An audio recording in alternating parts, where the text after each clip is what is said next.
Orobis will save the game. You don't believe me? It opens.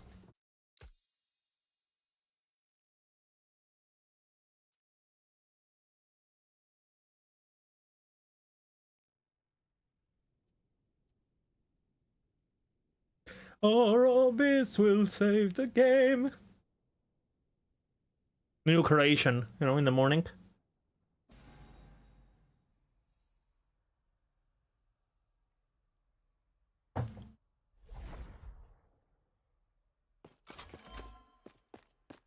Welcome to the Haven of Silk, traveler.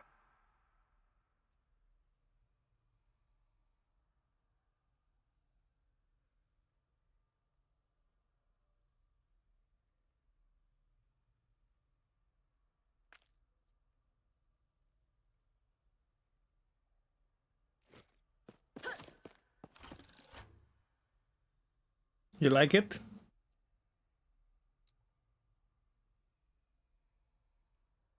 It's a very good song, I feel.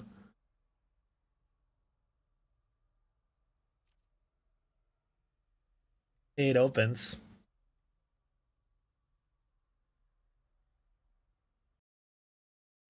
Last Epoch Mobile is next. Oh shit. Big business crafting.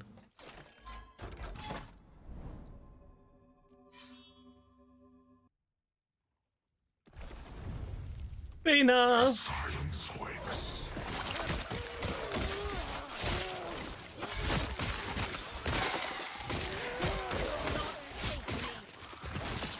On PlayStation.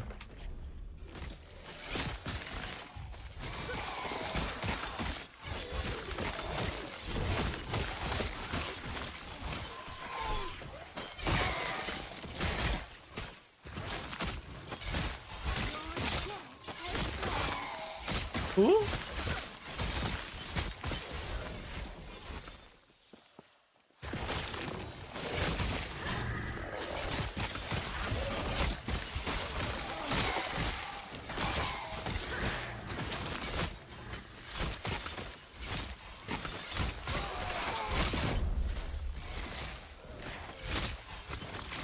It opens.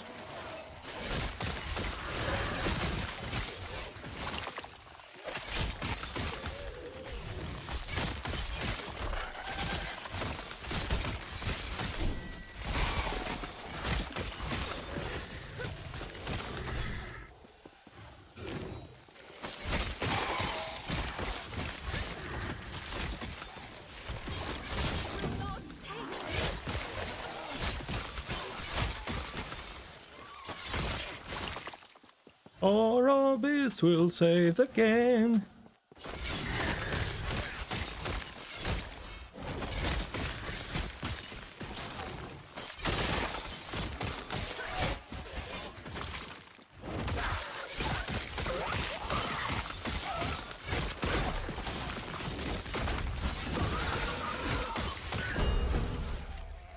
Orobis will save the game.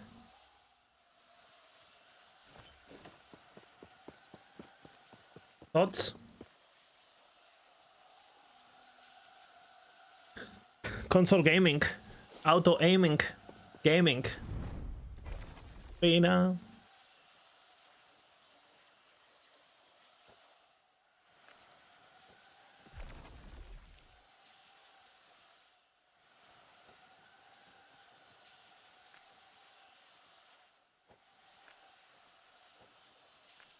What the fuck? Oh, it needs 100 corruption.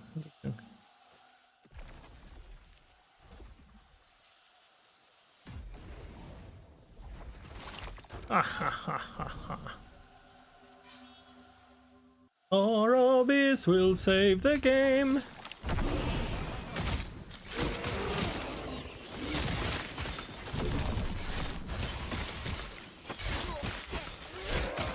Tip of Mobile is next.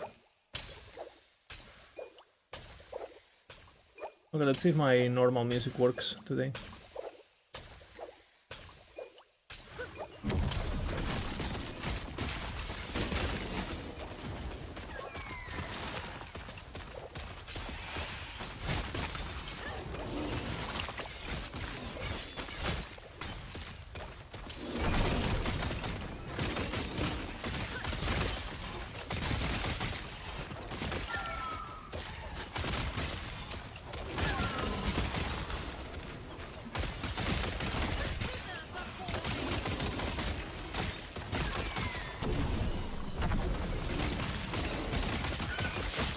timer.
Yes.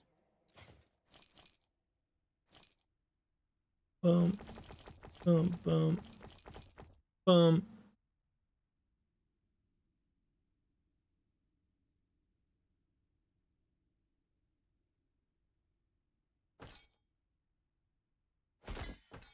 Bip, bip, bip.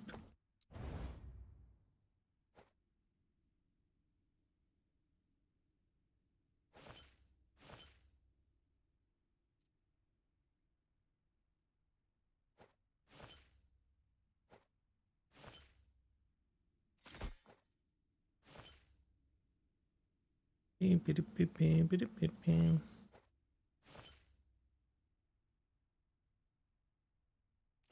Take care.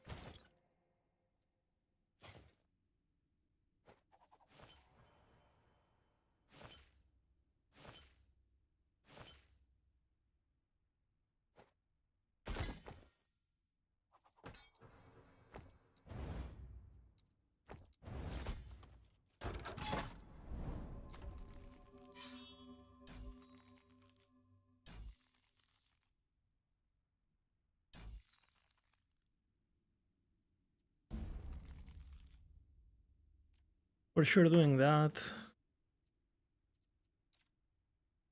115, I need a bit more.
Belial. What's up? We're Aura Farming Gaming? Aura Farming Gaming. And or Aura is ice cold, if you know what I mean.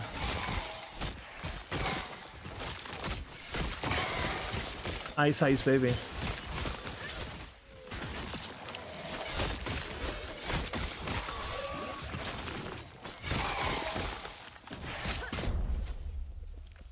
Conquer Tower.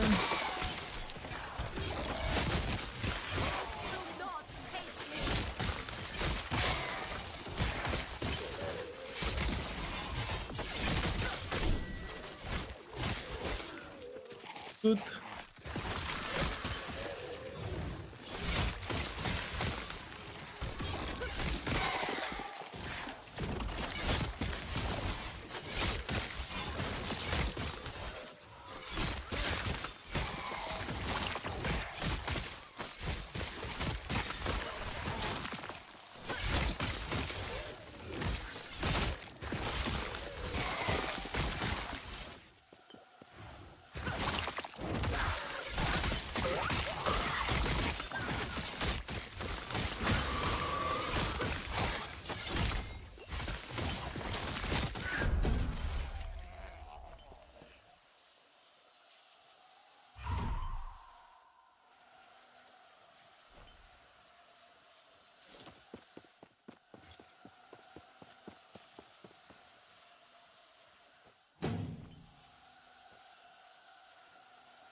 Pretty good.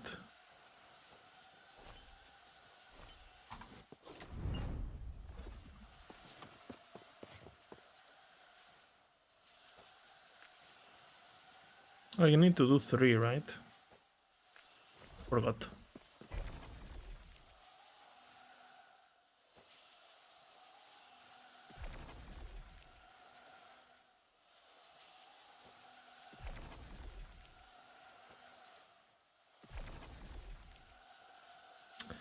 Oh, that sucks.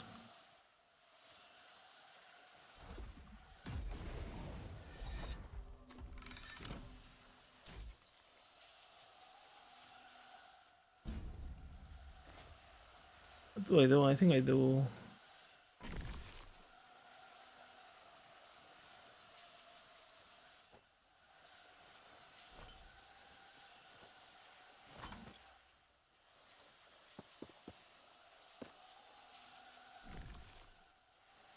$1,800. I do Summit. Getting our imprints.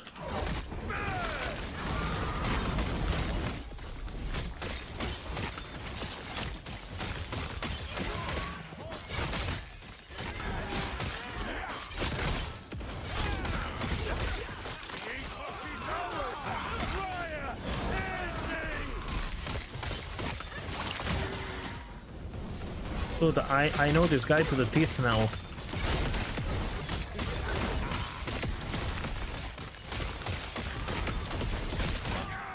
I know all his abilities, all of them.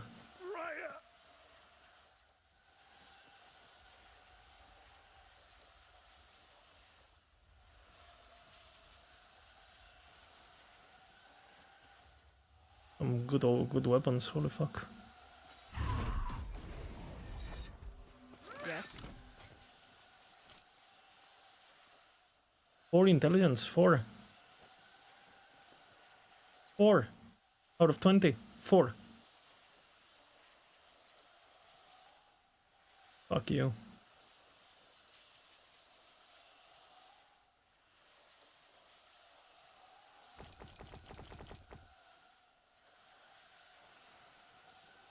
Take care.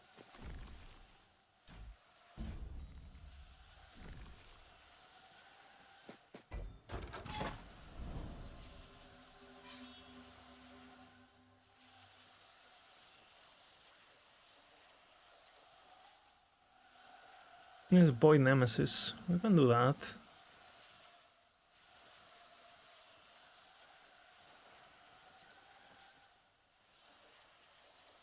Actually, I should do tower before Nemesis. It's fine, I can do this echo.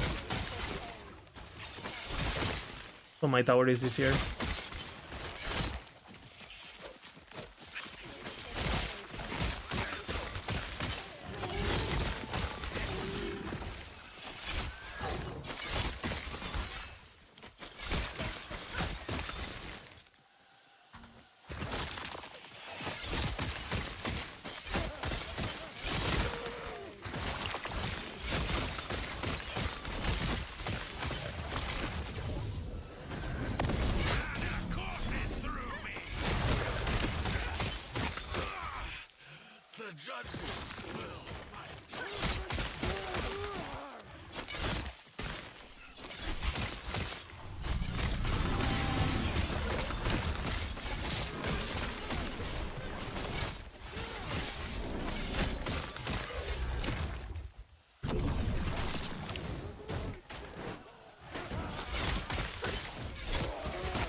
It's fine, we can do it.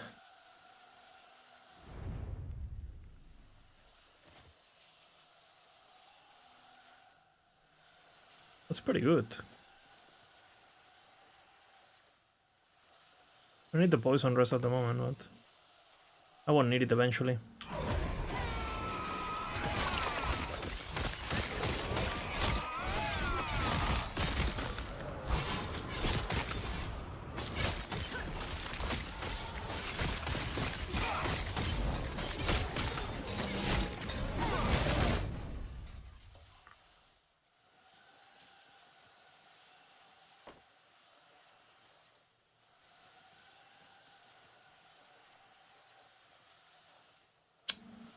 Some fucking crazy weapons. Nothing for me, but...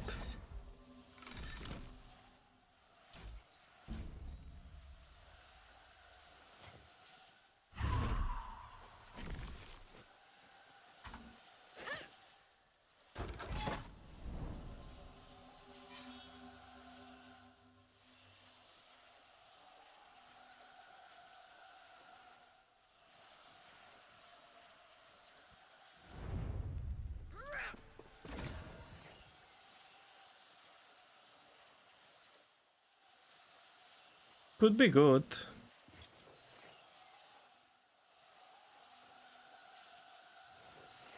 If it goes on power, it could be good. It has increased cold damage. I'll empower it.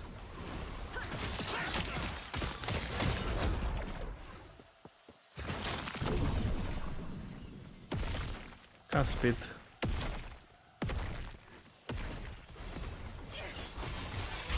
Still the redemption worthy, I think.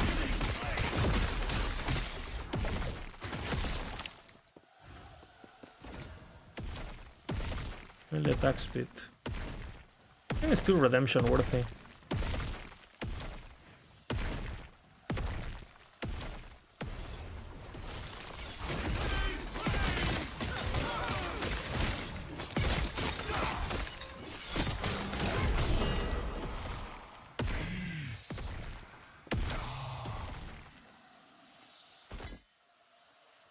I don't have it yet, but...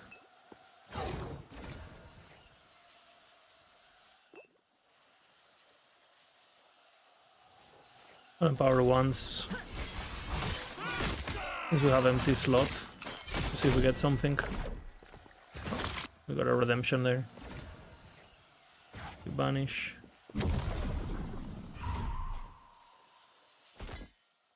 You wanna see the increased cold tier 7? Watch. Are you watching? Wait, lightning damage. It's Havoc, the one to move, of course. It's still redemption worthy, honestly. It's increased lightning damage, no? I'll keep it, honestly. If it hits something good there, crit multi, any flat damage, it's good. So, it's just like a fun build. It's fun. Probably my favorite build, honestly, at the moment. Harvest, it's called. Everything's bad here.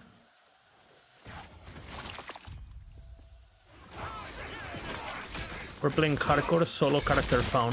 We did the entire campaign and everything. The plan is to take it to Uber Abaroth in hardcore solo character Faun. Which I think I can do. It won't be easy, but I think I can do it. Yeah, the amount of fucking exalteds that this shit is dropping is insane. I don't think. Making sure.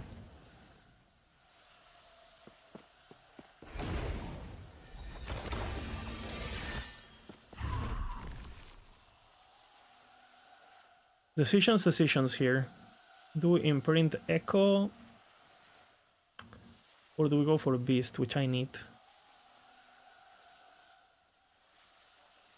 I have two options here. What's your plan? How to get rampancy? Just wear any amulet, corrupted amulet with rampancy. That's the plan. Consider my amulet slot dead until...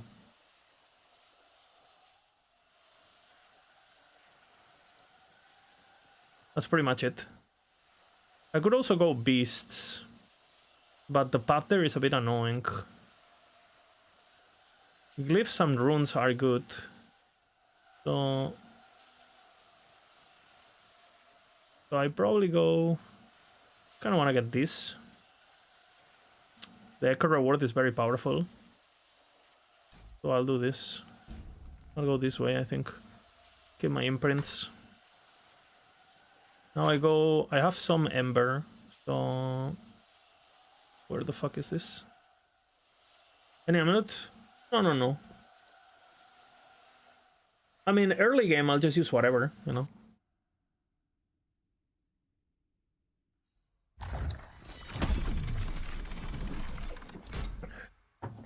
I have 3 Nihilises max rolled with fucking rampancy on my non-solo character.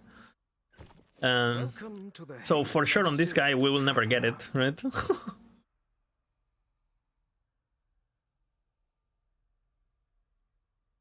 Okay, I don't have the reward. I'll do this one.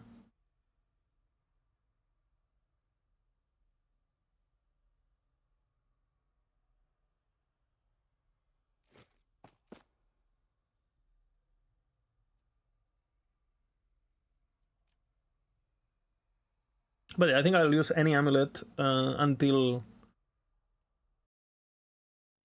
I mean, the thing is, like, I'm not gonna keep rampancy until I have the belt, right? And I have a Cleaver solution, so it's still a bit far away. You know, we're not gonna do it straight up. Like, there's no point of using rampancy until you get the belt, which is gonna be a journey on its own, because you need to max roll the more damage. And you need to min roll the damage taken, especially on hardcore. If you get like a 6% more damage, you kind of get fucked. You need to get a 3%.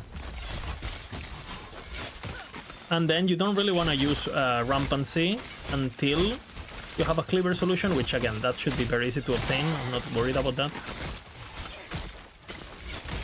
And the moment we get that, we basically respec all our intelligence points on the tree. And we don't spec any intelligence on the tree whatsoever, any.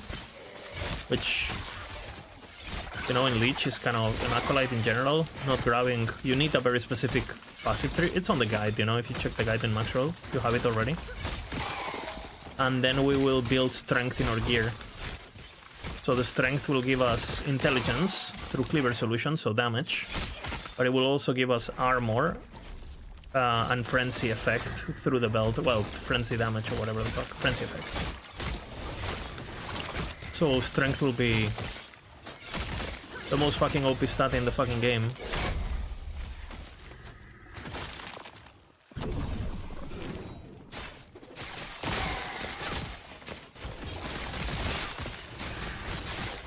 Where is the new league dropping? The new league is dropping on October 1st. And I don't expect it to be particularly big, like similar to Season 4. And then somewhere next year, hopefully, we get the expansion, which is supposed to be basically like a... I think they're not saying it like that, but it basically feels like a relaunch, pretty much, in terms of marketing and stuff. This is gonna be like a new game.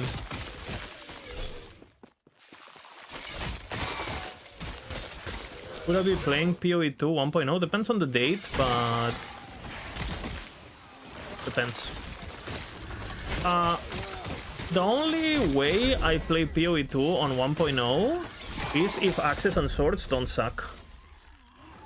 Which, I'm gonna be honest, I'm not particularly hopeful based on what I've seen. Because I really dislike the other gameplay so far that I've tried.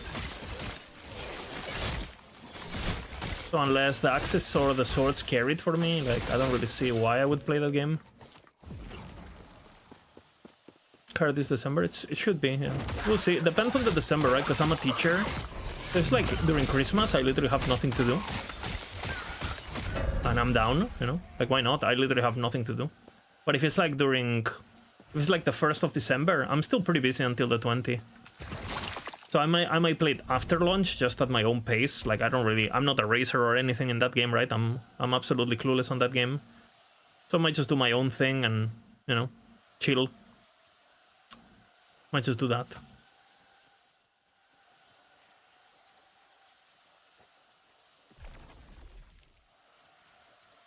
Very, very possible.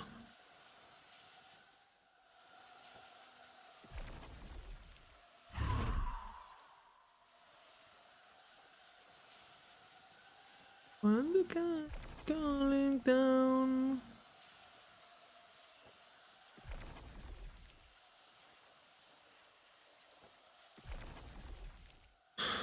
Okay, so now what I'm doing is, since I need this is a very gear dependent build, I'm actually postponing. I'm trying to get my meta progression faster than what I normally do.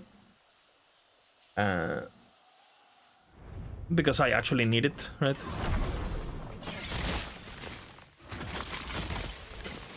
By grabbing Weaver points.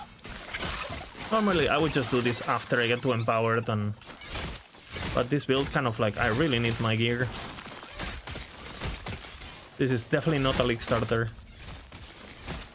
And I'm solo character fan, right? So have to do things a bit inefficiently. Otherwise I could die, right? It's hardcore.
I would have done that if my axe wasn't already pretty good.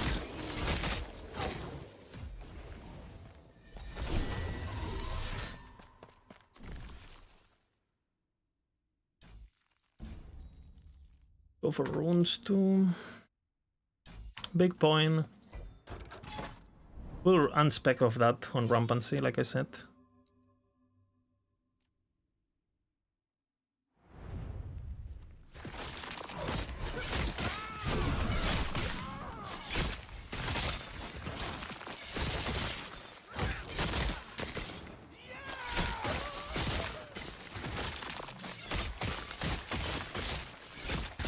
And it seems like Mike was talking about on stream that a lot of the issues that I think the game really has, because a lot of people think Last Epoch like lacks content or lacks updates or lacks whatever the fuck.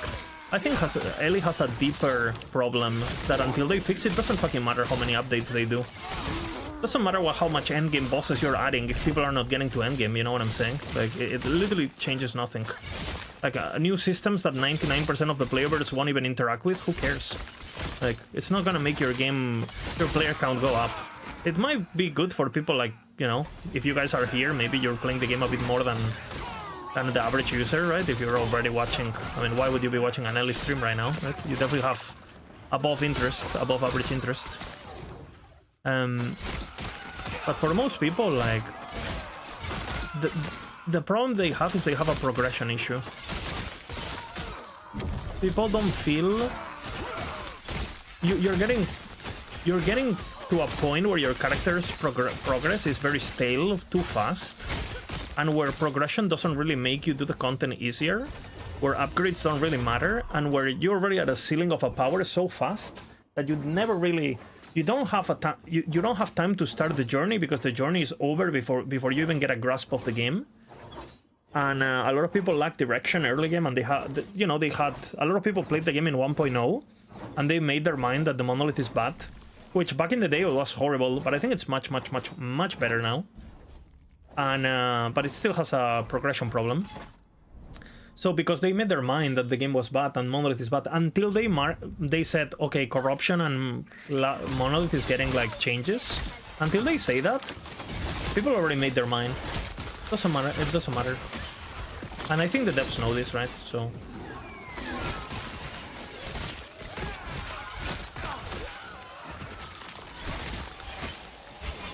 So what is important now is for the game to be on a good state before the expansion. Balance is kind of important too, right?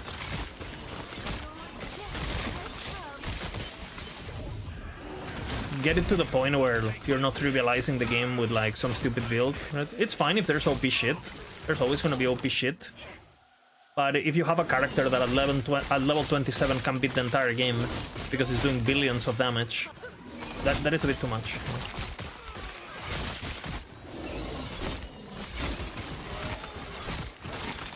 But yeah, we'll see. I really like what Mike was talking about. Like, it's the first time that I was listening to Mike and I was like, wait, they're actually saying they're doing all the things we've been asking for.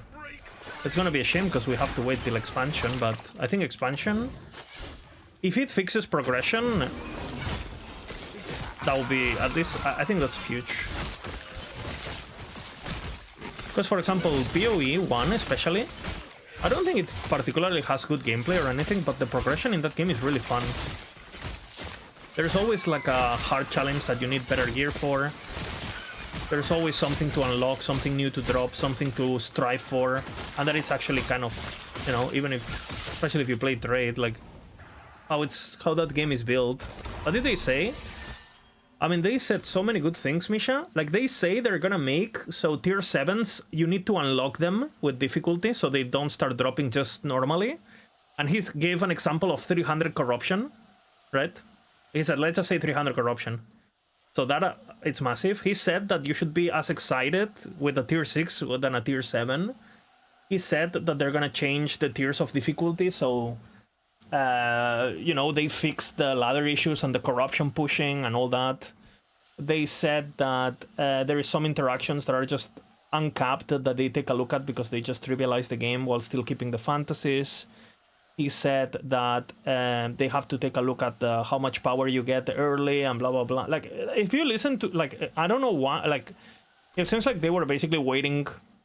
They have like a marketing plan now or something where like they're basically being told, say this, say... It looked very staged. Well, not staged, but you could tell like a lot of the answers. He could feel like he could talk about it, right? And yeah, everything he said was just like absolute W, I don't know. Like, and it's the first time where I see him saying things like that, where like they talked about like people getting like tier 7s in the campaign being stupid and that they should probably not, that shouldn't happen, and that will not happen. Actually, he said a lot of things. It's only been 5 years for them to agree with us, right? And again, we know corruption tiers are coming, and we know all of these things, right? So I think that alone is massive, at least for me. That's my main complaint, right, of the game, so...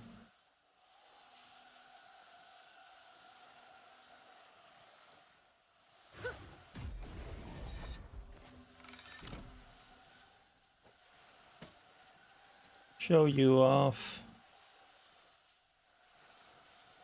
Tonight I wanna show you off.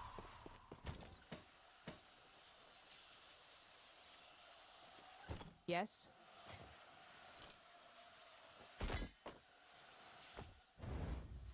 Perfecto. Yes. But he literally said we're doing this, right? He didn't said if, he said we are doing this for expansion. He basically said, these are his words, we're completely overhauling the progression, right? Which, again, thank fucking God, right? And who knows, maybe, I mean, one can dream, right? But imagine if they also start capping stupidity, right?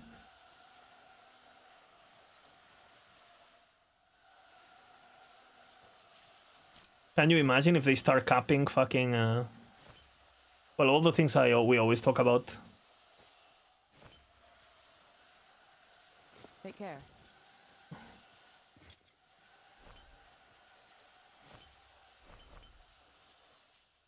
Pretty good. My idols are getting pretty nice.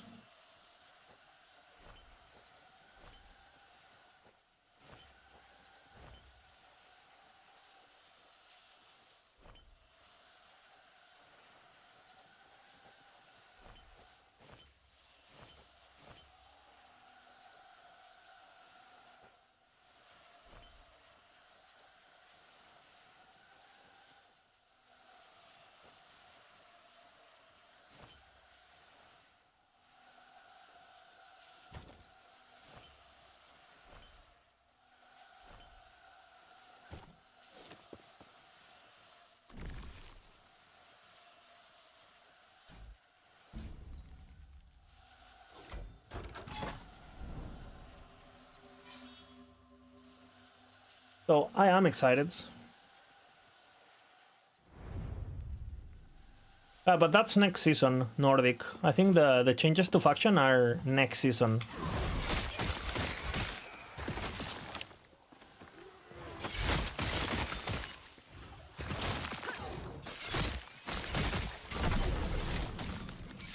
So they go balls deep. I think that's what they're doing. I even think they have things already prepared that they're pushing down to expansion. Like, they could have pushed to release them now, but I think they're waiting, you know, to make the expansion look bigger and stuff. Like, I'm pretty sure that some of these changes, like changing how the loot drops, shouldn't be that complicated to implement, right? You just change the parameters, add caps, and boom, boom. Like, it's but because it's paired with the corruption rework, and they want to pair it with the Orbis thing, and blah blah. Like, it just makes sense to wait, right? To make like a full-on... I don't know, I'm super excited personally. You work out with your girlfriend, so we'll play next season at least. I'm sorry to hear that, Misha. Hopefully, hopefully it wasn't too traumatic. You know, some breakups are worse than others. Not hurt, just relationship ran out, of course. Yeah, yeah, exactly. That's good at least that you're... It's not like some one-sided bullshit, right? Some betrayal or something. Good to hear. Well, and I send you my energy, you know, and time to blast. What can I say? The best medicine.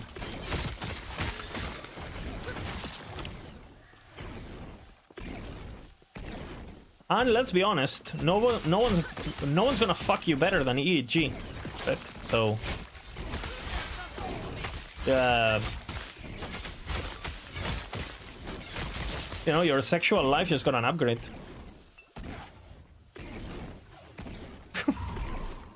True. Hey, we hang out in a couple months. That's good. That's good. Good terms.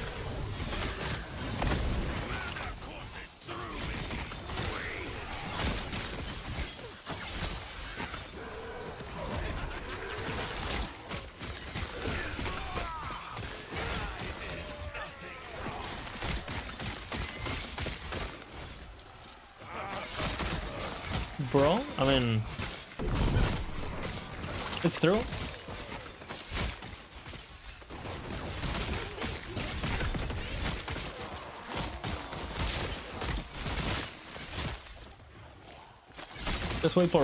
Just wait for patch notes, you know? Boom. Better than sex. More hardcore. You had a good time in D4 this season? I keep hearing the game gets better, but then the Diablo people still talk about the game very badly. So I don't know if it's just there's just attrition, or they're just like so burned out that even if it's kind of like Last Epoch, honestly, you know, like Last Epoch keeps getting better objectively, but people haven't been more negative ever. You know.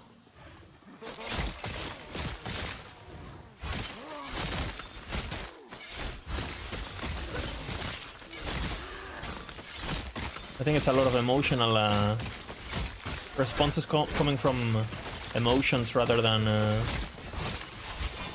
what's in front of you, know?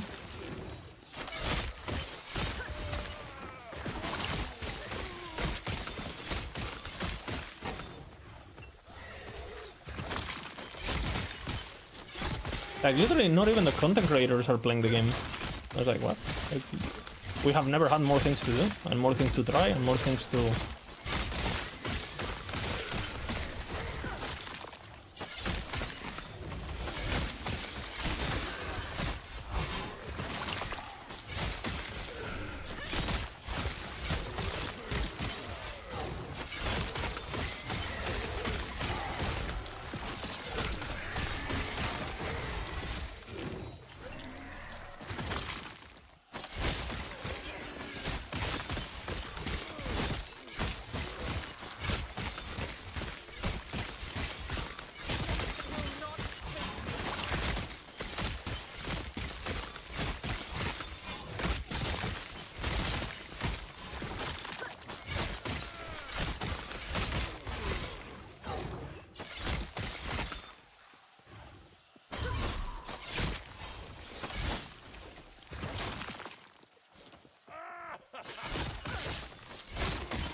Let's not die.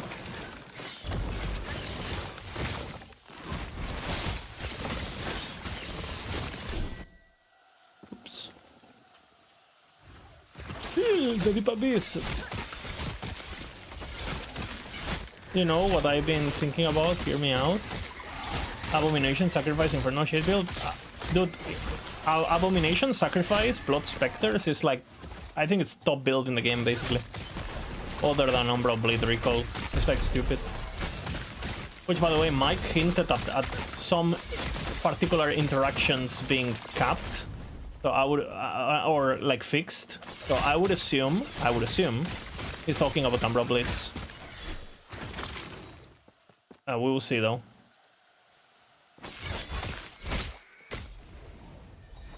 Yeah, he said that last stream too. He talked a lot, like I said. He was like spinning the beans. Was good.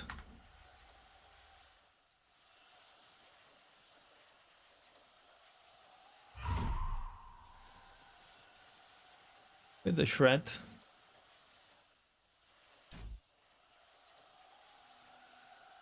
Abomination Sacrifice build? Yeah, it's so OP. I have a video if you want to see.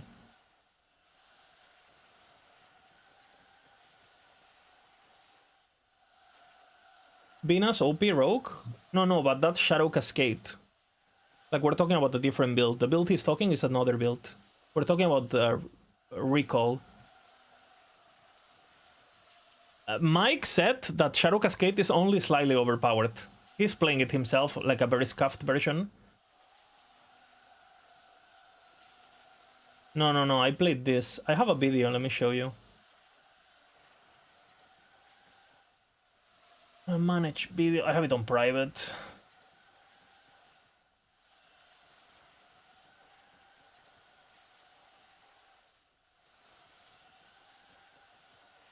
Okay, it's Blood Spectre Necromancer, yeah? It's 1 LP gear. Literally 1 LP.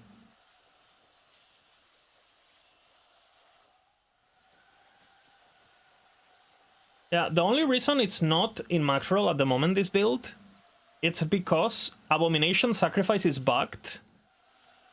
And it kills her. It kills himself, basically. I'll just show you. It's like 30 seconds. It doesn't matter. Like, look at the DPS. It has a planner and everything, by the way. Look, it's already half HP.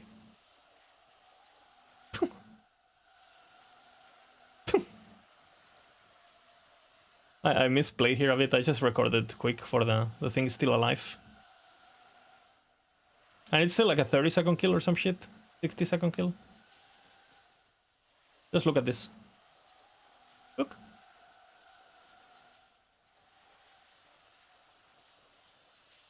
And this is the tanky version with ward and shit. With a vessel. It's one of the... I show the gear and everything. Look at the last phase. Look, are you watching? Oop.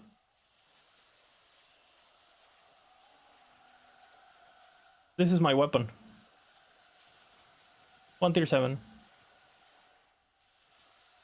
And obviously, all of the cool items are only giving defenses, right? Damage-wise, this is literally 0 damage, right? Just the vitality is giving you damage.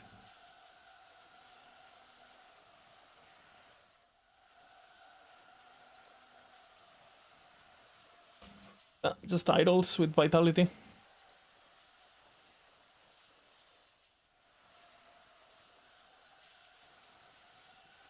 That's a planner. It's public.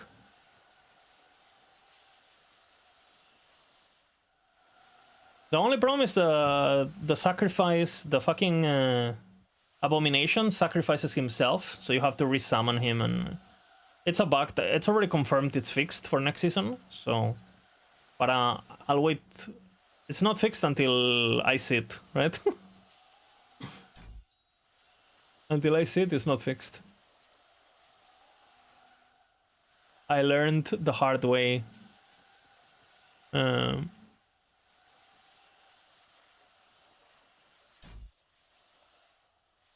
I have learned the hard way to wait for these kind of things. Area.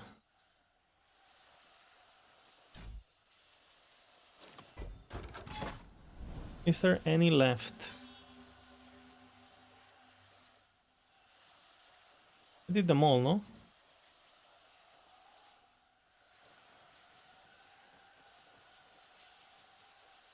Yes. I can buy one more to get my other imprint. I think I do it. It's worth doing now.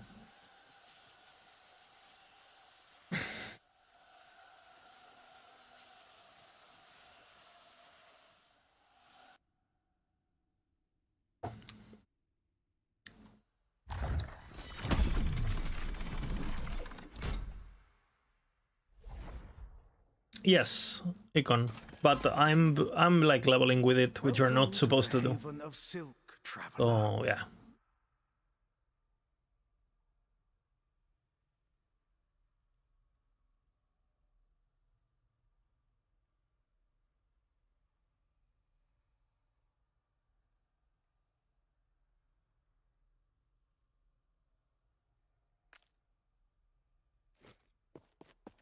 You're not supposed to do that. Okay, that's good actually.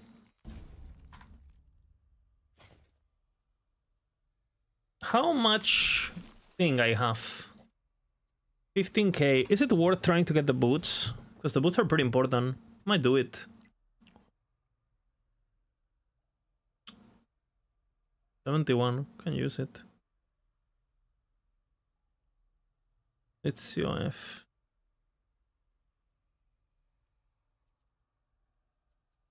I never do this, but yeah, we just changed the planner, Misha. So, and the devs are at Gamescom, so they're working on it when they can, when they have spare time.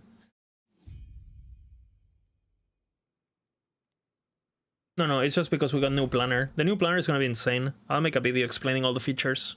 In fact, we're using it right now because, for example, look, we're using it right now because now we can do this. I can go to the Ellie Planner, right? I can go to my profiles. I can load up my hardcore SSF journey, right? I load it in, boom. Now it's loaded day 1, right? And now what I can do is I can game import Lizard IRL. I look for my character, Rampant. It imports. I needed to make a new one, so I'll do it again. 1 second. Let me open it again.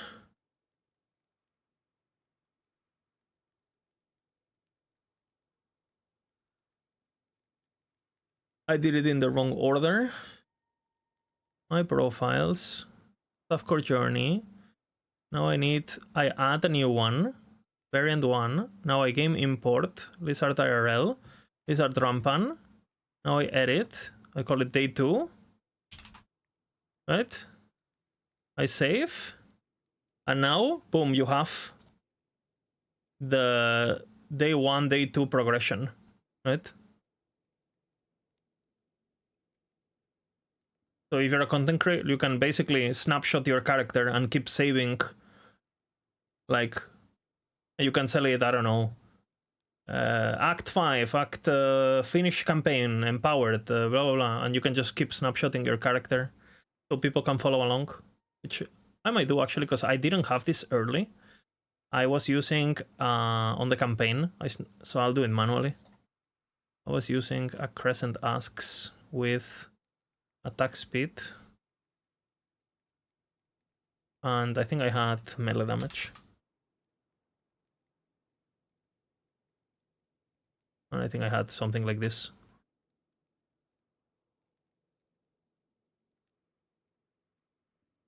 I was like this, and now day 2 I get my upgrade, right? Now again I save, and after I'm done today, I can snapshot it again, right? And welcome. Is there anything you'd like to ask me? what do you sell? Cannot buy the good ones. I can buy this. Do I buy boots? Do I even have the slot? I can also get dagger. Dagger is...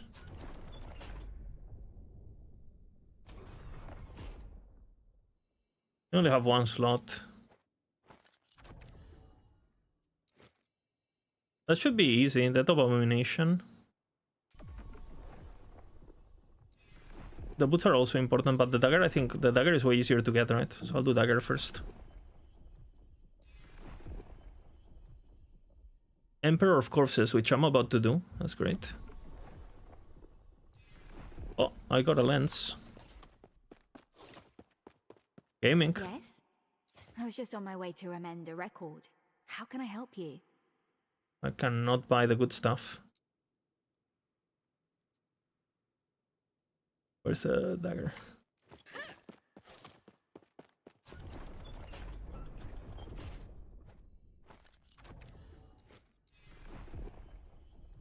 Apparently this is going on. This is going completely away.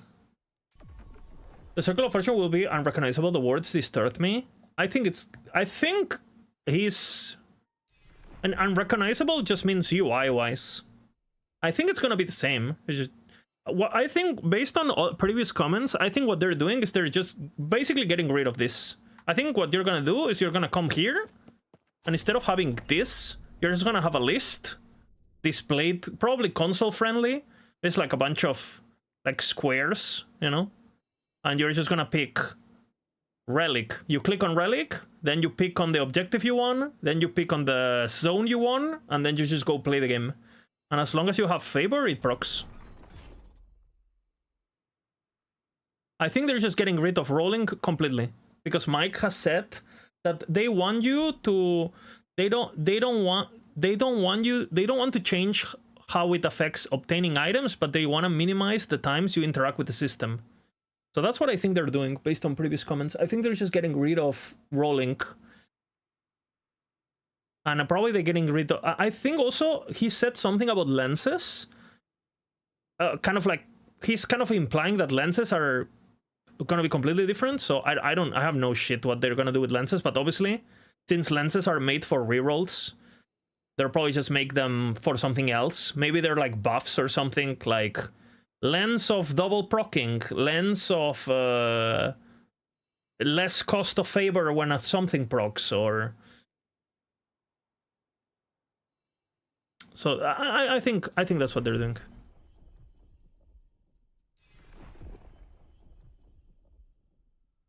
Very different, yeah, but very different. I think unrecognizable is like just getting a, you know, if you change your hair color, you're the same person, you're still unrecognizable, kind of, you know. I don't think they're changing what it does. I think they're just gonna change the how you interact with the system. There's no way. Like COF is way too good. The only thing that people complain about is re-rolling. So all they have to do is get rid of re-rolling. Getting rid of anything else would be retardation, and EG is not that retarded.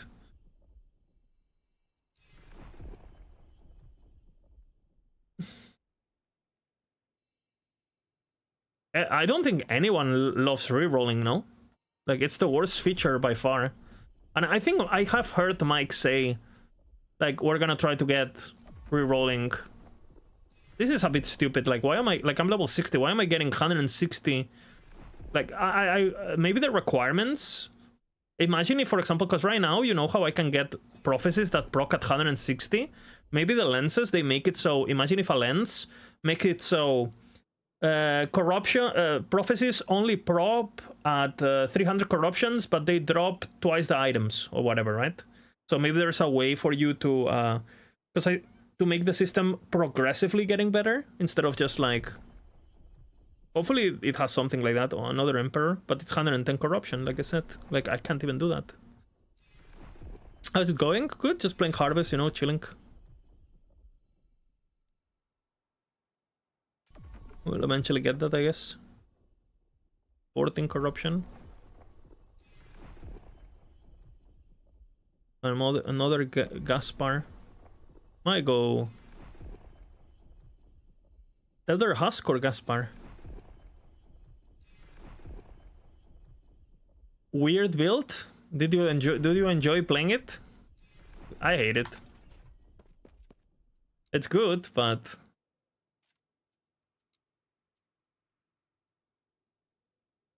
Gaspar. Gaspar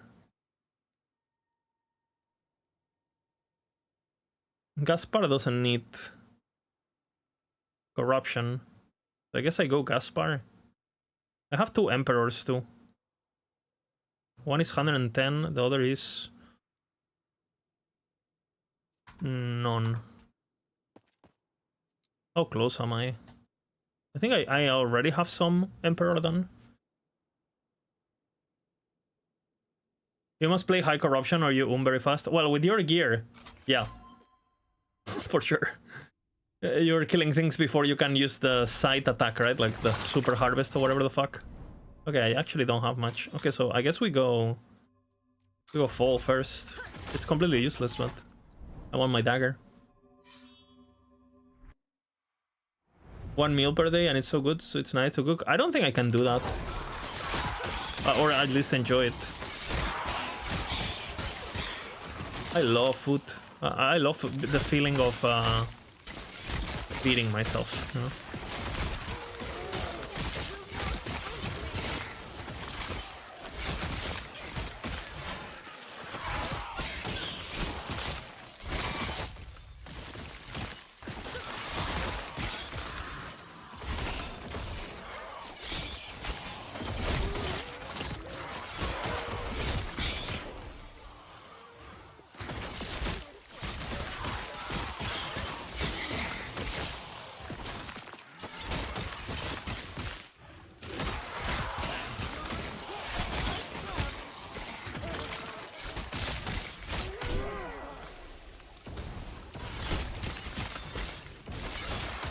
It's gonna be interesting. I'm gonna use the imprints.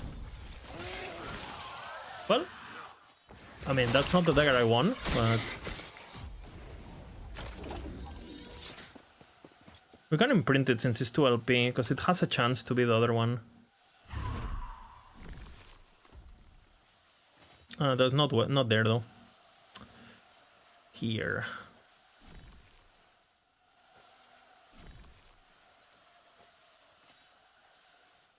And then here we can do Amulet doesn't matter because we're gonna be doing, we're gonna try to get Rampancy. I guess we put a pair of boots and we just hope gives me boots. It will pop off though, we will see. Yeah, what am I doing now? Let me remember.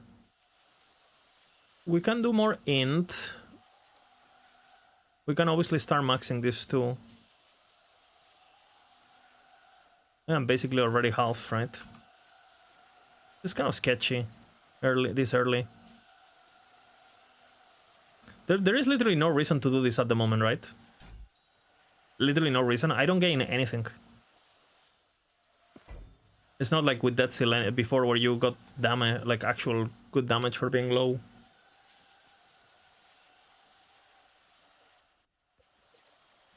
Oblivion way.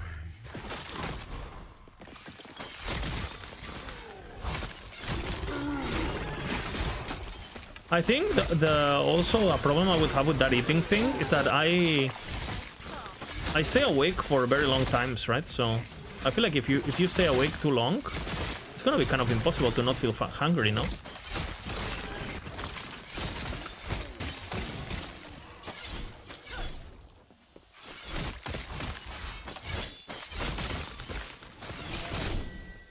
You played the content and you understand some of the gripe for from the veterans? I mean, the game is not perfect, for sure.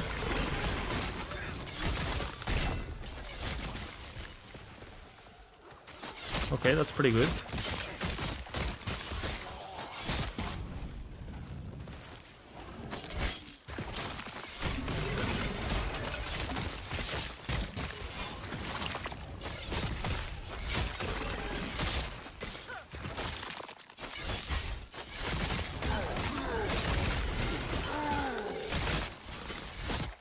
I also want Snow Blind on this build, since we're doing cold, for my crit. Well, actually, I don't know if I do Snow Blight or if I do... I might just do Woven Flesh, honestly. Since I'm going... Since the Leech has a lot of value if you go Rampancy for damage. Like a lot of value.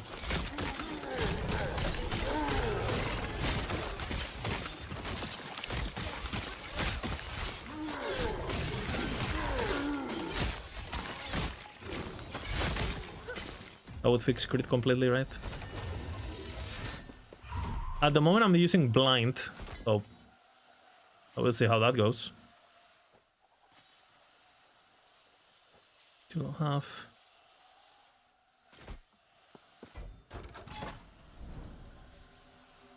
I mean, just want to go to the boss, honestly. I have my imprints already. Each step is That's how people used to live in a long time. Yeah, but people were also not 6'4" and fat, right? Like me.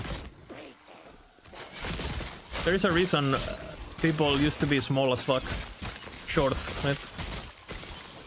I am a 16 engine, 16 volt engine. I need fuel. You need to move 100 kilos with this engine, not 40.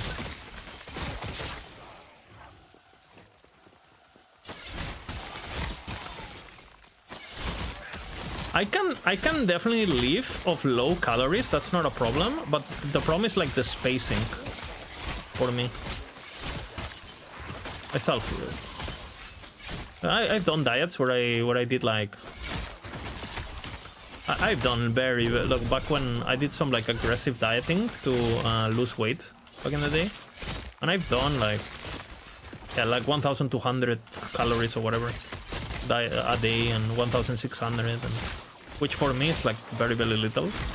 But you know, if you can, for example, if you make like a fucking salad or whatever, and it's just like literally salad and some other local vegetables, you can make like a fucking huge bowl of a salad and it's like 200 calories. So you feel you're filled, but it's low calorie rich.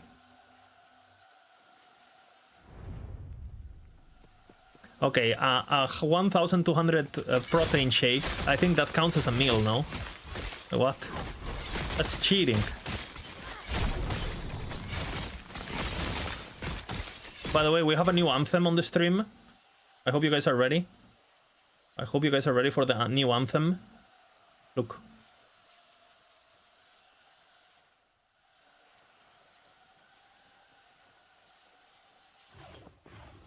Take the Crafton.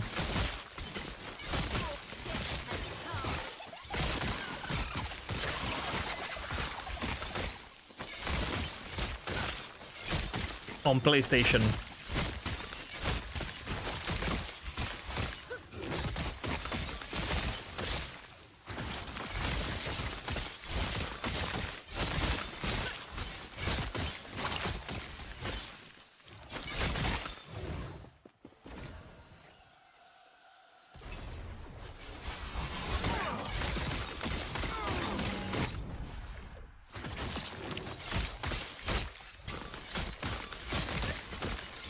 I mean, that's a meal, no? A shake like that? Is gazpacho not a meal then? If I drink gazpacho, is it not a meal?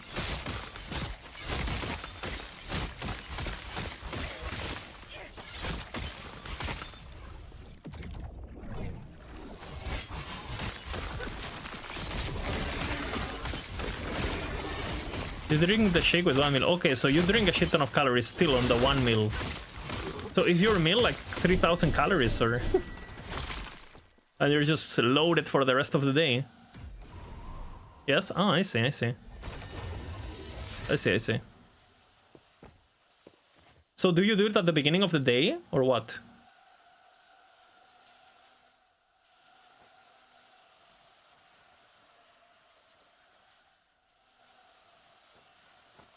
Orobis will save the game. It opens.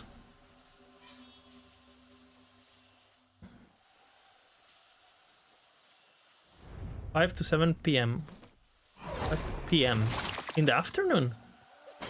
What?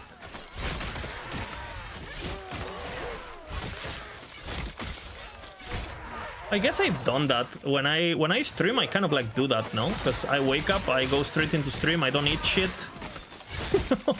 And we're just eating a fucking full pizza, like, eventually. What time do you wake up? Isn't that very late? I guess when we were hunter travelers or whatever the fuck, that's what we did, no? We hunted during the day, and then when the sun or whatever went down, we just eat whatever the fuck we gathered during the day.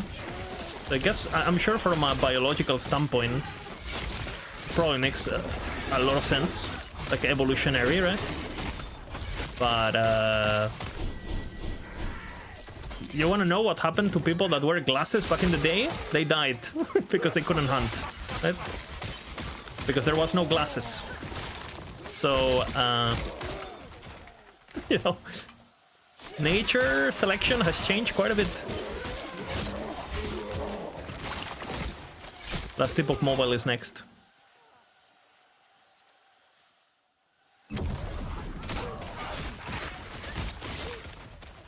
Who? Pina. When?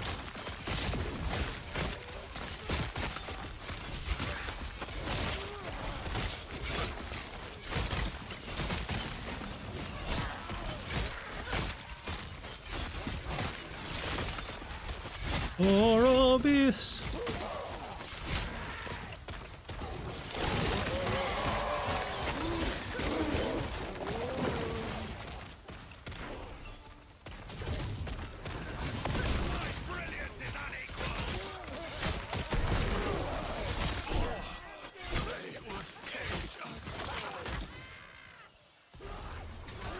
Oh.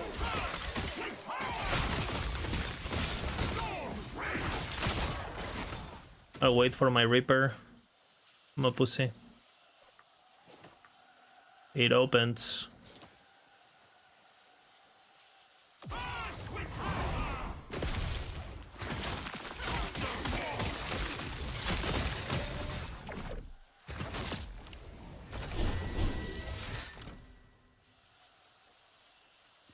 Oropis will save the game.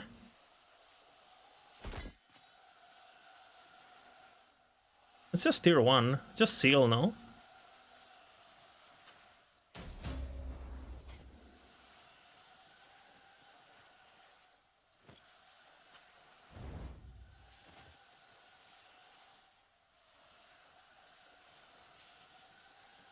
It opens.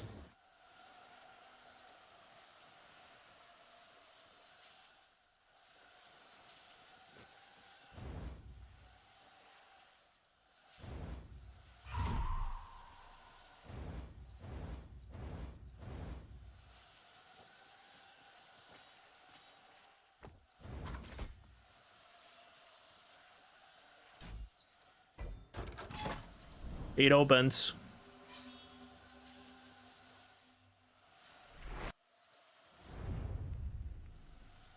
You do 2, 3, 4 hours of cardio a day. Are you trying to get a big booty?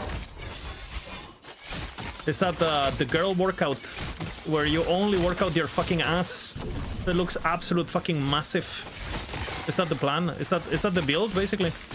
Are you going for basically all attributes into ass? Is that the build you're running? I mean, respectable, you know?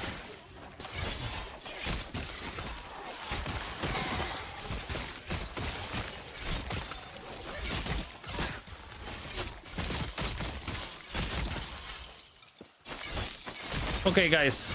Ass or boobs? Pick wisely. So, let's just put ourselves in an extreme situation, right? Extreme situation. Either the girl has... Because, to be honest, for me, it's like a balance thing, right? But if I had to, you know... For me, it's, I rather have someone... Like, it's fine if they're not massive, as long as there's a bit of ass. That's kind of like what I prefer. Like, boobs don't need to be massive, because otherwise they get... I mean, it can be kind of cartoonish, right? But the ass doesn't need to be fucking crazy either, right? But a bit of both is important, right? But are we, if you have to pick massive boobs, zero ass. Like when we're saying zero ass, we're talking surfboard, you know? Or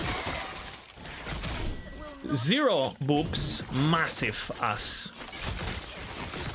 We're talking roller coaster shape. Which one are you picking? I have to think about this actually. But I think it's probably ass for me.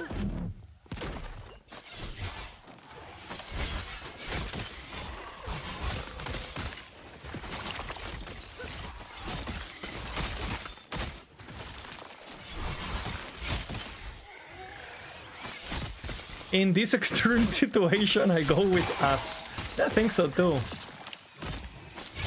What's up, Potato? You joined at the perfect time. I don't need to ask you, okay? I know your answer is ass. Well, you get the joke, you get the joke.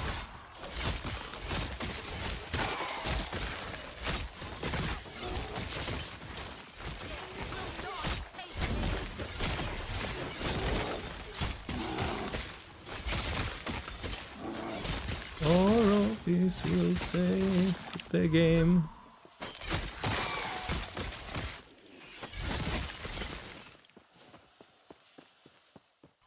Fucking patrolling, man. Imperial Watcher should be fine, no?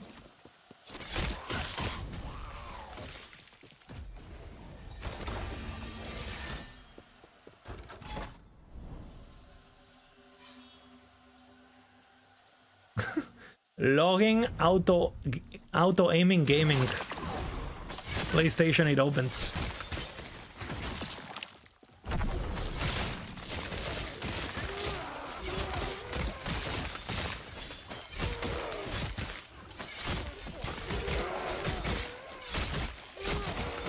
Only the most important questions.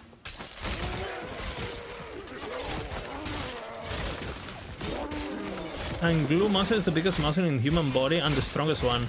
So if you clench butt cheeks, nobody can open them with hands if you work hard enough. So it would be effective self-defense if you ever end up going to prison. Okay, but you know, if you end up in prison, what's most likely gonna happen is that your two glutes are gonna get outscaled because there's gonna be multiple hands, not just two hands, right? There's gonna be multiple hands. So I understand that if you have a fair fight of two hands versus two glutes, the glutes win. But on a prison scenario where there's big debuffs of like ambush and shit, right? Like gang affiliations, debuffing, slippery surfaces, right? Soap is a big one, right?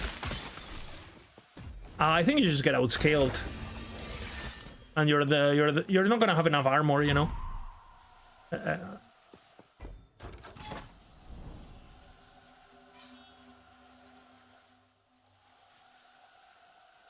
It opens.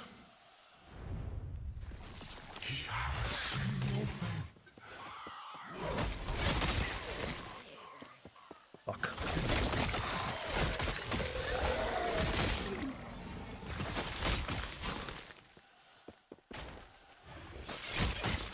Oh, I was on the wrong scene, my bad.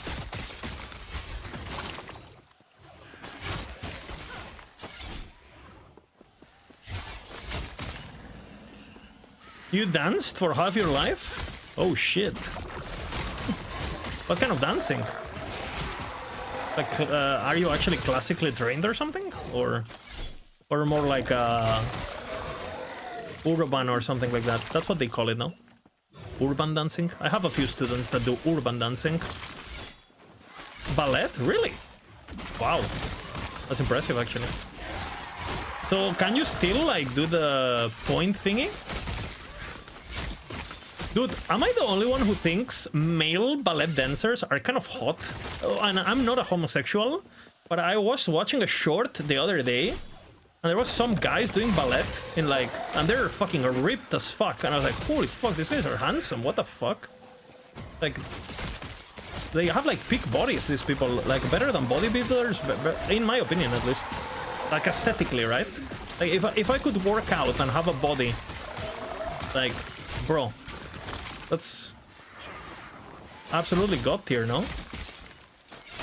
Yeah, the males do more like acrobatic shit, no? More like spinning and jumping, and it's like more more gymnastic, no? From I mean, I know very little about ballet, but and I guess they also they have to do a lot of well, you have to elevate the female, no? Like with you have to grapple her basically and elevate her.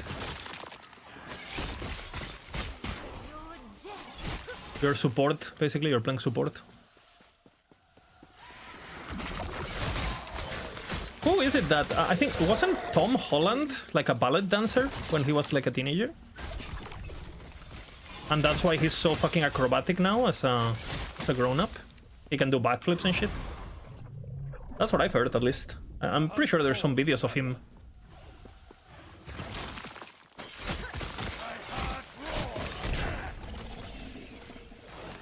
That's good.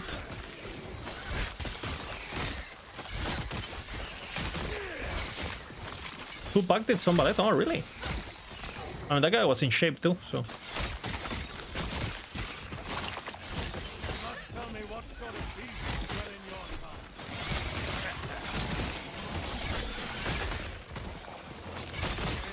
So why did you quit? Just lost interest when you grew up?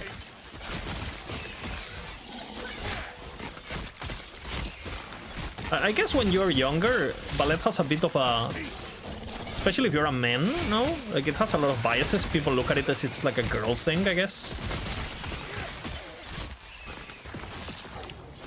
People tend to look at it as a, oh. Which, if you really look at it, it's not really like a, it's like gymnastics, it's quite the opposite. But I don't see, like, I don't know. I could see my 12-year-old saying it's a girl thing, you know, even though I don't think that at all now.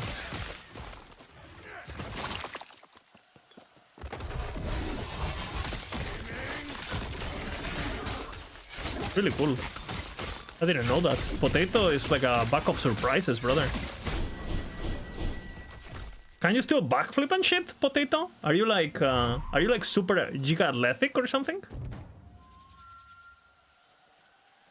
That's kind of poggers.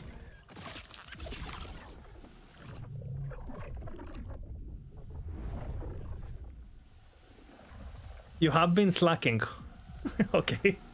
Hey, you know.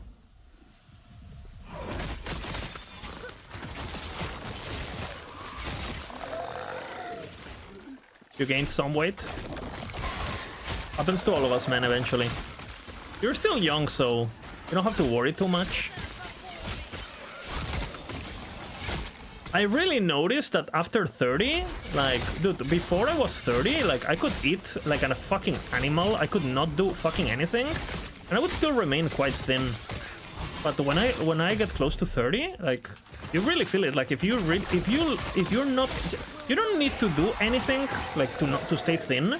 But as long as you are like, you know, you abuse too much of like sugary stuff or sweets or whatever. Like, the moment you are taking a bit more calories than you should, like, your body, like, I mean, at least for me, because I used to basically don't give a fuck, and I would remain quite thin, metabolism and all that.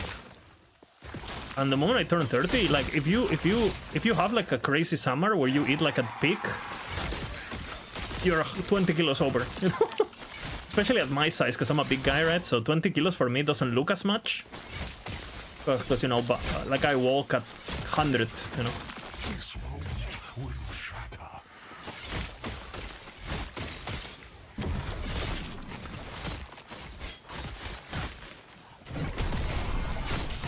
So if I could give you, if I could go back and be a bit more careful on my early 20s or late 20s, I would have for sure.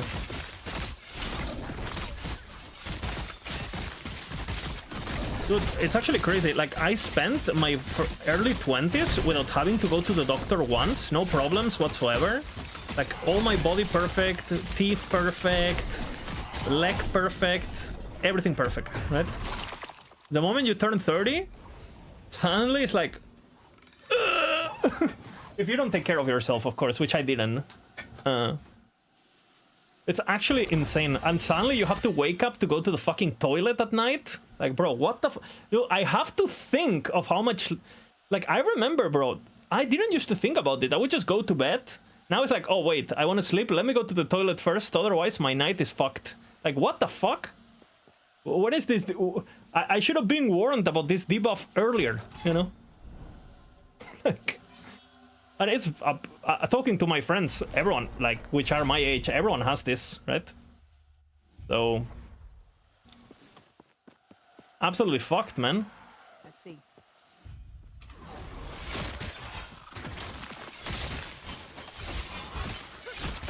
How old are you, Misha, though? I think it's mostly like, I don't know, 31? Well, you're close then. So, we will see.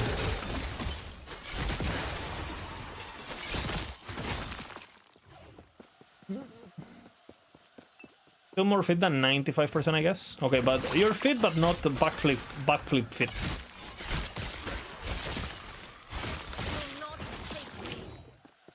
Bina's going to the gym. Bina's getting jacked. Just saying, guys. We're gonna have Mega Bina when he comes back. Can you imagine, guys, if we already love Bina, can you imagine Mega Bina? Maybe we need to make a song about that. Mega Bina. You don't love Bina? Do you wanna lose your mod status? Is that what you're asking about?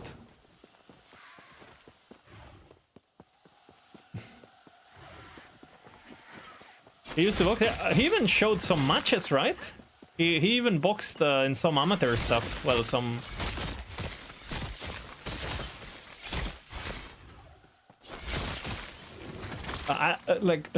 Bina is Bina's quite crazy. I don't know if I would. I don't know if I have it in me to even do that.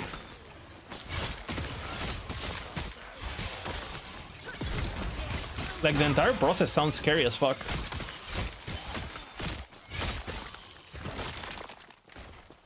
Do what? Like train for like a boxing thingy? Like a boxing. Actually, he didn't even do boxing, right? He did MMA. He did like jiu-jitsu and everything. Not just boxing, right? He did like cage thing. With takedowns and all that. Because I remember watching him take down the guy, so. I think dude, I'll be too scared, man. Of injuring my face or something. My nose or something. Am I a pussy? Fuck. Is he gone? He's on cooldown. It's like, you know how like a lot of people think that the new coming of Jesus is about to happen? That's basically what we believe when it comes to Bina. We're just waiting for the day where he comes back.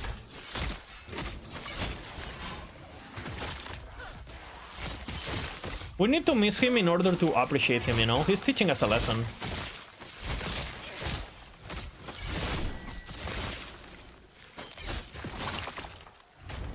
Or Abyss will save again. Dusty Buck will save again. What the fuck is this mission? This is the most useless mission I ever done. What? Who's gone? Bina.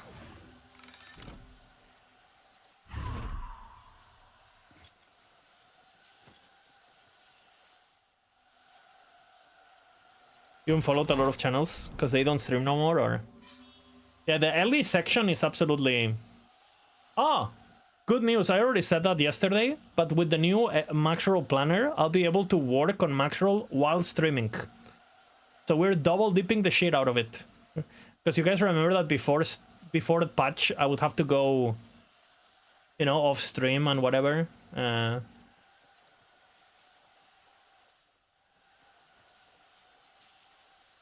You joined a cult. I mean, we are a cult too, so. You have channels that you followed 10 years ago that you never watched? Holy. I probably have some people that I keep just following out of nostalgia, but I would never... I know, you told me. The furry cult. Sex cult.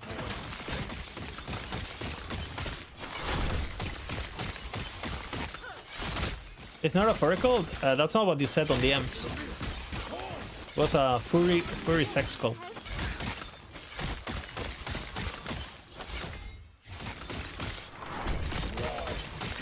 I just realized this song's been playing 10 minutes non-stop. Am I free?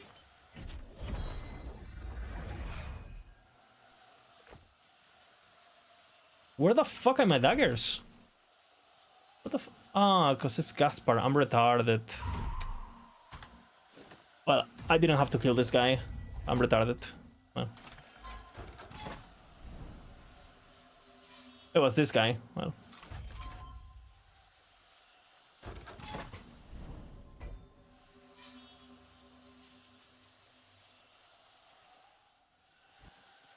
He remembers you. You can deadass find hot chicks there. Yeah, but you have to be very careful with the crazy sexy formula. You have to be very careful. It is not worth. Not worth, guys.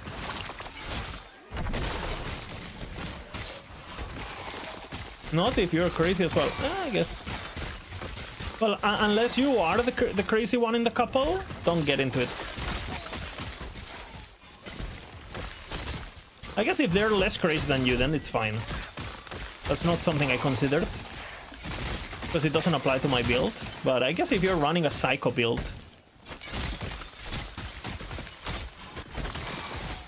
that works.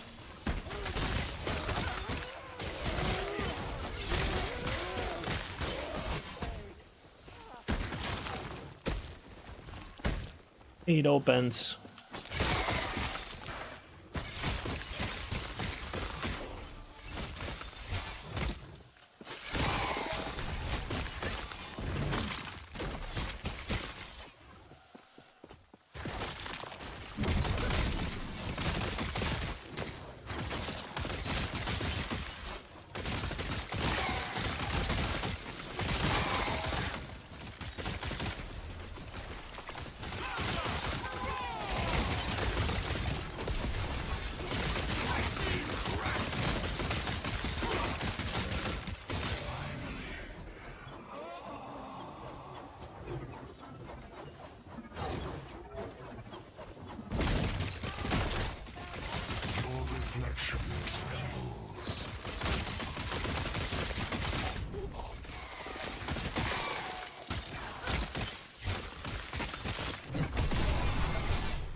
Bina.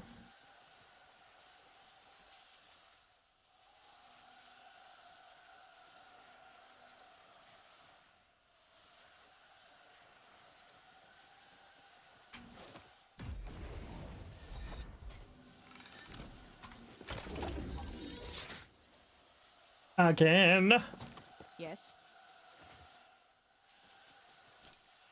Actually,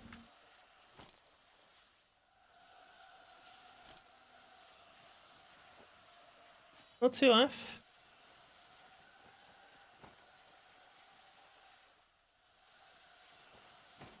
Take care.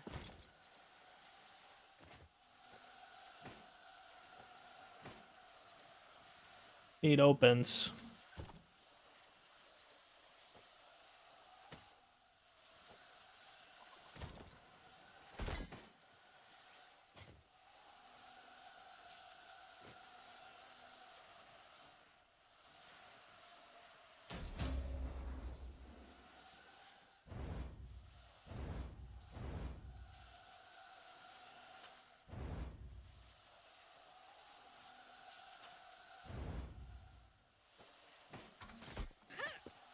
Horobis will take the game.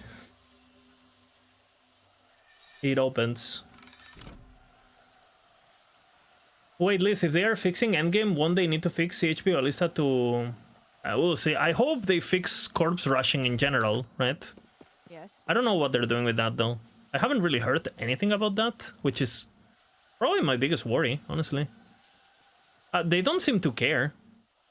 Every time someone brings it up, they're kind of like, talk about it like it's like a minor thing. The corpse rushing.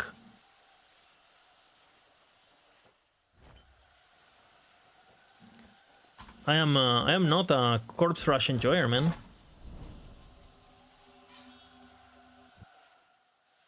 Delete Ghost Shroud. You mean silver? What the fuck is Ghost Shroud?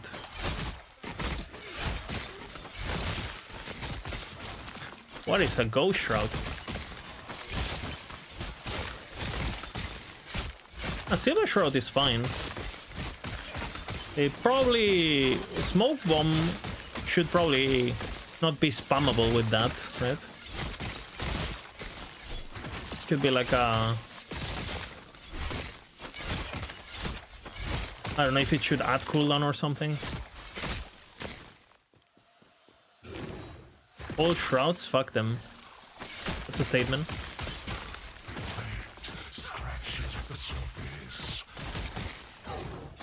But I was talking with Volk about this. Like, if they nerf, like again, we have Shadow Cascade, Shadow Rend, Umbral Blades, right? If they nerf those three, basically, which, again, Mike seems to imply that at least some of them are getting nerfed. Is there, aside from minions, is there other builds that trivialize the game completely without any gear to the point where you can just go with Uber and just... Because I don't think so. Or at least I don't know about them. There is some builds that... and Rampancy. Okay, I forgot about Rampancy. Aside from Rampancy, minions, and like the two rogue builds that are stupid. Is there any other build that you just get to... Like... What's Rampancy? Let's not get there. If you don't know, I don't want you to know.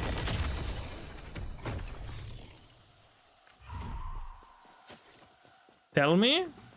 You get the Berserker belt from... and you just stack Vitality and you get more damage. Just Rampancy. Yeah, aside from that... I think the game is not that unbalanced anymore, I feel. No? Well, and again, don't get me wrong, there's a shit ton of Giga OP builds, but not to the point where you're just trivializing the game and blah blah blah, right? And Ballista, I feel like the only reason Ballista is kind of stupid is because you're able to build it the way you build it. But if there was no curves, like, I don't think that's a problem with Ballista itself. You know what I'm saying? I think it's like a problem with... What are the best builds for Robs? I think the best one is the one I'm playing.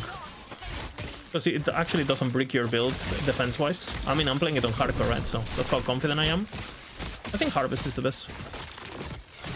But if you go full Glass Cannon, full meme, Captain Noobs or fucking build, you know, you can literally make auto-attack kill Uber in 20 seconds. I'm pretty sure, certain. You know, if that's what you want to do, you can. For sure. Okay, a bit too much Vina.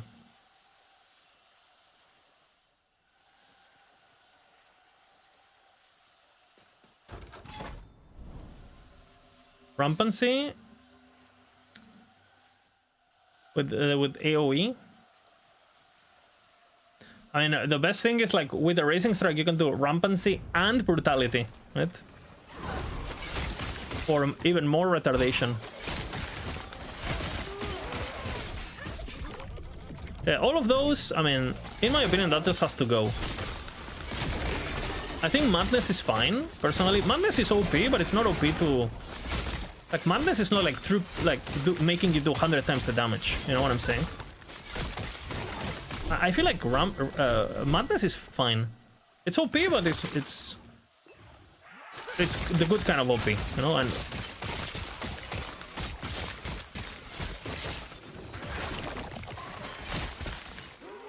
I think Apathy, they could definitely make the downside a bit less, so to make it a bit more appealing. But I think it's fine. And I think the downside of Gil, I don't really like it, because armor is kind of...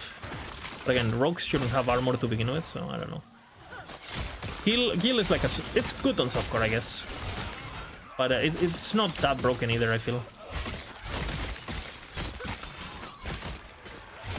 You're so zoomy anyway without it that I don't think it really provides anything.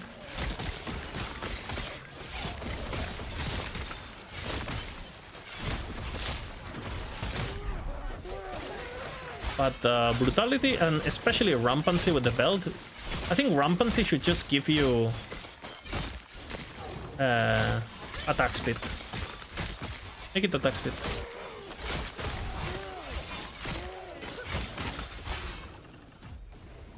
Not frenzy effect. Don't touch my armor. No, I mean, with the Sims of the Air, you have the R. You have Glancing Blow, you have Shrouds, you have...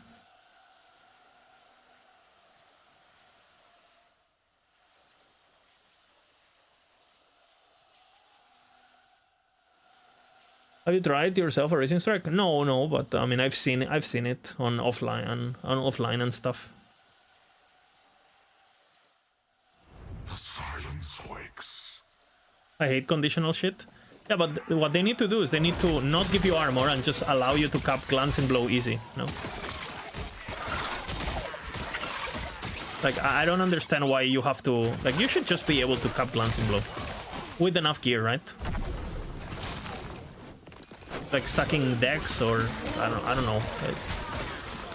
Like maybe like for each 10% dodge you have, you get 5% Glancing Blow or something. I don't know. So you're kind of incentivized to build both, right? He has watched you die. And you know, they've been giving us more Glancing Blow sources, so.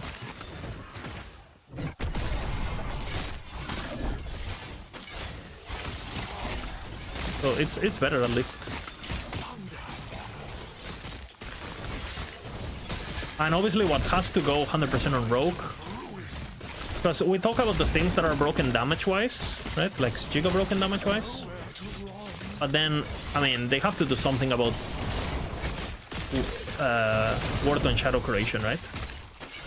Is there anything else that is as broken when a single affix just makes you immortal?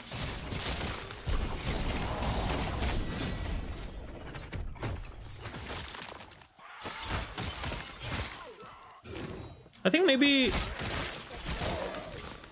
I think they could definitely make the Twisted Heart proc have only a maximum procs per second to avoid like getting a bit stupid.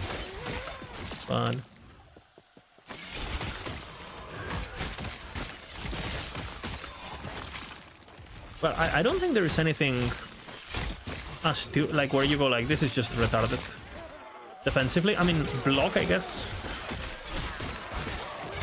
You know, you guys know I think block is OP, but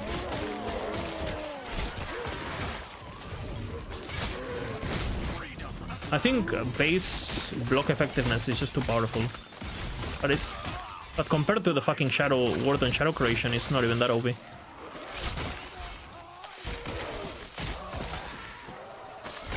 Do you think the new trailer with details will be released? Well, it's not gonna be a trailer, it's gonna be the patch preview thing, you know? That's what they do normally. Or the, you know, the one they do... It's always the same, no? They do a teaser, a trailer, and the patch preview. So, whatever the timing on that is, like, I think it's gonna be similar like what they always do.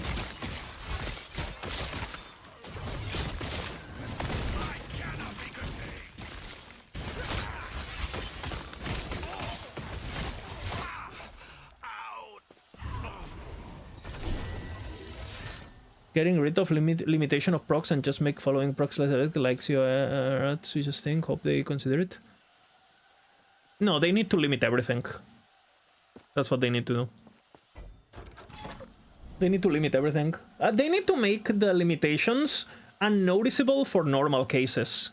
Like, for example, 4 times every 2 seconds, 3 times per second. So they need to make it so the procs, when you're playing, you can tell you're capped. So it doesn't affect the feeling of gameplay, but it affects abuse cases, right? Because you don't want to make the game less fun. But if an interaction is fun, it shouldn't be fun based on am I one-shotting the boss or not. In my opinion, it should be fun based on gameplay. So they just gotta make sure that some of these limitations, some of these procs, where you can't even visually tell if you're proccing 20 or 30 or 130. You literally can't tell visually, right? As a player, the only difference is like the boss dying in 1 hit or 20 hits, right? I think those need to be addressed, because otherwise the game is just gonna be a joke. Right? And that's fine if they want to do that, but it will make the game worse. Because when you have things that are uncapped, the only proper way to build is to build towards that. People think, oh, but it limits creativity, blah, blah, blah. It's the opposite. Like when you have... When there is something that is uncapped, you no longer have a choice. The choice is to go for the uncapped, because it's the most... because you can abuse it, right? But when you have to hit thresholds and breakpoints and limitations, your gearing has to be more creative, because you could reach that cap through different means, and picking the right mean is, you know, incentivizes interesting gearing. And I just... Chris Wilson was talking about that on recently on the attack speed breakpoints of Diablo 2. He made a video about it. And again, look at that video, right? On Diablo 2, everything is fucking capped. But it's still considered one of the most satisfying gearing processes of any game, right? Regardless of not having endgame, regardless of not having build variety. Like, the gearing process is fucking sick. But people still play the game for it, right?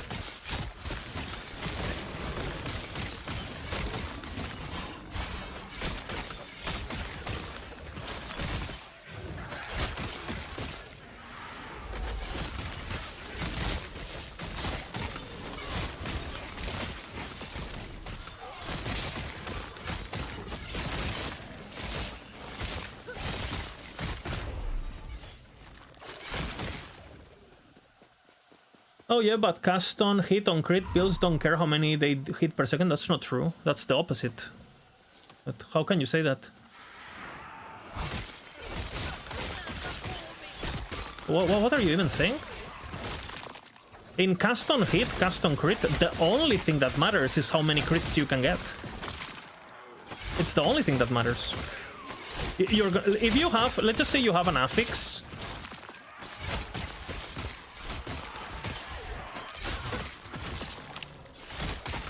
What they see? Wait, what? What are you even saying? Can you rephrase your message in a way that I can read it properly?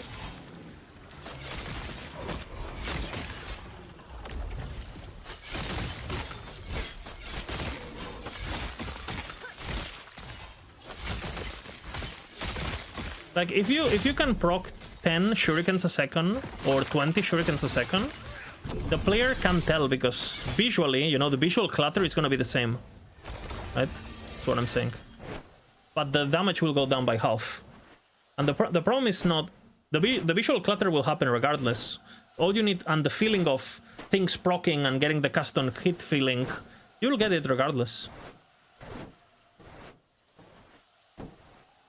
And again, you have the problem where, like, let's just say, if you build custom crit, you're incentivized to, let's just say shurikens, right? Shurikens, for example, is a good example. If you manually cast shurikens, how many shurikens can you get? Well, as much cast speed as you get, which is basically soft cap, because you can only get so much cast speed, right? But if you play an ability that does many hits, and all of those hits can crit shuriken, you end up in situations where, like, an ability that is not shuriken is better at doing shuriken than shuriken, and that is problematic in my opinion. You know, you can't build around it because of the limits. That's not true. 6, and if you think that's true, then you have no idea. I mean, that's just not true. Like, every build is capped by how much things. Like, you even have cooldown builds. Like, how can you say that you cannot build around it?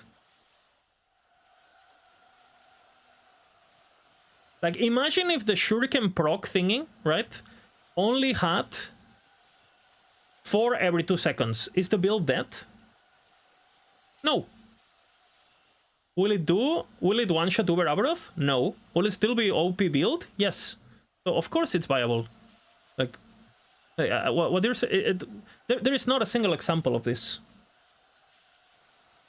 And by the way, that's what they should have done with Acid Flask, right? They should have made it so Acid Flask had a cap of procs instead of dropping the chance on the potato build. That is just not true.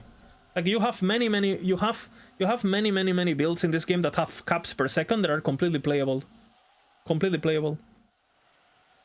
Like, look at the Warlock, for example. You know, everything is capped there. All the Rip Blood procs, all the Harvest procs, and they're completely fine. They're playable. And they also have preventions with, like, certain things only working with direct casting, right? So that is just right, not true. Like you are like if the caps that they put make sense, which again is like what I'm saying, right? 4 times every 2 seconds, something like that. I think that's fine. 2 times per 1 second, right? So the ability can proc 2 times per second, right?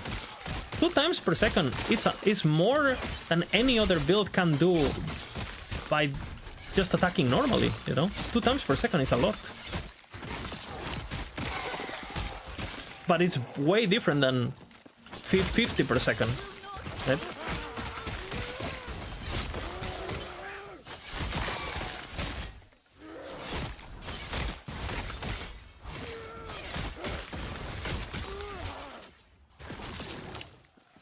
Like, for example, and there's so many builds that basically kind of work like that, right? Like, for example, like everything that... Let's just take a look at Shadow Cascade, right? Shadow Cascade, like the normal build, right? It procs with your shadows, and you're limited to only having 6 shadows, right? Or 7 or whatever. You can get more with certain affixes, but you know what I'm saying. And that build it's completely fine. The procs are not the problem. Like the number of procs is never an issue. It's only an abuse case.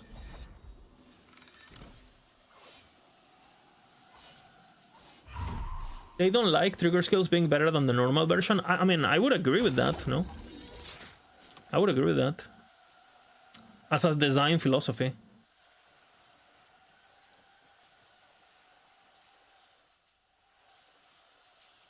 Especially if the trigger... Because, for example, if you compare something like Shuriken proc versus Icicle proc, right? On the bows, on the bow builds, the thing is, like, the Icicle doesn't have a skill tree, right? So even if you proc a lot, it's gonna do shit damage. But the problem is with proccing a skill that has a skill tree is that you basically have, you know, you're still proccing like a full fucking... It's not some... Like, Icicle is not even a sub-skill, it doesn't have any damage multipliers, so you have to compensate, right? But if you're proccing a skill that has damage multipliers and has a full skills tree and stuff, you need to cap it. Because otherwise the game is a joke. And again, there is not a single build where a cap like this would break the build. There's not a single one. Like, imagine if, like, the build they did with Acid Flask, imagine if they did it so it had a cap where you could only proc, I don't know,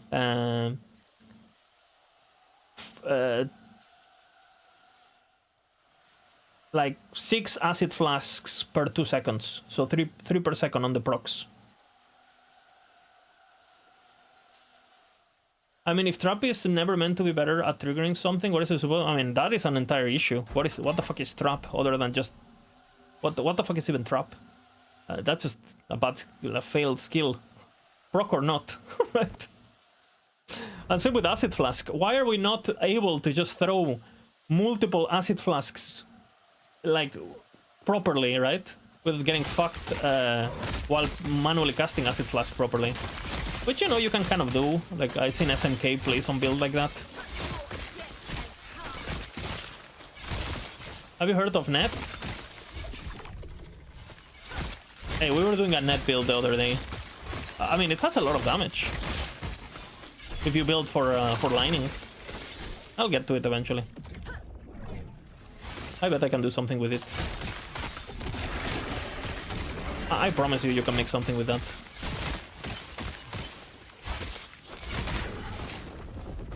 Oh, what the fuck? What is this corner bullshit, man? Come. Is he coming? Oh my god.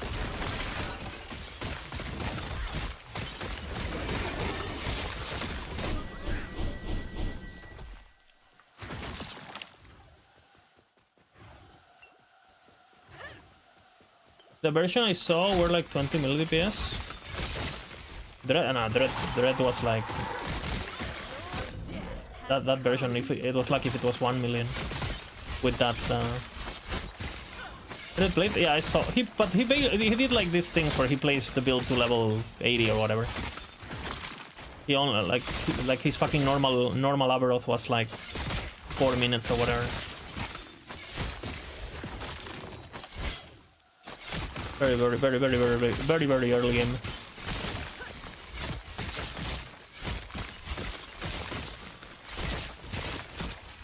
He went Blade Dancer for more shadows or something. He did Lightning version, but I don't know. He was like, you can check his video. It was like, I wouldn't. I don't think I would go Blade Dancer to begin with. I think.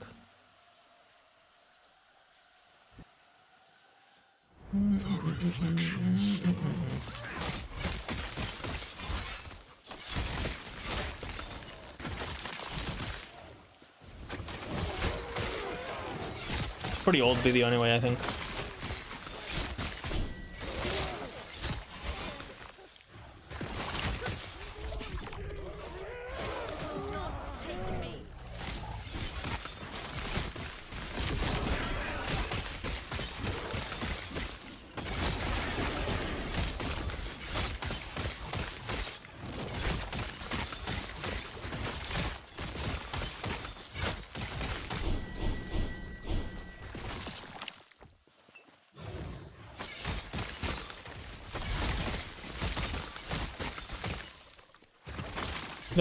The only way I would go BD for the shadow thingy is like if I did full doppelganger bullshit, no?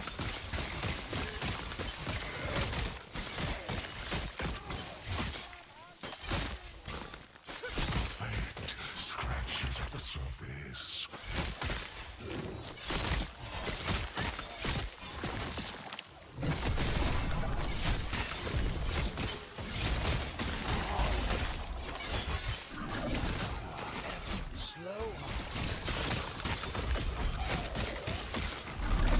Not kill that guy.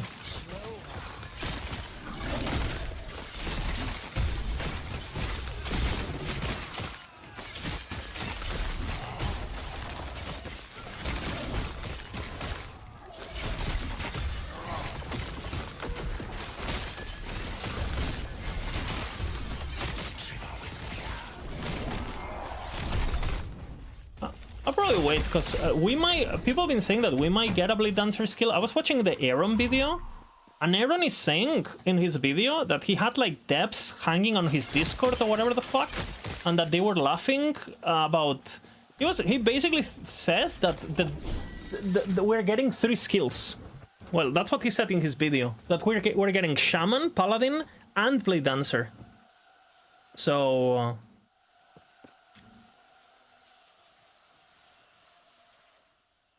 Well, the shock items, I don't know.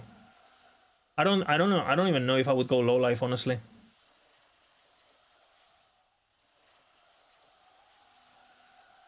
That's heavily implied. Well, I mean, I wasn't on. I mean, I haven't heard anything to think that, but he seemed pretty confident on his video. Talking about it, like, I don't know what the devs said on his devs on. I was not on that. I don't know exactly what they were doing on. If they were typing or they were like on voice or something. But he seemed pretty confident, and I mean, if anyone knows, it's Aaron, right? Because he's very close to the devs. Like, I basically don't talk to the devs at all anymore. But I'm pretty sure he's still very close, because you know, they have like personal bonds and shit.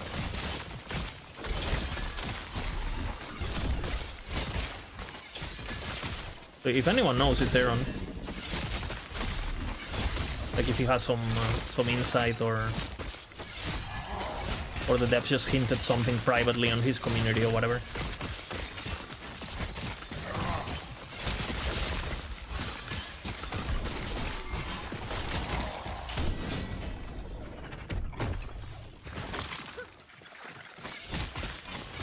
There are a couple of devs that are around, but yeah, for sure.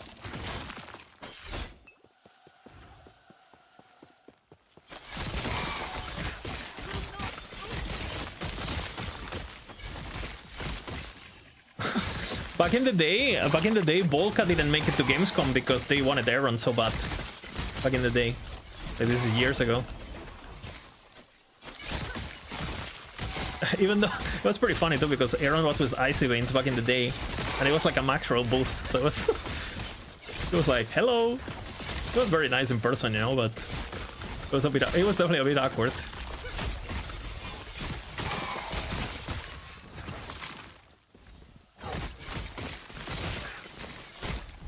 Am I the main Ellie Dreamer? I think so. I mean, I'm definitely up there. I'm definitely up there.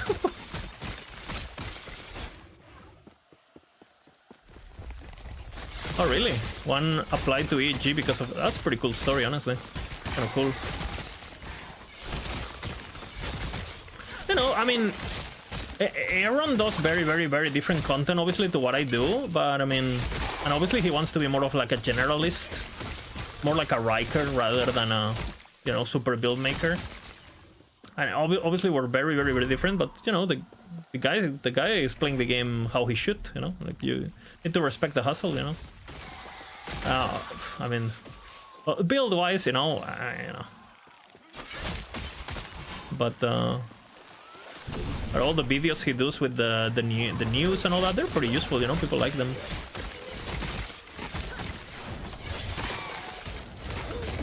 So I understand, and I also think he's quite nice to EG in general, right? He's not super... Like, he gives his opinions and he criticizes when he has to, but he's not gonna tell Mike, balance the game how I tell you, listen to me or the game will fail like I do, right? So... I can understand... if you were a brand, I would understand you going for a guy like Aaron over, you know, a different profile. For sure, like, like, I'm just gonna stop dropping F-bombs and fucking, you know, cancer words and telling the devs don't know how to do their job. Yeah, I mean, I get it. Like, I get it.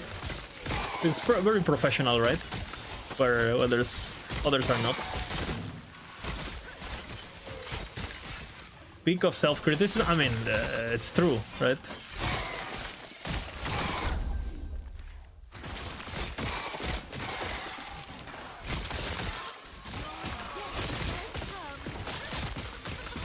And I know for sure there's some people at DSG who don't like me because I've been told so before. Right? I don't know who, but... yeah, let's just say some people didn't really appreciate me saying that this patch felt like getting a 12-inch dildo down my ass. So, yeah, I mean, I can I can understand that, you know? Probably... I have probably given them reasons, you know. Yeah, they are very non-toxic for sure, for sure. When I was on CT, I got in trouble quite a bit, right? For like, I literally got like told like, if you don't drop this, like by depths in chat, this is like was public and stuff. Like, Lizard, drop this or you'll get banned. Like, yep. Because I was just, I don't know, someone would type something like, this ability needs a buff, and I would say, what the fuck are you talking about? This build is fucking... Here's the proof of why this is OP. This is a video of me killing Uber with it. This is the gear. I would like, you know, fucking Giga skill check the random guy who typed there, because I was really scared, and to be honest, I shouldn't have done that, because at the end of the day, it's not my game, right? If the devs wanna ruin it, just don't play it, you know? But back in the day, I don't know, I felt a bit entitled to just like give my opinion, and because I knew my opinion was correct, so I just felt like I had to give it, right? And listen to me, I will save the game. When in reality, they didn't want my opinion to begin with, so I should have just not get involved at all, basically. But you know, back in the day, I don't know, I was really passionate about the game, and in that regard, right? Like getting involved and giving feedback and all that shit. Now I just play the game, I break the game, and if they want my opinion, like sometimes I've been asked my opinion. Like on the last... Since I left CT, I've been asked once about my opinion, and I did give it. I did give it.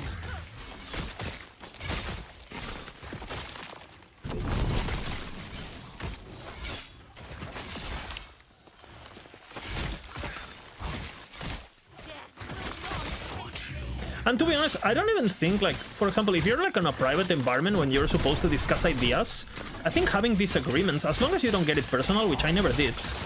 Like, I never called someone, like, names or anything. I would just say you're completely wrong, look at the math, like, check your math, you're wrong, right? I would just make arguments like, well, I mean, if you want to discuss something that is math, or it's like numbers, or what a build can or can't do. You need to be ready to engage. If you're not ready to be proven wrong, don't start the conversation, right? I feel. And there's a lot of like, I don't know, just in modern society, you know, in general, a lot of like, everyone's opinion is important. We gotta listen to everyone. Everyone's gotta vote.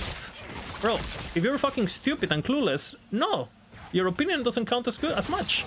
If what you're saying is factually wrong, does the opinion of someone who says the Earth is flat matter when it comes to geopolitical discussions? If you're literally saying the Earth is flat, therefore we're gonna build a wall on California for when the ice melts, do we need to listen to that person?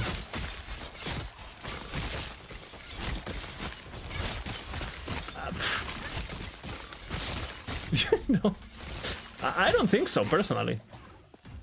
Like, and again, it's completely fine to have an opinion while being clueless and just give your opinion, but knowing that, hey, I might be wrong about this, but I get the feeling, blah blah blah, right? Like, unless you can factually prove something, you should be ready to be proven wrong, and you should be okay with people telling you, hey, by the way, you're clueless, look at this, hope it's helpful, right? If you're tolerant of everything, then you stand for it. Yeah, I agree. And when it comes to game, like for example, right now, it's with the, and again, it's completely fine to have an opinion, right? But if you say, like, I don't know, let's just say someone makes a build and it said, this is the best way to make, I don't know, rogue leveling, right? And then someone else comes and makes it better. You only have one option, which is, oh, guys, look, someone found something better than me. Now that's the best. That's it. But a lot of people get into their ego and shit, right? And they're like, what? You know? No, my bro, it's fine. Who cares? Like, just take the new tech and move on, right? But I don't know. Ooh, I have to do those. And it's the same with the like.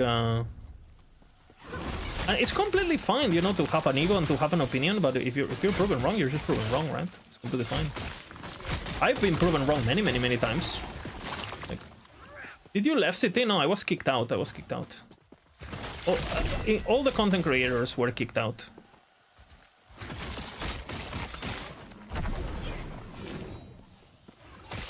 So I was kicked out.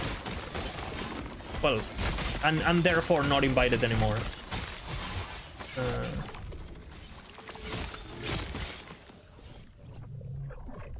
The only thing that I have kind of bad blood against that is that the justification they gave felt to me like an excuse.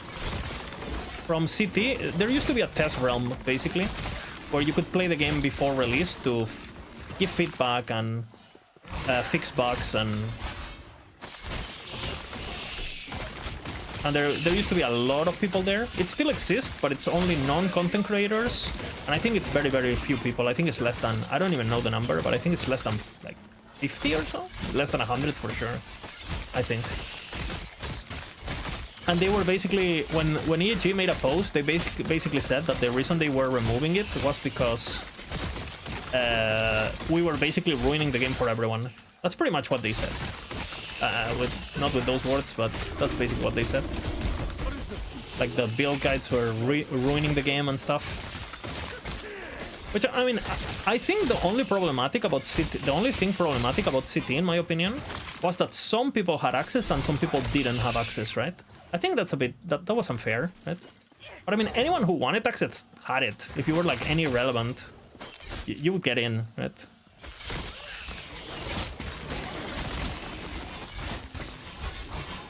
The build guides are the reason there's no content. No, the build guides are the reason why the progression is bad. And not only the guide, it's like they were acting like, I understand a lot of people like to live in a bubble where like they still think it's 2000, you know?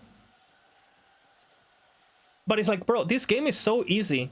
Like, I haven't been in CT for the last, what, 2 to 3 years now? Two years at least, right? And I'm actually able to solve the game faster now, right? Because before, when I was on CT, I would like test all the like B tier builds and all the new items and all the like niche shit to really try to make it work and to really try to make a build for the new people. Now, since I don't have access, I just read the patch notes, I immediately identify the one line that is broken and I make a guide about it. And if I don't make it, some Chinese guy makes it, and on day 2, it's on Maxroll, better optimized, you know? So, and not only that, but because now people are scared of failing or not being able to do the content or whatever. Like, there's more build following now than there was back when CT. Right? And again, I understand it, the discovery, all that. Like, I get it, but I don't know. I think the way they phrase it was like completely fucked, personally. Like if we were like some sort of cancer that had to be eradicated or something. Especially when we spend so much fucking time, we give so much feedback for free, right? Because that's another thing too. If you were on CT, you know that there was 2 types of content creators. People like me, who were like there every fucking day, not streaming for it, right? Giving feedback, like literally sending 40 PDF documents about everything that needs to be wrong, and actually engaging with the devs and giving feedback and sharing clips, sharing builds, sharing everything I knew with everyone, right? And there was the people who were there, never ever typed, and they were just there to actually, you know, well, yeah. And you know this is true. And then it's very funny too, because it feels to me like they had a lot of pressure from like non-Ellie content creators, right? You have people saying, oh, you know, Mac, this game has a tier list on day 1. How am I supposed to make a build if the game is solved? Like, you know, you had a lot of PoE streamers talking that shit. Okay, we had 2 years since there's no CT. What builds are they playing? You know?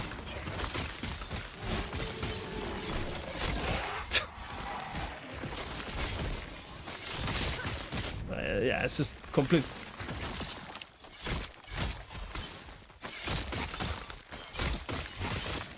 And again, and the knowledge we obtained is not getting erased, right? So if you wanted to catch up right now, it'd be so hard, especially with all the offline thing and stuff. Like, bro, the offline thing on as a whole is just like, and that's never going away, right? It's never going away. So you either embrace it or you're fucked.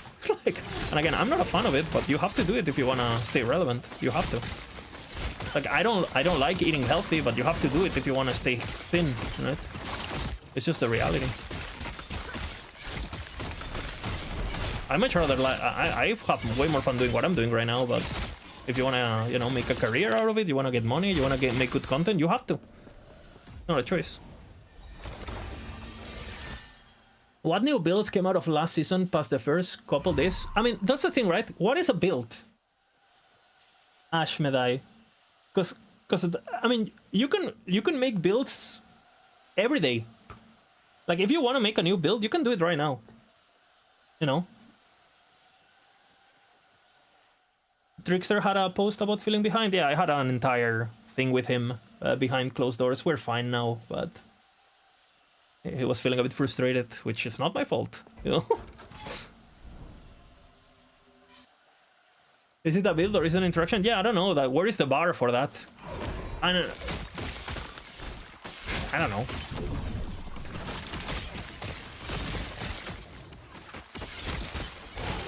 What is a build, really? Depending on what the bar, how low the bar is for you, and you can just grab a macro build, right? And say, okay, we're doing poison, chaos bolts. Now I'm gonna doing bleed. It's gonna be slightly worse, but it's a new build. Call it a build, you know.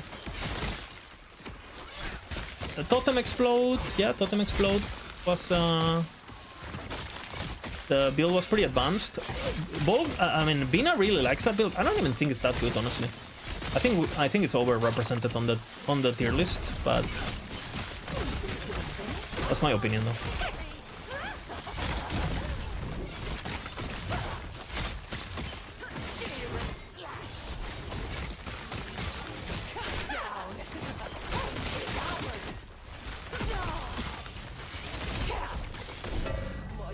Fucking Avengers are ganking up on me.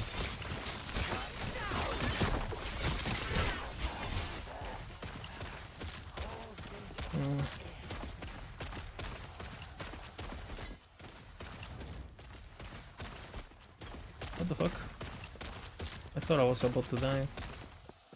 Let's just wait. I mean, and you know, there's some builds, like for example, like the Time Rod build already existed, but we didn't publish it until they hotfixed, well, they buffed Hammer Throw in patch 1, you know, 1.4, 1.7 or whatever the fuck it was. And then that build was like later. Shadowrend had a lot of interactions, you know, a lot of interactions. Same with Bladestorm. But it's basically just the same build, like with one thing changing here or there. And then you have a lot of people who'd like to grab one of those builds and just go full glass cannon and call it like a new build or whatever, right? And it's basically the same build, but you're just building full damage, you know, for softcore or whatever. It's like, is that really a new build? Like, no.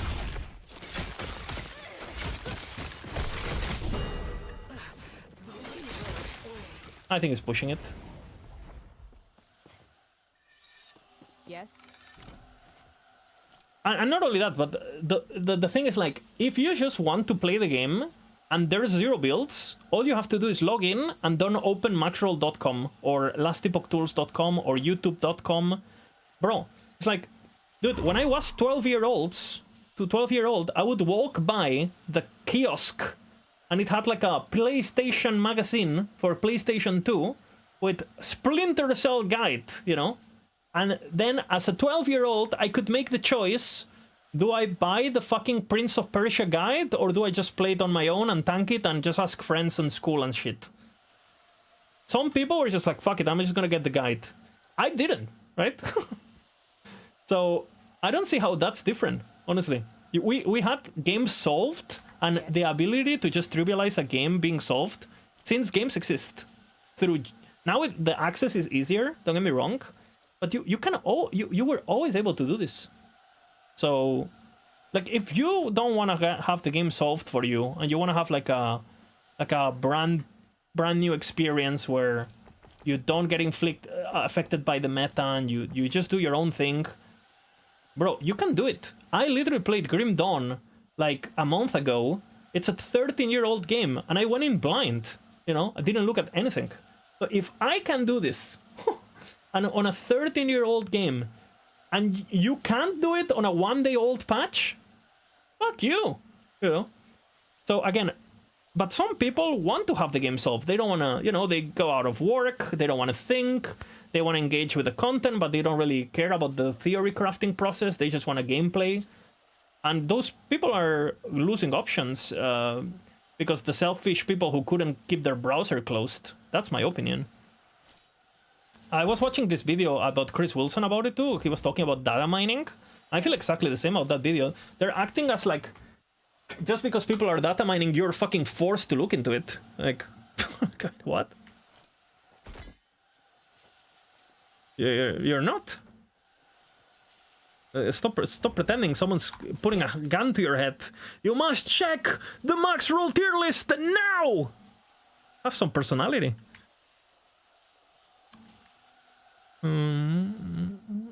That's my opinion. That's pretty good.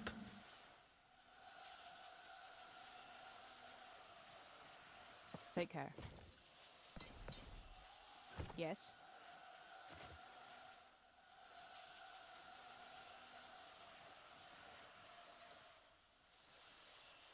That's pretty good too.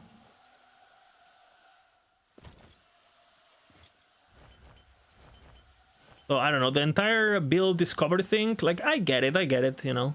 Like I think it's better that we don't have access, right, overall.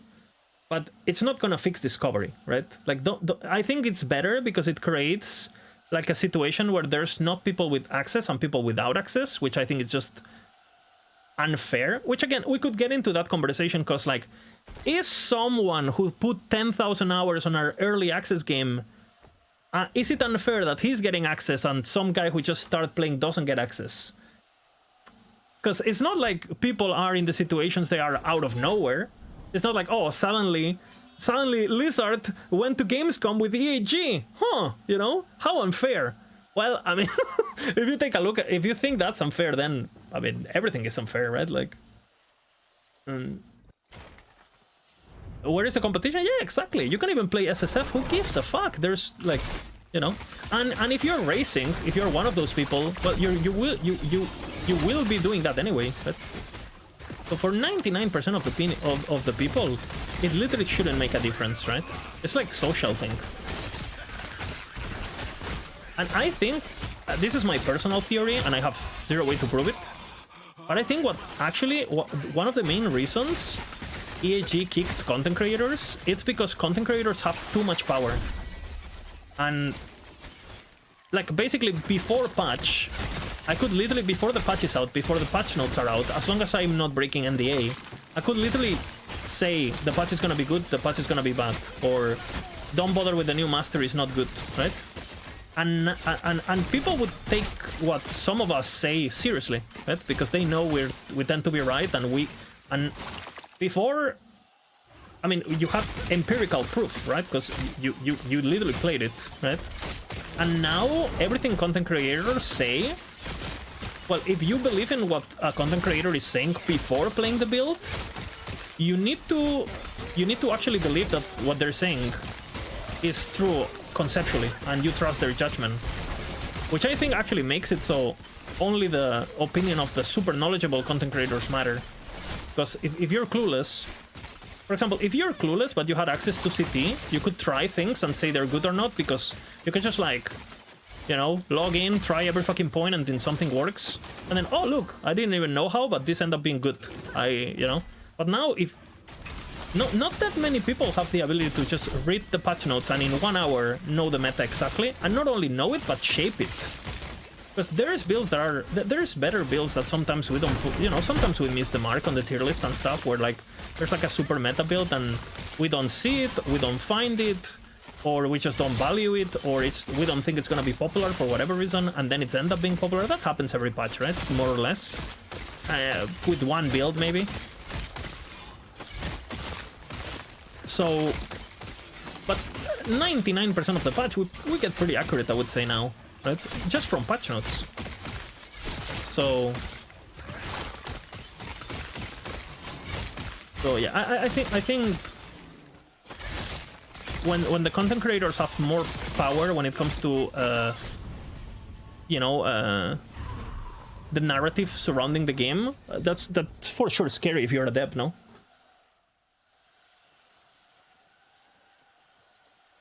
OpenPTR. I mean, OpenPTR it's a double-edged course. I rather have an open PTR than a closed PTR. That's for sure. I think that you either have no PTR or open PTR, in my opinion. The only problem CT had in last epoch, in my opinion, is that it was not open. Like for me, dude, you know how good it would have been for me if we made it open. So you have all these fucking Path of Exile creators or Diablo creators who come in, they log into CT for 1 day, and they can't stream it, right, or whatever, so they don't do it.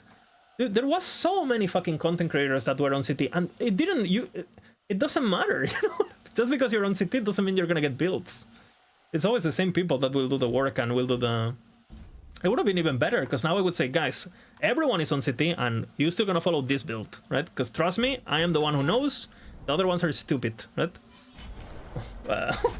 It would have been better for me. The more access, the better I look, right? And it's competition, so you get what others are doing, and then... I don't know. I think it's better. More access. It's more healthy. The builds will be better too. Because people will try to prove each other, this is my build, right?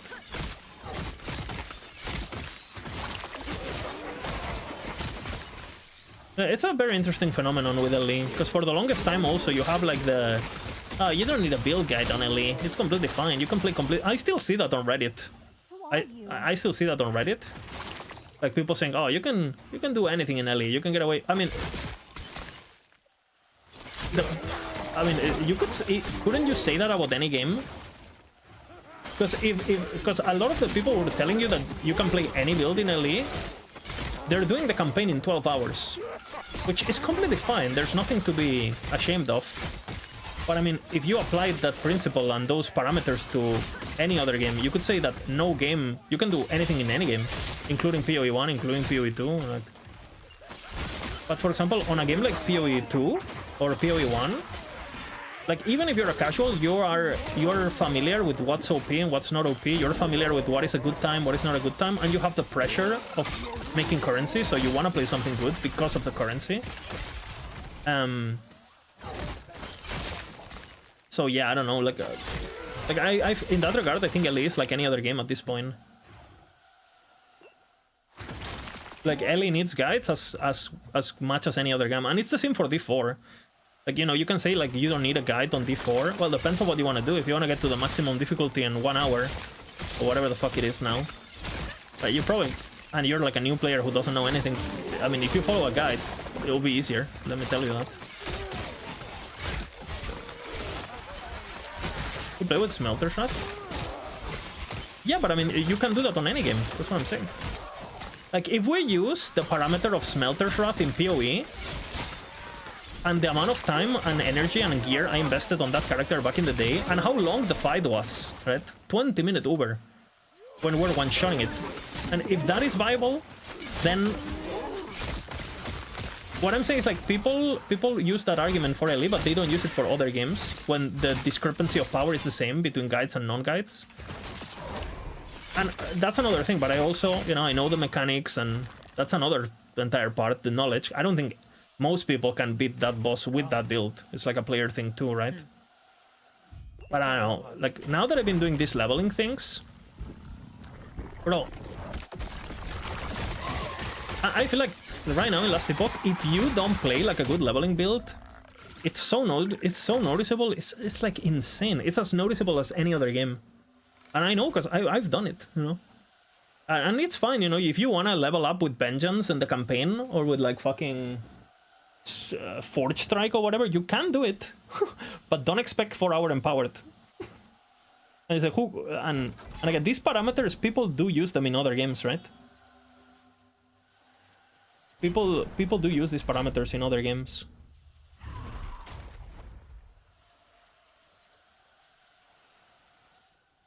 So I don't know.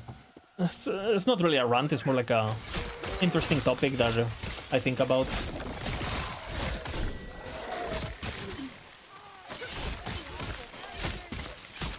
Also, I think, because another thing that I noticed, I don't know how it is in PoE 2, because in PoE 2 it seems like, because the game is very young, you can get away with pretty shit content still, from what I've seen.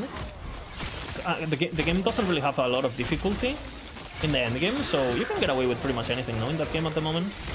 Like, the balance is just so over the place that the content is weak and you're powerful, so it doesn't really matter. Looks like it to me. I could be wrong. But for example, I think in PoE 1, because the average player, and because there's things like POV, like, if you are a content creator and you make something that is not super optimal or very under optimal, like, a player who's been playing the game for like 8 years or whatever, it's probably gonna be able to tell, or other content creators are gonna be able to tell that that's pretty bad. And for example, that doesn't happen in LE. Like, I've seen some builds praised, then when I open up the planner, like, my eyes bleed. And by the way, some of those builds are my own, so this is not even about like a specific person or anything. Like, this has happened to me, where like I make a build, I come back the next patch, and I look at my planner and I go, holy fuck, how was I this, how am I this bad, right? Or how, holy fuck, I was so bad back then, or whatever. And to be honest, it happens every time, right? But in LE, you never get called out. Because the average user is completely clueless, and the average content creator is also completely clueless. The bar is so low. Like, for example, when we were doing the druid leveling bullshit, bro, I was checking, I literally checked that any written and video resource for leveling a druid there was on the internet. And I checked some of it from some, like, people who are supposed to be experts, right, with it. And dude, the only person who actually ended up helping me was like a fucking chatter in my chat, who didn't have a guide and didn't have anything. So And there was like 40-page long guides out there that I literally checked. I literally checked the first line, and I was like, okay, this is wrong. I'm gonna stop reading because literally the first, I can see mistakes on literally the first line, right? But if you whatever, like I don't want this to take the wrong way. What I'm trying to say is the game is so young, everyone is so clueless, and nobody works really on the game. So it shows, you know, content is bad, guides are bad. And again, I'm including myself on this. I think we go here now. I think 20% is fine. Ah, shit. I didn't want that. I wanted the cold.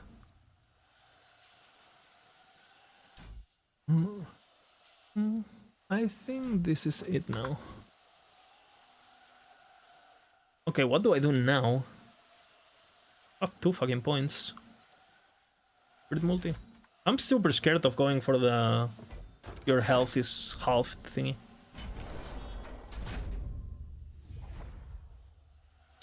I'm sure the next season will have an interesting way that you will want to interact with, right? To be honest, I don't really care about the link mechanics.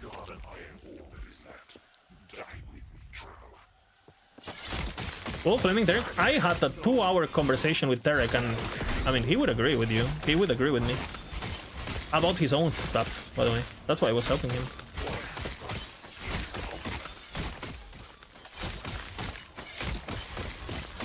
Terek's been very busy in real life, you know. Doesn't put the amount of hours that he was putting before.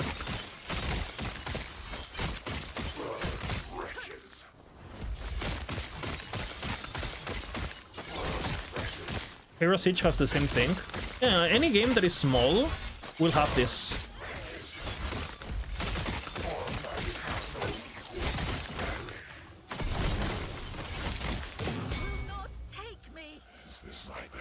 Okay, there goes my traitors. Okay, we're gonna count for the people who say prophecies are bad. We're gonna count how many traitor stonks we get out of prophecies.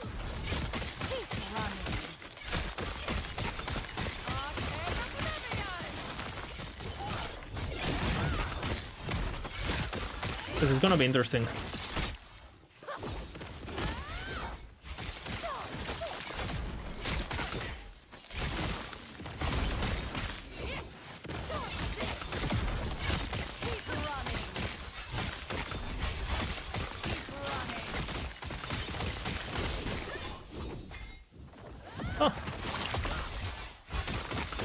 I don't know how I didn't lose my Reaper, but I'm happy.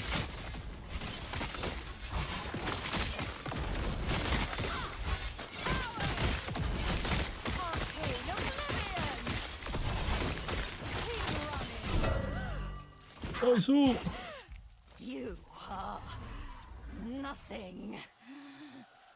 Prophecies are worse for bear stuff and exiles. You have to know the game, the system with tiers and stuff. Yeah, but that's the thing, right? People claim a system is bad when they don't understand it. Like imagine, right? You have 2 machines. One machine is used for masturbation, and the other machine is used for brushing your teeth. Yeah, and then you grab the machine that brushes your teeth and you use it for masturbation, and you use the masturbation to wash your teeth. You're gonna say, what a shit machine. I'd rather use my hand, right? That's exactly what's happening on Last Epoch. You like these analogies? I couldn't think of anything better. And I wanted to talk about something that you guys all know, which I for sure know masturbation is a thing. Like, you all know about that for sure. And then but maybe washing your teeth is... Maybe some of you don't know about this. Maybe I should have picked something like, I don't know, taking a shit. You know? What is that exactly? Right? So yeah, maybe that's my bad. But I agree with you, Safakus, that the imprint problem is like a obscurity problem and not a power problem. Like, it's because it's so poorly explained how it works in game. It basically is not explained at all, and you know, people used to use the system completely wrong, and it would still work, right? So now that yeah, now that it doesn't work like now that it's not as crazy as this. Basically, before the machine was so OP. It had so many features that even though it was for washing your teeth, you could actually use it for masturbation and succeed, because the machine had the machine has so many features that it felt like, holy fuck. It was still that was trippy. It was still like a teeth washing machine, but it had so many features you could use it for masturbation too, right? So people were like, what the fuck? Give me back my masturbation machine. Like, it's not a masturbation machine, it's a teeth machine. You know what I'm saying? So if you use it as a teeth machine, it's still really good. Did city people like these analogies? Okay, we don't need to talk about city, okay?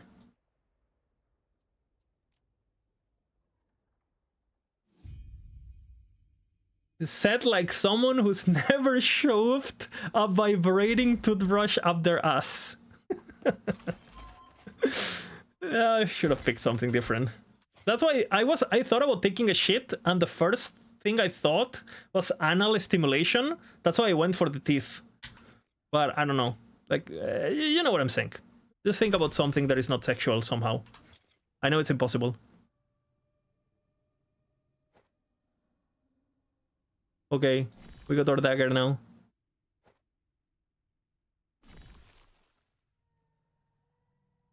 It's a pretty good dagger, honestly.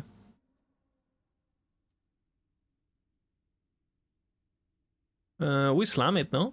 I'm gonna keep literally every dagger for the sake of okay, so we're gonna start picking up daggers at 8 hours on prophecies, on imprints, right? So every dagger that procs through imprints is going on a stash tab, all of them. So these ones are not imprints, right? So these ones, we can throw this one actually. Actually, I'll use it for LP and see if I get lucky. But we're gonna make a stash tab called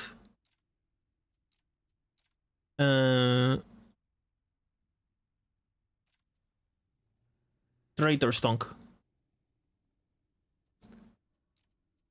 Okay, every fucking dagger that procs will go in there.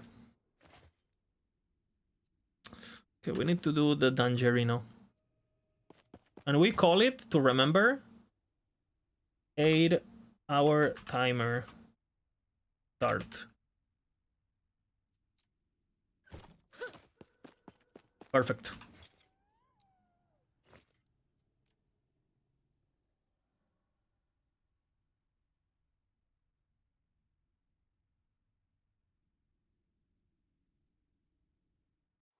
Okay, I guess my chat has... Yeah, I should have... Yeah, that's my bad.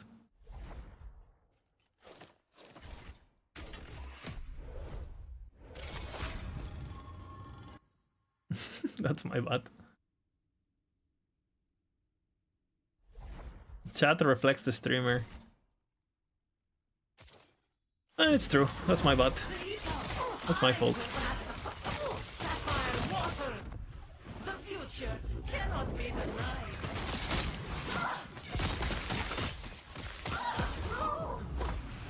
That is true. So much to learn.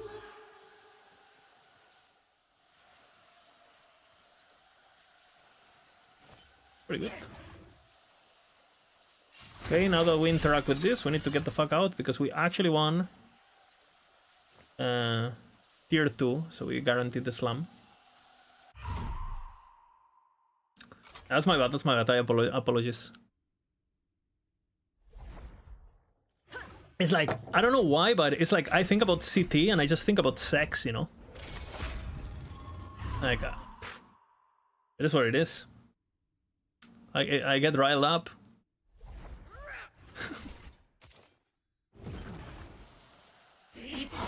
I will have it. What do you guys think about my tier 2 Aurora damage? Escape is impossible. Don't make fun of my build, okay? We will be overpowered eventually.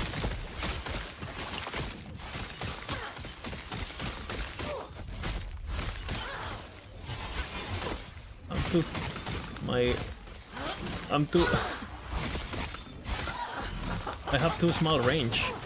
Too small of a PP. Escape is impossible.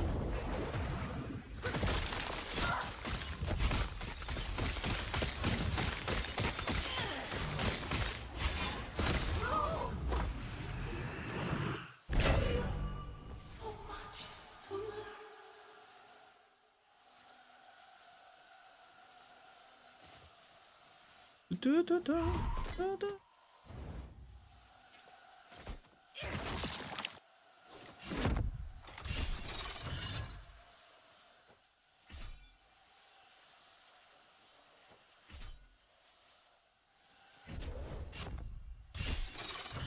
Are you watching? +4! Gaming. I am gaming. Go for crit. Holy, +4.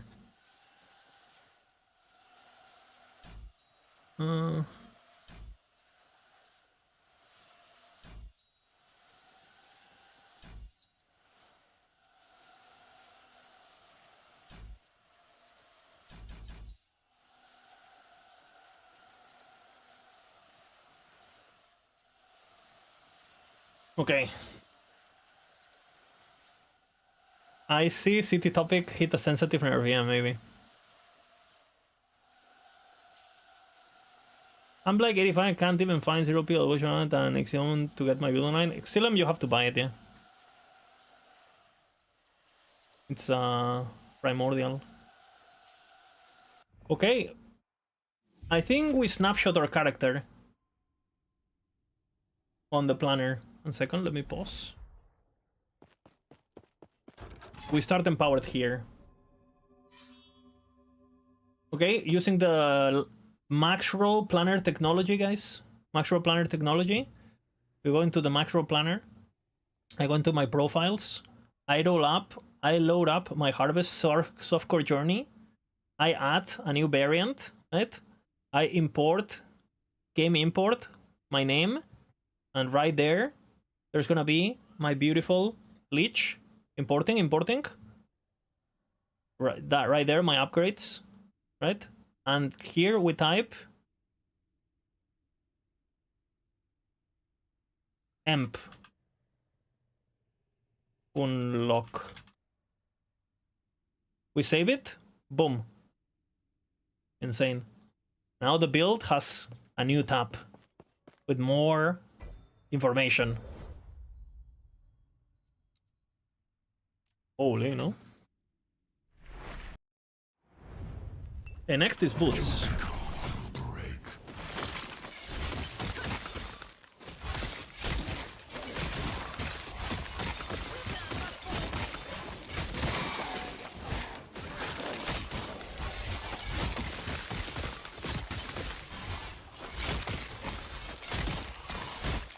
At some point, Uber Abaroth had 20 million HP and City and Dev said it's fine. What the fuck hit me? 1 second.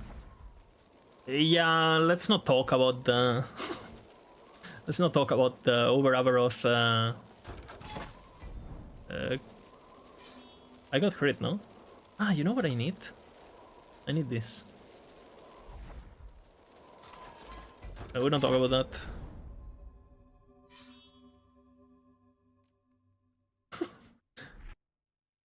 We don't talk about that. But let's just say I have some very funny DMs from that period.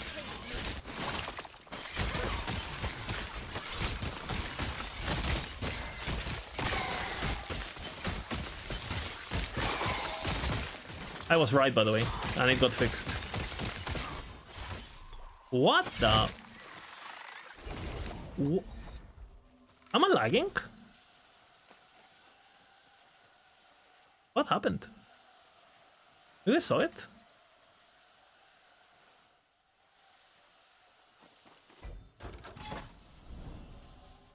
Did I get 20 crits in a row or something, or what happened?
And I do have 0 crit avoidance, so...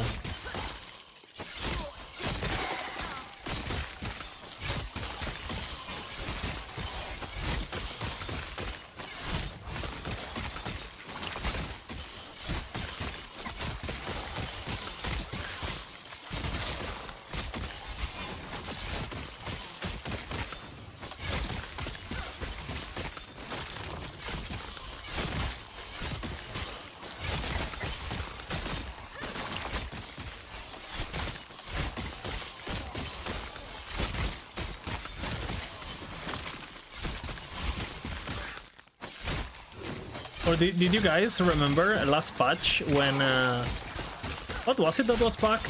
Like stuns were getting perma-stunned or something? And I could tell it was wrong like 20 seconds into logging in. Like I logged in and said the game is fucked. Literally 20 seconds.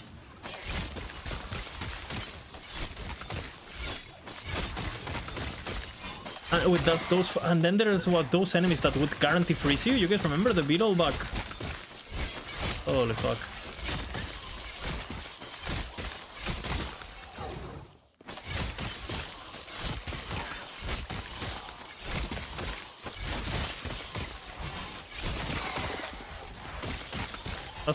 Things like that have happened many times. There has to be so many posts with me on the Discord, sorry, on the forums back in the day, where like mid-season I would make a huge post about arena enemies are doing 2 times the intended damage. And 3 weeks later, fixed a small bug that made enemies in arena do more damage than intended. I was like, huh. Huh.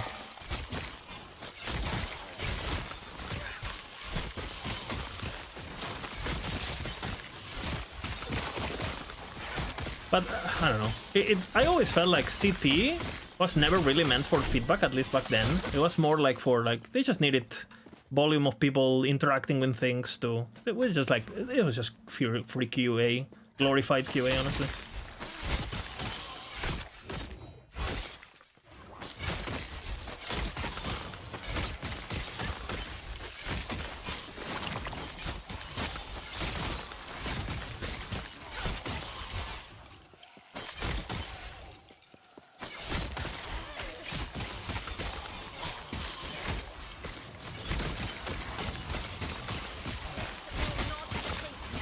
So I don't really, if any current city is watching or whatever, or like don't ever blame them, because even if some of them are clueless or whatever, I don't really think.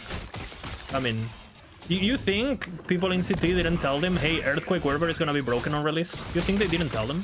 Like, they just didn't care. They would cage us all. I just don't think they really get. They're there for the feedback that they care, you know?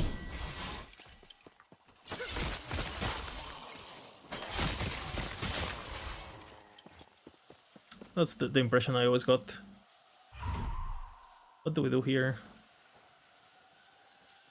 Could use you, but... we'll see what I do with that. Kind of like that. Don't like this. All of those are imprints, by the way, that I'm dropping. I'm having the boots imprinted. Yes.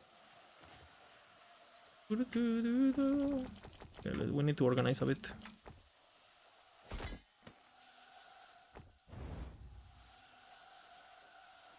They're kind of okay. We'll use them.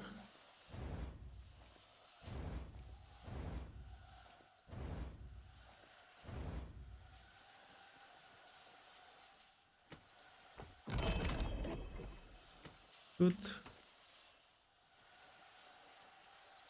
Movement speed. What?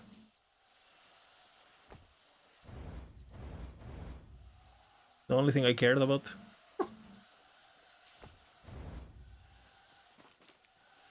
Yes. That's not horrible. Take care.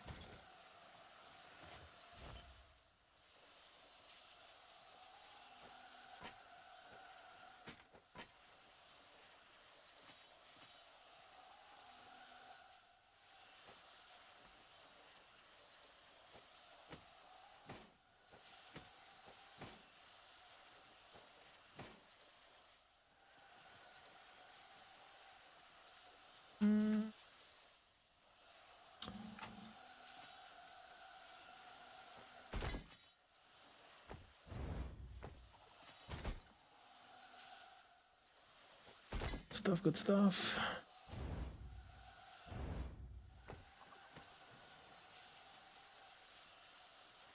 Not horrible.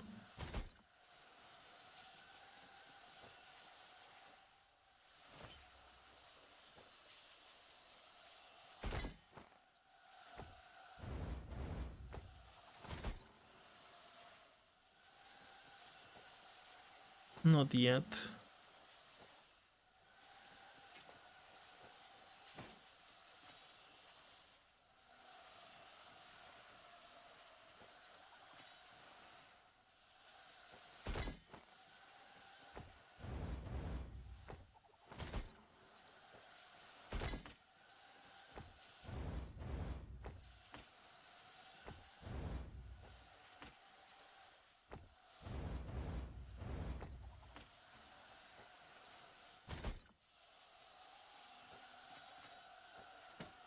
Dun.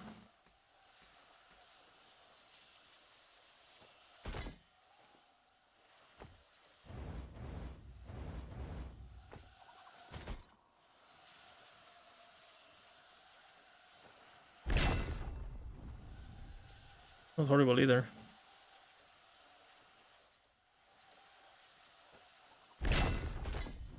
Alright, let's see what you are, baby.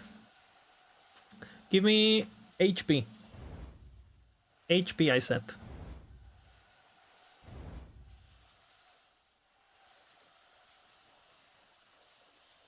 What? I need the cold damage. It's fine. We're at that point where no HP, no gain.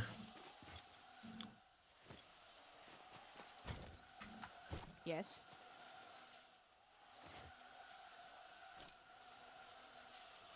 Take care. Oops.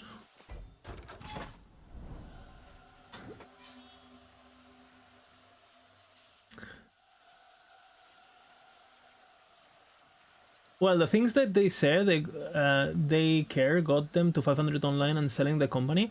But I actually, someone was mentioning recently, I mean, it's on my Discord and stuff, but I didn't know this, but EAG has a $60 million incentive next year.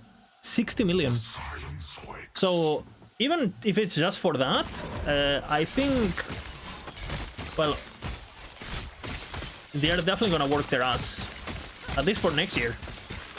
I don't know what's gonna happen after that, but for the expansion, they're gonna work their ass, man. Source, it's on my Reddit, it's on my Discord, sorry, but it's pretty well documented. I think it's completely official. But based on performance, I think they have 60 million. I think MML linked the article and stuff. More than 3 leaks. The thing is, like, I think we're gonna have, like, at least... I don't think the expansion is before summer, right? I think it's gonna be maximum June. And after that, I think it's gonna be normal. So I don't know if it's gonna end up being 2, just because the expansion... If the expansion... Let's just say the expansion is on July, then 3 leagues is gonna be rough. But, I mean, they're incentivized to do that, and one of them... It's Nordic Ware, there you go.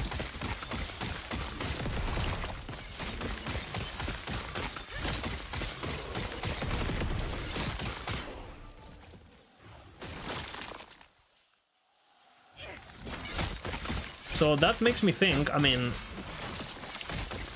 60 million is basically like, I mean, they got 96, right? So 60 is a lot of fucking money, man. Like, it's like they could basically double the bag they got, pretty much, right? It's huge.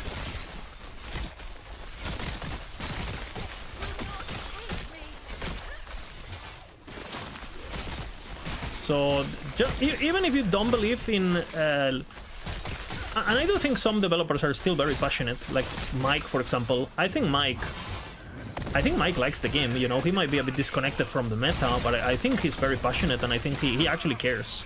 I think, right? I can't talk about every dev, but I think, and I've met the guy in person and stuff, like, for sure, right? I think. Could be wrong, but that's the vibe I get. So even if you don't believe that they are that they have good intentions, and you know, even if you think they're sellouts, even if you think they're liars, even if you think EHG is bad, I mean, you can't not believe that they won $60 million, right? So if you don't believe on them as on a moral level, you should at least believe in their interest of winning $60 million. So I'm not asking you to believe in them blindly and to believe in the game blindly, because, you know, you don't need to do that. But there is big, you know, there is a big incentive to believe that they want the game to be good, right?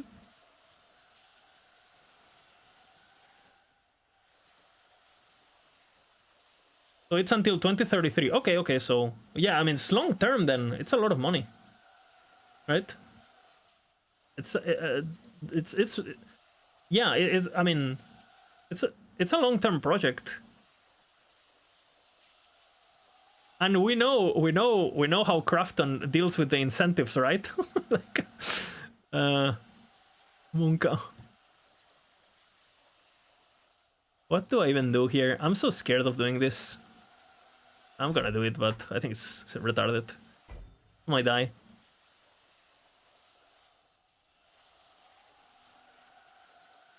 I wanted to have a decent, because I mean, I meme a lot with the AI songs and all that, but I'm actually really hyped for the expansion, and I know I already made peace that it's for sure gonna have some enchitification because console. Like Mike already said, they're gonna redo the UI and they're gonna redo like I mean, it makes sense, right? I think they're aiming for having a more than half player base on console. I think this is gonna be a console first game, like Diablo. I truly believe this. And you know, you might say, oh, it sucks, blah blah blah, but you know, if the UIs are a bit shit, but the game is good and it's supported, that is something that you know, it's the price to pay, whatever, you know. Like, for me, it's not a deal breaker. I already made peace with it. I know it's gonna happen. And so when it happens, I'm not surprised. And if anything, I'm happy that it's not as shit as I imagined, right? But the console can make this game... It can blow up. Like, Krafton wouldn't have paid 90-something million if they didn't have a plan, right? You can say whatever you want about them, but they're not dumb. They will get their money back.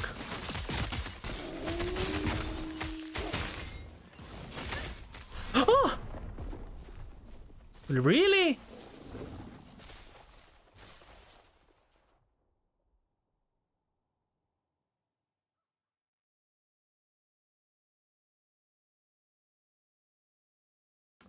2 crits in a row, 1.2k.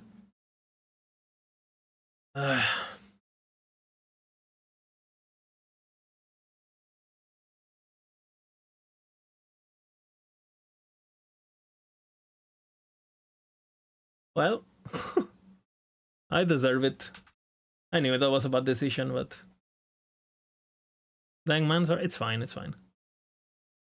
Let's watch the death.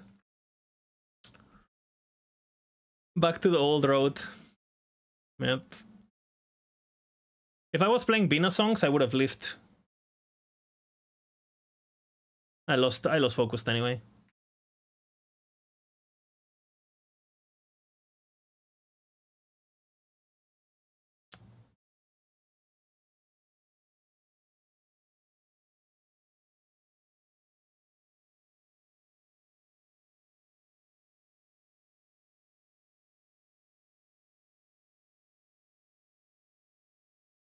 Yeah, I should never grab this note, the HP thing. Do you have a song about sigils? I don't know enough.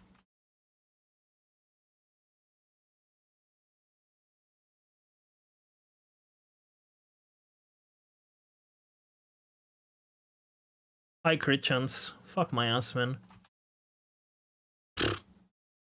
1.2k 1 crit? 1.2k 2 crits. 2 crits in a row. And we know our crits because that's so unlucky, but you know, it is what it is. It is what it is. I was close to being immune to that.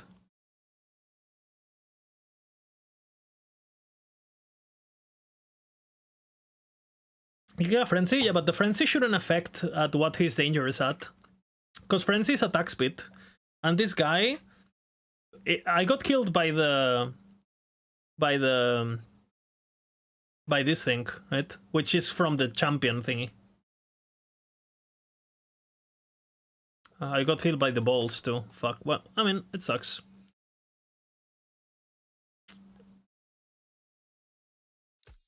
Well, you know what it is, right? I need food though.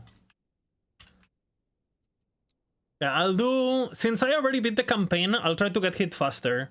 Animation gets fucked. Well, I got killed by the lining. Those don't have an animation. Those just happen. So those just happen. They don't have an animation to begin with. They just happen. Like the lining things. They're like an aura. It's like the profane, like the modifiers and stuff.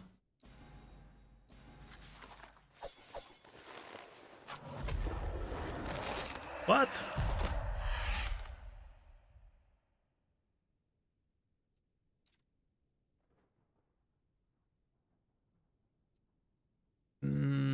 Unlucky. I'll level properly now, okay? Just for the sake of speed, because I died too much. The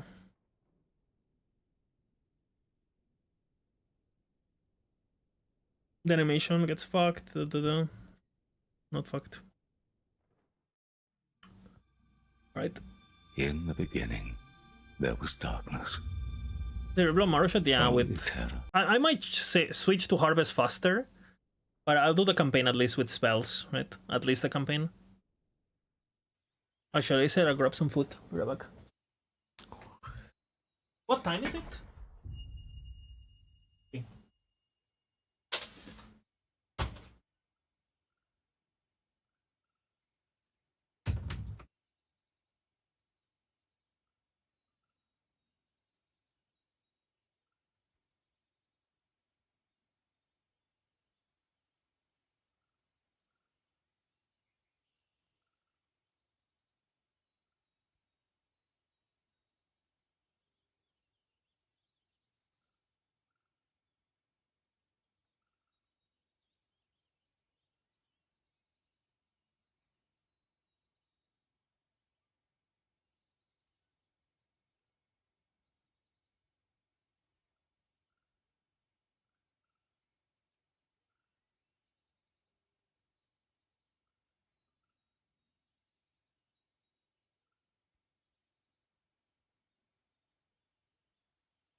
Did he just ripped?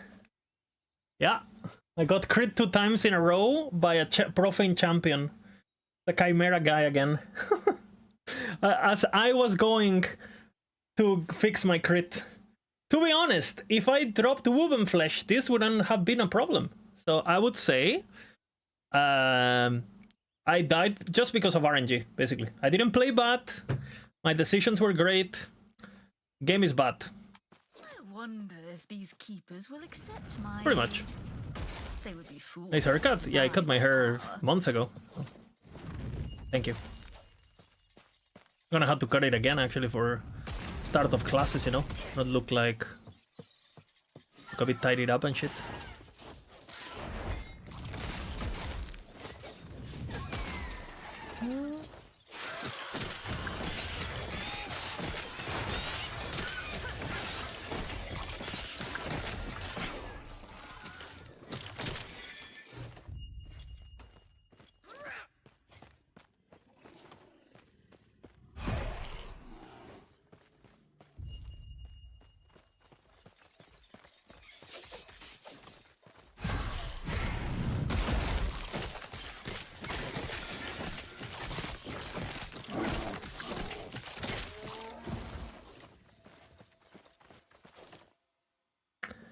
11 replot? I don't know what I'm gonna do. I'll switch to Harvest whenever it makes sense. I just won't do it in the campaign.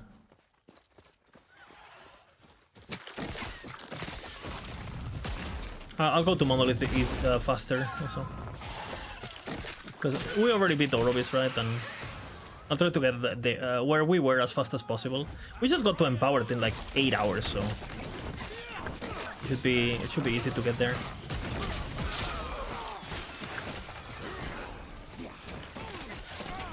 But yeah, so far, I have streamed this build for...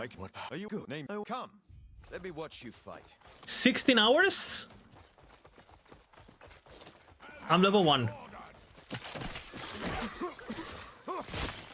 Smoke. I did Harvest from level 1 though before, right? So... I think that's excusable.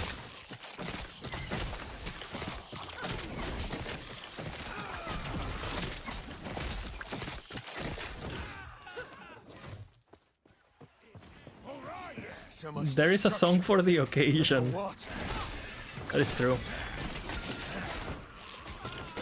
That is true. Let me get my XP.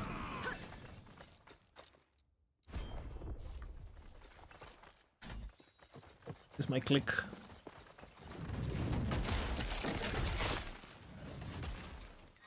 Where'd you learn to fight?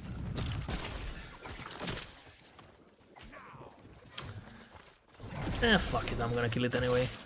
I have it already. Quick, before it reaches town.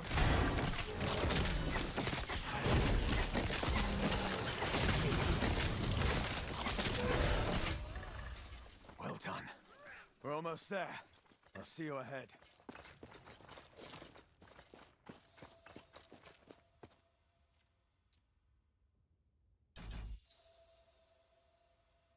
Okay, you guys want the song?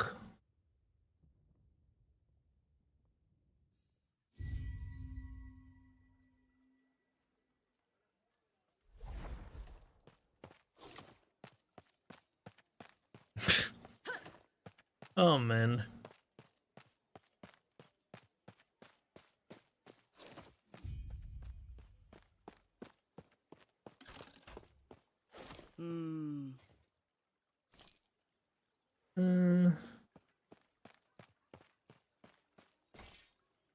I mean, what am I doing?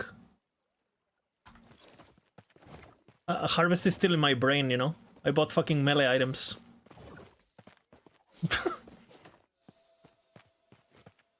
Dude, I've been consumed by Harvest.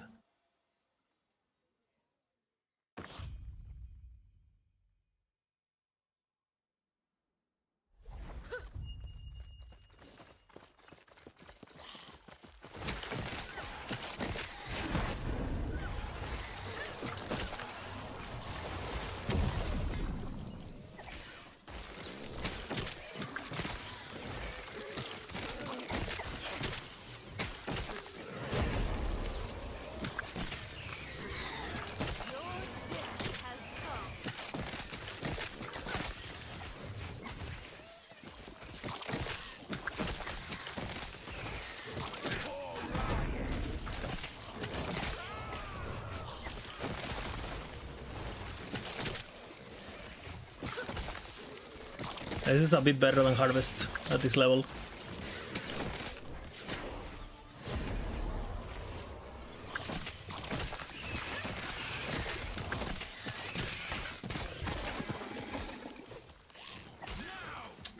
My clicking, man. Am I so bad? Might as well. More XP.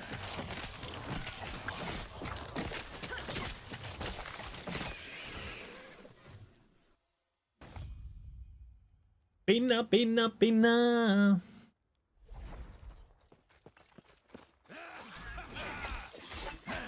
Pina, pina.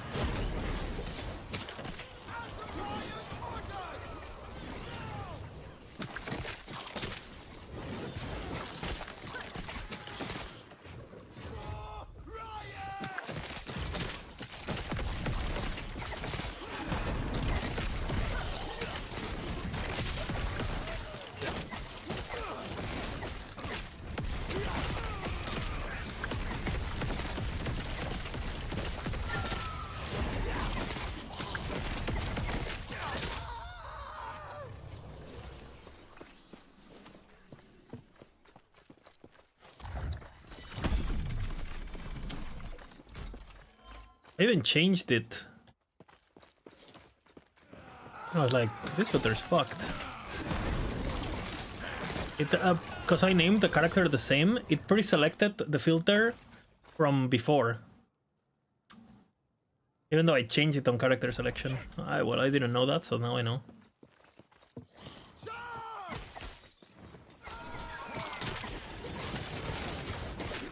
Zero Shrine Gaming.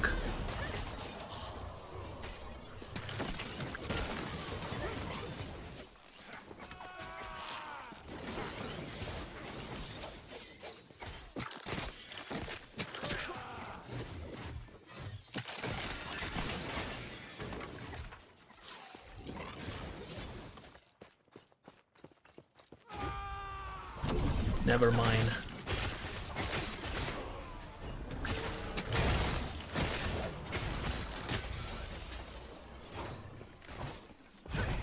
Bina, bina. Yeah. Cold call, see ya. I see ya, Misha. Enjoy your cold.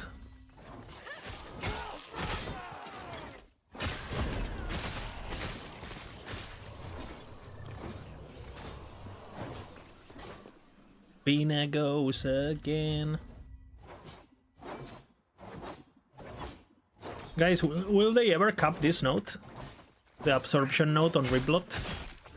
Or no?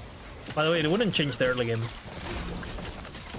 Because you can't know, you wouldn't be able to cap it early game, right? Because you don't have cast pit. But end game, holy fuck, that note scales. Didn't drop anything. You're here to help protect the Changed the. Tread carefully.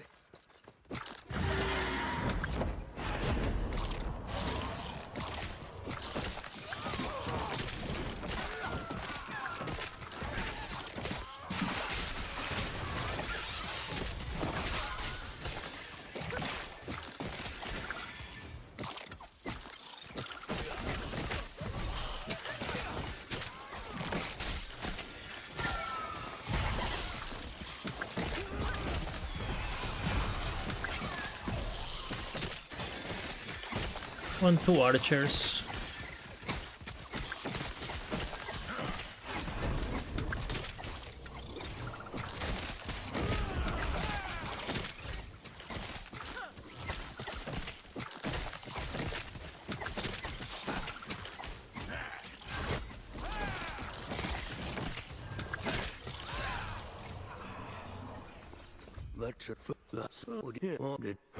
Well, tell you what. Oh, it's on repeat, my bad. And then I'll explain more. Who would do that? Talks are hardly worth it if you don't know why Orion is after us.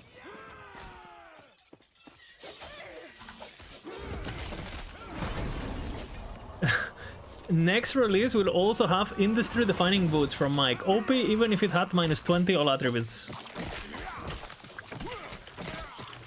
I'm kind of worried about that. He hasn't really said anything else now about the boots.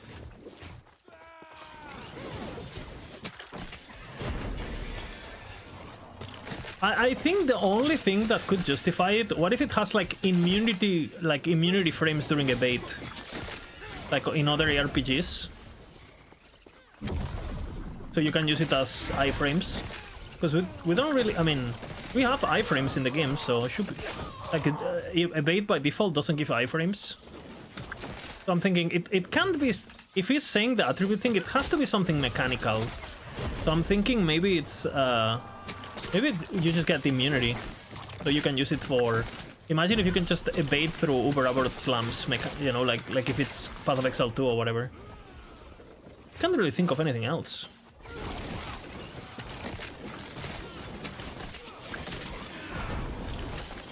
Or just, I mean, you do 1 billion damage or whatever. I guess that could be too.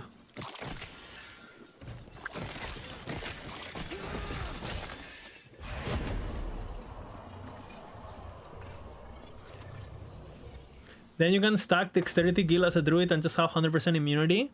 Well, eventually you're gonna have a bit of downtime, right? Because cooldown recovery has diminishing returns. You can never get it to 0. But it'll be close. It'll be close. I'm sure you have questions. That happened. First check and make sure that I got crit twice in a row. As I was trying to get my crit fixed. My crit avoidance fixed. So yeah. Good. My bad. No.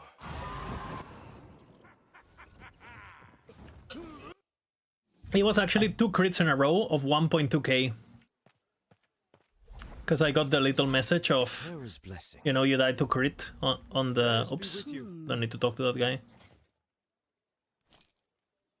And I kind of like that, honestly.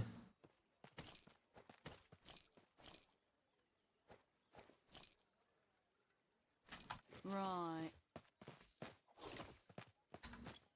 And basically I got hit by the same amount twice and it told me it was a crit. So.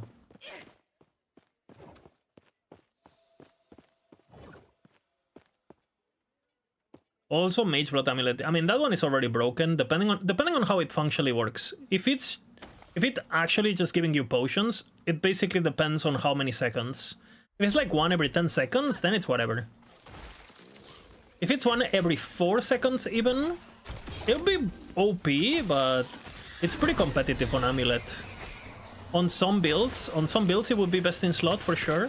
Like anything that gets like by default effects on potion.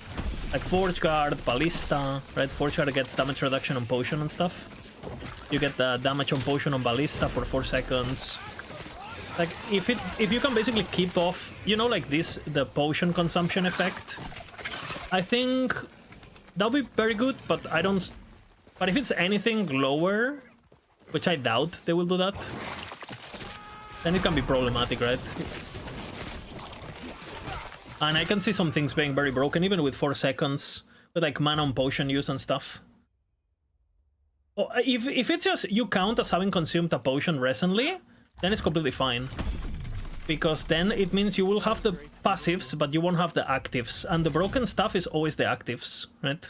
So that would be completely fine. And it would still be powerful. But Mike said you're drinking potions all the time. Not like... I don't know, it could be semantics, but maybe I'm looking too much into it, but...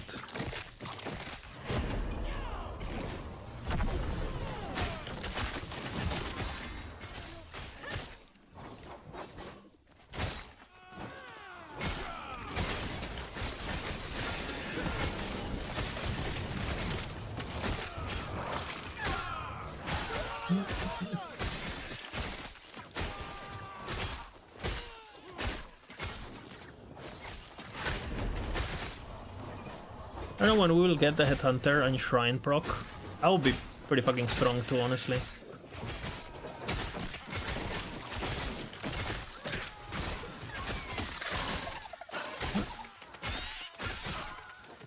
What is my clicking, man?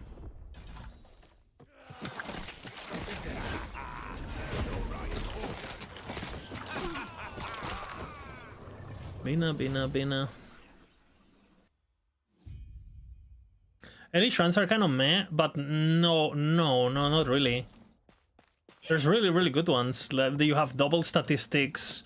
You have fucking movement speed. Can you imagine being able to get all the movement speed shrines at the same time and shit? That's gonna be like insanity. But it's mine. Come, member wing. Because they stack, right? They're different effects. It's not haste. It's flat movement speed.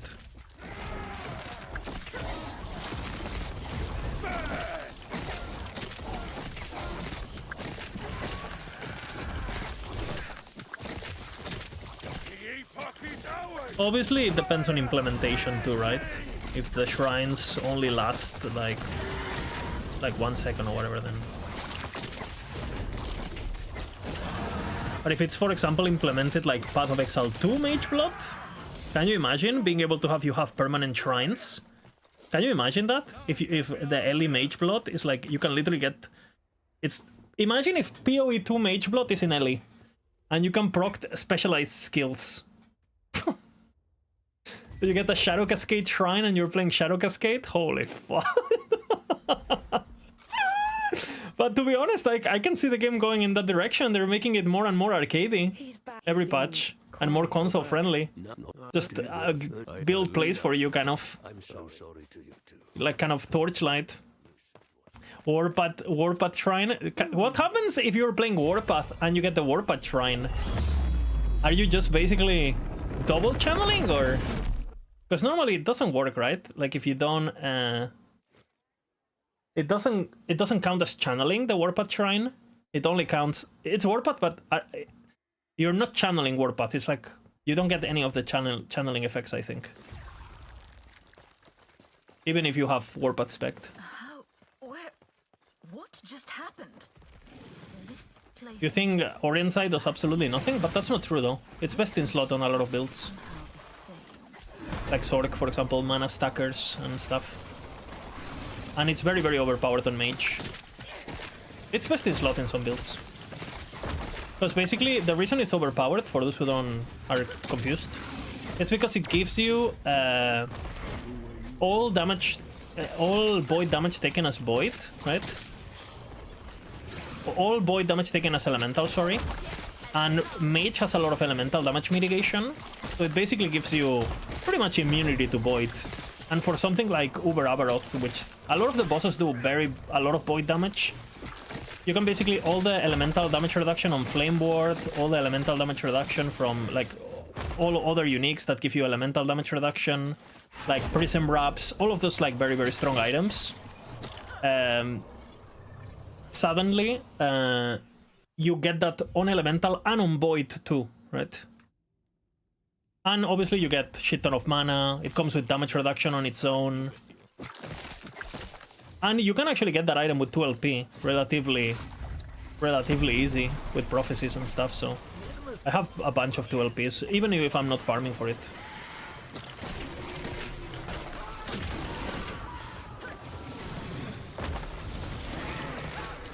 It is niche though, but I don't mind it, no? I don't mind it that it's niche.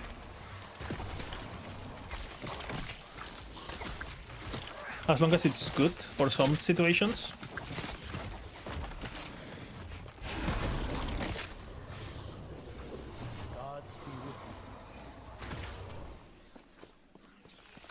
Good flat mana roll? Yeah, but we can reroll now, right?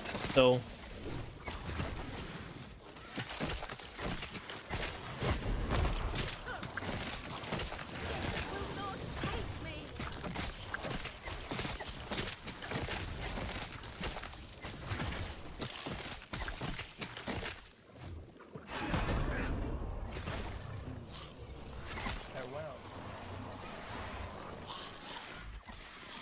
It opens.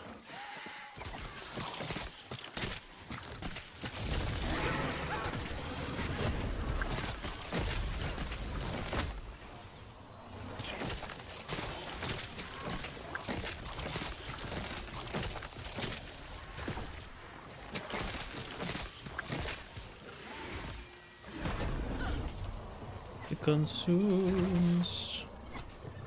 Oh, what's up, Trickster? Good to see you. brings you here? Terra's great. We're talking about the possibility of Mage Blood in this game. Monka. 3%. Classical. Well, we know not the possibility, we know it's happening. It's just a matter of how.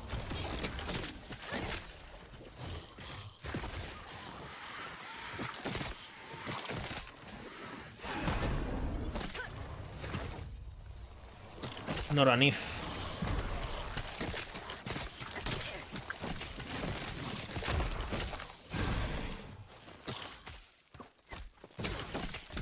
Keep them off me. Dina login.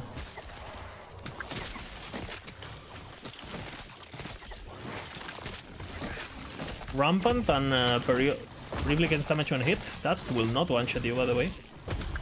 I was almost tempted to die to that guy just to show it. just to show how stupid that was.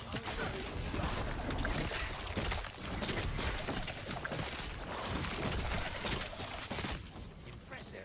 Go on. I'll be right behind you. Last Hippogorobus will get it. I have a song for it. Look.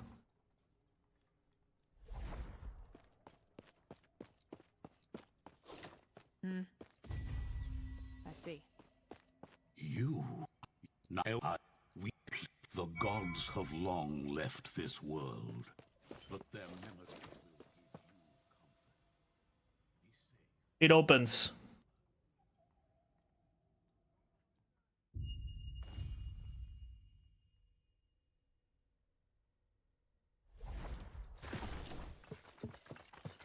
Auto-aiming gaming.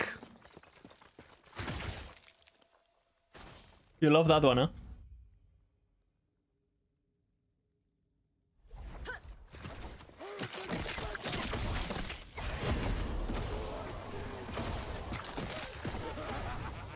Console gaming. Login.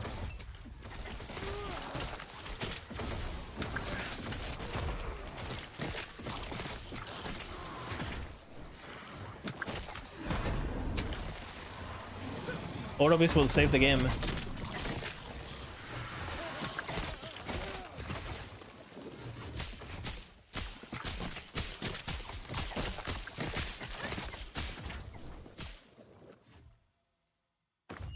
The fact that they never adjusted anything about that to him, if anything, they made it more, no? I think it has slightly been improved on some abilities, not all, but...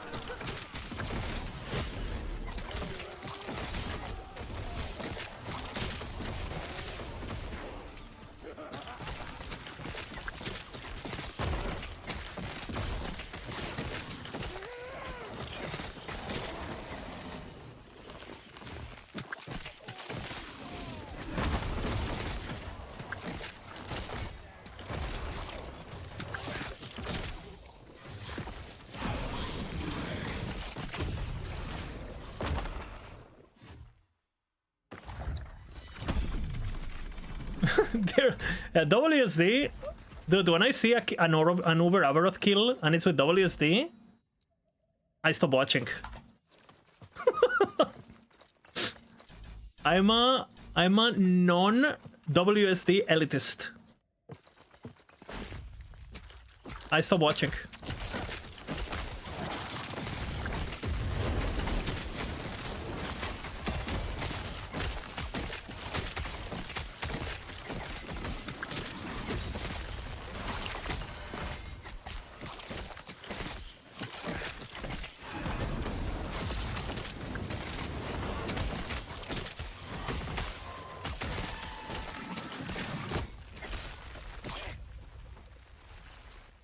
Finally. It opens.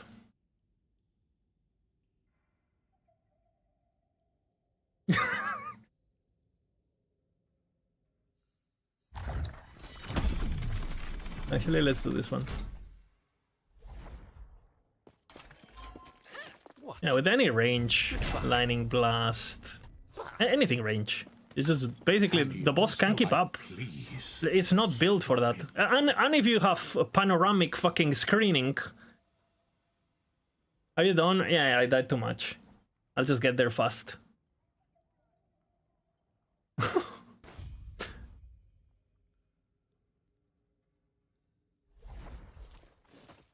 Oops, should have changed that. Oh, thank god, no cooldown. What the fuck was that dash? That was bad.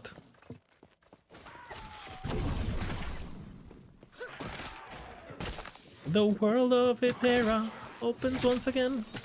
In the beginning, there was darkness. Oh, I played Torchlight 2. I did back in the day, but that game is pretty old now, no?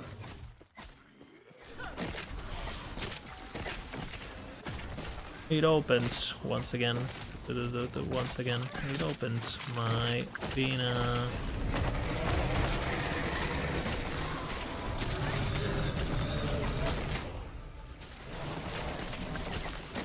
Shorter cooldowns.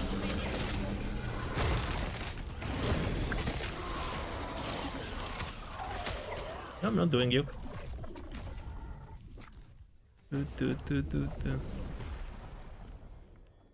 You might be able to do Uber Abaroth and Heartseeker blindfolded.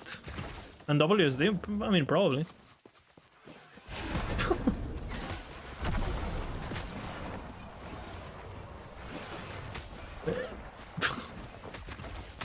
Like, he literally can't, like, yeah, the fights are just not built for it, right?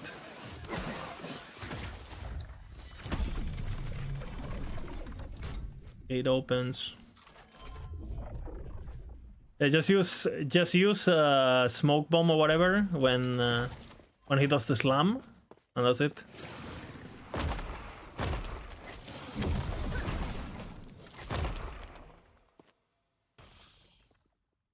Mike is not the Season 5 focus? Yeah, I think he said that. Am I collecting all war records? I have all war records. Yes. But I wasn't doing it for that. I was doing it just to learn. Because some classes are pretty well documented, right? Mainly the ones that are, like, people know. The ones we have on Maxroll and stuff, I would say they're pretty well documented. There's some variants here and there by people, you know, everyone has their own preferences, but it's pretty well documented. But some classes are fucking... There's no info. Literally no info. So I just wanted to learn. And also get good opinions, right? So whenever it says, minions are bad for leveling, or this is bad for leveling, I said, nope. Untrue. Look.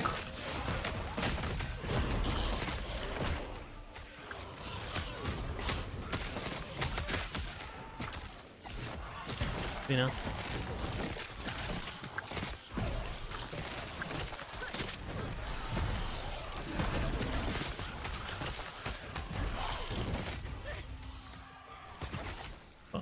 Wanted that. Online gaming, this build is already on YouTube. I'm playing Harvest now, but I died 2 times, like 4 hours or whatever into the run. One 4 hours, one 8 hours into the run. So I'm leveling with non-harvest. I did full campaign and everything. Dude, the final boss of the campaign is actually hard if you play like a non-meta build. Like, the fucking Observer is fucking hard. No joke.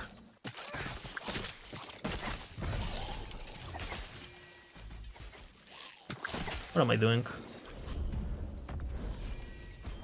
Ah!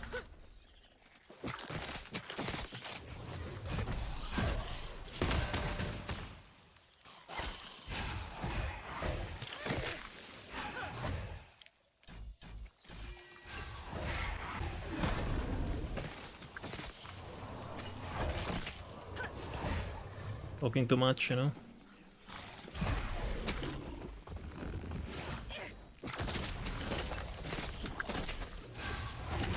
Also, I made a mistake there. That point. Shouldn't do that point. Oh, I should do that point actually. Never mind.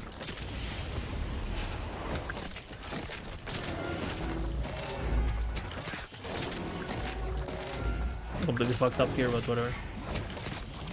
It's on YouTube already, the Lich, so if anyone's curious.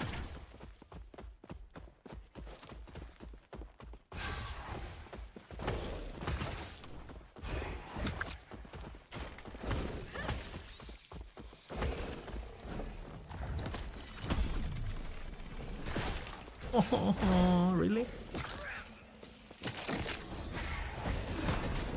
What the hell? Really? That shouldn't be. I'm doing something wrong.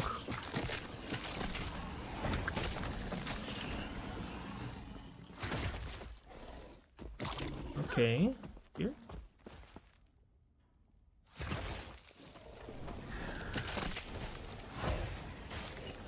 Well, I did it right on the leveling run, so... Out of luck.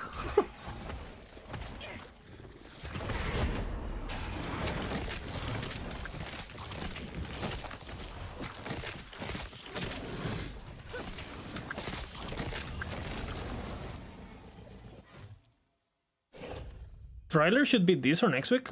Really? No way, no? Is it 1 month before? No way.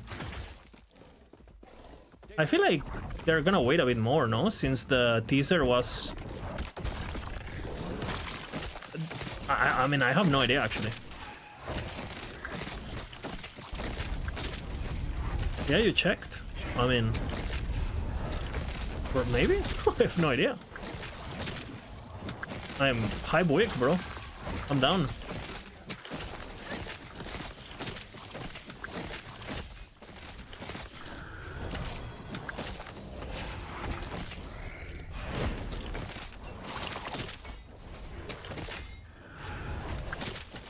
How is it hitting me?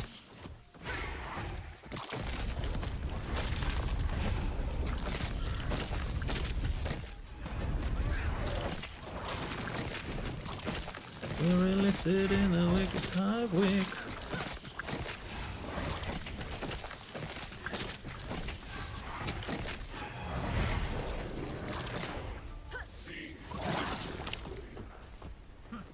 Seems he failed to handle the void's power.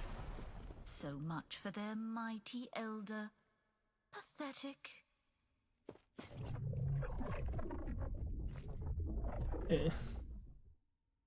One month. And the teaser trailer is checking out. I don't like this. So everything is checking out. Where am I? To you, the travelers. To you, the travelers. You will listen in the wicked's hive week.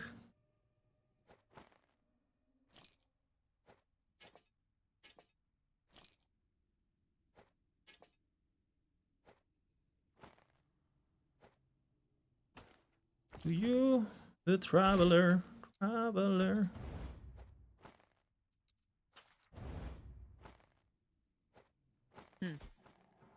Take care. No curse bones? Gold won't save you, but a blade might. 4,000. How is release days for you? It's pretty bad. I mean, the guide making is fine, but the playing is bad. You've woke. Like, the actual 1st of October is the bad thing. Before, it's fine. And focus on the So I'll be able to potential make, you wish to basically, ice what I always do. We will meet again. But everything else is gonna be fucked.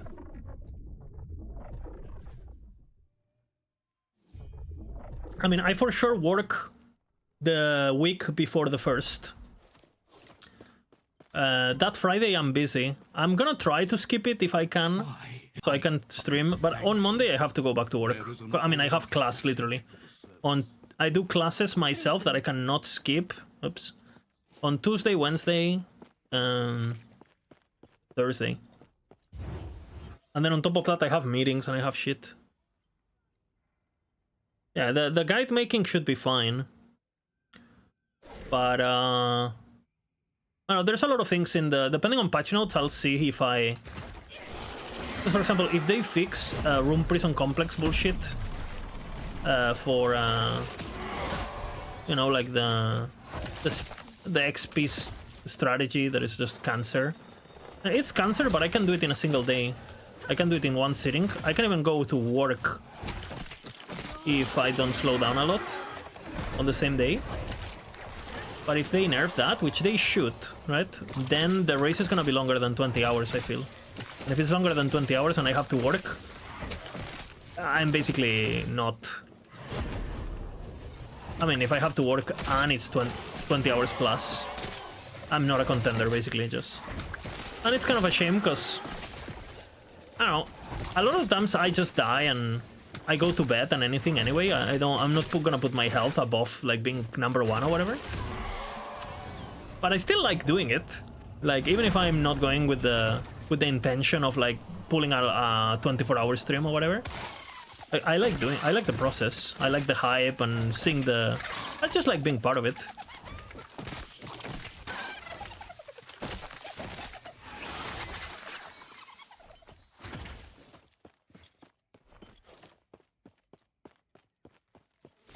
So, yeah, that would be pretty sad. But I guess I'll... You have Oktoberfest? I don't know. I mean, I'm not... I said this already, but this October date seems... whatever, you know. I don't think this patch is gonna be big anyway. Seems like they're saving everything for the expansion, and I don't think the expansion is before summer. And if it's in summer, hey, I'm a teacher, right? So I basically have full time. I can full degenerate. So that would be great. So, summer releases, Christmas releases, Easter releases, those are great for me. Because I literally don't have class, right? That's much easier for me to, like... Basically, I have zero friction with my real life job. But it's like October is like so much friction. But I also don't see the meta changing that much. And again, best case scenario, we get like whatever the 3 skills we're missing. And I don't know if I'm gonna do Shaman myself, to be honest. I'll probably... we have to see them to see. Paladin, Volka's probably make Paladin, because even if I like the ability, it's probably gonna be my starter, honestly. Without even looking at it. Because it's just... Sentinel is just confident, and with the Sigil nerf, if they... It's basically confirmed that they're gonna make Sigils Paladin only, based on what Mike has said on stream. So it seems to me like Paladin is just safer than ever. But I'm not gonna do that build, right? Volka's gonna be riding that one. Then I'll probably do Rogue, because unless Bina really likes it somehow, or I don't know. We'll see, I guess. And if there's a Shaman skill, depends on what it is. If it's something related to totems in any way, it's gonna be Bina most likely. And if it's a spell, it's probably gonna be Volka, because he's done the Avalanche and he's done the... And if it's something that is neither, like some... I don't know, maybe we don't have it.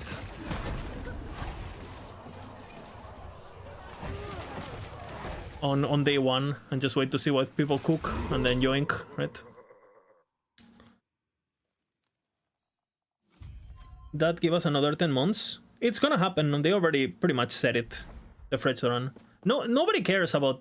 You gotta keep in mind, Season 5 is a filler. Like, nobody cares.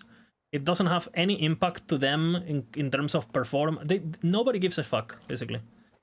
Like, this season doesn't matter at all. It's just there because it has to be, and because they have to develop features, and they have to fix COF and all that before releasing the game, right? So they have to do it. But it has zero impact on what the game is gonna be. Like, zero. And it has zero impact in the succeed of the expansion. So just take it as a 1 year of the game is dead.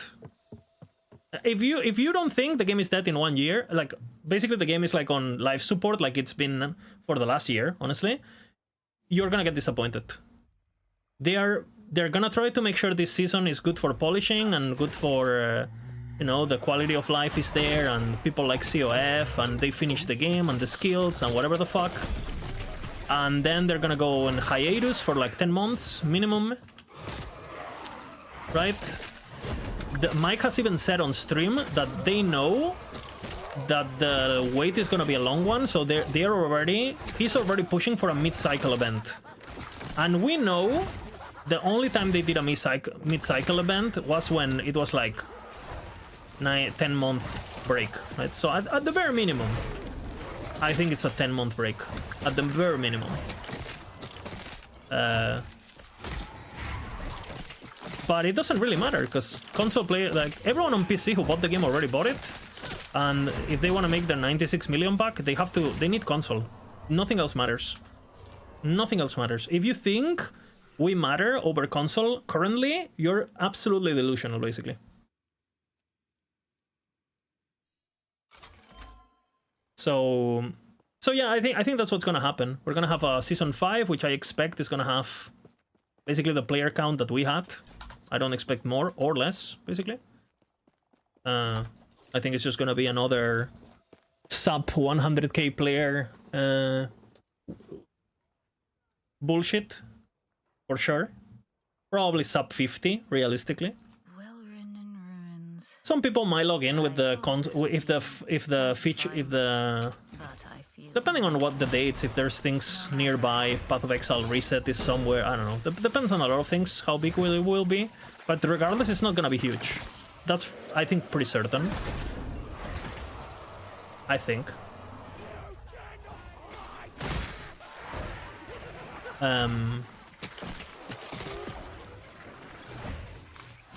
And yeah, and then I think the expansion is probably gonna outnumber. I think the expansion will have more people than 1.0 had.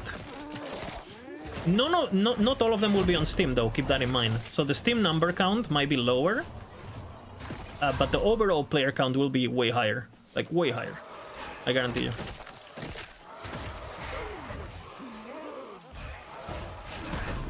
And all of those are buying the game, right? So that's your 96 million.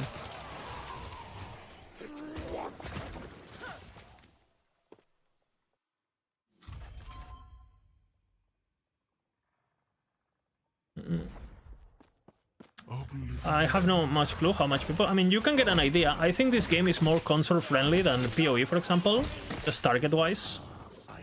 What the kind of gamer that it appeals. And we know that PoE 2 has, like, what, like a third of its players on console? And I know they have shared those numbers before, GGG. I think they said something like that, like one third of the players are on... that was back in the day, so it might be more now. And obviously we know that in Diablo, console is like everything, like literally 99%, right? So it's gonna be somewhere in between there, I think. I don't think it's gonna be us, because the IP is not strong for console enough compared to Diablo.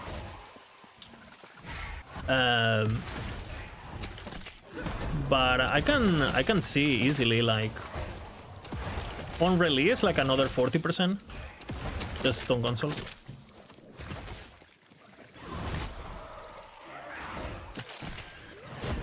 And they're probably gonna release a trailer, like a only on PlayStation, on State of Play, you know, and they're gonna...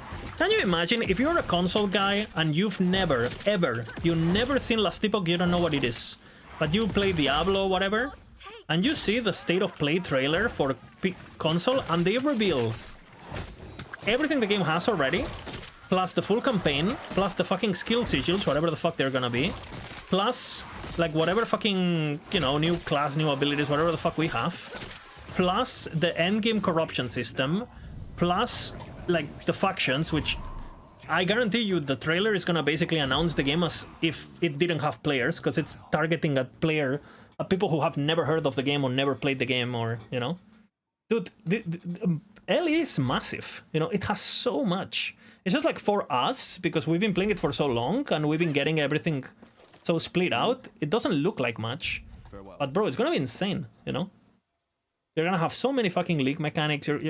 Like, if you're a new player, you're gonna feel like, what the fuck? It's gonna be so much. You're gonna see the skill trees and you're gonna be like, what? Like we were, you know? So I think the console stuff is... They're going all in, honestly. And they should, because obviously PC was... we don't talk about PC, right? We don't talk about PC. Could have been managed better. It could have been that. It could have been all of those things. We know it, right? But the reality is that it wasn't. So we are here now. Yes. Simple as that.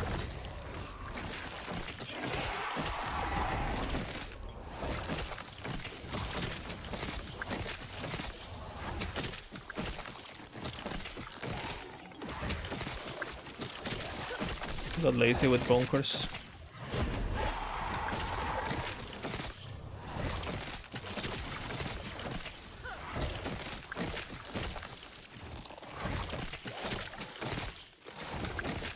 And again, keep in mind, a lot of the people who hear about the game, they're not gonna know about this game was on Reddit, that this game was sold to Krafton. They're not gonna know anything. They're not gonna know anything about anything, right? They're just gonna see a game and they're gonna do what? Log in. All the drama, all the bad press, all that, all the Steam reviews. They're a console gamer. None of that reaches you. So...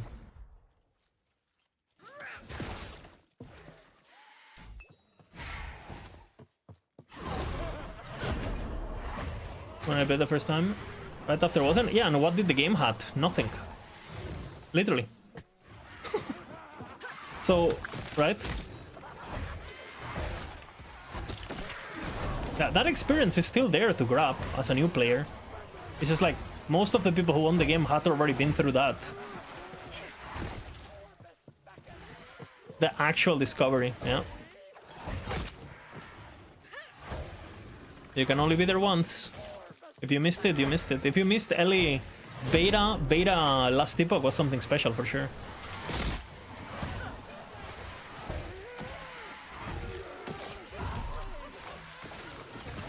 But you know, everything changes.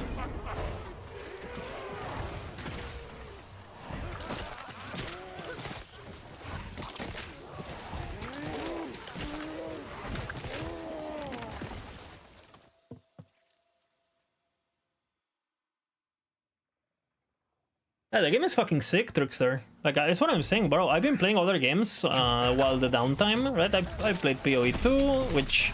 I just don't click with that game. The gameplay is just dog shit. Any build. And I love all the graphics. Like, a lot of the stuff is great, don't get me wrong, but... Dude, I log into LE, and in a level 10 rogue, it feels more responsive and more engaging than a level fucking... that any PoE at any level I've ever played. It's like insane. And I understand for a lot of people that's not important, and, you know, they care more about graphics or whatever, and... Sure. But for me, gameplay is important, and even though LE is going into a direction where gameplay is less and less important, the early game is still like, I don't know, it's just like, bro, you press your key and something happens, you know? Simple as that. You're not rooted in place for 20 minutes. You're not stuck into some bullshit animation that you don't give a fuck about. You're not into, again, animation locked. It's just, you click the button and something happens. And to me, my monkey brain activates and just makes me feel good, you know?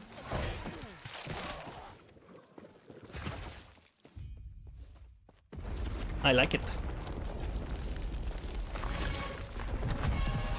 PoE 1 is also like that? That's not true.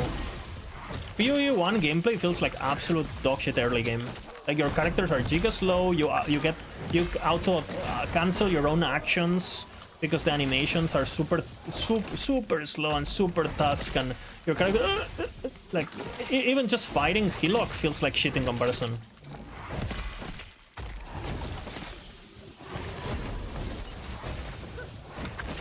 In my opinion. But I agree, I prefer PoE 1 gameplay over PoE 2 gameplay, I'll tell you that much. Because I think PoE 2, it sells you this illusion of weight and this illusion of it matters, when in reality, nothing matters. It's a complete illusion, it's like a very, very hot chick, but once you start having a conversation with it, you realize you, as a player, you don't matter at all in that game. It feels like you're like every build plays whatever. Like you guys know my opinions if you've been watched the stream before. Like, I'm playing my fucking martial artist and I'm like, What am I doing? Like, Place once held so many if I gave this character to my girlfriend, would it do exactly the same? The answer is yes. You literally just hold your whirlwind assault and everything explodes. And the sounds are great, and the explosives are great, and... Bro, you play a fucking cast on a bait build? Bro, what the fuck is that, you know? And again, Ellie is going in that direction, which I don't like, or it's not my favorite. But I mean, if I don't like those builds, and I'm already engaged with Ellie, and I'm already attached to Ellie, and I already have knowledge in Ellie, why go to another game that only offers the part I don't like about Ellie, right? If I want to eat shit, I already have shit in this game. You know? So, might as well eat my shit.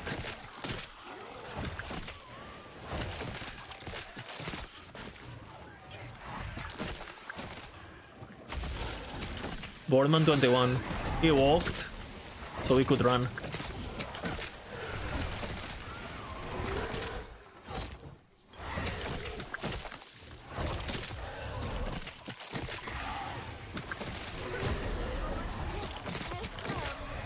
And then PoE, it seems like the economy is like a big part of having fun with it, being efficient in that regard, right?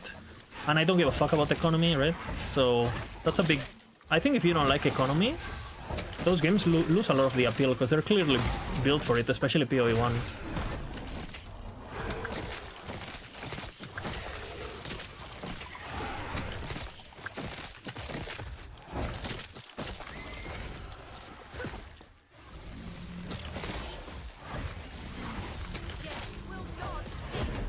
To grab my food.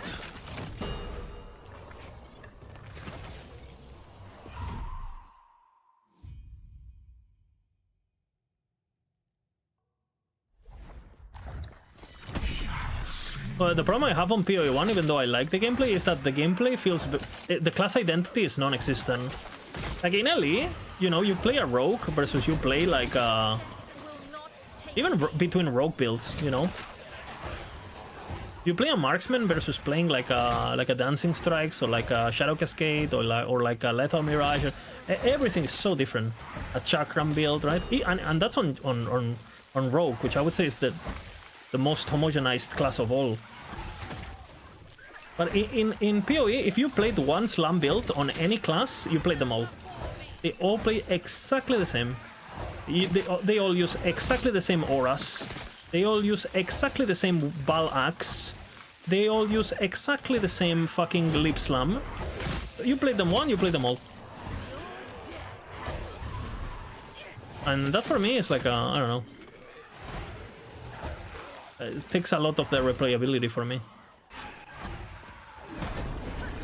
And you say, oh, Lizard, but have you seen this build? And then you show me a build that is worth 100 divines. Yeah, sure, but I'm not even getting there. Like, I lose interest before that, right? Yeah, I'm not saying the game doesn't have a lot of options. It's just like, at a face value, it's just like, eh. It always, you know, I have a boner for the first day, and then my boner starts getting bad, and eventually, you know, once I played the game for like a week, I'm like, what the fuck am I doing?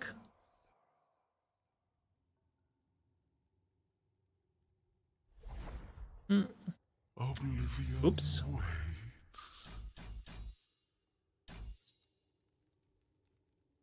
Big point.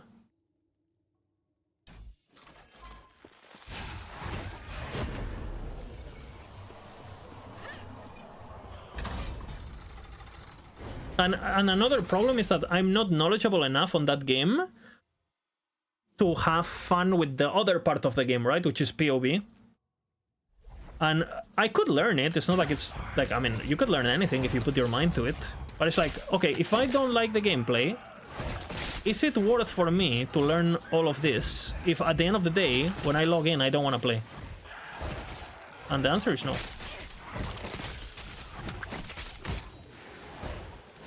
It's just not worth it for me. Because I like, the only reason I would do that is because I really enjoy the moment-to-moment combat, but because I don't, like, why even start, you know? I have that problem in general with games. I don't like starting a game if I'm not gonna go big dick.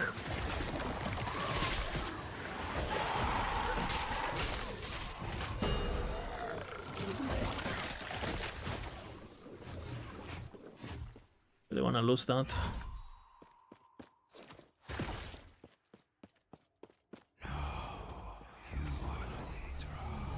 Bina, Bina.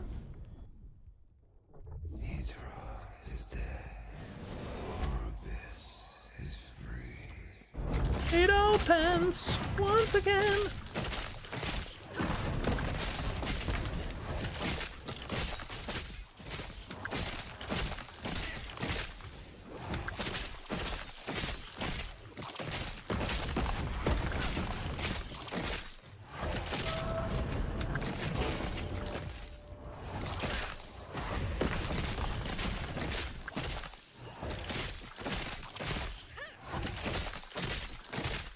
It opens.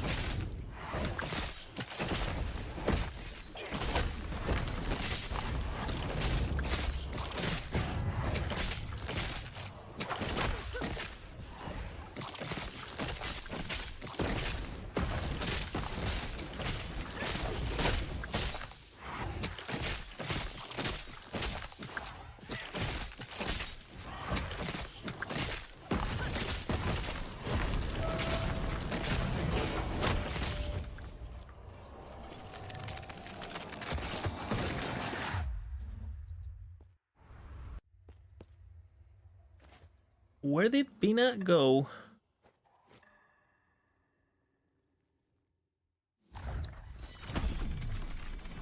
It opens once again.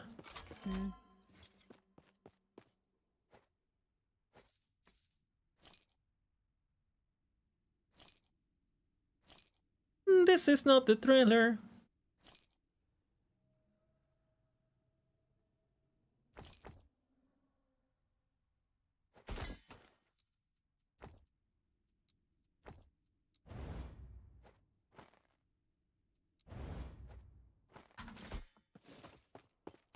Morditas, morditas, morditas.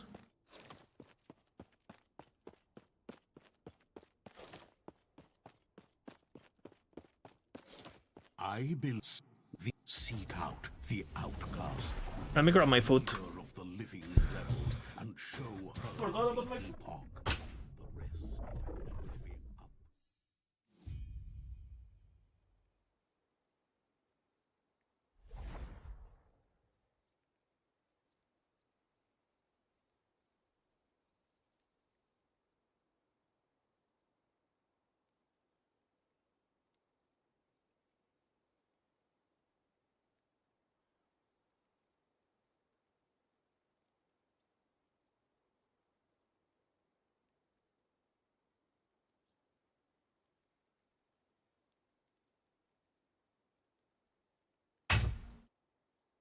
Con pesto gnocchis, no?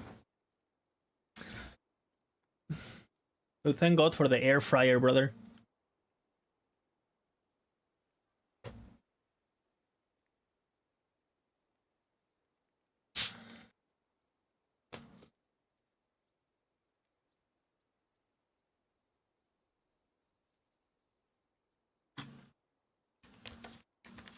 Morditas, morditas, morditas.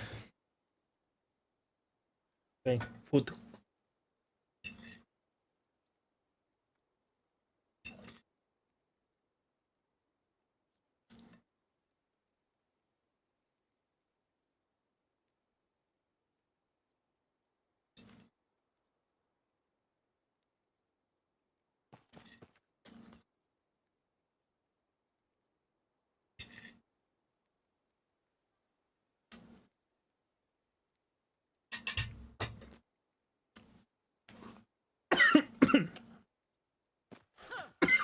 Oof.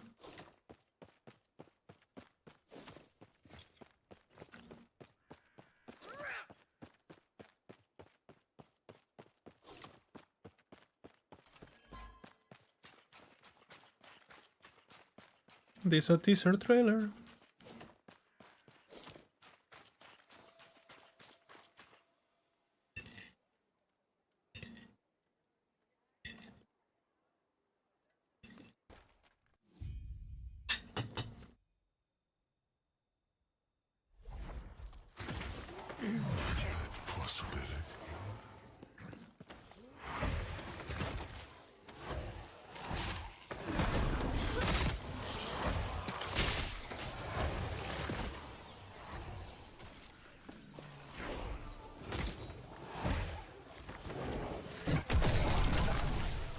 Hopefully I don't die.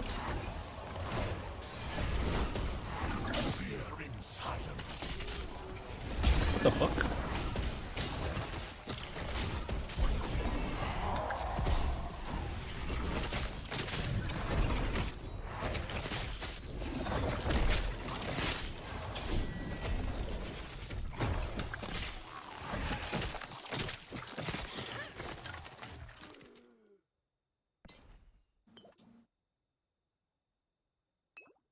Nice.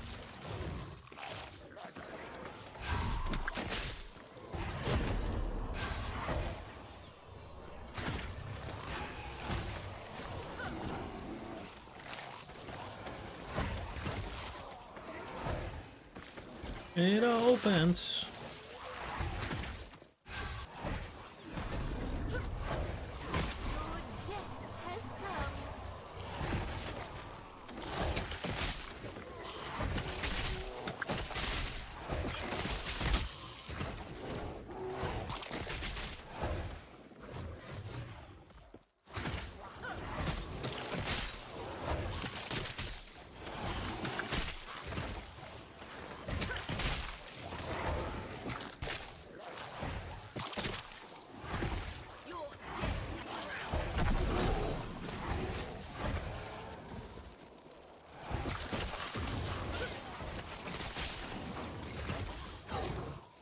Nice.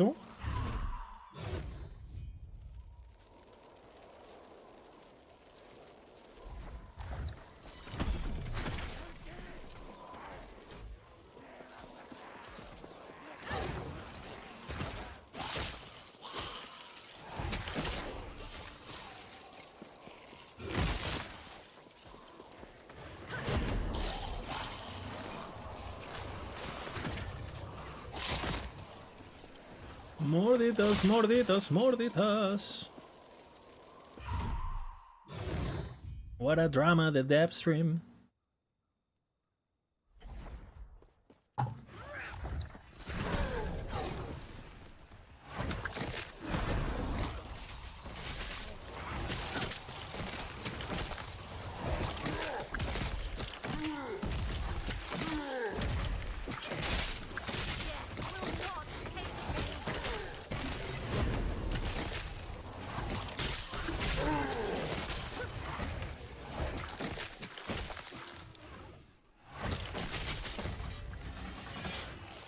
So, looking at the calendar, the trailer should be this week, you guys are saying? The actual trailer for Season 5?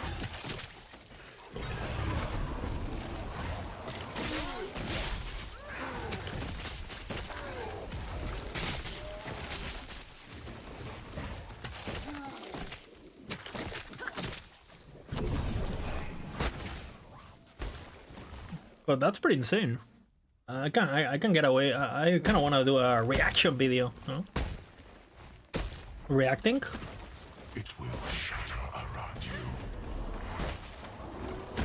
Gamescom is this week. Yeah, I mean, they said they're not in Gamescom this year, but that doesn't mean they don't have a trailer. That's true.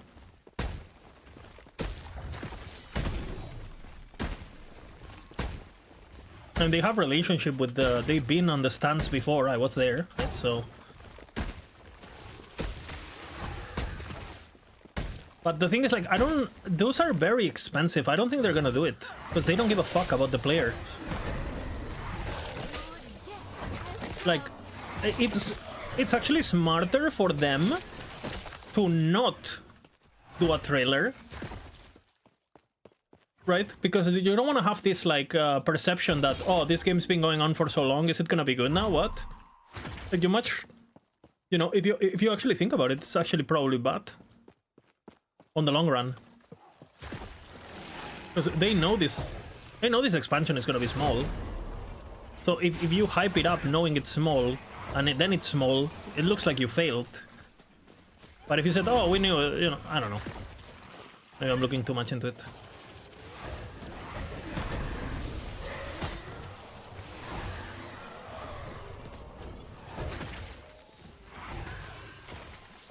Oh, maybe that's Crafton though, that's true. Maybe they have enough of a... Maybe they have so much money they don't give a fuck.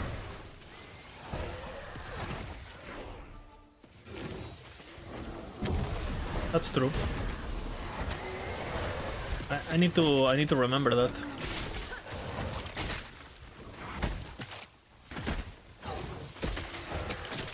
That's a small detail called Crafton, that's true.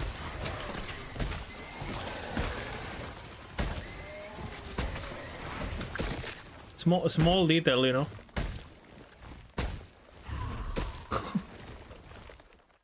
Feel better than before? Ellie? Ah, for sure.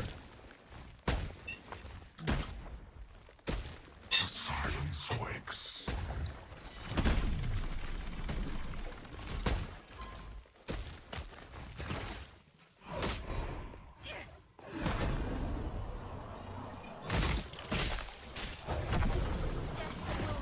Pretty good.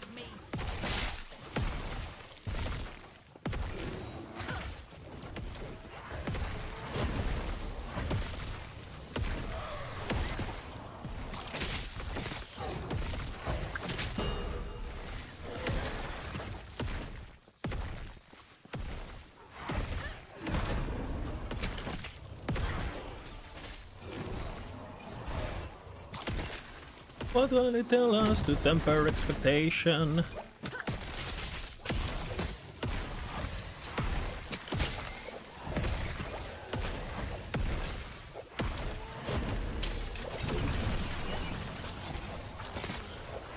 Welcome back to the Bahamas.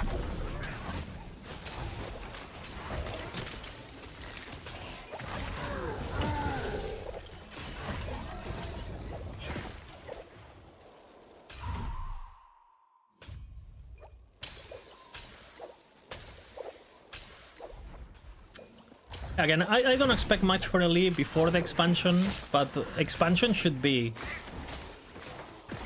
like if I like expansion has basically to be like a new game, and depending on how deep this skill sigil is, you could basically get double the builds basically, straight up, boom, you know, if they're transformative enough, which again is complete speculation at this point, but.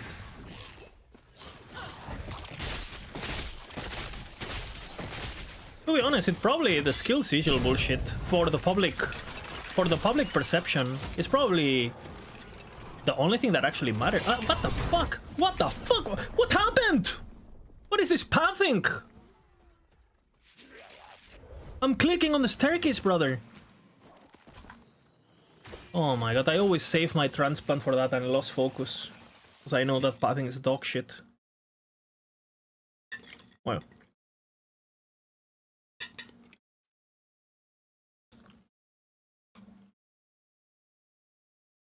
So unlucky too.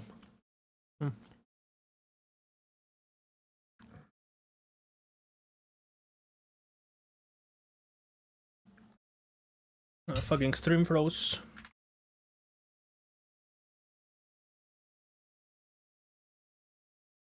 Okay.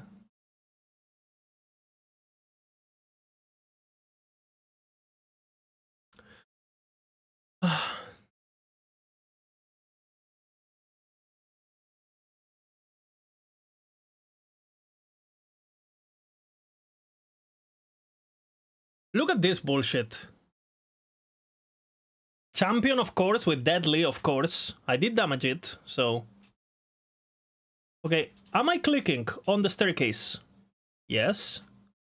It decides to run backwards. Okay, I'm clicking there. I'm clicking here.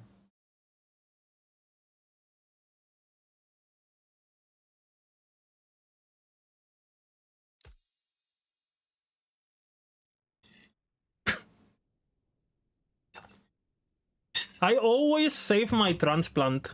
You clicked on enemy, it doesn't matter. I have move only. Doesn't matter.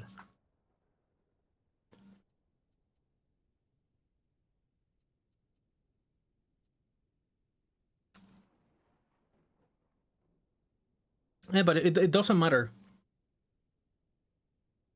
Like what happened there is that I clicked on what the game considers an what is it called? It considers it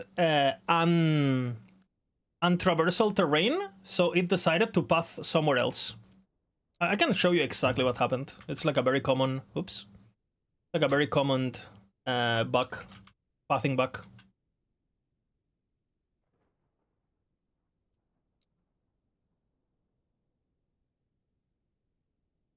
Like, I can literally just show it. For example, the same thing happens on the end of time. Like if I log on this guy on end of time, right?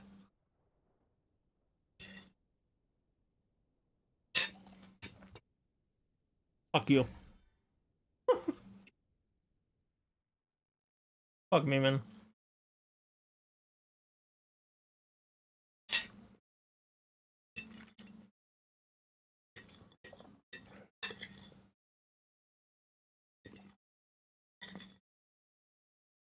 It's a pathfinding bug.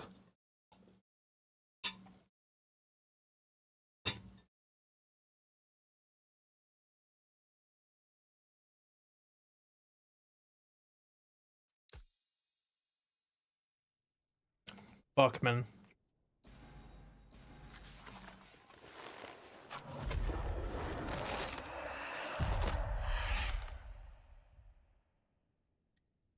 I'm playing like shit though. Should have saved my transplant. I always save my transplanter because I know that can happen, and I still did. In the beginning, there was darkness. In the beginning. Only terror, myself, and the void. I was content with nothing. She dreamt of light, of life, of humanity. We disagreed. And yet, in her world, there were gods.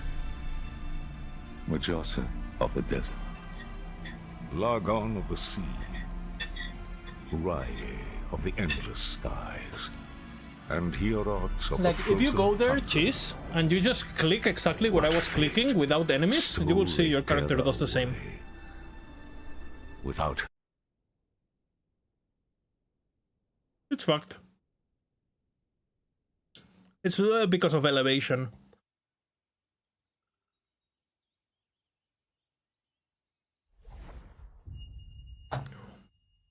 Right, login. I wonder if these keepers will accept my aid. They would be fools to deny my power.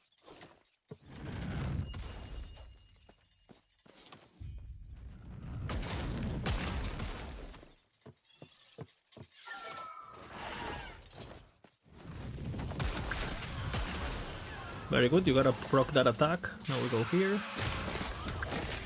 Perfect pull.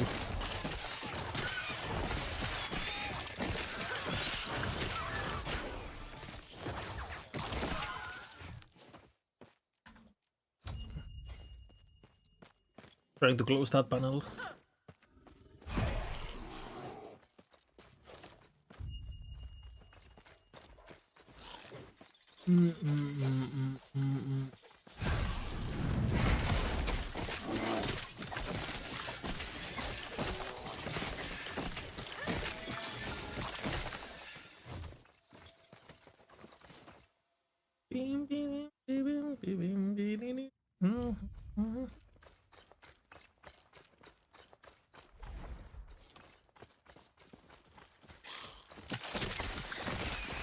The game blesses me. Fair kill. I do it on Acolyte because you have the minions. So I only do it on Acolyte, and you can actually drop, like, he's magic, right? So he can drop you like a staff or something. And you have the minions, so you don't really lose time. But you just, because the minion aggro does the aggro for you and everything. I only do it on Acolyte though. Sometimes. If it has like more health or something, I don't do it.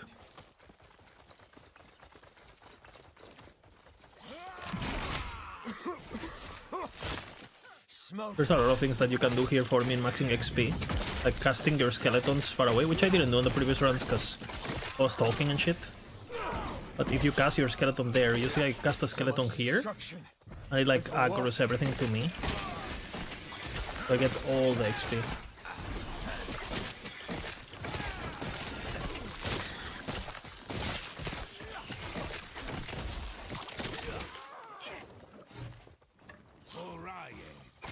Same with here. Same with here. Did you learn to fight? Same with here.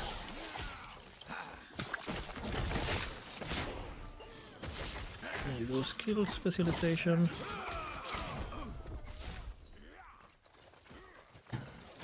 Quick, before it reaches town.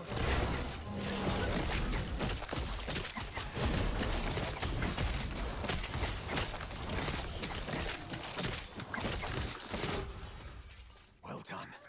We're almost there. I'll see you ahead. Fire res is actually useful, so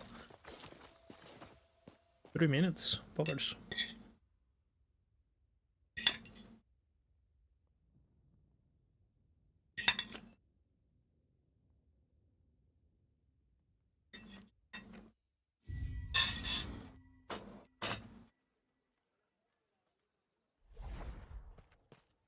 There are so many little things you can do. For example, you can use your dash through certain pieces of terrain to go faster. Like you can go through these guys, for example. You can go through this. Because walking and evading is the same speed, but evading can go through terrain, right?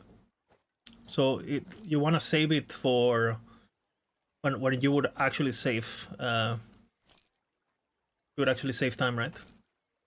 Very important. That would have been nice, but Right. it's not faster. No, it's not faster. No.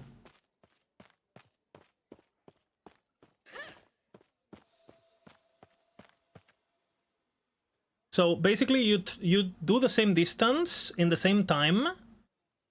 You do the same distance at the same time, but basically how they do it is like you move faster on the first half, but the second half is slower. You know, like that little slowdown that you do. So you do the same amount of distance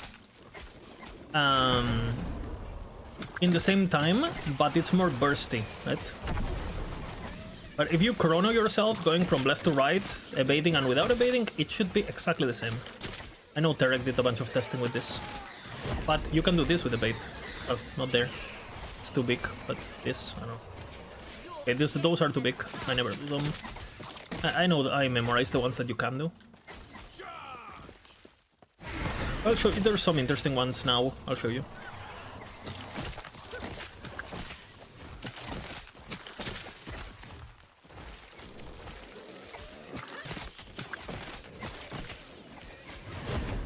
I'm gonna hit level 5 here if possible, so you are 5 before you get the level on Replot. Might as well use one more Wandering.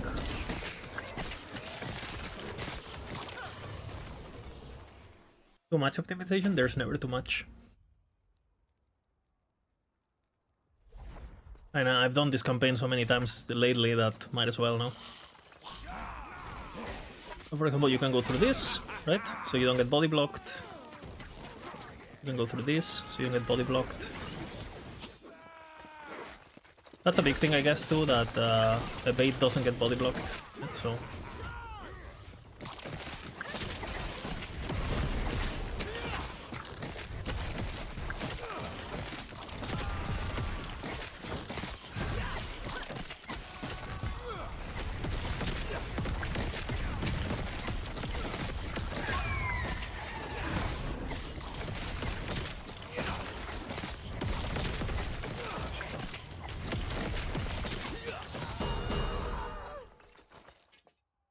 pretty good. Bones is good. Lots of increased damage.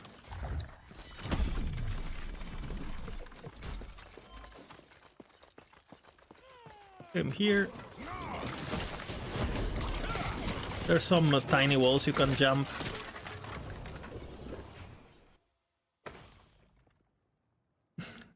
Am I blind or those empty explorer and miss be set items?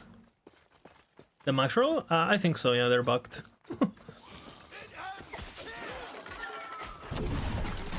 There's a bunch of bugs now because we're changing things. It's gonna be much better. When is Alien New Season? October 1st. No.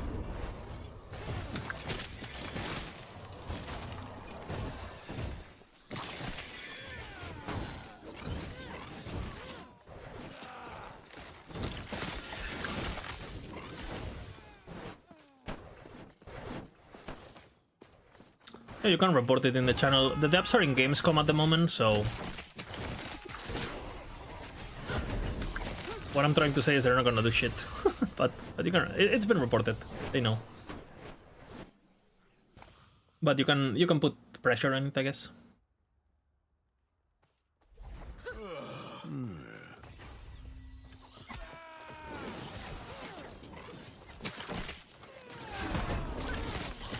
We're getting some very good new features that everyone's gonna be able to use, and the affiliates even get more features, for example, so that would affect you. You're gonna be able to write on the planners and have like notes and introductions and like do a full reading guide, basically. It's gonna be really good. We're still working on it.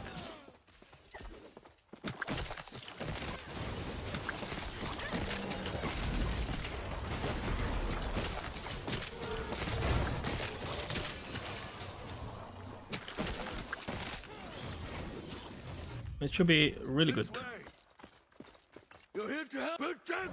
I make like a full-on tutorial and all that. New passives.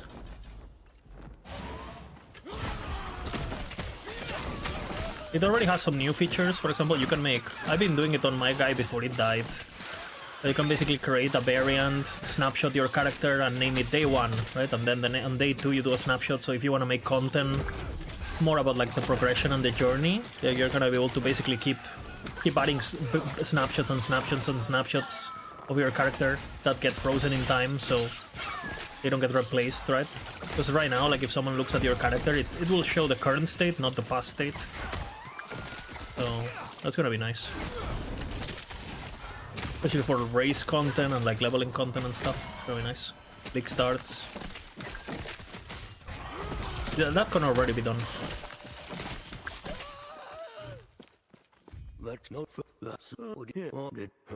Well, tell you And what, anyone can do let's that, get out not of here just... first, and then I'll explain more. These peace talks are Okay, hardly worth it. gaming. We don't know why Orion is after us.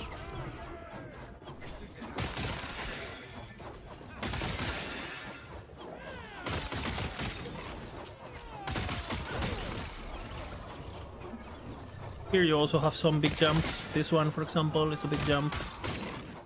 This one is huge. Harder to pull off, but this one... Oop.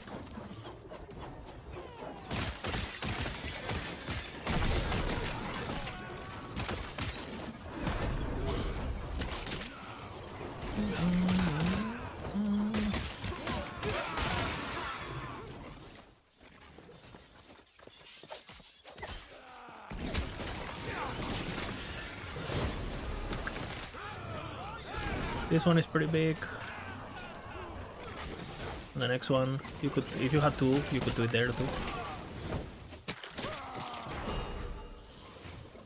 What is that?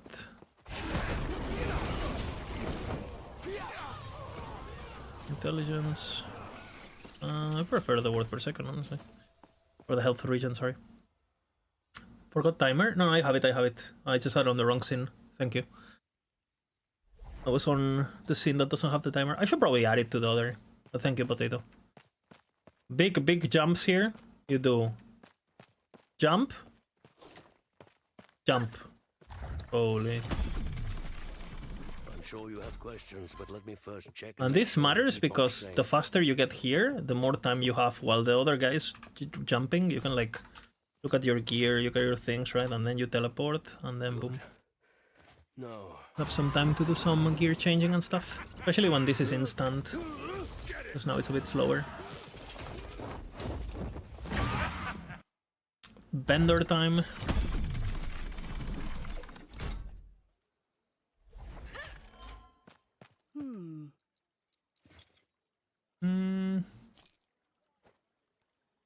Better than nothing. 14 versus 18. That's good. Belt is good. Very good. We don't have it, of course. Dexterity 7%. Better than nothing. Damage over time, I use it. Don't need to talk to that bitch. You'll get it later, automatically.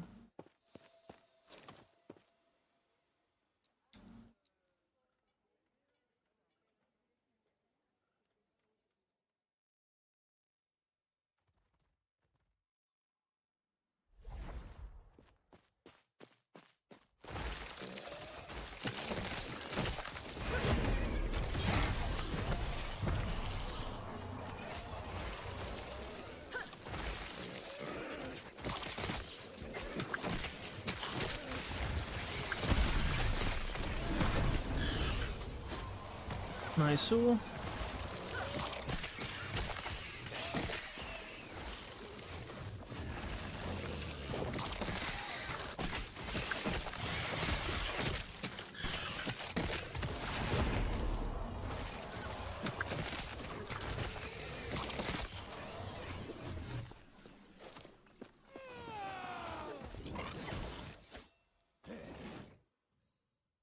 Okay, now it's 8% spell damage. You don't believe me? Watch. I hope you're watching. Terra's grace be with you. I told you. How did I know? I knew. Just knew.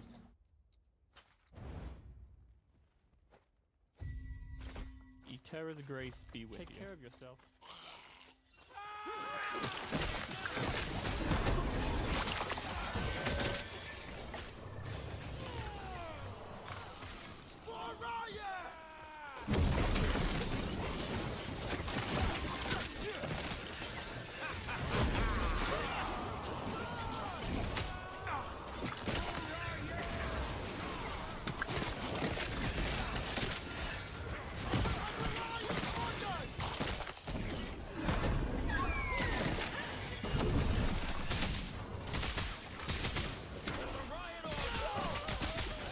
Somehow I'm 8.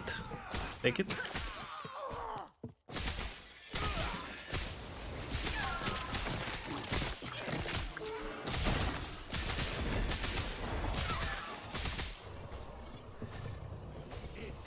For later.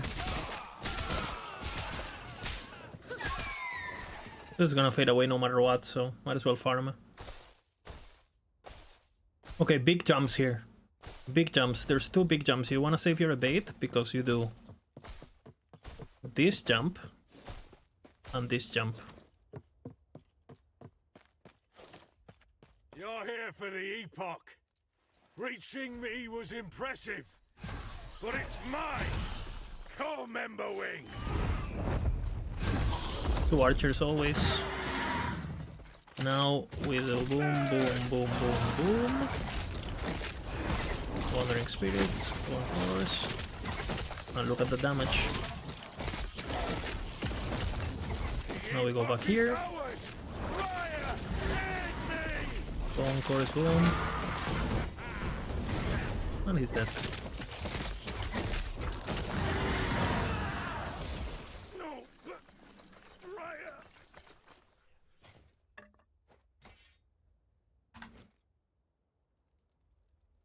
Okay.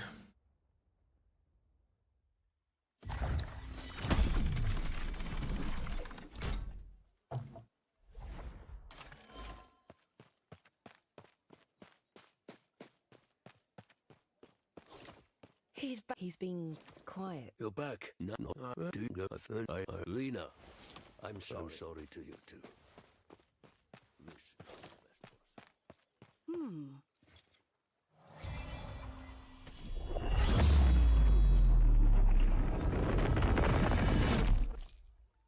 Pretty big.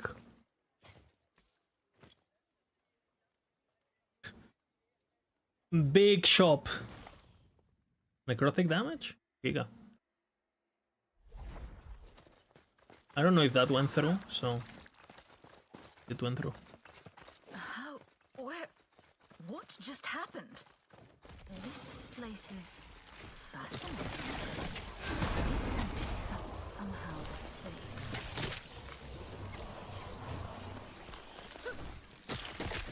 Emptying that slot so it gets filled by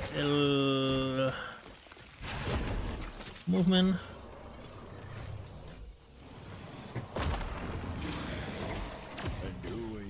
At 9.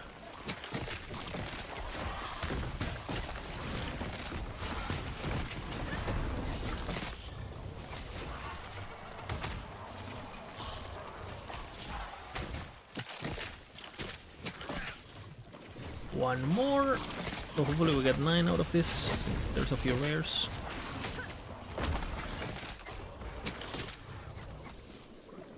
Not quite. This area is level 9, so we'll get it soon. So the raider would give us more, but didn't.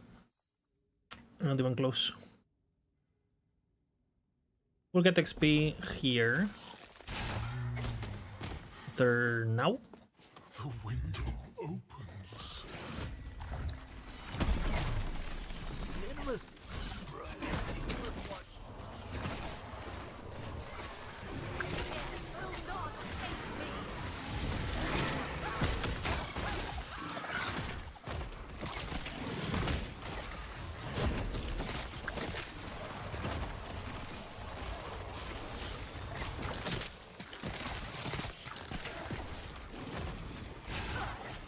Gods be with you.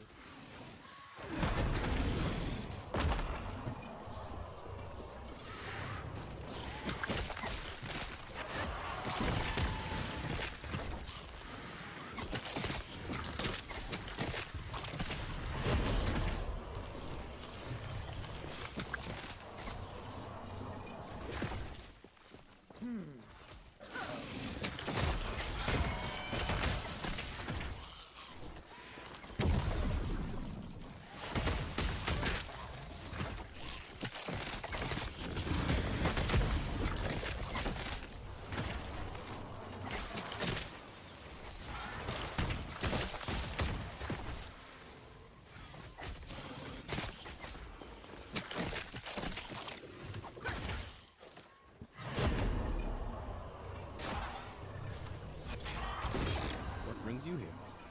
Terra's grace.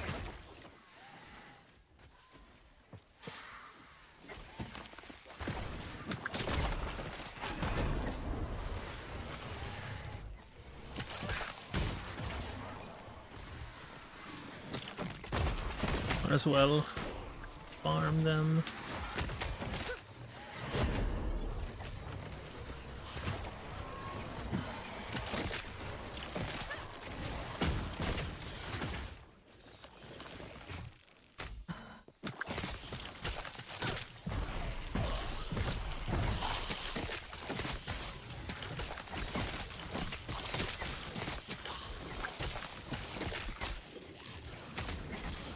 Keep them off me.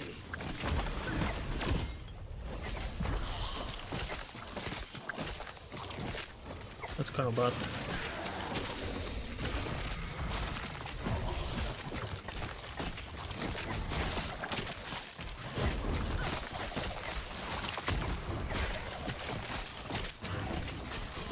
Impressive. Go on. I'll be right behind you.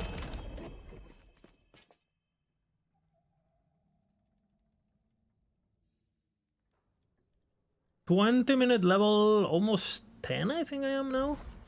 10 actually, that's really good. You can obviously be way faster if you getting here level 8. Like.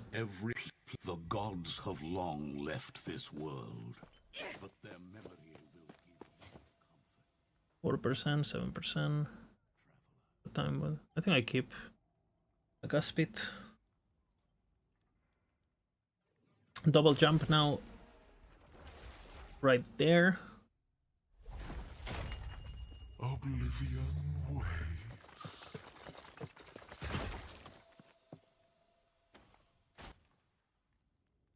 Now, depending on shrine, you go left or right. I don't see shrine here. I go left.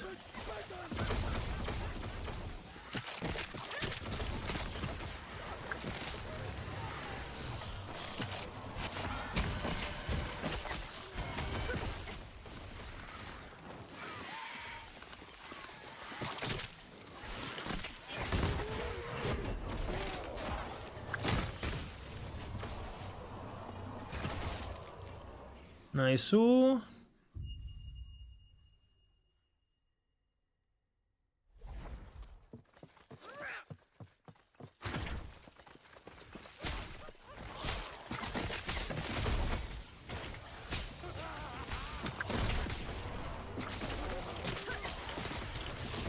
XP.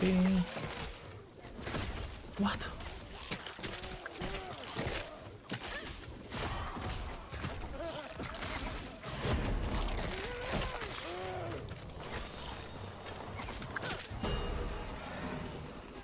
I already have an 18%. Not worth.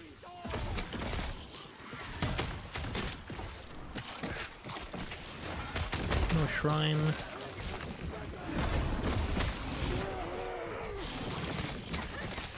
Big.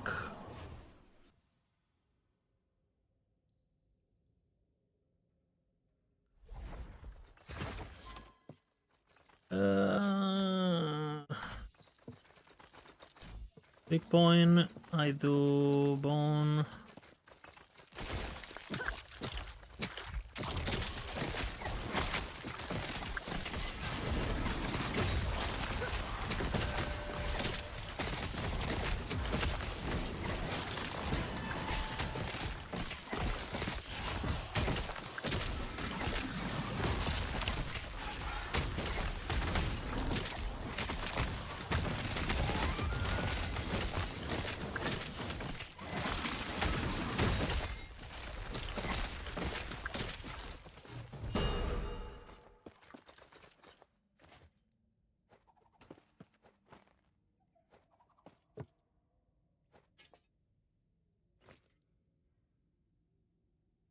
Okay, 24 is nice. Even though I missed 2 fucking dashes, whatever. Panion, I please stop him. What? Go on then. I like going into this guy first and then I go up, because you have to walk to him. Take there.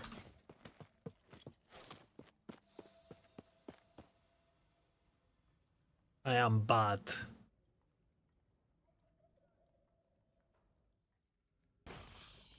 I changed my transplant, yeah? Or did I not forget? Each step is That's bad. Should have done that in down.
Minion bullshit. I use it for the LRS. What's the base? infinite possibility.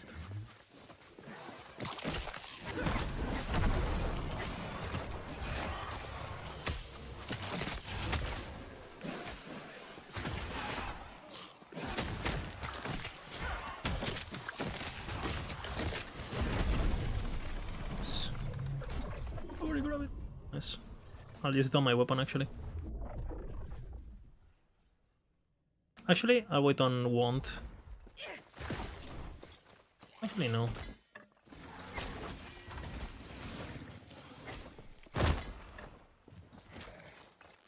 Taking. Crit. Eh.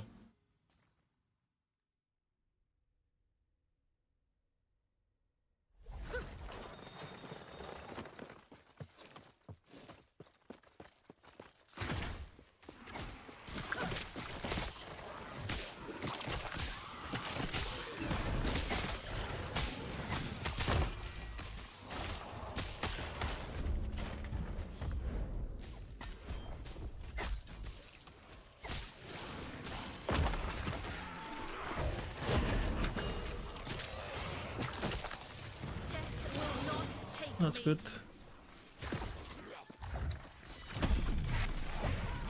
It's level 14 though.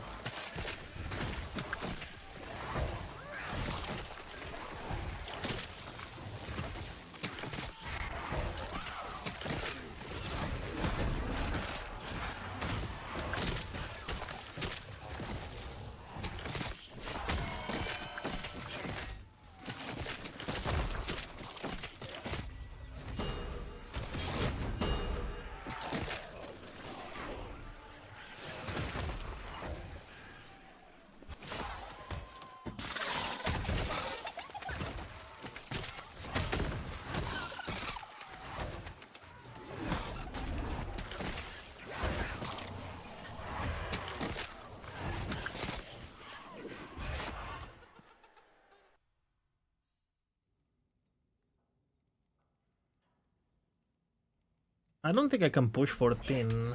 Actually, I can. What? That's good.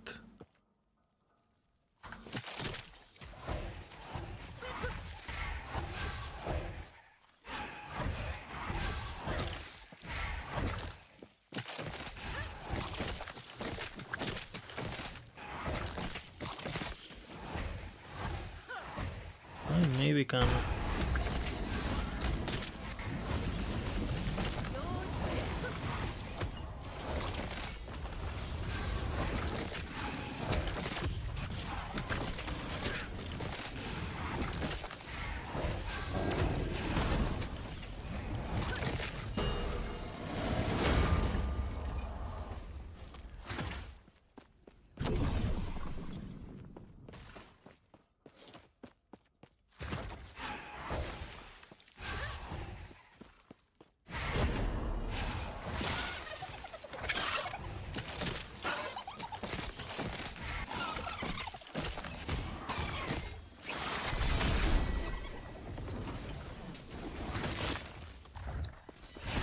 Might as well. Okay, gold.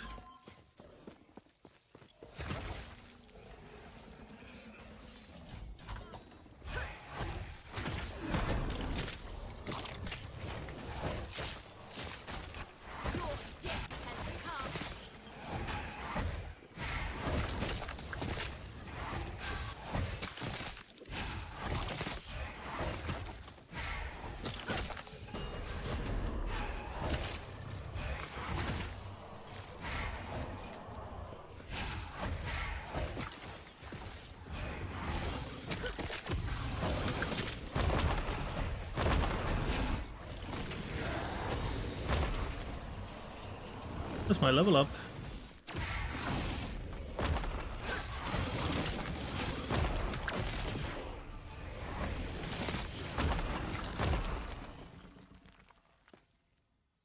I only did 14 because I actually had want.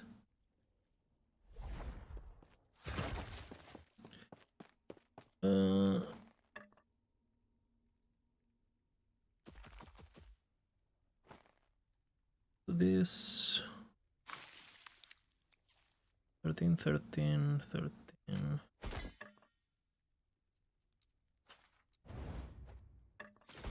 Hold it.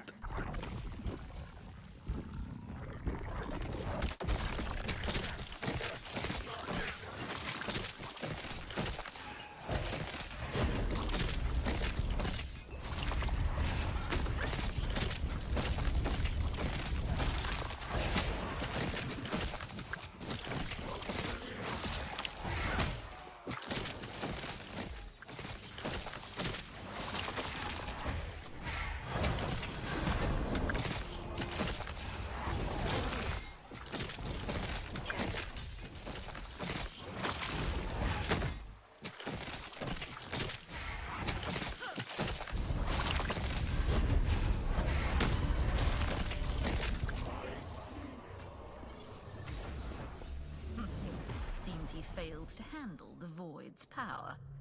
So much for their mighty elder. Pathetic. What is this place? Everything's in pieces. I don't like this at all. Lotus holds. I go left. It's a bit less narrow, and it has less things that body block you. So I just prefer it. Then close your The other one is like very narrow, and you have to sidetrack, and it's not as straightforward. Sometimes you don't get as much enemies. There's like a bunch of elevated pieces of terrain that can body block you. I just think the left side is better. I'm also better at playing this side than this side because my wrist movement is like I'm more comfortable that side. So it's just personal preference, honestly. Also, Yes. that is a factor.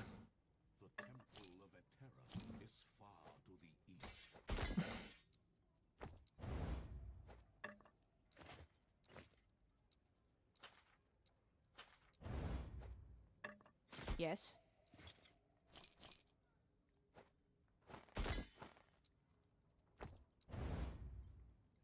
Yes.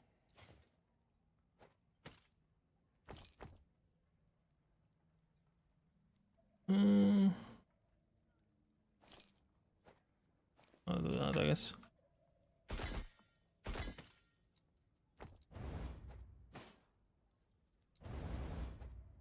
Follow your feet. Have discovery.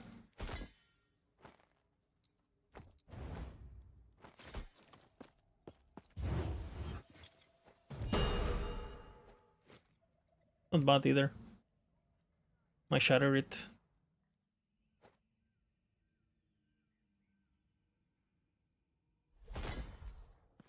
It will shatter around you. I did get it, so.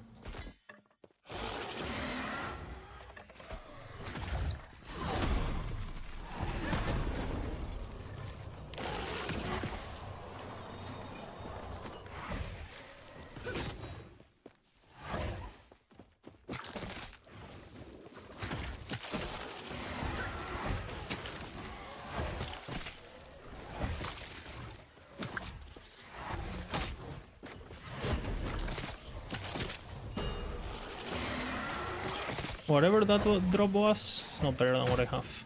Because it was blue.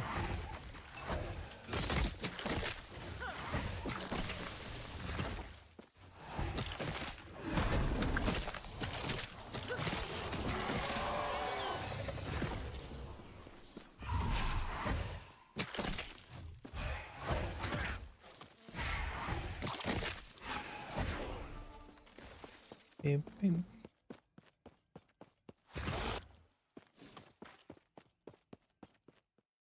The cultists had a velocity. What's up, Amity? You have died? A couple times.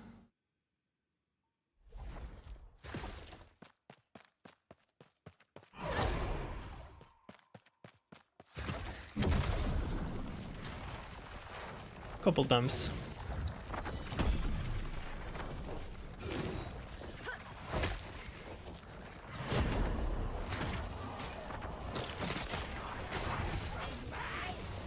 Good to see you, by the way.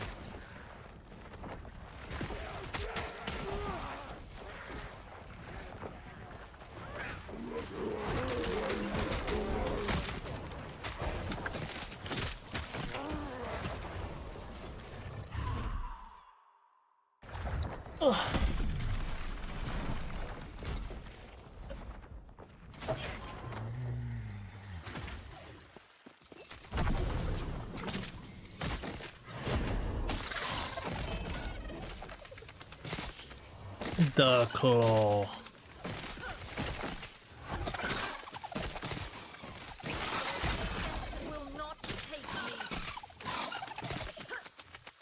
Well, I mean, I might as well.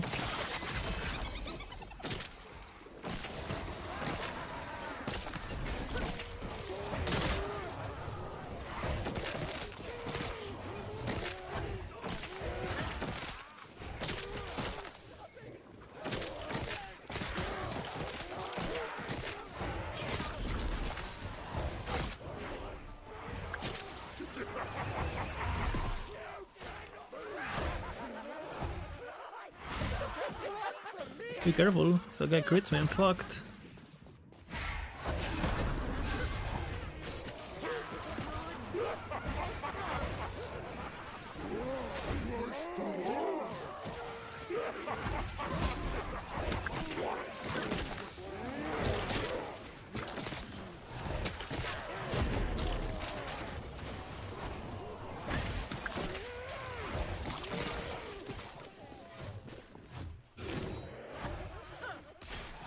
Give me.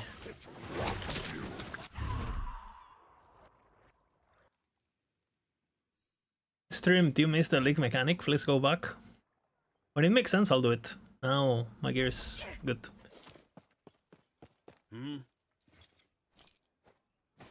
Ooh, the seals. That would have been nice on a few runs. I have 2 8% now. Pretty nice. Nope. Still really good. I'm there. Up. Void. Morphis. I don't have Morphis yet.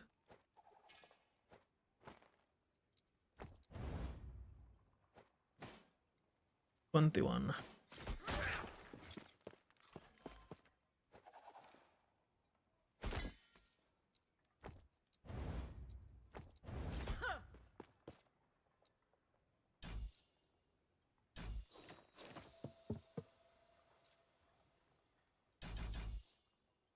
Have one left.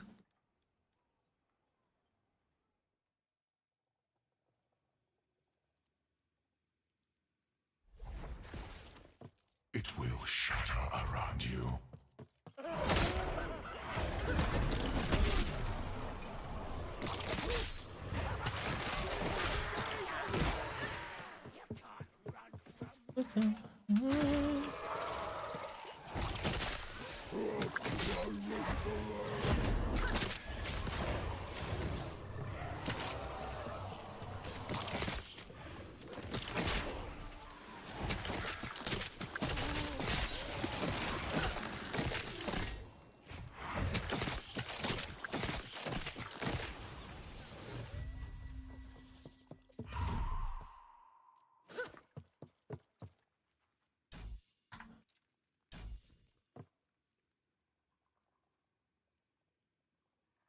We're dying horribly for.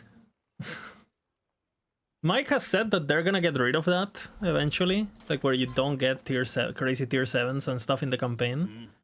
So I'm gonna play as if it doesn't exist, so when they fix it in the future, I'm future-proof. Thoughts?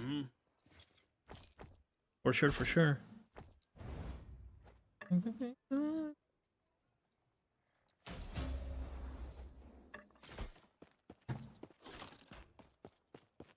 Did they not fix it yet? No. You can still drop tier 7s on the uncorrupted items and stuff. Mike has said a lot of things. I mean, he said that not to expect anything progression-wise to the expansion, so if it happens, it's gonna be far away. But, I mean, we know this mechanic is not gonna spawn as often as it does now, because they do that it'll be replaced by the new mechanic, right? Like they normally do. Like, you can only encounter it after level whatever it is. I think it's 35. And that you can encounter Beast and 25 maybe? I don't remember honestly, because I never do them, so I... Exiled Mages and all that. Nemesis you can get quite early. I think it's level 10 for Nemesis. Maybe it's even earlier actually, I don't remember. No, I know Nemesis you can still get early. And they did nerf Nemesis, no? Slightly. Like what kind of items they can drop early. Like, they cannot drop you legendaries with crazy shit.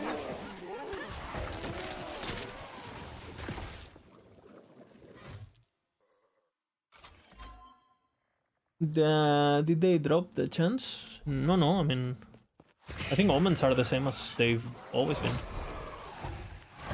Unless I don't know. Unless I'm missing something.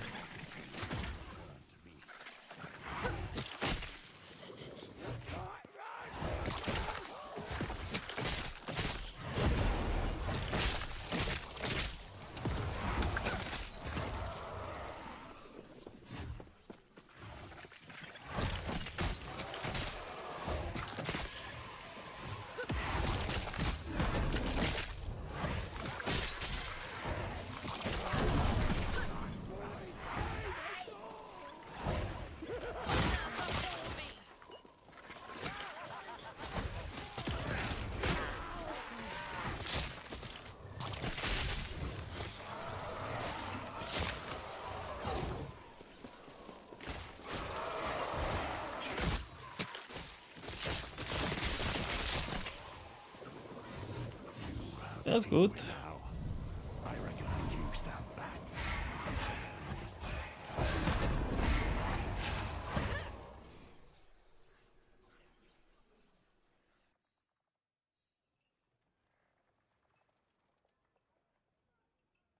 Am I farming aura here? I'm trying to get my aura back. Oh, how about that?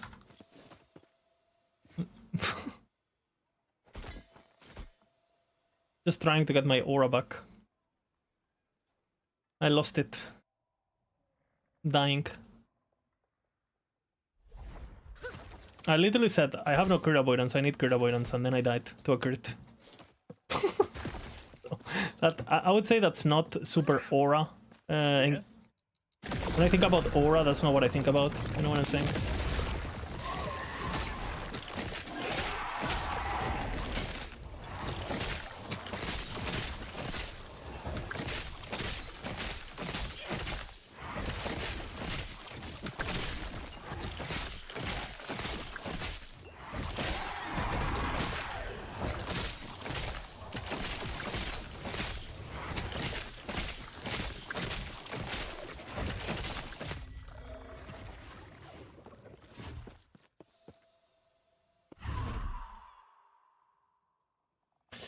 Dude, a Racing Strike. I have some plans for a Racing Strike next season, but we already talked with Volk about it. But if they do fix sigils, we were basically thinking, looking at some of the Sentinel builds and thinking, okay, if they get rid of sigils for non-Paladin, which again, it's pretty much guaranteed now, what do we do with our builds, right? Because there's some builds like Warpath and shit, like what the fuck are we gonna do with that, right? Nobody knows. Just that slot, pretty much. Why next season? Because Mike has said about it. Mike has said it. Mike has said that basically the new sigil ability, the new Sentinel ability is gonna be for all Sentinels, right? So we know it's lower the tree. And then he said that they're moving it with an ability, and then he said on dev stream, he's literally said, we all know what ability is getting moved, it was necessary, you guys won't be surprised, everybody knows what ability will be. Paladins will be a bit more special, blah blah blah, right? So it's basically, I mean, it's if it's not sigils, then what the fuck, right? So then, obviously, right now, like, there's a lot of fucking builds that use sigils just as a, just literally as a buff. Like, it's not like they're mandatory for the build, but they're nice, right? They're very nice, especially you get them early. It also influences a lot how you path on Sentinel leveling, because obviously you want to use sigils, so you actually put points on. It's like the Paladin tax, right? How any Forge Guard going to cap the crit? I mean, we don't know what they're gonna do with Forge Guard, but you're gonna have to build crit on your weapon instead of flat damage. That's how. Like, Forge weapons have a lot of crit with the rings, you know, and you can get Julra gloves with increased crit chance for 100% crit chance increase. You can do it.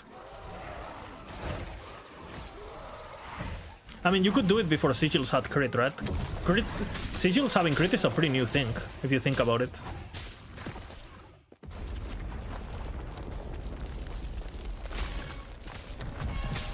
Like a pretty new thing.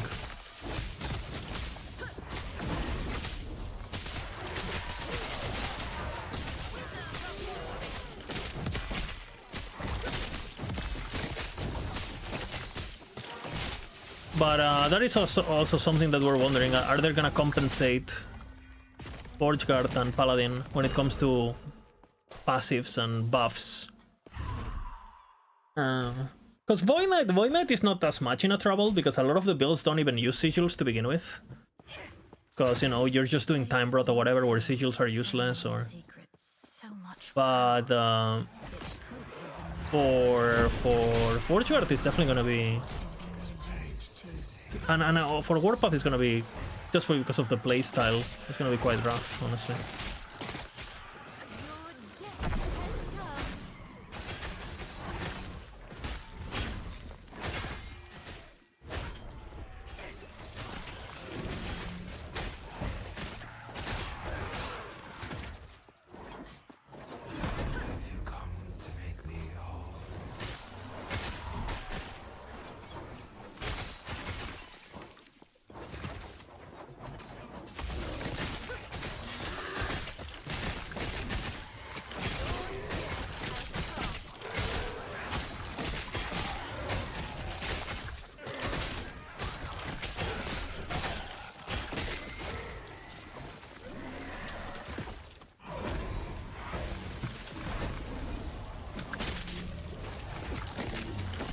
But for example, Erasing Strike is gonna be doing way more damage than it does now. You're gonna lose some HP because you'll have to build crit chance, but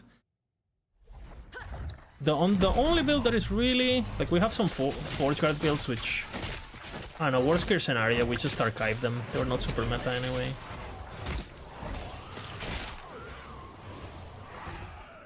But I think Mike said the classes that are getting the most are Sentinel and... What did he say? Sentinel and Rogue, I think, this season? Surprisingly. He's also said that don't expect anything from Mage, pretty much.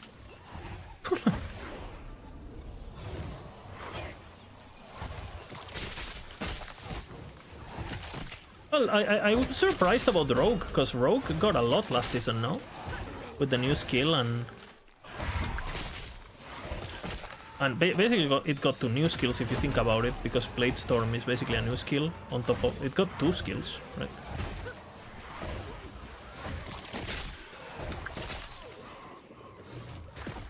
And I was expecting a bit of Sentinel because Radiant Lance, and I mean, if they move Sigils... What do you think we're swapping symbols with Judgment? On what build? Because Judgment is Paladin only. I think on Void Knight you're gonna be using Cliff Abyssal Echoes combo. Like Void Cliff, Abyssal Echoes combos, and you're probably gonna drop Healing Hands on every build and stuff.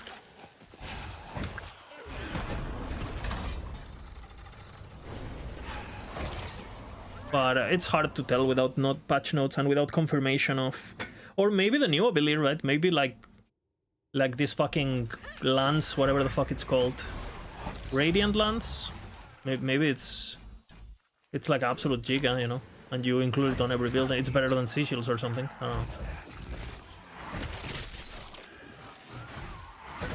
know. What if it's like Sigils that attack, you know? How far of the Palipasu symbol is moving? I mean, if it's changing with Sigils, it should be 15, but... It should be 15 if it's Sigils. The Sigils is 15. But they could also move the new ability and Healing Hands also, but I doubt it. Healing Hands is such a... It makes sense to be one of the first abilities you unlock, right? Because it's not crazy. You normally keep the powerful stuff a bit higher, historically. But it could be anything, honestly. Like, I have no idea.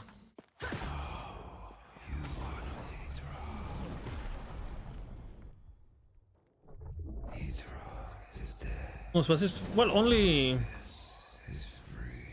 No, like, they've said one of the abilities on Paladin that is currently for everyone is gonna be Paladin only. They've said that. Mike has said that. So we know either Healing Hands or Symbols is gonna be Paladin only. And I think it's gonna be Sigils. Because Mike has said it's an ability that has to, you know, like... he's literally said, we all know which one it is. And everyone complains about Sigils every build, right? Like, the build variety of Sigil. I mean, I agree with him, honestly. It's kind of lame that a lot of the times the difference between a Paladin and a Void Knight is like, it's the same build, but one is purple and the other one is yellow. And it's literally the same skills. I mean, on a design standpoint, obviously it's a big nerf, not having Sigils, but... Again, a lot of the meta builds don't even use Sigils, so we'll see. Because, for example, talking about the Erasing Strike, we're using Sigils at the moment, and we realized that the build is actually better without Sigils right now. We were just... It's like, it's one of those things that you don't even... Like, Sigils are historically so OP that why would you play it without Sigils, right? Sigils OP. Sigils OP. Which they're called Symbols, by the way. They're not called Sigils, if anyone is getting confused. I apologize. They used to be called Sigils, and they changed their name.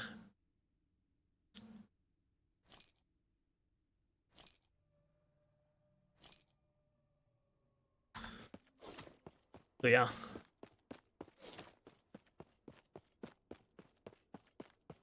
Healing Hands is kind of the same? Not really. You don't have it on every build. And now, one of the reasons you use healing hands is because you're going through... You have to put points on Paladin anyway. Would I put points just for healing hands? Not on every build. Like, what do you get? Attunement and fucking... Like, on a Void Knight, for example, why would you do that? You can't even convert healing hands to Void or anything. So, a lot of the times you're just grabbing it because, I don't know, you have to go to Sigil, so might as well, you know? I don't know, we'll see, it's gonna be interesting. What will Forge weapons do? Yeah, you'll have to build the rings, and you'll have to build crit on your weapon, and Julbra gloves for increased crit chance. Like, there's crit? I don't think so. They're so OP already. They're so OP. And when you level with them, you don't even... Maybe you go dots now. Literally just go dots. You're good. I think they'll be fine. Just fine.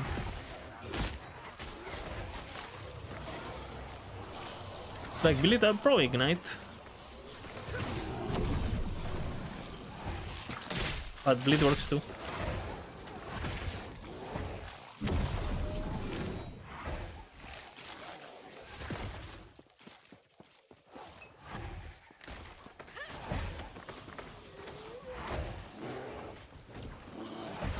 If you go with Manifest Armor, for sure Bleed. Because Manifest Armor is better with Bleed. Maybe you play both. I don't know, we'll see. Okay. I'll do it.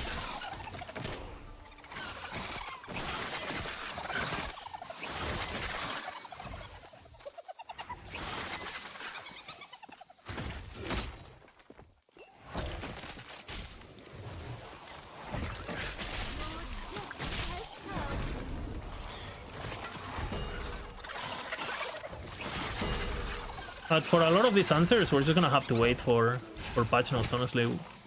We can guess, but we're just guessing. Can use Carrion of Creation. You can use it on Manifest Armor, but everything that is unique doesn't apply for Manifest Armor. But Mike has said that his dream is to make Manifest Armor and Manifest Weapons copy unique effects from weapons. He said that they're not working on it actively because it's technically very hard to pull off, but that he will fight for it in the future, like very long future, like in a couple expansions or whatever, or in a couple patches, whatever you want to call it. So his dream is that it is literally a copy of the weapon you're using. So when they do that, can you imagine you actually get, I don't know, Firestarter Torch copied or whatever, and they're all like spreading fire and shit, or you animate fucking 20 Undisputeds, you know. I can't imagine a balanced implementation of that. I don't think balance is their priority. Let's just say that. But yeah, I mean that's what Mike said. Like Cheese was saying, EG says a lot of things. I mean, the fucking minions are already broken without that. Imagine with that. Fucking hell, you know? Like, Manifest Armor is already broken with that. A Volcanus proc. Any proc is gonna go crazy, right? He's also been talking about, like, he wants to allow other classes to have bows. So can you imagine you play Manifest Weapon, Reign of Dragon, sorry, Reign of Winter. So it's just like icicles fucking everywhere and shit. That'd be pretty funny, no? New song. I made a new song today myself. I can play. Where did you go? Let's see.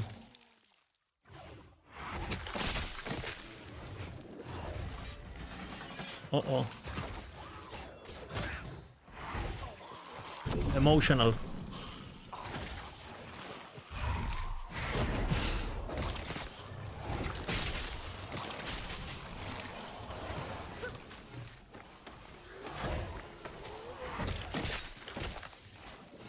Minions are so broken, man. I don't know what people are on about. It opens.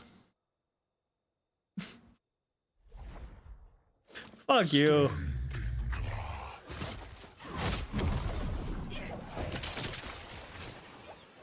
Is this about the emote? You have died?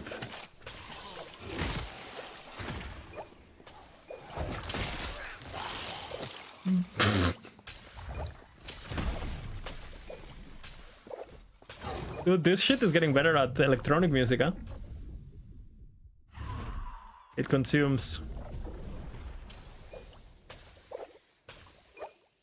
Yeah, and Mike's last stream, in my opinion, was the best stream he's ever done when it comes to giving information about the future of the game, honestly. We will see if what he says is true, but at least the statements were like... I was fucking pogging around mid-stream. I was literally pogging around. He was fucking confident too in some statements. He was saying like, they're gonna have fucking... some... mechanics and shit with the factions that the industry is gonna copy 100% or whatever. Like, pretty cocky.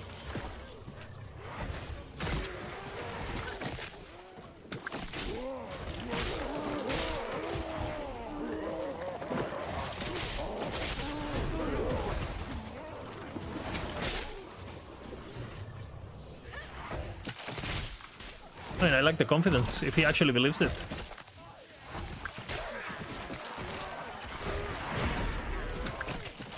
You have died.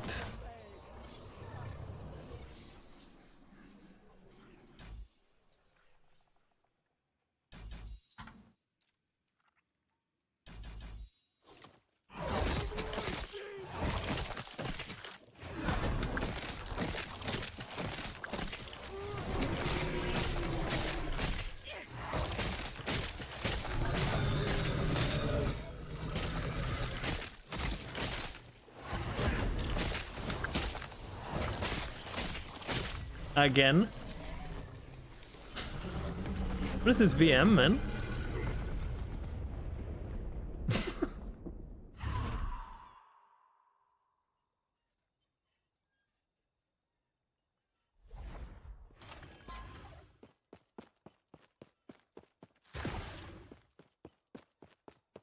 Can Judgment skill face tank Uber? Would you need gear to do it? You need gear to do it, but you can, yeah.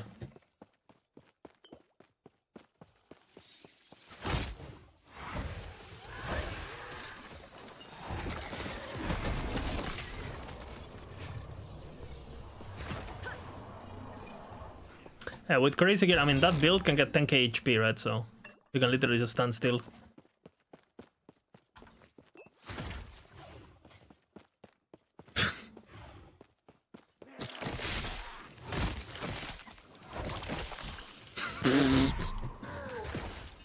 Oh man, I love these abstract songs, man.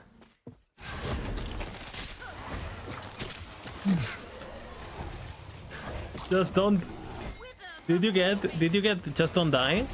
Because that's a missed opportunity if you didn't do it. Just Don't Die. How to play hardcore, Just Don't Die.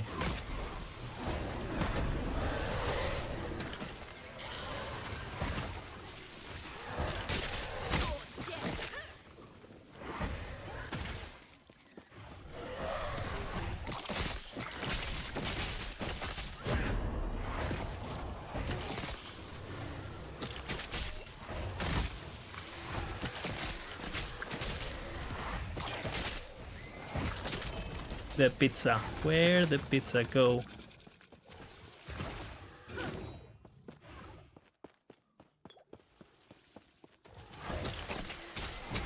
The shield build? Yeah. I mean, you definitely don't want to be getting hit by the fucking pulls, right? If you stack a bunch of pulls. I mean, if you intentionally try to die, you will die, right? But you can face stack all the slams and stuff. As long as you don't get slammed, as long as you don't completely fuck up the arena, like intentionally, you'll be fine. It's gonna be a long fight though, on the shield version.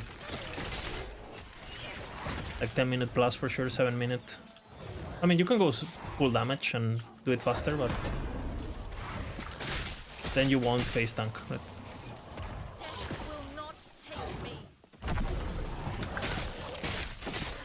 It opens.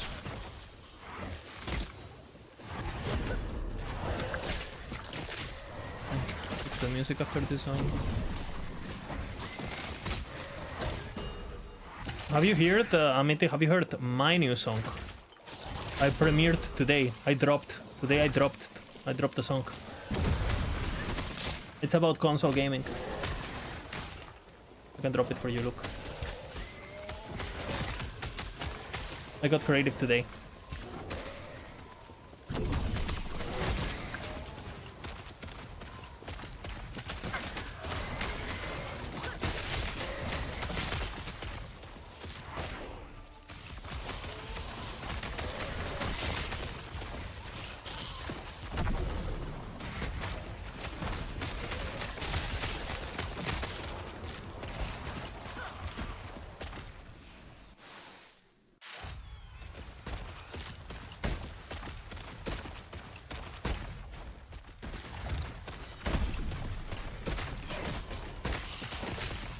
Ooh.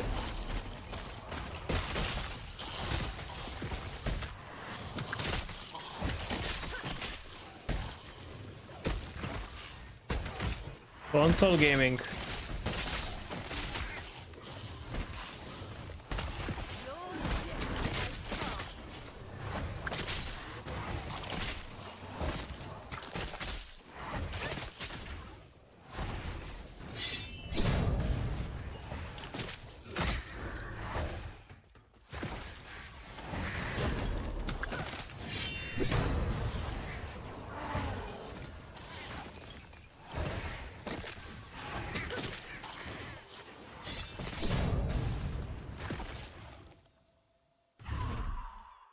It will save the game, man. This time for sure.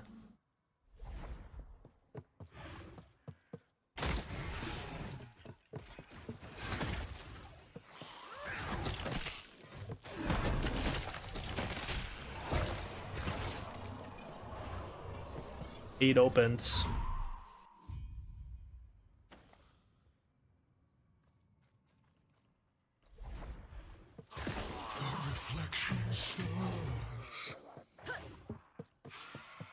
Crafton is for savior.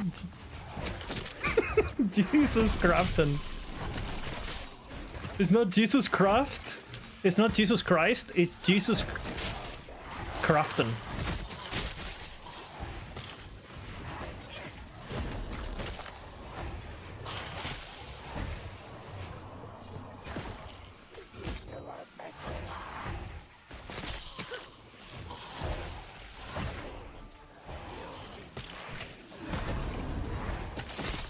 PlayStation.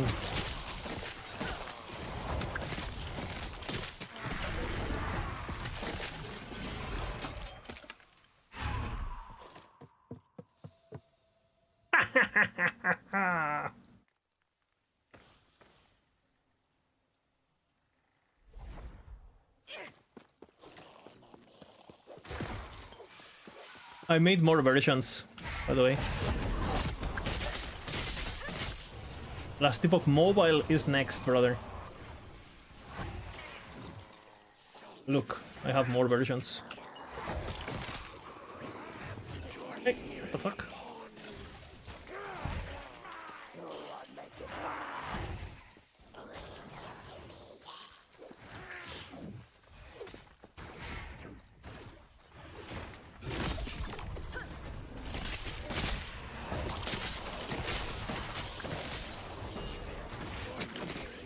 Who? Who? What?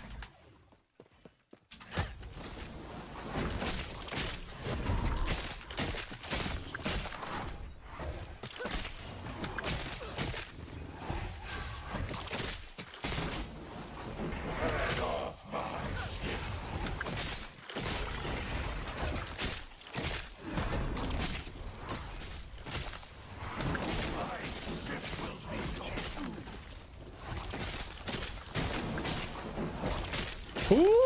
To defy the Emperor.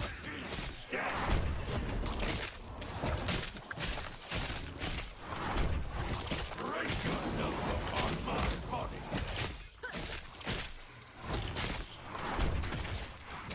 No mercy.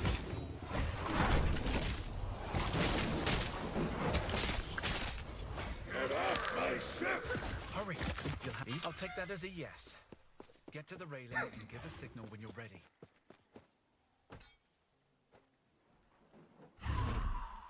Big Dick Crafton.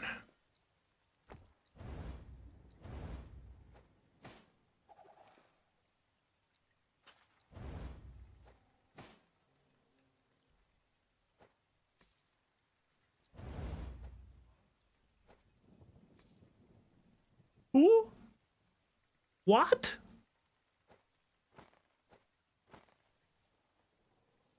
Who?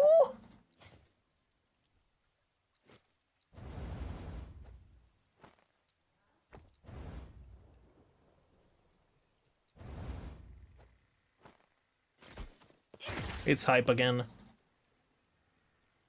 Console gaming, the real 1.0? It's true.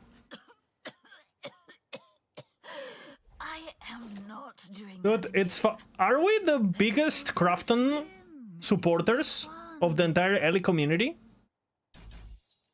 Am I a craft? I guess we are, no?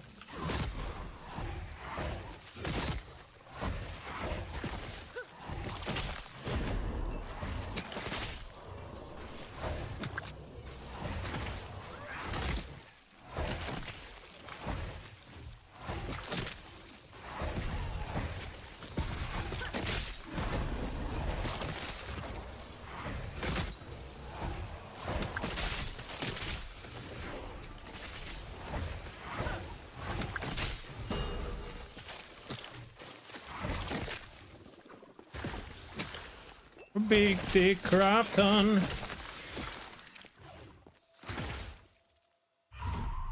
96 million. And keep in mind, it can be 156 million in a couple years. Because they have some incentives. So the number could go up, you know? Bigger Dick Crafton.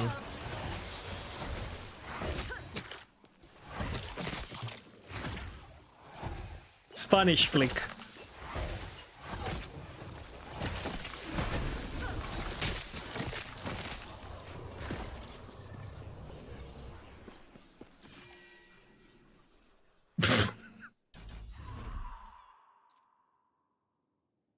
It opens on PlayStation only, remember.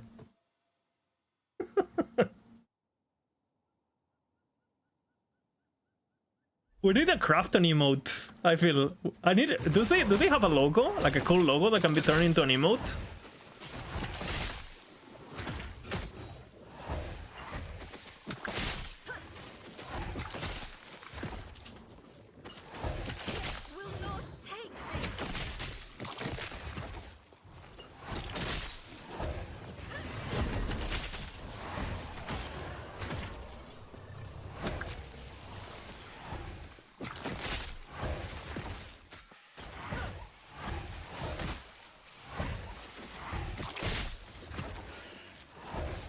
I wish I trusted Big Dick Crafton. Oh man. We're reaching a point of no return.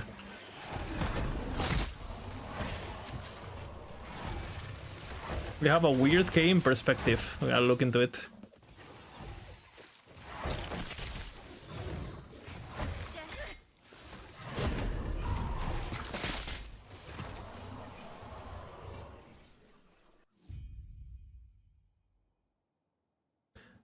It's not a matter of if, it's a matter of when it opens once again.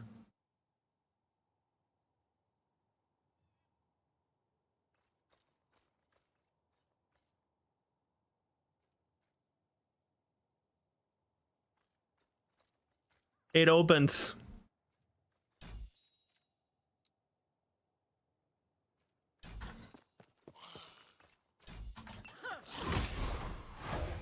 It opens.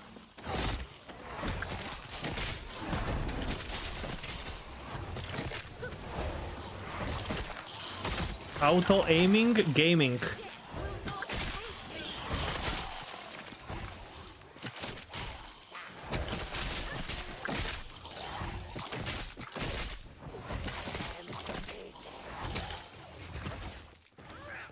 It opens.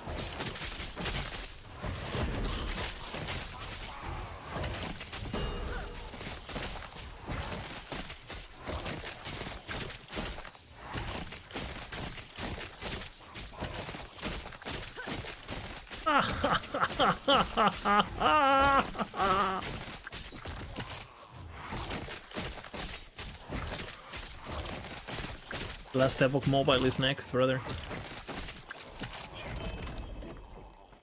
Let's see, buried in the slums. Ooh. She told me of the Emerald Nagasa. They were the same, content to slip.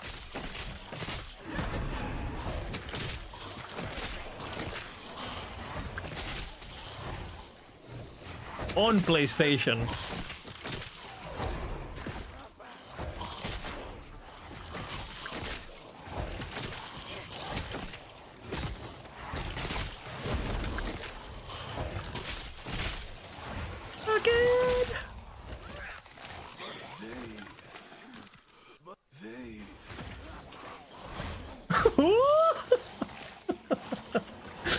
I love how these songs become funny the more you listen to it. It's like say, you know, like those kind of jokes. If you say it once, it's not funny. If you say it twice, it's less funny. If you say it 5 times, it's not funny at all. But if you said it 21 times exactly, then it's funny as fuck. It's like Bina, you know? How did the Bina thing start? Who knows?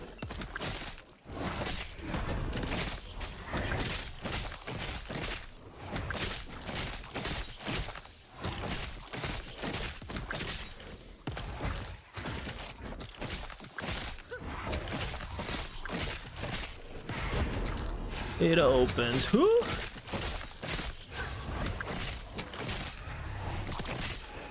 Who?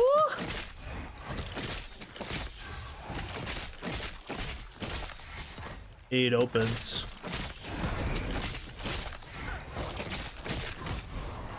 It opens.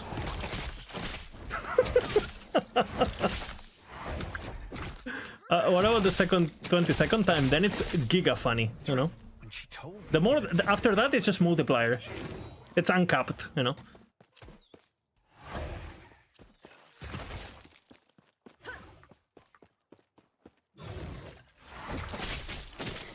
Orobis will save the game.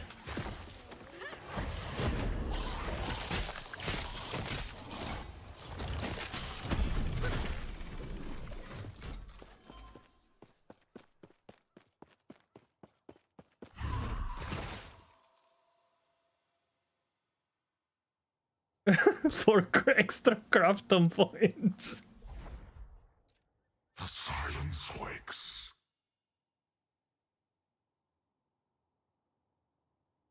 Beep beep beep beep beep beep beep beep beep beep beep beep beep. Do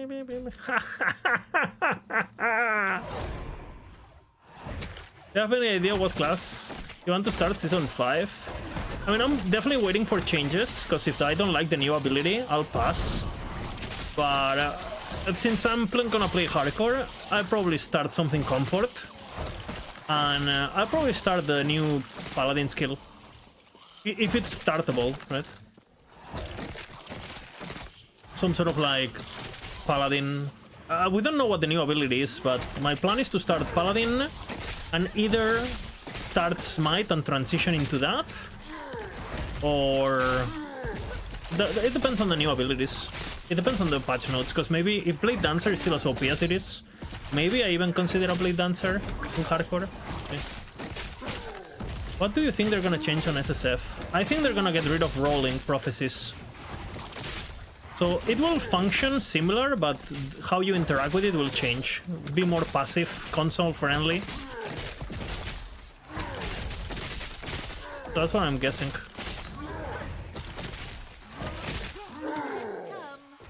So basically, it should work similarly, but big but. Now you don't have to reroll prophecies. Just, I think how it's gonna work is you're gonna pick what you want, and it just procs. And on trade, I have no idea on trade. Because I thought it was just gonna be some quality of life, and then yesterday Mike was talking about like how the changes are gonna be industry adopted. Like basically saying that they're gonna be so good, every other game is gonna copy them, right? So I have no fucking idea.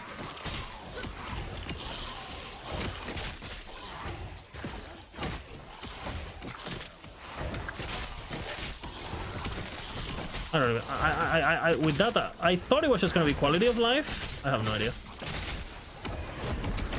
Because I don't think quality of life is gonna be industry adopting enough, you know? That's ballsy. That's ballsy as fuck. And he said it with a smile. He was confident. Like, I don't think he was... I think he actually believes it. Mike, if anything, he's always like, yeah, maybe we're trying. Like, Mike tends to be very... That's what they're... Well, like, his language is very, very, very not... how do you say it in English? Like, I think he never exaggerates. If anything, it's the opposite, right? He tries to be very, very cautious because he knows it can bite him in the ass, right? Like, he's always conservative. Exactly, that's the word. He never exaggerates ever. Yeah. So for him to say it's gonna be industry, whatever the fuck that means, industry adopting or whatever the fuck is that, with a smile, and you know, you could tell, you know, like a little roaster. He went like this, brother. He looked like a bodybuilder posing for Mr. Olympia. You know what I'm saying? He was feeling himself. He went like this, guys. He did. It's gonna be industry adopting, and then he went back into gaming pose. It was cocky. It was cocky. And he is not the kind of guy who says these kind of things. So, unless it's the new strategy of Krafton and he's being told what to say, which I doubt it goes to that level of control, right? I doubt it. It's like, just... I doubt they have told Mike, yo, Mike, from now on, you have to tell that we're the best. I doubt that's the case, right? Can I help you?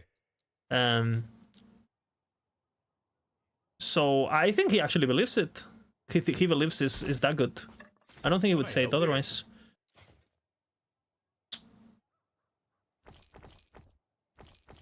Mike is a lot of things, but he's very, very, very... I think he's honest. And he's... how do you say it? He's... Can I help you? He cares about the game for sure. So... And again, he never ever talks like that. So I'm like, Big Dick Krafton, holy fuck, you know?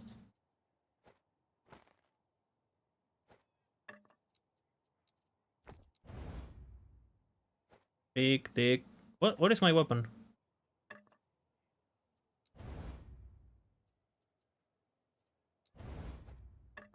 Stay safe, traveler.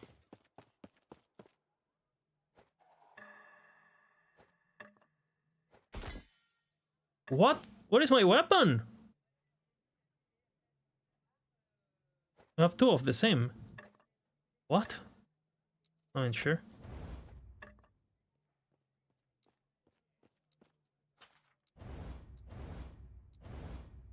What is this weapon? Oh, the Big Dick Krafton weapon. Or maybe he got cocky after the Bahamas. Huh. That's true, actually. Maybe the millions got to his head, right? That's true. That is a hypothesis. This song is dedicated to the Bahamas, by the way.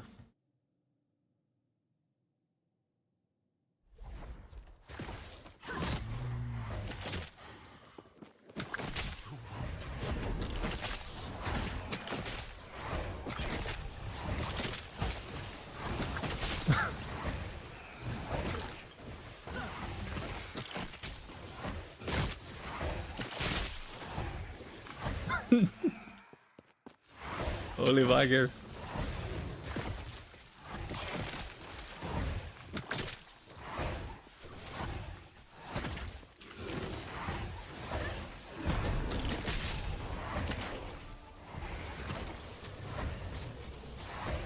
Check out my new house in the Bahamas.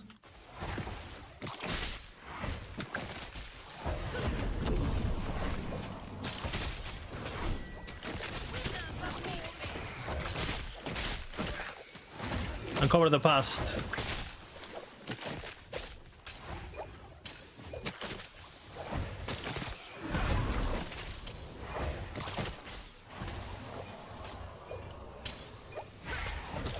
I think my girlfriend just got home. Yep.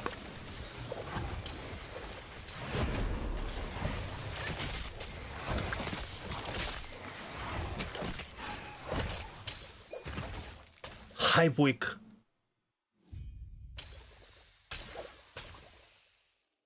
There are so many minion builds, lazy ones, but I never got them to be tanky enough. To be you tanky or the minion tanky? Which one? And if you follow any of the macro ones, you should be fine.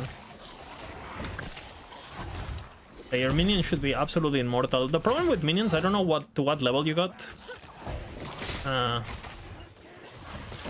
The problem with minions is that they're weak. They're pretty weak early, so I don't know to what level you got. When it comes to survivability. Eventually they're immortal, you know, once you give them leech and stuff.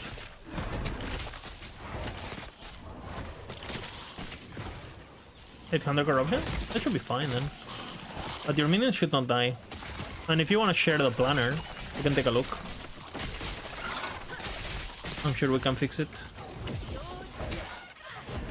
And if you link me your character, you can take a look.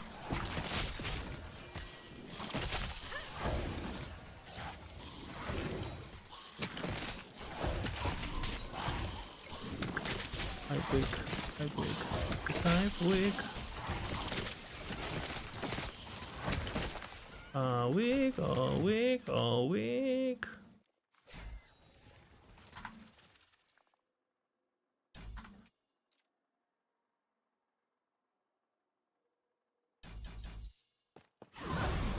I don't play Letterman, waiting for the decision. You can still send me your character.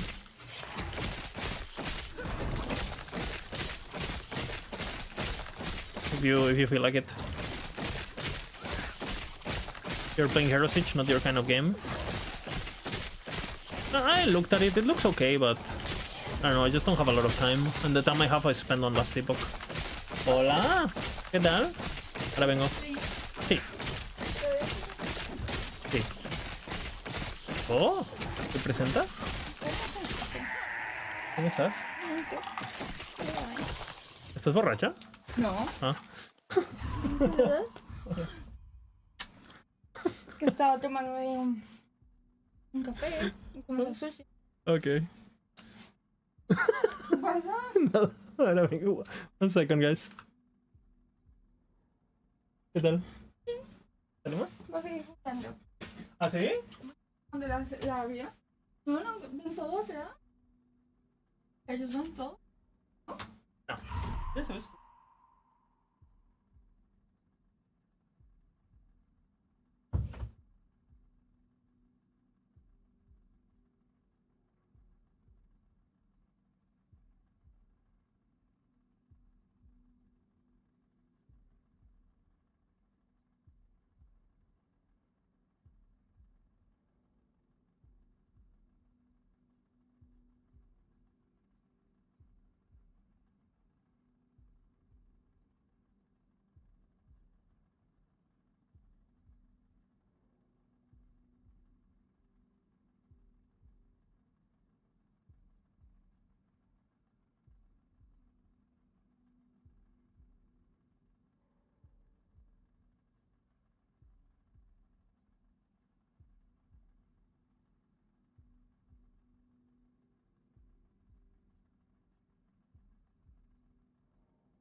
Guys, my girlfriend just got home and she asked me to play more Expedition. That is an absolute W.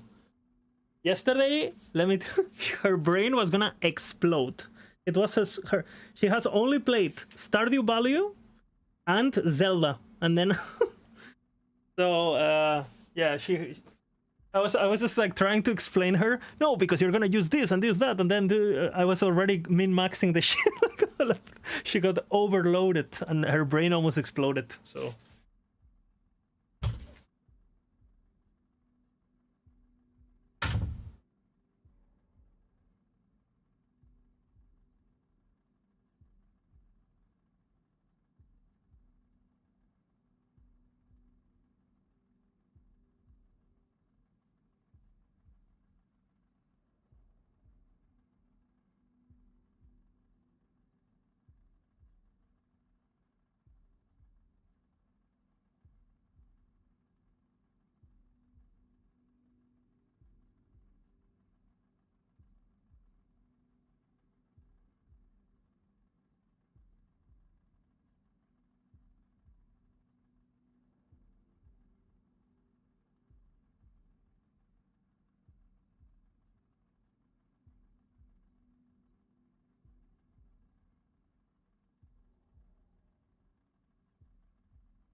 Alright, I'm here.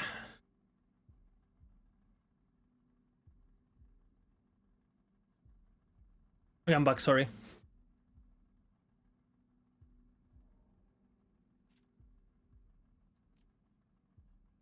It opens.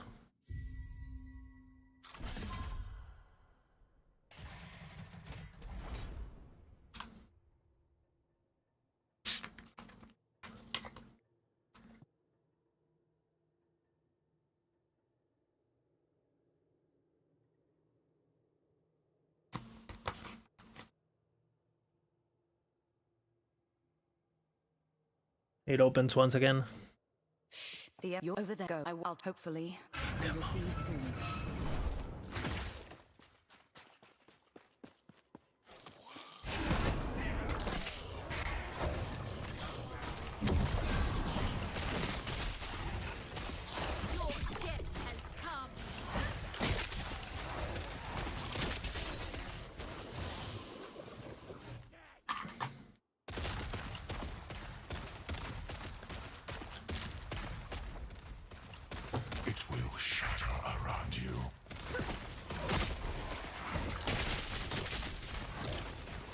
The next level is pretty big.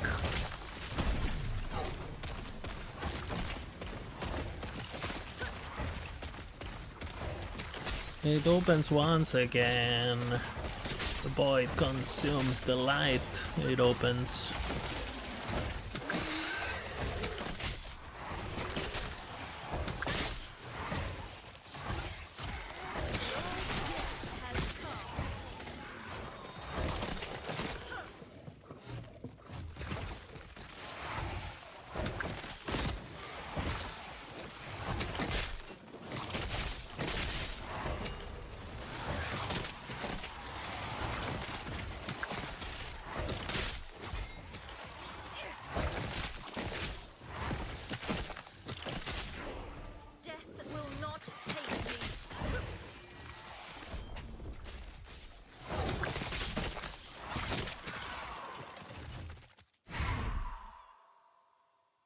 Once again it opens.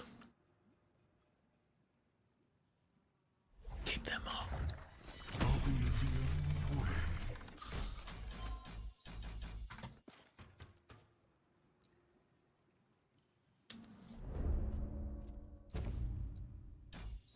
Right. I think that...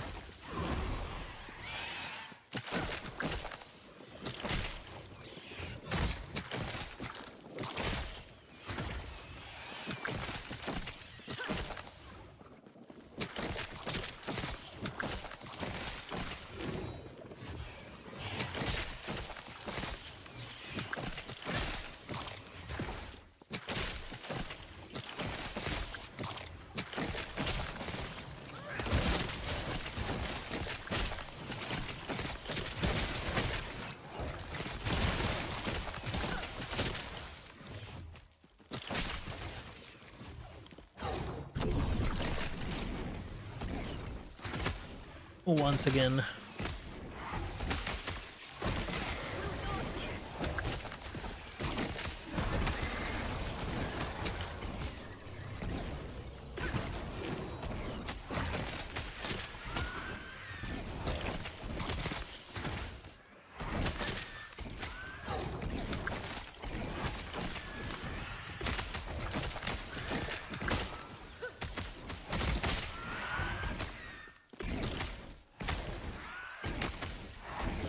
Song died.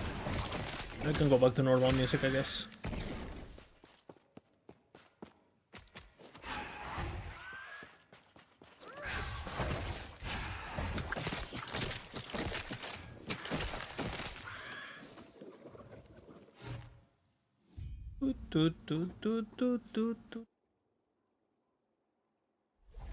It opens. It consumes.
Pidim.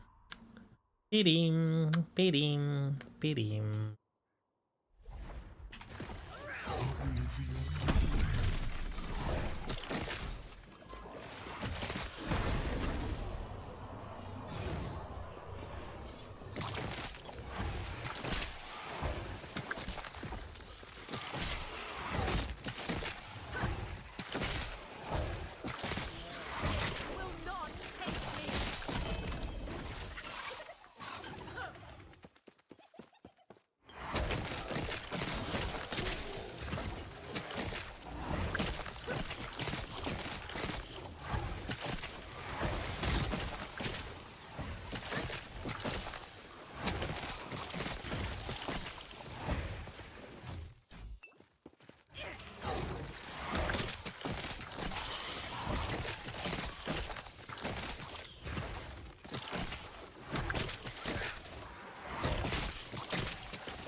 I kinda hate you, girl. It doesn't matter, let me dance.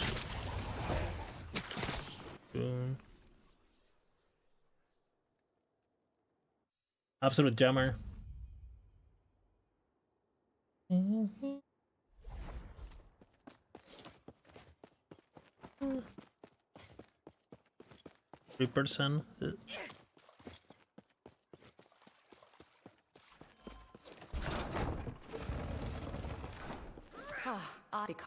The heart of the citadel is beyond.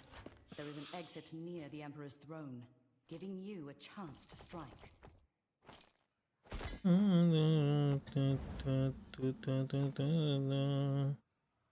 38.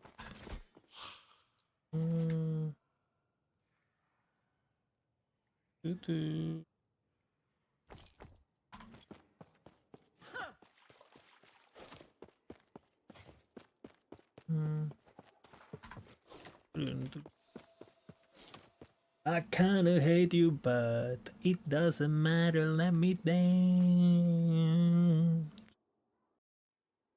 It feels so miserable, it doesn't matter, make you dance.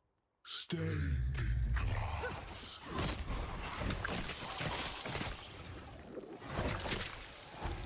Death will not.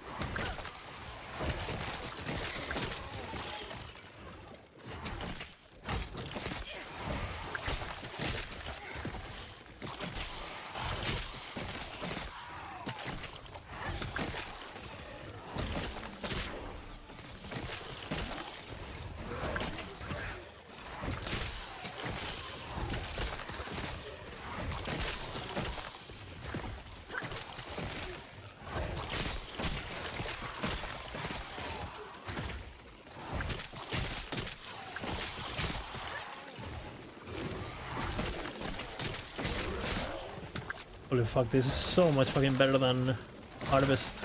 Somehow.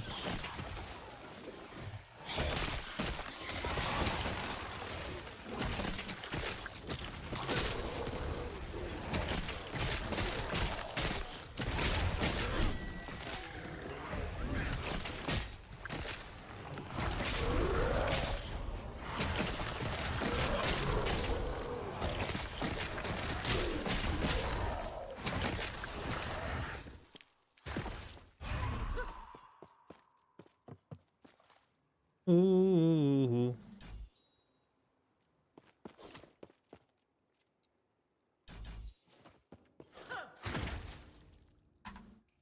Oops.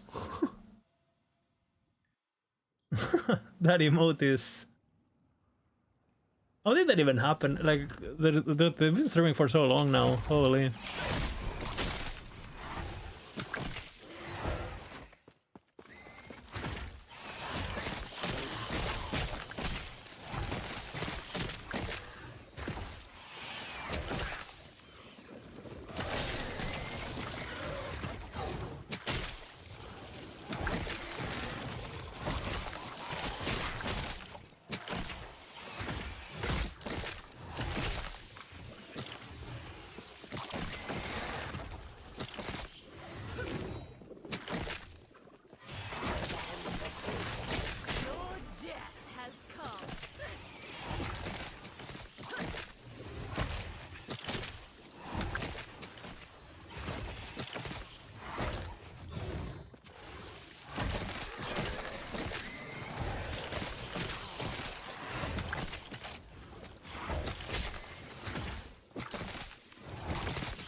There's only one bad thing about this build. It doesn't work on white mobs. We learned that the hard way, if you remember. The white mob!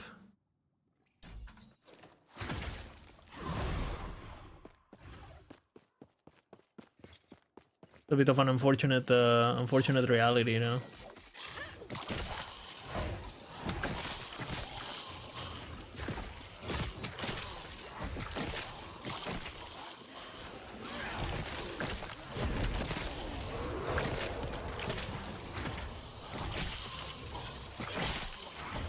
The white mob incident, yeah, we don't talk about that one.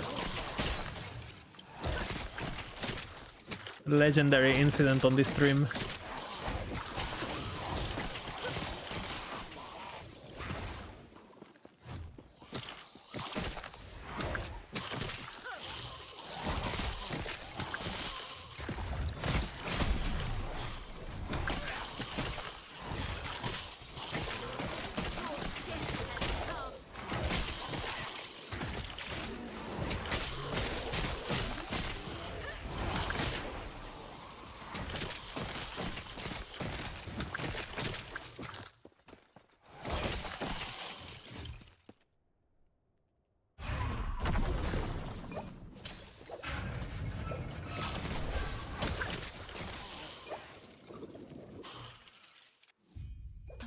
Okay. I never would have thought necromancy. The true endgame boss for this build surely is. Fucking hell, man. Surprised. A proper welcome is the least I can do. We're gonna get rid of that soon. At have 2 points. All of this.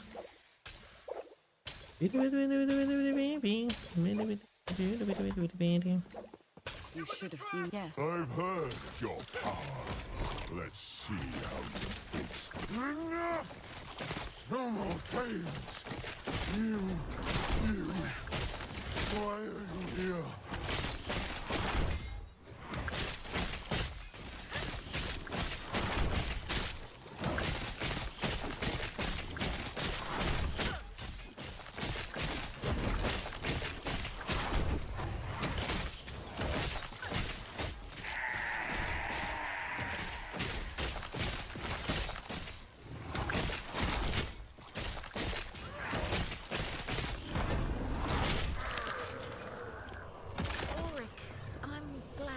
Now's our chance.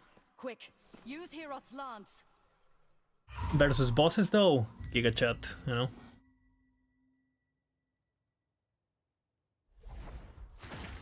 Stained in glass. I'm back in my own era. Looks like more fools will have to die yet if I'm to get off this mountain.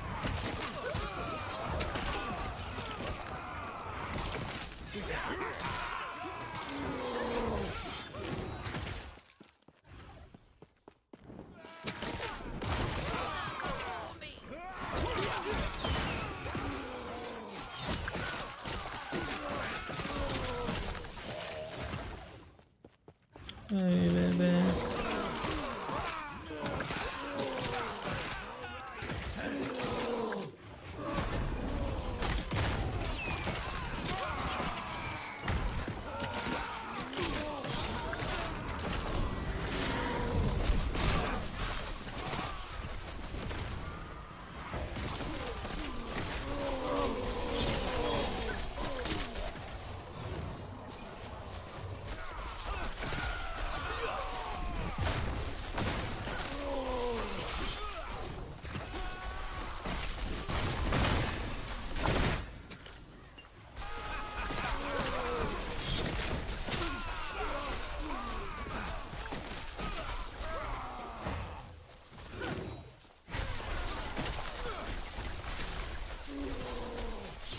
Clean. Clean.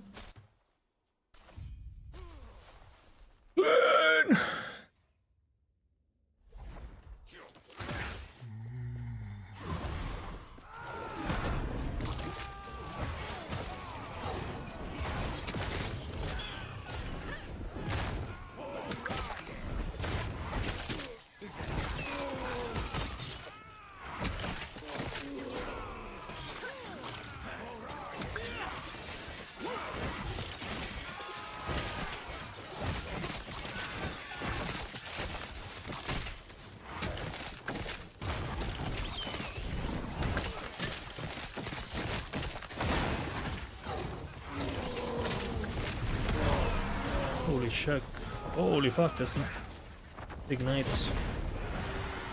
Okay, I saw that. The guy almost one-shot me. 2 lives. I don't know what he had, but he like shotgunned me with 3 projectiles. I had 6 ignite stacks on me. That would have been sad. The death of a god. Go to her. Put your Kirat, my hood, you and Gotta be careful, man. We have much to discuss.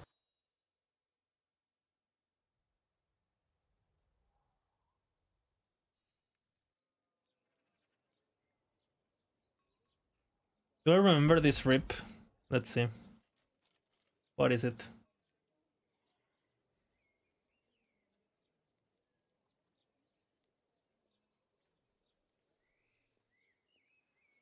I mean, it happened yesterday, so yes, I remember it.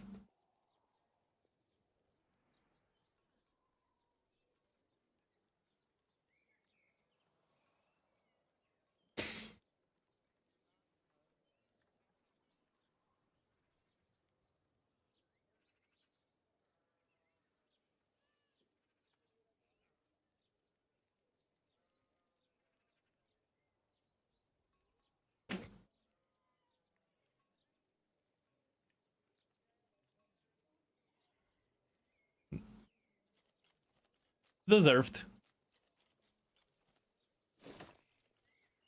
Deserved. Yes. Farewell. Let's be honest here. Deserved.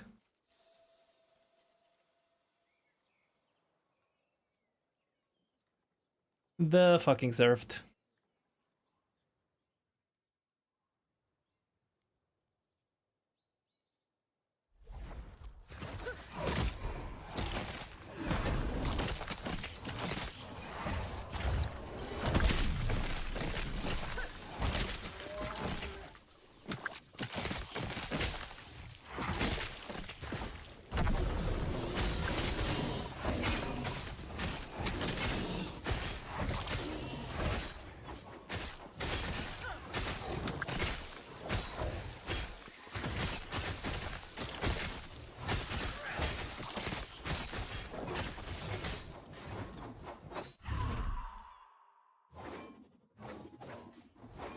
No laughing, potato, okay? No laughing.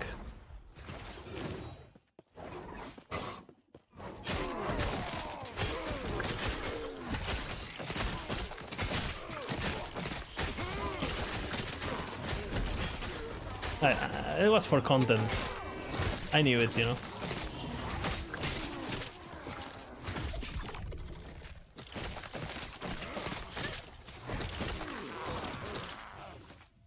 %, I knew it, you know. It was just, yeah.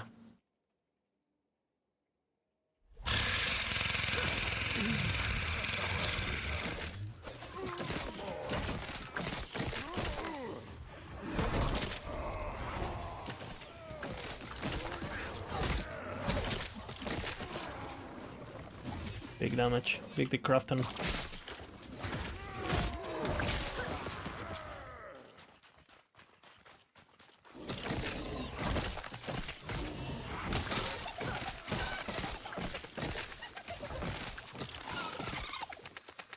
Okay, bitch. See, the build doesn't work versus white mobs. It's a problem.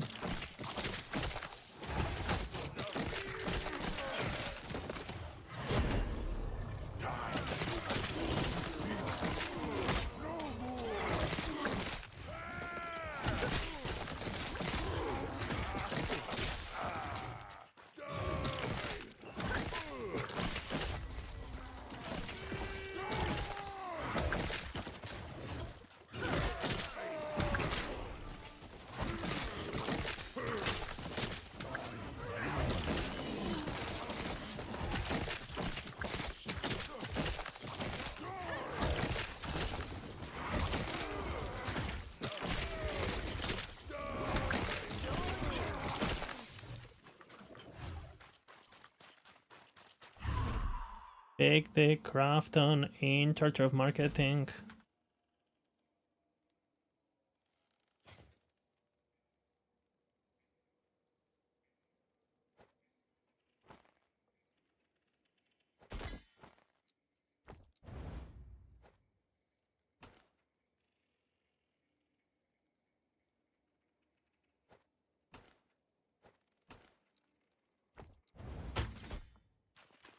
¿Qué? ¿Cómo? Hoy. Gods. My woman demands me.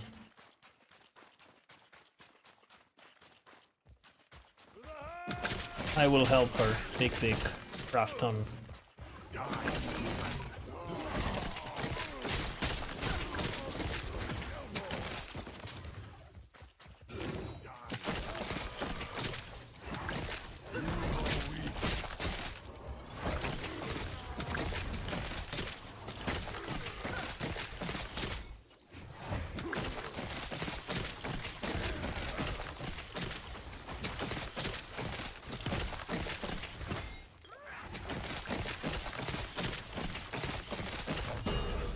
Forgive me.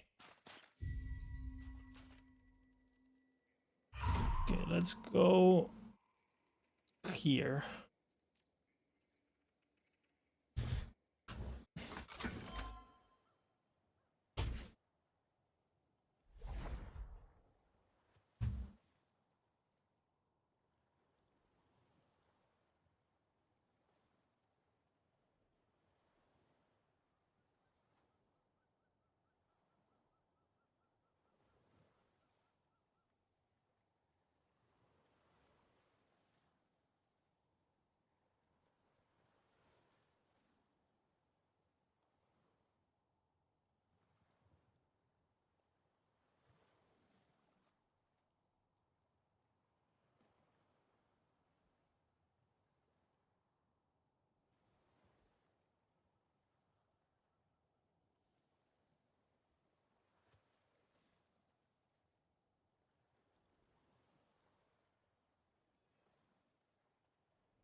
Okay, I'm back, sorry.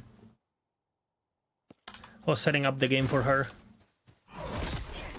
Because she's playing from my Steam account, so for the game to not explode and kick me off last epoch, I have to set it up for offline gaming. I should just set up her account there and do... Because I think I can, like... Steam has a feature, right, where you can share games with a family member or whatever the fuck. I should probably just set that up.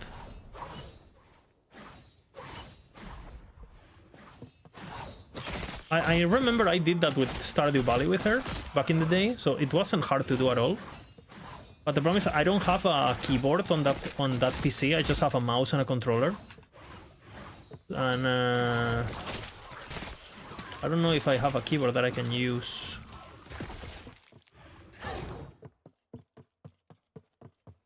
Yeah, you cannot play the same game at the same time. That's fine. Well, I mean, technically, we can play offline games at the same time, right? Because the game doesn't know who's... I mean, Steam doesn't know, right? Like right now, I'm playing... No? If we're both offline, how would the game know if we're playing at the same time or not? Like you log into Steam and then you just play offline, and as long as the game is offline, you'll be fine, no? Like right now... Am I wrong about this? For example, if my girlfriend wanted to launch Last Epoch offline while I'm playing online, it should be completely fine, no? Even from the same Steam account, by the way. I'm pretty sure she would be able to do it. Not even with her profile. Even from this profile, she would be able to do it. Because once you're offline, how does Steam know? Steam doesn't even know you're logged in. Like, once you go offline, you're completely independent to everything you do, I think, no?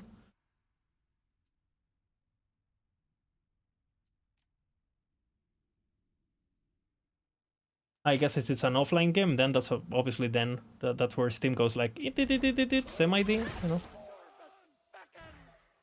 She's playing now, so it's all good.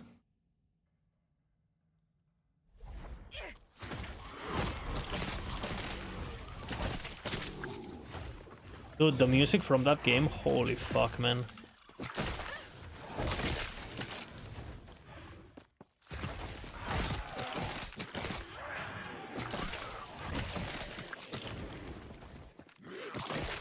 Apparently the composer is some random guy that applied on Reddit or something, no? Or applied online or something?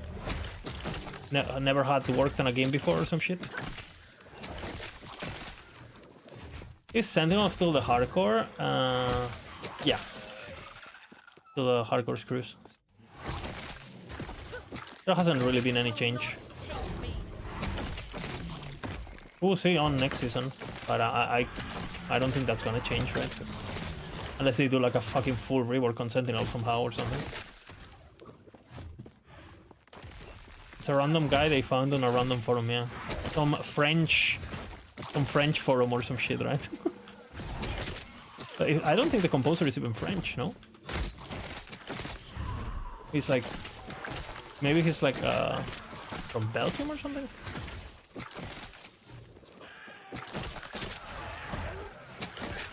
You would love the other classes to be competitive? The other classes are competitive.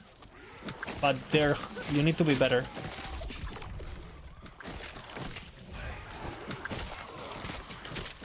Actually, for example, if you're racing for level 100, for example, Sentinel is not even on the top. Oh, really? I mean, depends. Depends. I died more on Sentinel than I've died on other classes, for example. At the speed that I go. Not on Paladin, but... I have all the data and stuff. All the runs are in YouTube.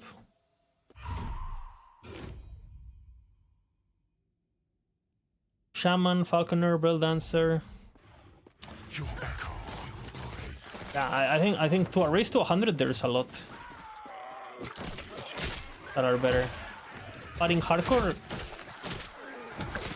you have to be good in order to pull the others, where like anyone can pull off Sentinel in hardcore, I feel. As long as you're not doing anything stupid, right?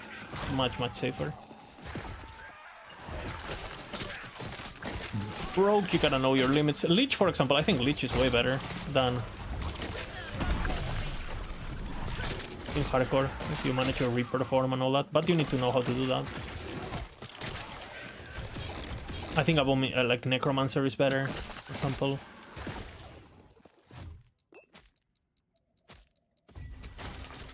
Once you get the build set up, like... Yeah, but Paladin is very forgiving, that's for sure. I think he is French, the only person he had heard before was the singer. Oh, okay. Well, absolute poggers regardless.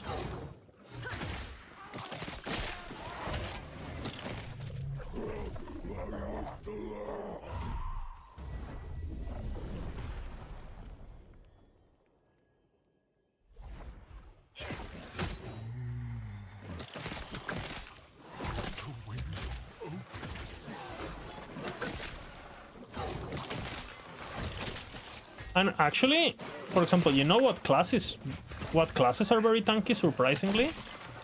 Anything with a catalyst is tanky. For example, Leech is so fucking tanky once you get the catalyst passive, which I'll use. In fact, I could put the points now, I'm pretty sure. Oh, we're close.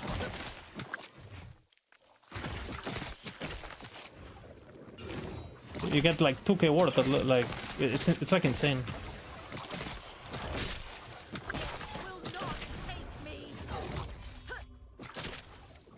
There's some passives in the game that late game they're kind of useless, but early game they're OP as fuck. And you can tell the devs are balancing those. You can tell the games do what I'm doing. Like they make a character and they play it up to normal monolith, and that's how they. That's what the points are. How they think about points. But for example, these points, 15 word per second per point.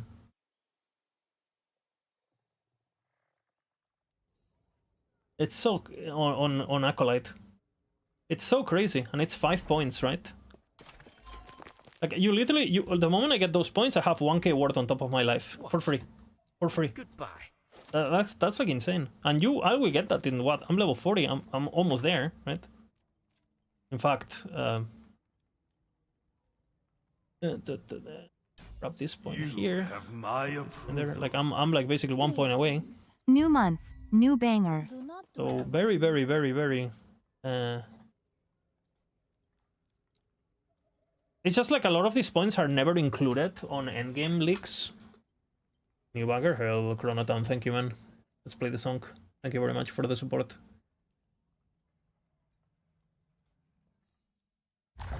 I like this guy. He's Colombian. Like my girlfriend. Ah, yes. May I tear a smile And the next points are there.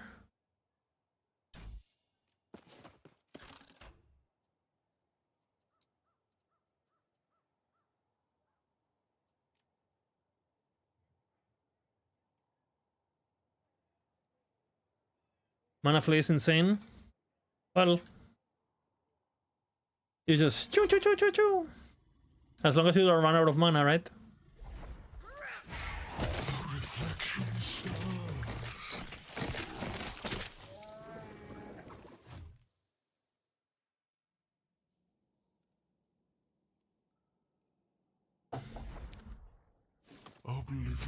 Yeah.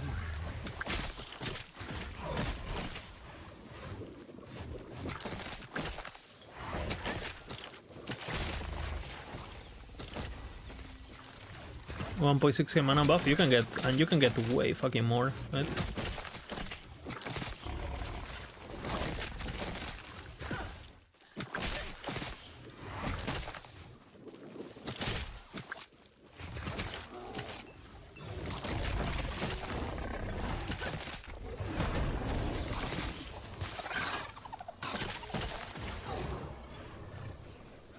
But it's a really weird build.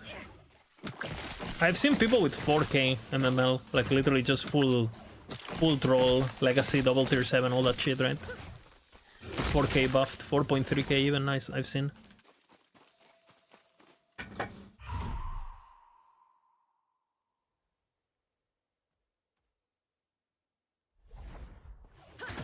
I don't think it's worth going that much, just... But they do it for like Uber and stuff, right? So it looks good. I think what you're aiming for is healthy. It's good. I'd rather have that than life.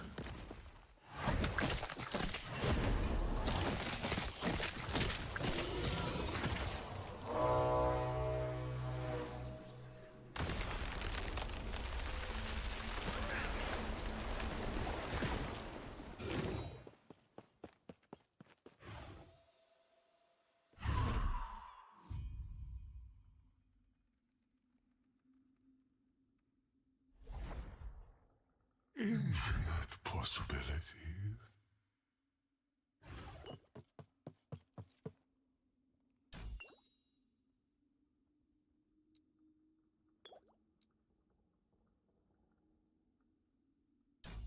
Stupid.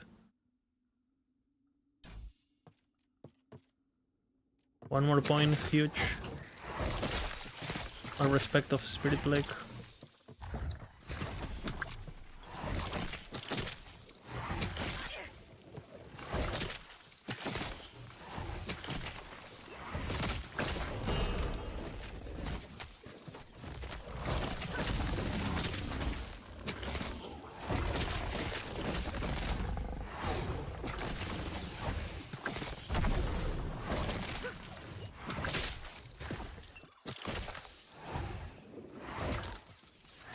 Close actually.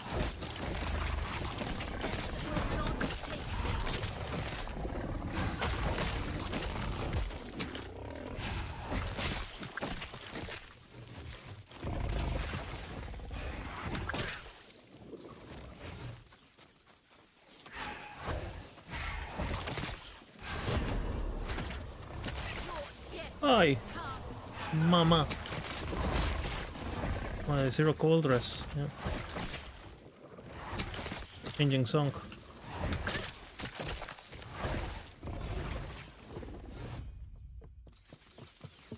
Died to changing the song. Monka.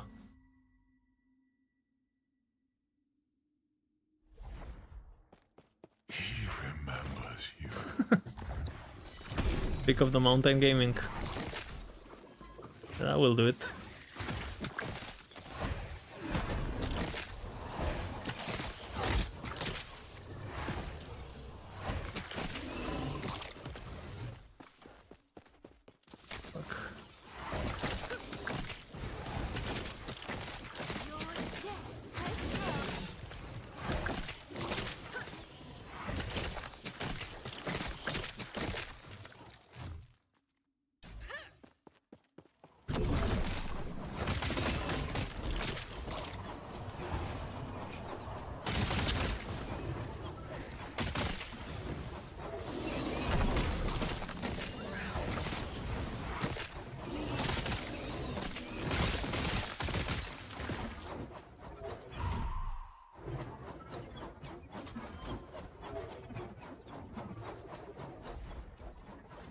You can skip that boss?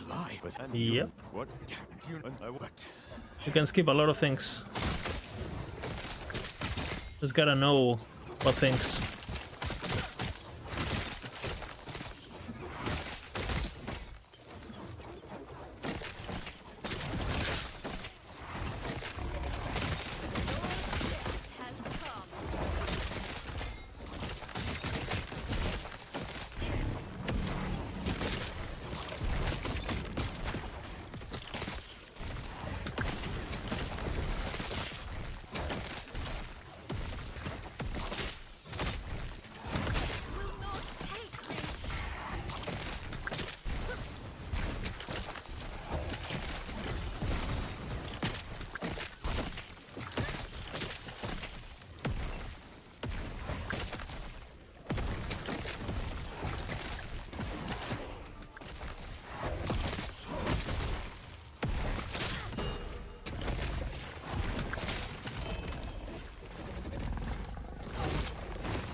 that's left is locating the lance.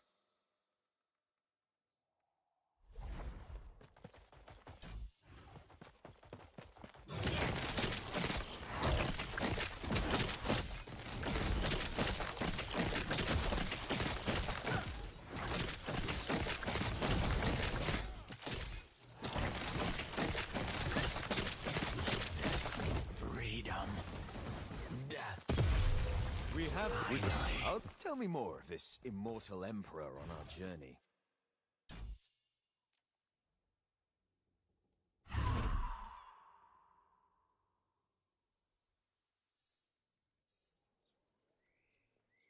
Okay.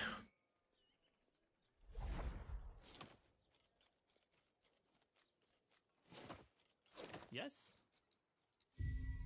Farewell. I know things are if to be. All that is left is to take the lance and bless it. Gods be with you.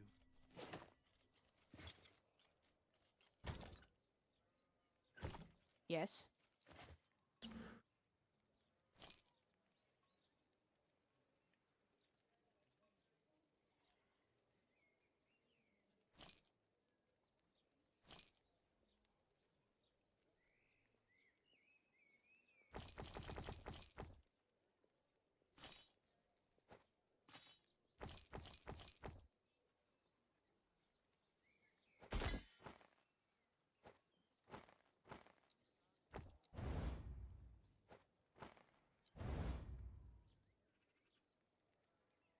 Dude.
Yes.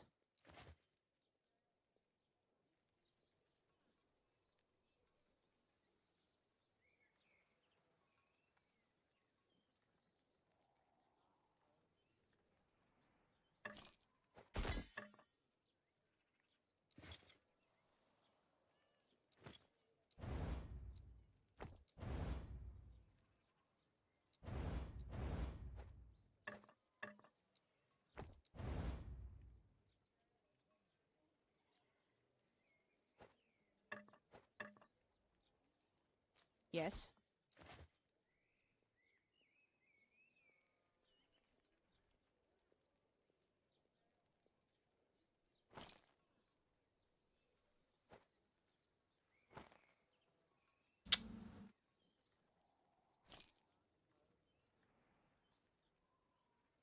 I see.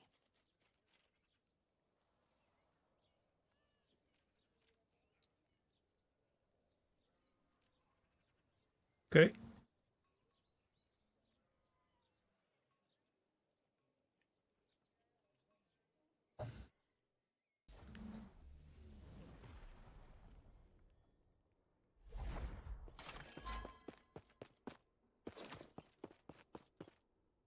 What can go wrong?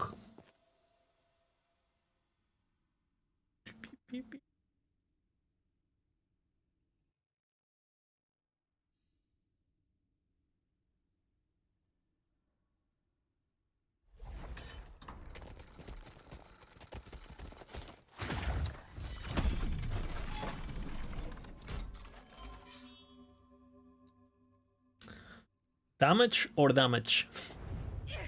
You choose.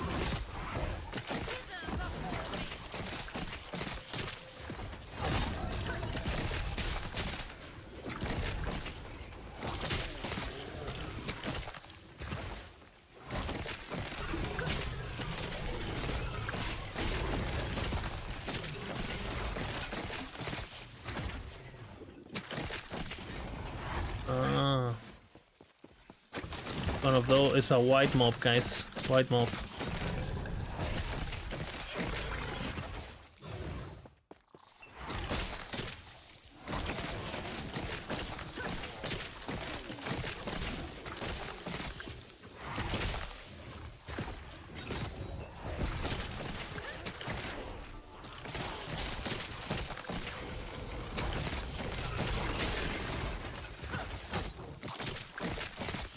White mob.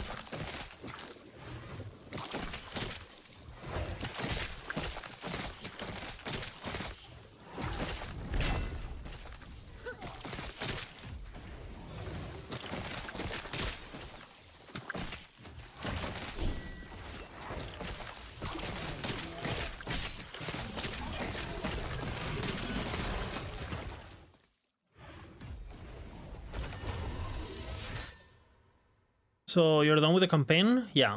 Previously I did the entire campaign on my Harvest guy because I was going for the challenge, you know. But since I've done it already 2 times and I died in Monolith, I don't want to get the stream to get repetitive, so I'm just gonna... Basically, I'm boosting my own... I'm boosting my own character to...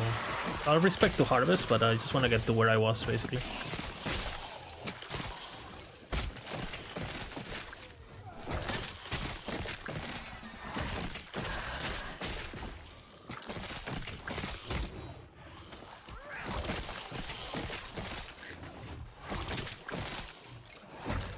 Yeah, I mean, you can either go to endgame after you get to the oracles above, which is a zone in the campaign in Act 5 on the desert area, you know, the town in the desert area. Or you can go after the tree boss. Or you can go after doing the entire campaign if you really want to. You can do that too. But it's way slower and... you don't get a lot of loot in the campaign. The campaign is, like, if I was continuing in the campaign would be way harder than what I'm doing right now, also.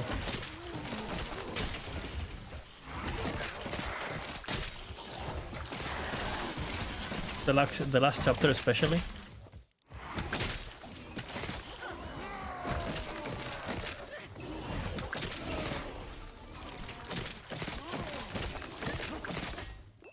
None of these are white. All of these are white mobs, man. Okay, no white mob.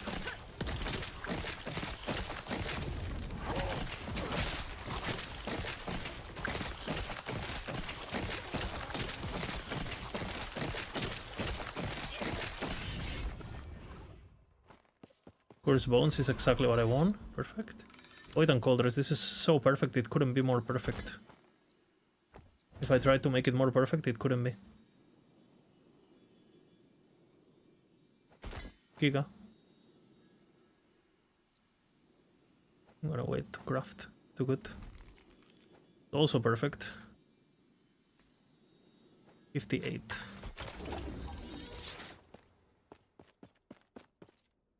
Big dick craft on. Look at my worth. Again, like I mentioned, these points are just gonna get more and more stronger and stronger at these points. 300 worth, just for free. Boom.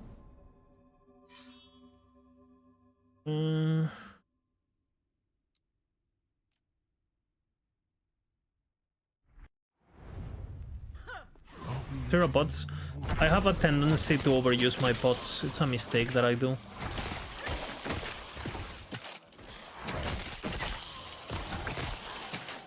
Because I used to play so many builds that had buffs on potions and stuff. Like with Grimoire, that I just have a lot of...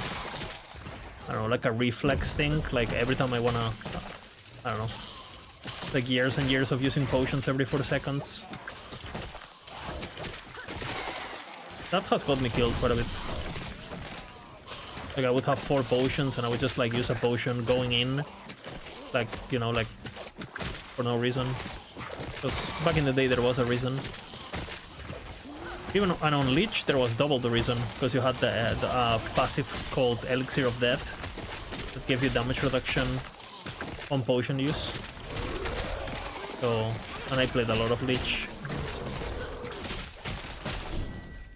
So. using potion, spamming potions was basically super important.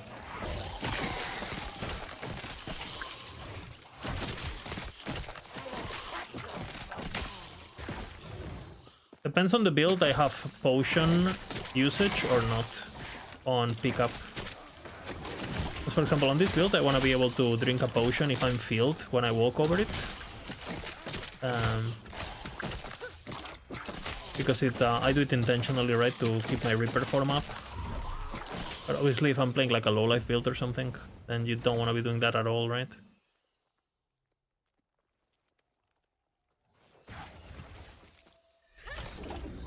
There's a setting for that. You can turn it off.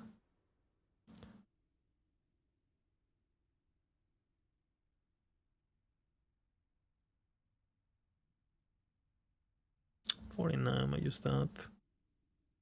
Also pretty good drink. 54. I'm 10 levels away, so not quite. Hardcore without belt. And on Paladin for sure, right? Easy. Oh, we play a low life build and boom, right?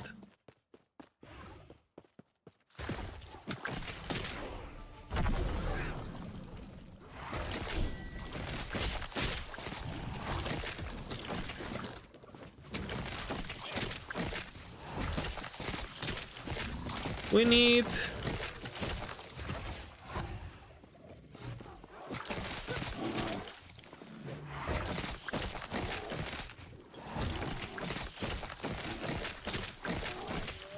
I'm gonna go souls.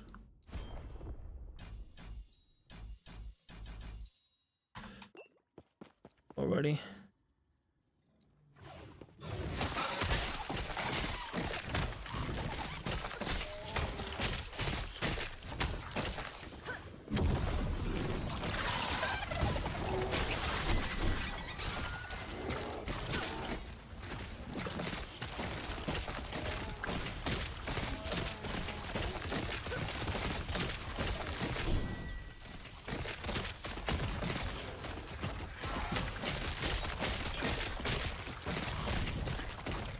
Should have done that earlier, most likely.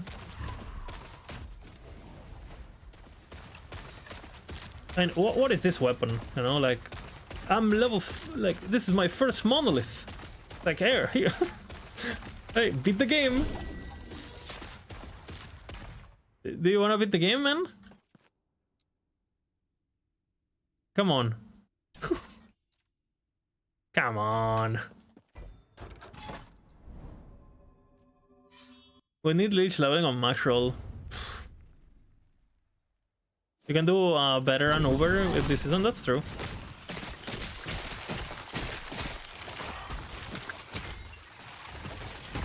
But I feel like when I do veteran, I like doing it with the opposite. I like doing it on something bad, you know? You guys remember my Vengeance melee veteran playthrough? Holy cinema.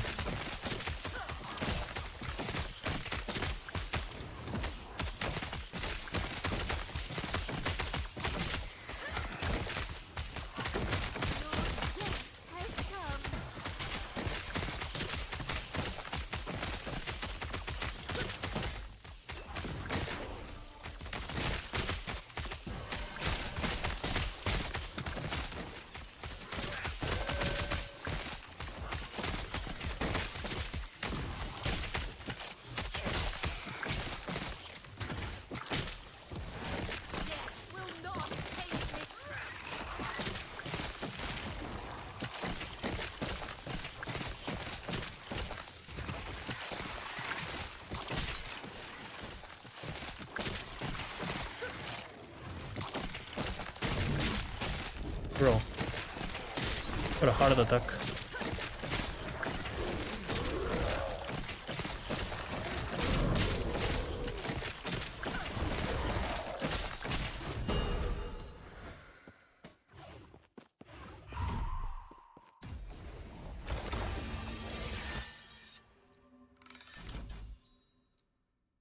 What a fucking hard attack. Monka.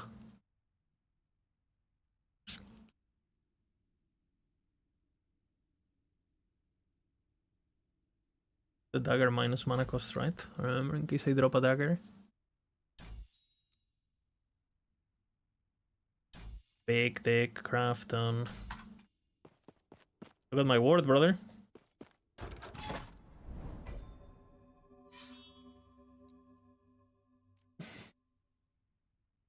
Cockball torture. It was fun though. Had to theory craft the build. You guys remember how we like eventually we theory craft so fucking hard that setup that we could face tank veteran campaign Lagon at level like 40. Holy. And we just face tank his laser on veteran. Holy. Just because we could, you know, to show him some dominance. Showcase who's boss.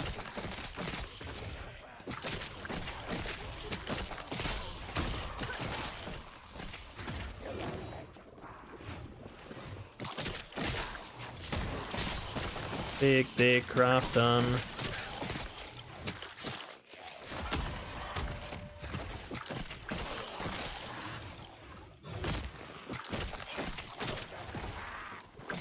In 2 levels, we are fucking amazing. In 2 levels, though.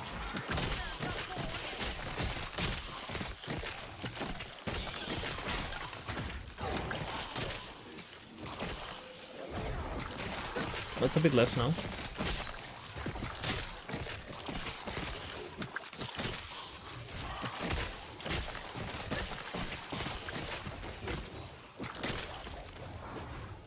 What is that screen shake?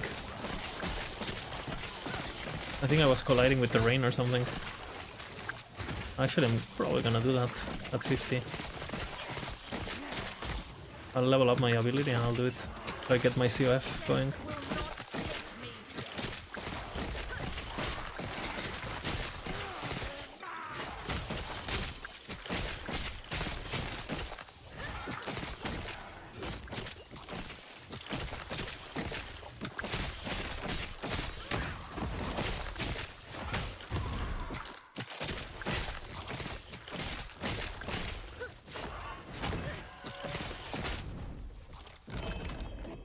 Big dick Crafton. Are we in 2 levels? I'll level up a bit faster. I'll do a bit more. I'll try to get to empowered in like less than 2 hours. Maybe I switch before empowered, but I want to get to level what I was, 70 or whatever, and then I switch like nothing happened basically. That's the plan. I'm getting a phone call, by the way. We're back. Oh. Hola, ¿qué tal?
Stained in glass.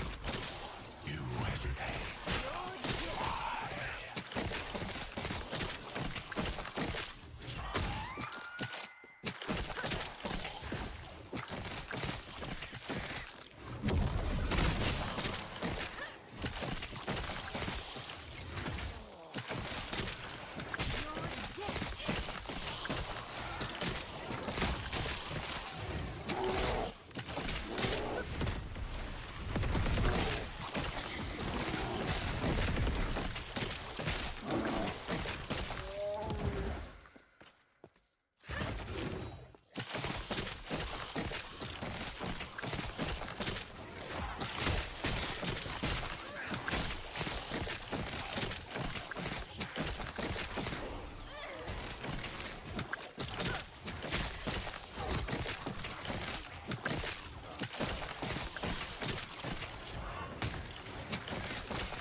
Okay, I'm back, sorry. I was on a phone call. Work.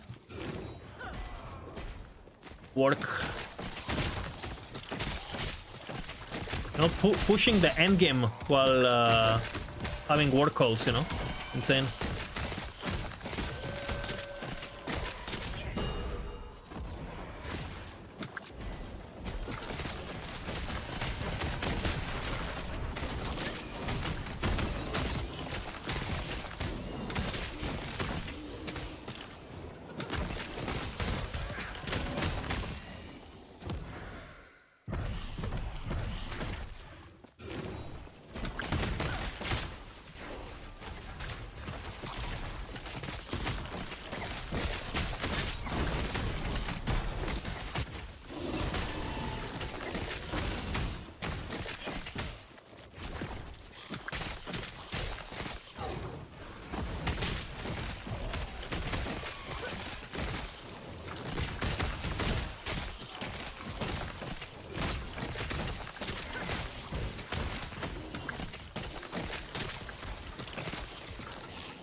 So did you get the VIP position at Krafton? Yeah, I am. Basically, I'm getting promoted to CEO of Krafton.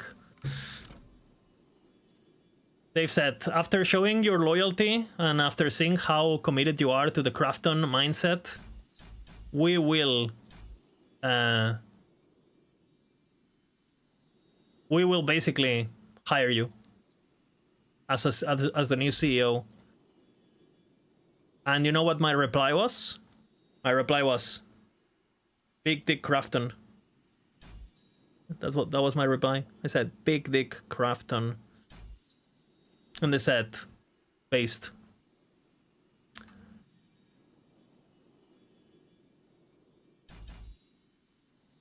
Yeah, I just said, so how old are you? Big Dick Krafton. And got the job. Simple as that. Simple as that.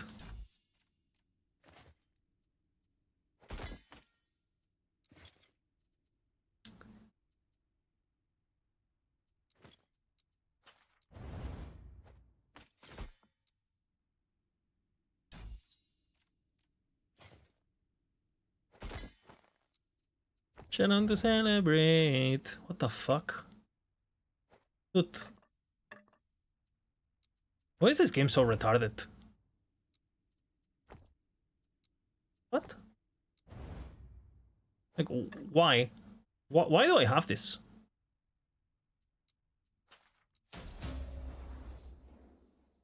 Okay. Why? Why? Doesn't make sense, man.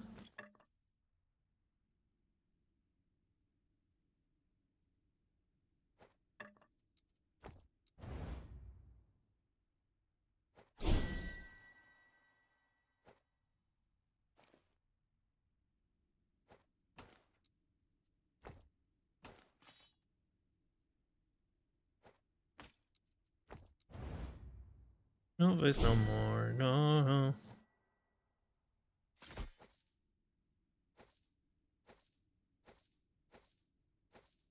I don't need the lightning wrestle.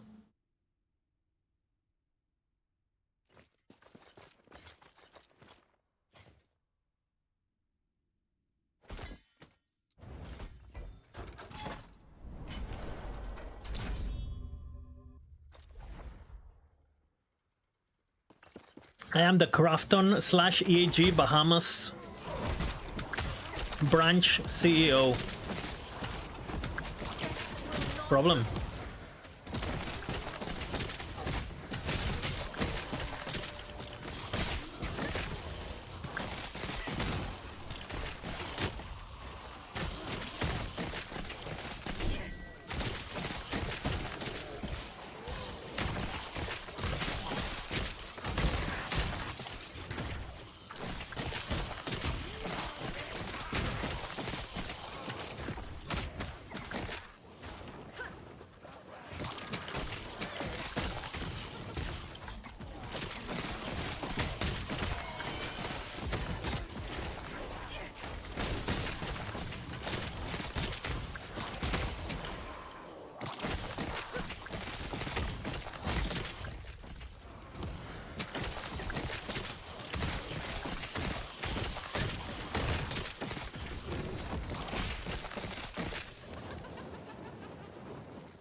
Look, are you watching? Watch.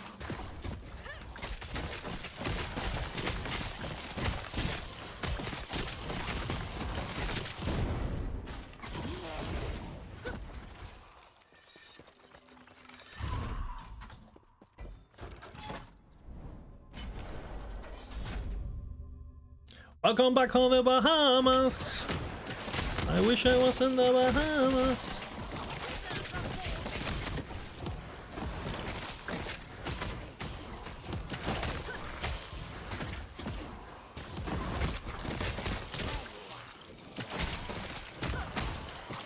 This fucker.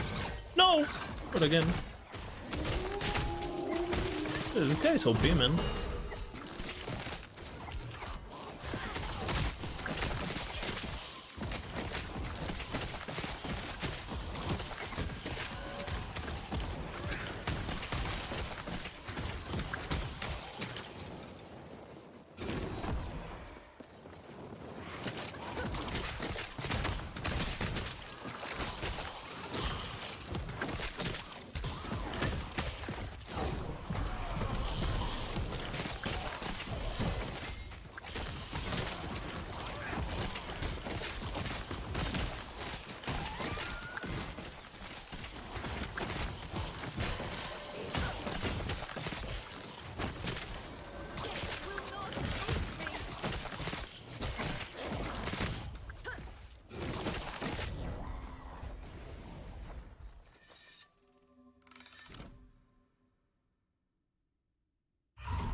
I wish I was from the Bahamas.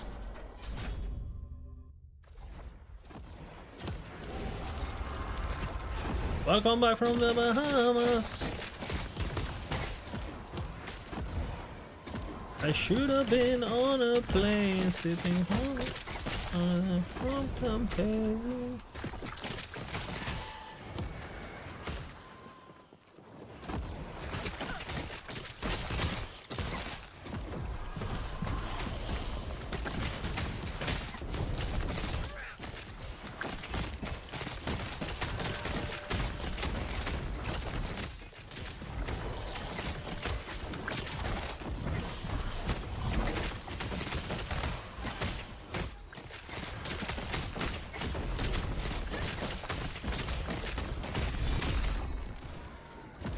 And now I get it, huh? Now? Of course.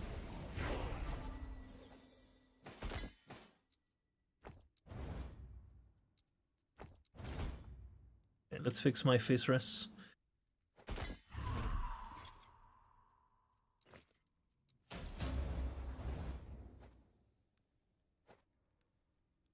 Watch. No, we care.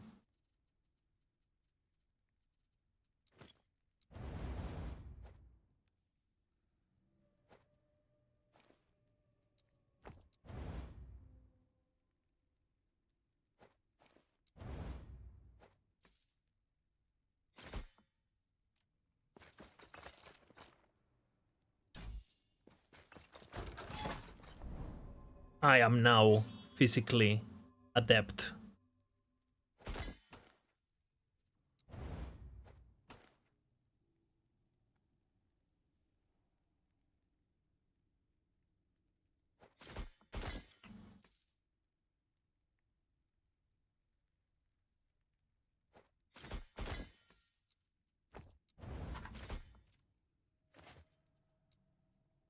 I don't have portal. I'll do it anyway, or what? I'll wait. I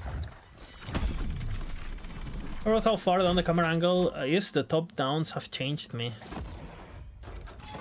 Oh, I think it's perfect. Perfect camera angle in Last Epoch.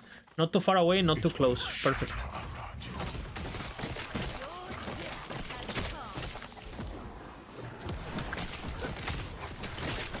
Krafton has studied the perfect angle to provide the most optimal ARPG experience to its player base. Thank you, Krafton. We understand.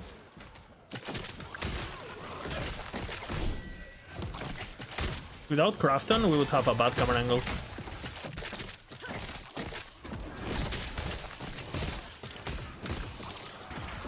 You mean the Z-axis? Yeah, Crafton also knows that. He took care of everything.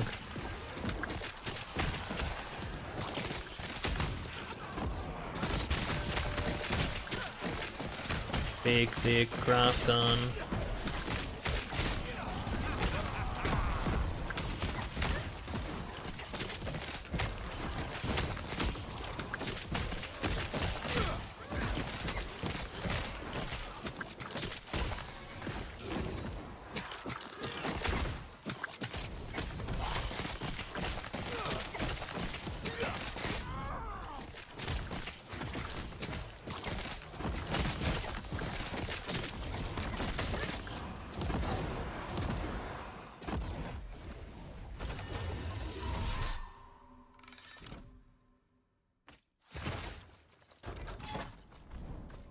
Big dick Crafton. Been a login.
Welcome back from the Bahamas.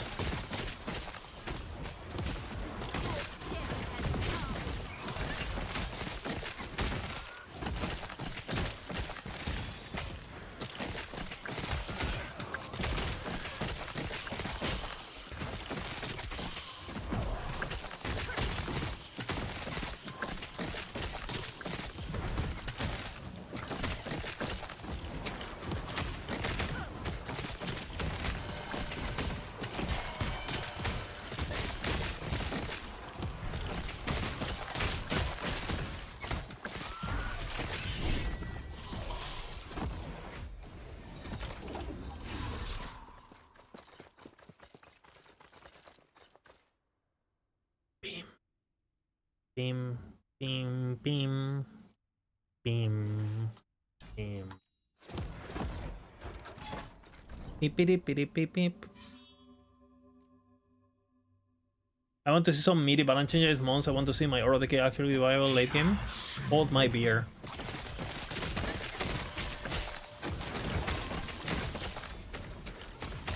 I will make the ultimate Aura Decay build.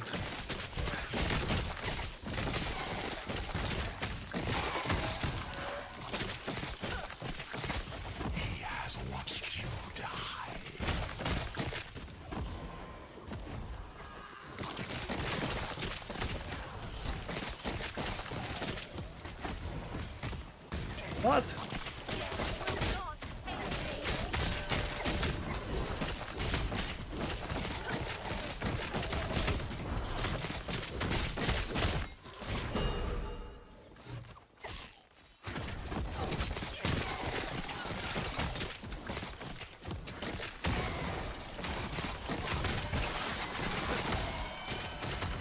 Give me arrows, man.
How many times I've died? 3. I died 1 to the final boss of the campaign, 1 to Aura of the Cane, AFK in the middle of the campaign, and another one at level 70 or something today.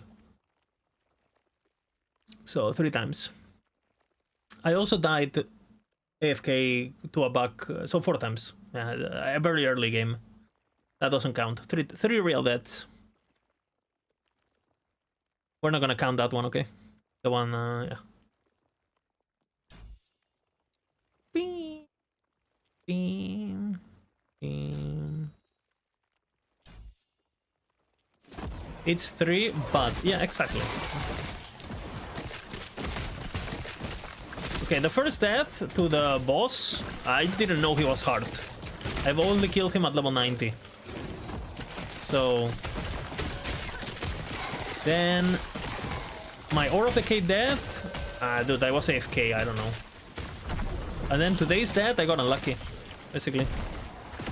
Like my car, like that death, it's basically impossible now because I have crit avoidance now. Look, if only the other character got lucky and got like a fucking Uben flesh, I would have died. So basically, I died to bad RNG, pretty much. Not my fault.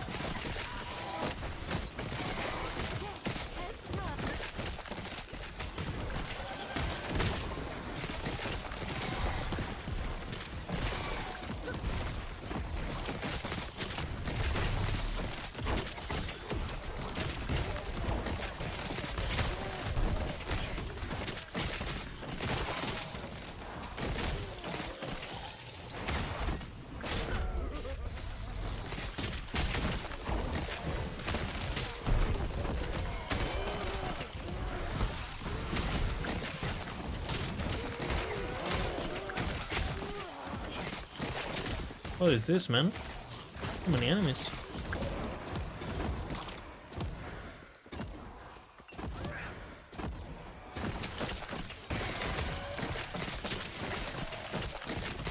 But none of these enemies are rare, man. My build doesn't work versus white mobs.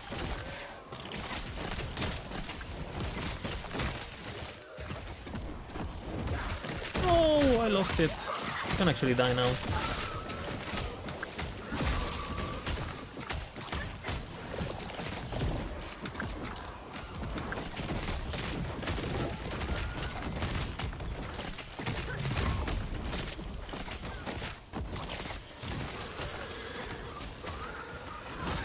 Okay, impossible to die now.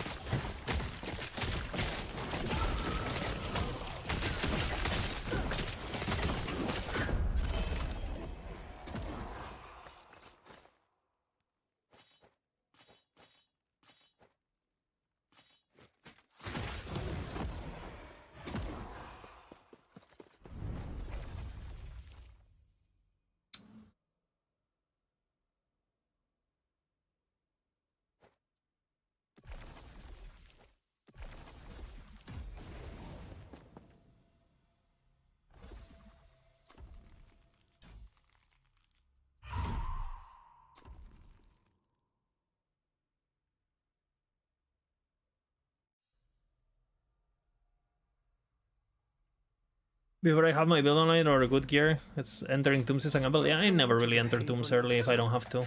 Unless my build needs something that I know I have to farm to pop off.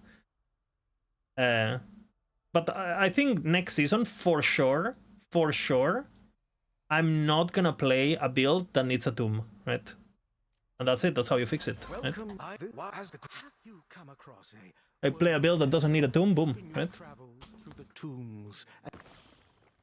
Play a build that doesn't need just play a build that doesn't need gear, no primordial, no nothing, and that's it. If you do that, then just play a build that doesn't need anything, and that way you don't have to do anything. Boom. Rune Prison Complex. There is, I mean, I have faith that that is gonna be removed from the game. For sure, right? If not, I mean, we will enter, do the mage, and exit. You know what I'm saying? Like we already do, honestly. We don't need to stay inside. Right?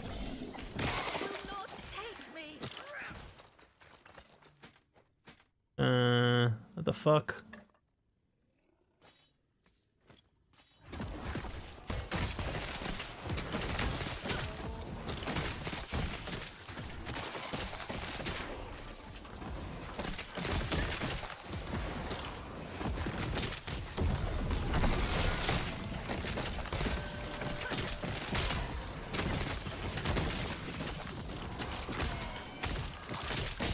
I'm missing, brother.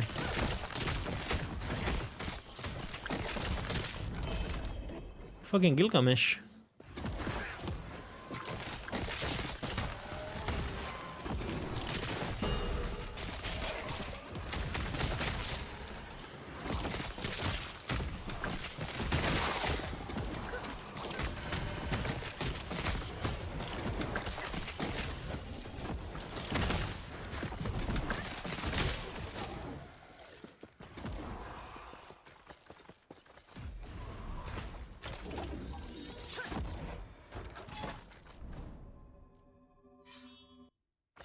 Reset meta has to go for sure.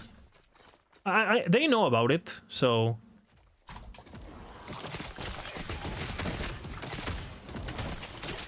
and I think also they need to get rid of chain abusing. Also, chain abusing is pretty retarded. Like being able to farm, you know, 50 omnis an hour or whatever the fuck. You know, probably not something that you should be able to do. I think that's just a straight up oversight. The imprint echo bullshit. So abusable. Just like the fucking what was it called? What was it called? The beast echo that we used to do? Rampant Coast? That one, yeah. Rampant Coast used to be also basically the same, right? Where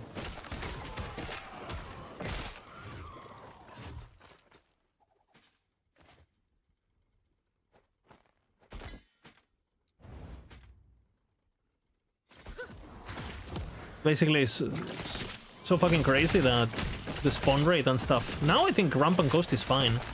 You can still abuse it with the resetting, with the... What is it even called, that node? I don't really know the new names, man, of things. You know, on the Weaver tree, like the... everything... The echo resetting... What is it called? Visions of the Observer, I remember now.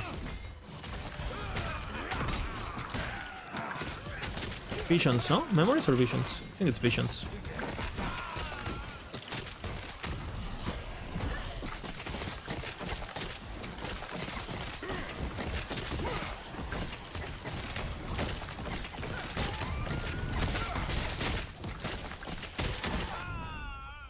Fucking hell, is he immortal? Yes.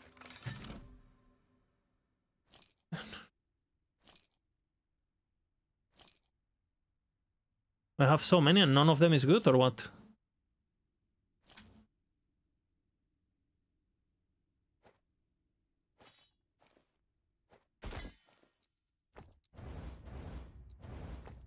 Yes.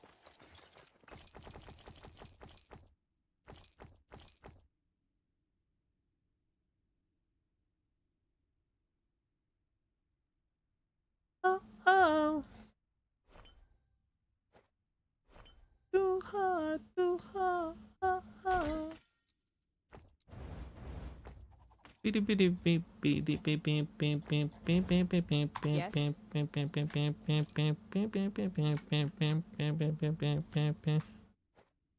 Logging in the world of Terra.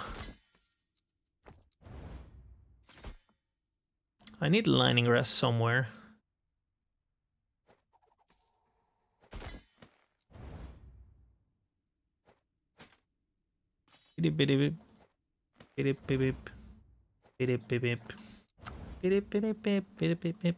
That's kind of good. HP, you don't believe me? Wait for level 61 to believe me. I will prove you. I will show you. Level 61, I'm showing you. Kind of good. What are you? You're 8%, you are 8%.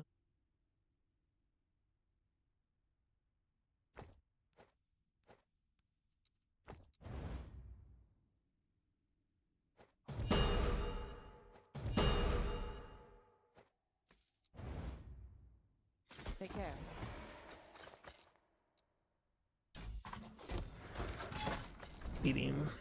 What's up, Jay? How you doing?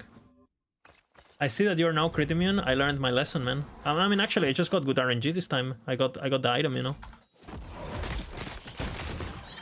What can I say? RNG, man.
You die.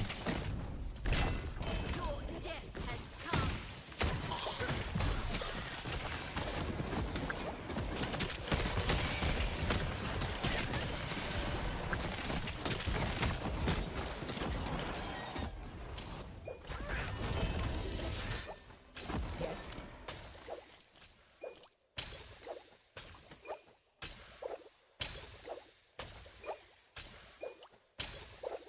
I don't want to slam that. Want a bit.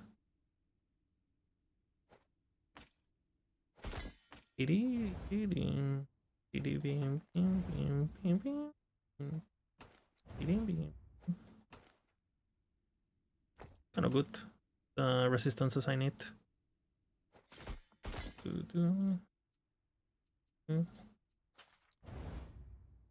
Watch. Life.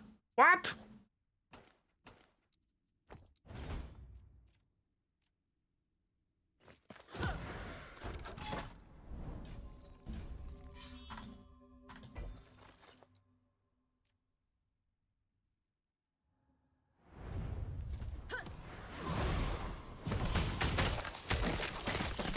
Five pieces Tinker, wait for the promised. Wait for the promised. Promised, by the way. Swipe buffs. They've been promised to us.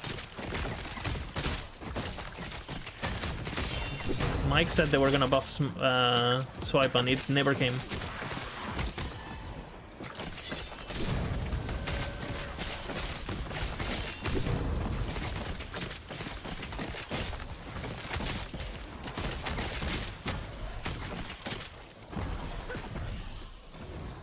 The worst part is utility swipe is fucking broken. That's the worst part.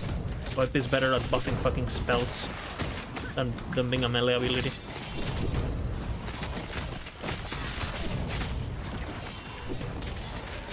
This map can be rippy. But I'm playing a meta leveling lizard field, bro. What can happen to me? Nothing. Right?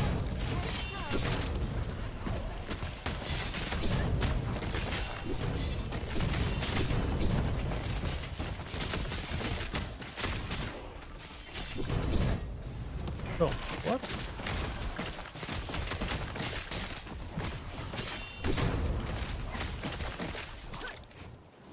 Can you imagine that with the fucking harvest?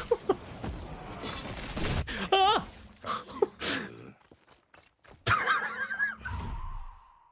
What is this gray screen?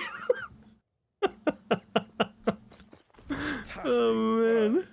Formosus will Fucking clatter hell. with delight when I... Oh, a little panicked. That's funny. Nice one. I shit my pants. Oh, this is good, actually.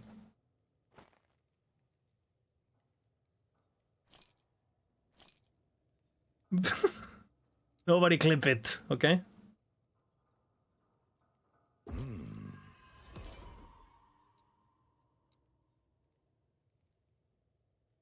Do I care about anything else? Not really, right? But...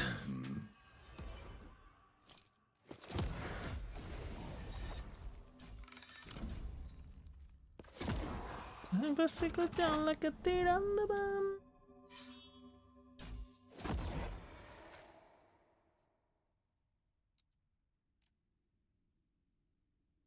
Can't be about. On my Beastmaster speedrun, I play Upheaval till level 35. I couldn't find anything better, so... Upheaval based, man.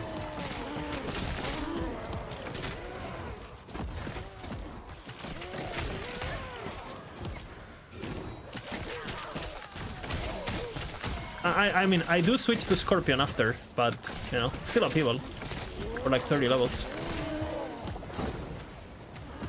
OSC tier or Maxwell? It's just for endgame.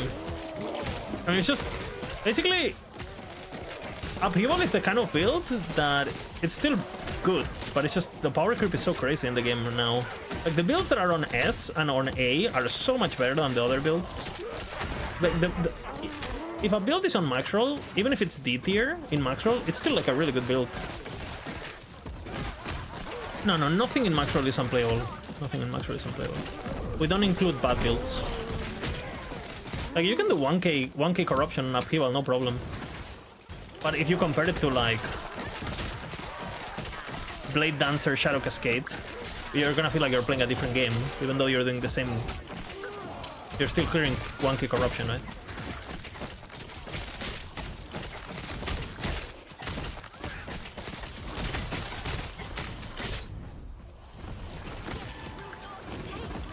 I think you can do it. I think you can do Uberabi with it.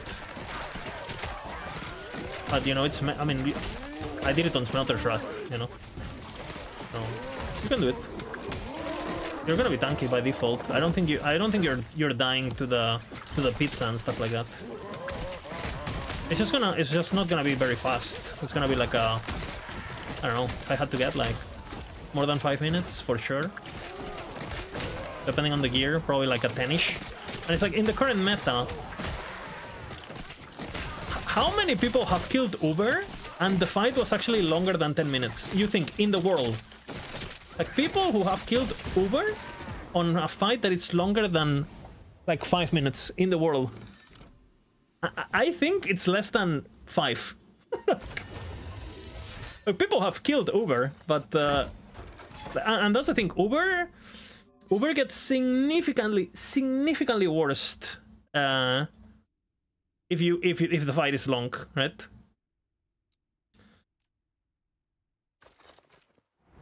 $11 minutes? Yeah, it's not bad. That build is pretty good though. It's very long, but it's safe at least. It's kind of like Judgment, it's that vibe, no? Yeah, exactly. You stood still, but you do kill it. And you don't really care about the... You heal through the relic, so you don't really care about the debuffs or whatever. You just heal anyway, on hit, so...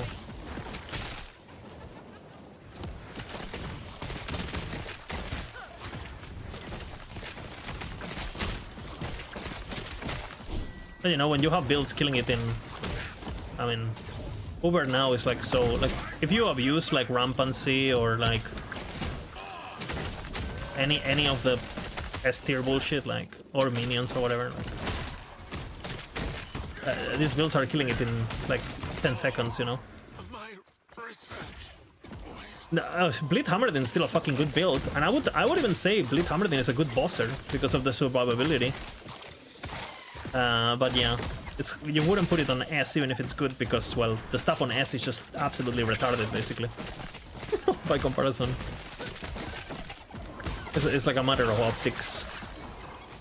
There's some builds that are so bad in comparison to the good stuff that we just unpublish them, you know? Like Fireball, for example. You can play Fireball, 1-key Corruption, no problem. You can probably kill Uber with it, honestly, if you put effort into it. But if you compare it to Lightning Blast, it's like, bro. Like one build is 100 million DPS, the other one is 10, you know?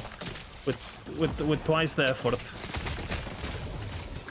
It's hard to justify those in the website, at least.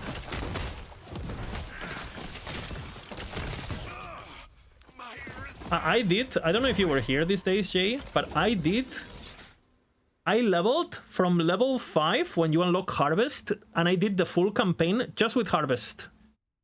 Bro, the final boss was harder than Avaroth. Than normal Avaroth.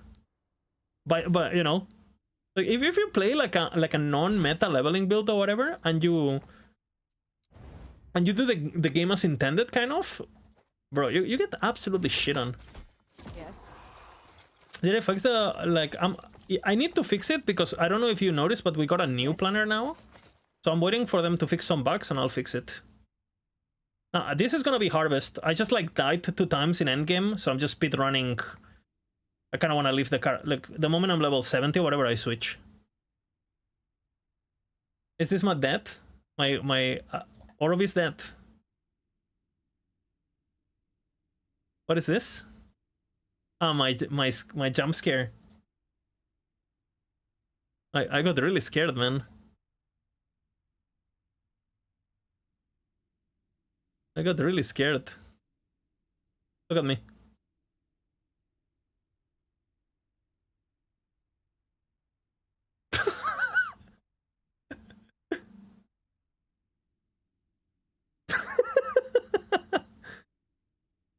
Look at my face. Look. I'm smiling, chilling.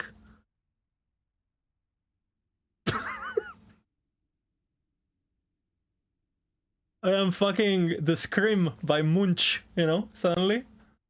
I'm a fucking painting. Take care. Fucking hell, man.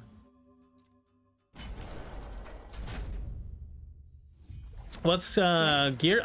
There is a mistake in the aspirational planner. The helmet, for whatever reason, deleted its affixes. Very annoying. Can I talk to you?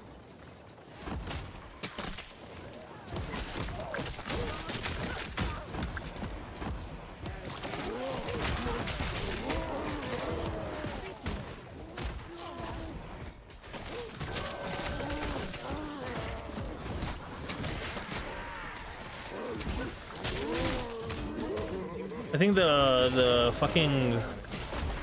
We have to fix that.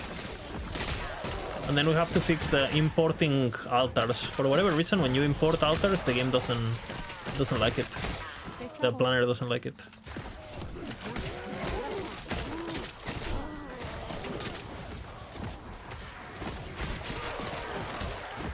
I told you? Yeah. I've had a couple of people told me. It's on my list.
What was I doing now?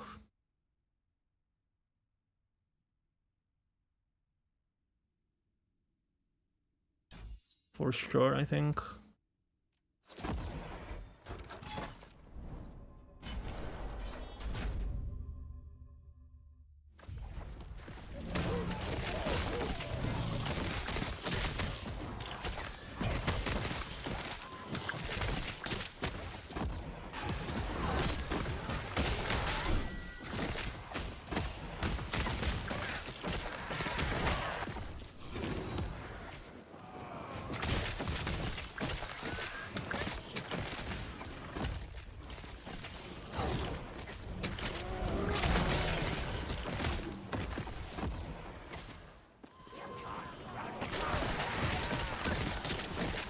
You don't think you can die on Mana Flay? Oh, you can.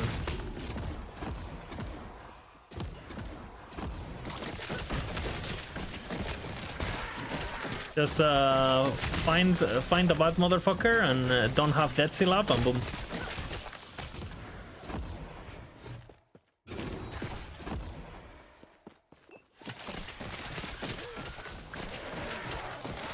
Yeah, the version we have on Maxwell is pretty tanky. People played full squishy though, MML. People play that build with like full squishy.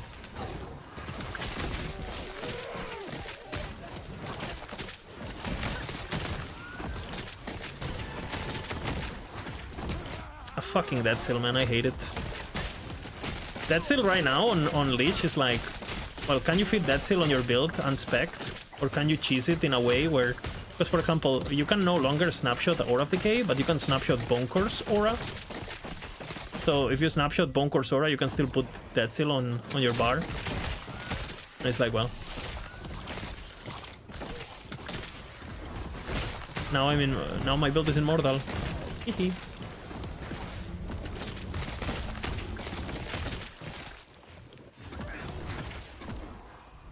People with Julra rings. Dude. What are the chances of Julra rings? Is this the patch where Julra rings get reworked? I don't think so, but dude, I would cry. I would literally cry of happiness. That ring is the most cancer, unhealthy design in the game.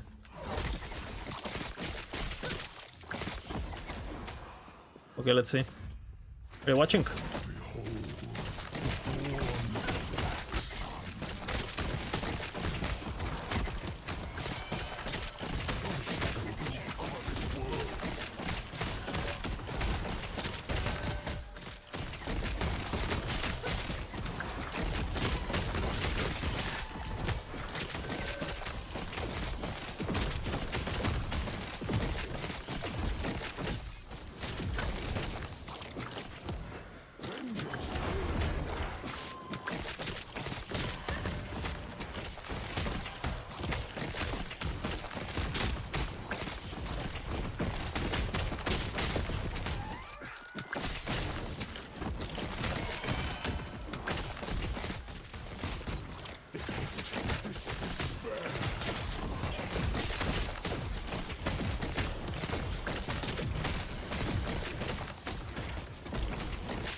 Anything, this world is already dead.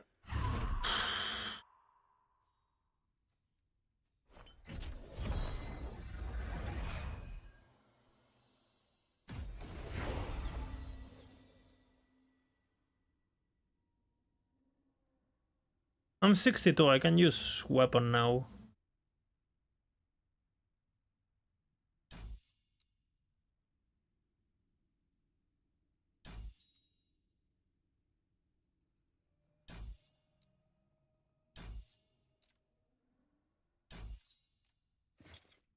I don't have one though. Never mind, I do have one. It's so shit though. I don't know if I want to use it without increased damage. I'm gonna change soon anyway, I feel low. Oh shit. Hello? Hello? Hello? Hello?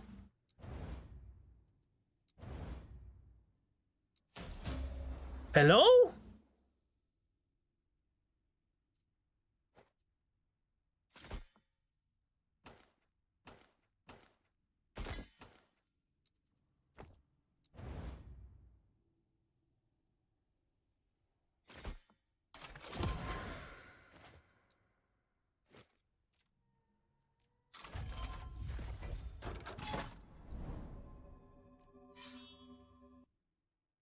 Do they have some big Lich MTX? I'm just not a big MTX guy, man. Even though I own some.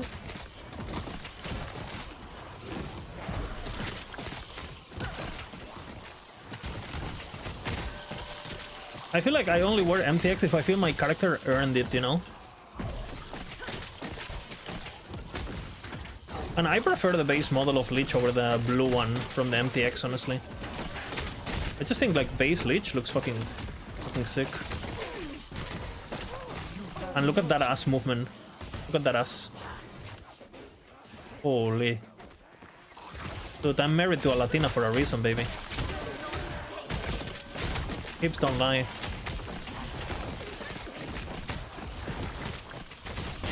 The more movement speed you have, the faster it moves the ass, by the way.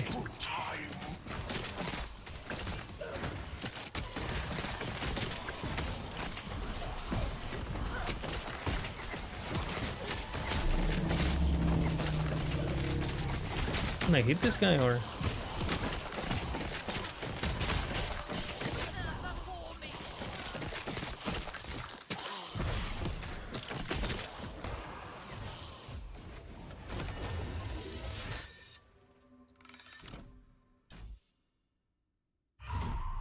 You still have 3,800? I have a lot also. 3,400 myself. I guess you did do a creator pack, right? So all of these are just from Vision tournaments, by the way. All of it. Actually, that's not true. I think I got 350 from buying the enhanced edition or something. I think I got something for buying the enhanced edition. Salt of the Wound. Don't we have it in some build? I think it has been on max roll for sure because I know I've used it. Isn't it on Bleed Hammerdin? On some variant? I think it used to be, but then they made it so you could scale penetration with endurance threshold, and then we removed it because it was basically giving you something you already have hundreds of. But I think it used to be for sure. I like that item, honestly. It's just like for whatever reason they decided. Well, I think they should probably turn it into the duration with some values that make sense. Honestly. Because for whatever reason they went, after they removed effect, they went crazy on penetration. On the, like, dude, you have I don't know. You have, there's so much fucking penetration in the game now. Yeah, I think duration would be a good change. Don't make it crazy, you know, where it gives you, 1,000 duration or whatever. But if let's just say you could scale between 100 and even 300 with super good gear, I think that would be pretty sick. That would be a pretty good... And again, gloves are competitive as fuck, so it's a big cost opportunity.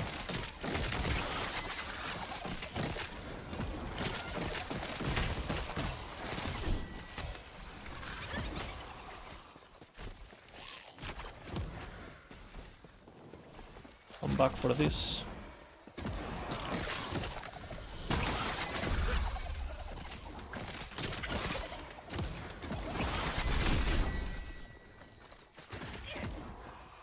My head running through my head, running through my head.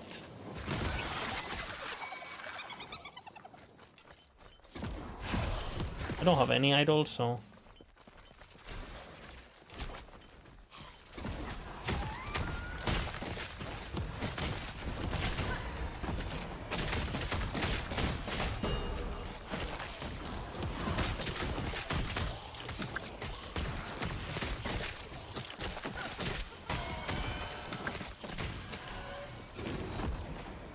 I think I'm gonna change my filter to Harvest already, and when I have some basic gear, I'll just switch.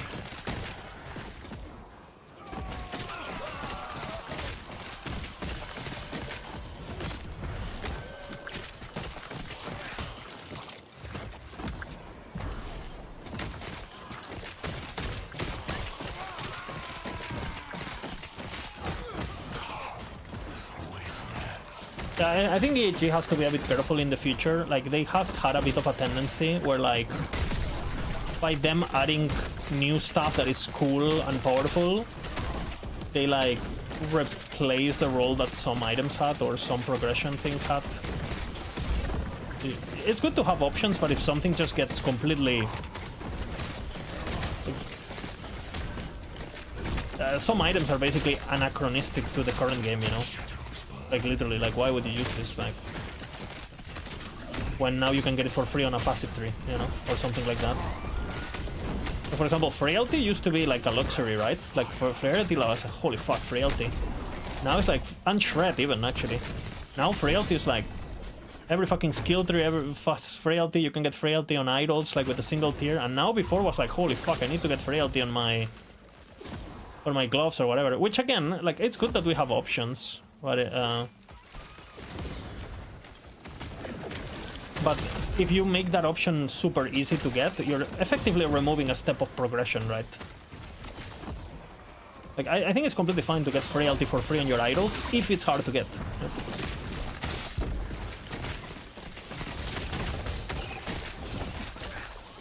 They have options. You mean mana regen? Well, wait for the new Blood Mage belt, where you can consume potions every 4 seconds, and you can build experimental mana potion on use. So you effectively get fucking 80 mana every 4 seconds for free. Thoughts?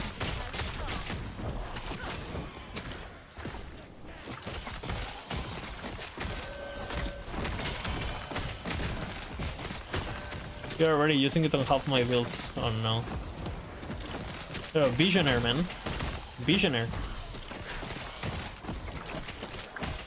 Meta defining.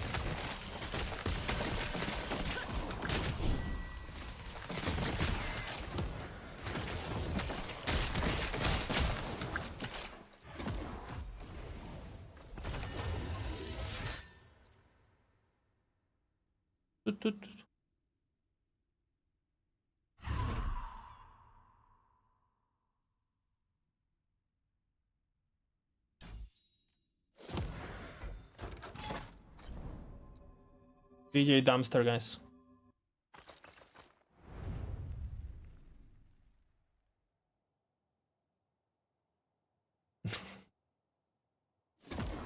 Yeah, the game has changed quite a bit, though.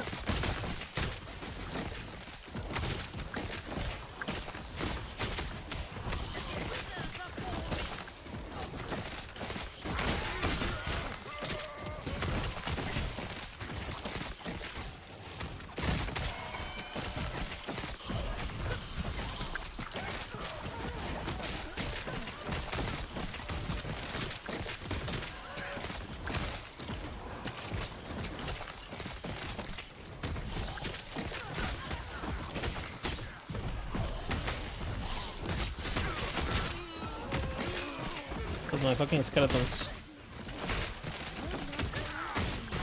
I need them for damage.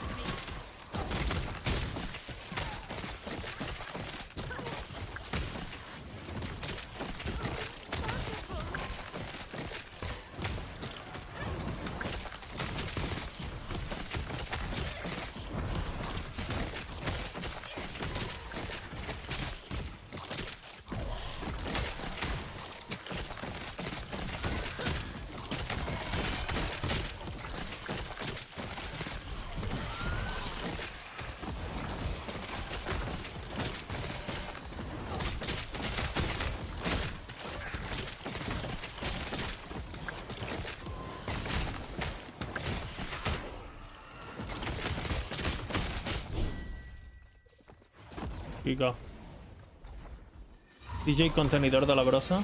DJ Dumpster. It is. This Shadowrun build of yours is nuts. I'm getting almost 40 shadows when I go off. But you don't get 40 shadows. You get 40 dash routes, most likely. And you get 40 Umbra Blades. Because you can only have shadows at a time. But it's the same effect when it comes to damage, but... You're probably misjudging some of the icons there. It's still, I mean...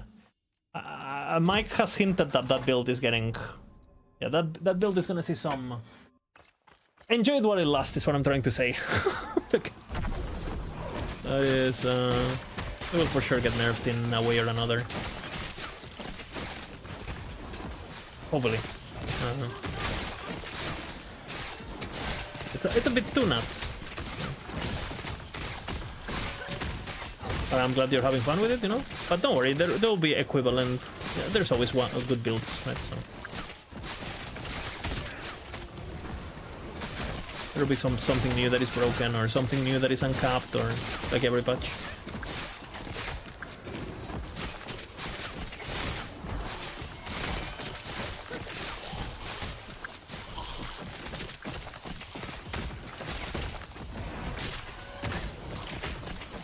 Increase damage, briefly gets damage when hit. Holy fuck.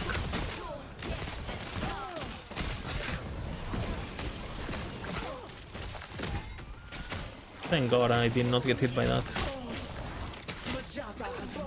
That would have been ugly.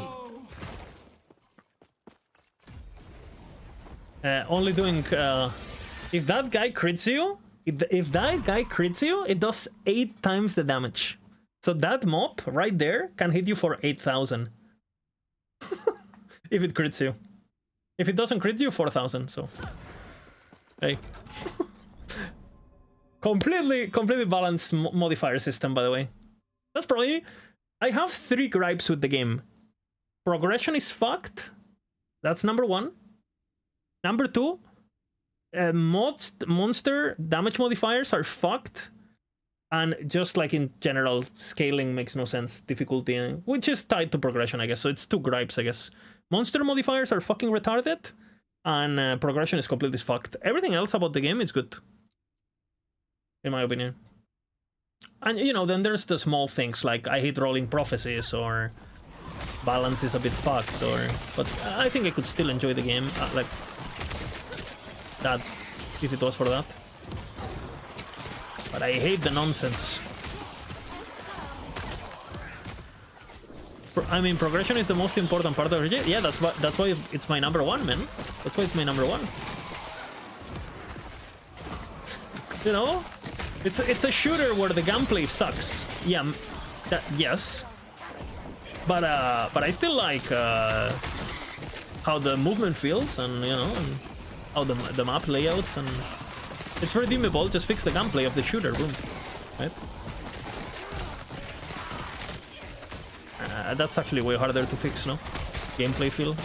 But I'm not. I mean, if they really want to fix scaling and progression, they can do it, you know. It's a matter of like literally just. I mean, I think it's very easy, personally.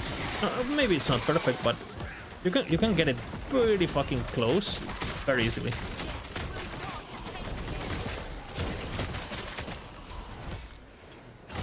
And again, it seems like with very little things you can do it, in my opinion. Briefly against damage when hit, high crit. That's another funny mob right there. And it seems like some of the core things that they need to change, I think they said they're gonna do, based on Mike's stream yesterday. For the expansion, so don't expect it before that, but they said they're gonna make it so you have to unlock tier 7s and all that.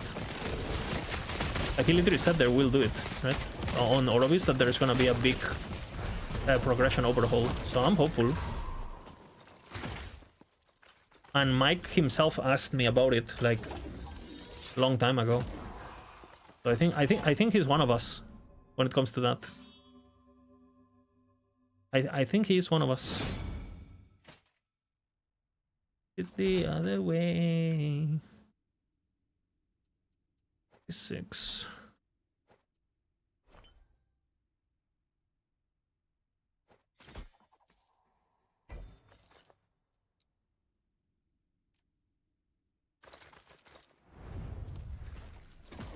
Can you imagine tier 7s only unlock at tier 5 corruption? Holy. Yeah, if you guys haven't listened, if I don't know, if you guys are bored tonight or whatever and you have nothing to watch, I highly recommend yesterday's stream of Mike. Like, don't even watch like highlights. The entire stream was interesting. He was talking a lot yesterday, and he showed teasers. It was a really good stream yesterday. And you guys know I normally don't really. I find I mean, I do listen to the streams if I'm streaming, because why not? But the yesterday's stream was actually useful, like nice stuff. Like, hopeful, like it was. I see the light at the end of the tunnel. The only bad thing is the tunnel is at least 1 year away. The exit of the tunnel is at least 1 year away. But other than that, I'm excited. A bit less than a year, hopefully. Yeah, I don't have... like, that's another thing. Like, so many people criticize Ellie gameplay, and I think it's the best thing about Ellie. I think it's getting a bit too zoomy and a bit too ridiculous, personally, with some of the... You know, I think there's some builds that are a bit too much. Like, again, like the... Shadow Rent... Blah, blah, blah. Title lied to you? Okay, I have an explanation. I was Harvest, but I died because the game hates me, not because I'm bad. Don't get it twisted. So I decided, okay, since I died already 2 times on Harvest, I'm gonna quickly level with my speedrunning knowledge, and then I'm gonna switch to Harvest, right? Which, in fact, I'm gonna do right now. But I'm gonna switch to the filter, and then, right? You know what I'm saying? Play an A tier or lower build, it's a different game. Better feeling. I agree with you. I think the builds that are on A tier are fine. I would even say there's some builds in S tier that they're almost there. Like for example, I would say Warpath to me is like the level of OP that I'm okay with, kind of. Like it's clearly OP, but I think if that is the ceiling, I'm okay with, you know.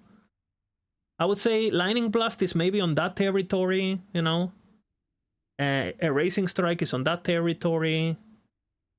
Yeah, but again, and it should be for sure based on gear. That's a complete different, regardless of where the power is coming from, right, Jay? I think Shield Throw Time Rod, I think it just needs to lose a bit of single target damage. I think everything else is fine. I would say the single target has to be cut by half. Just the single target though, not the clear or anything. Just the single target. I think the single target is too much. But at least it's through gear, and at least... I mean, Time Rod is always the same shit, right? It's either one-shotting, or you either use it, or it was the same with Javelin. It's like so binary.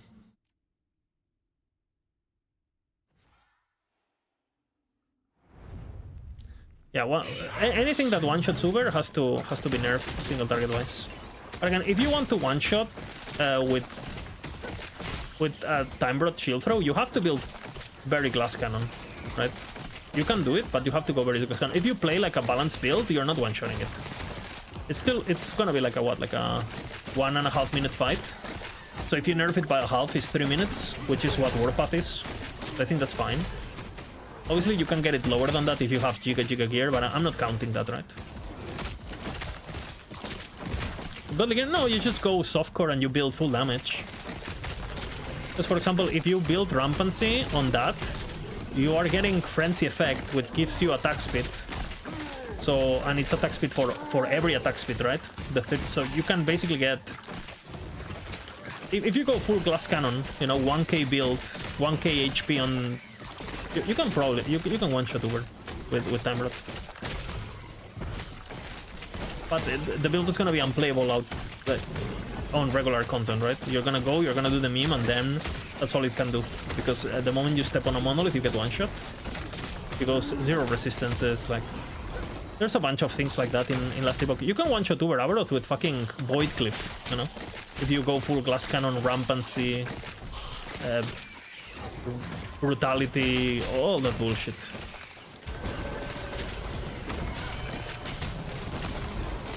Which, in my opinion, has to go, by the way. That is another big problem, but... It's like a softcore thing, so I'm not as... It doesn't really affect... I think it's bad for the game, but it doesn't really affect me.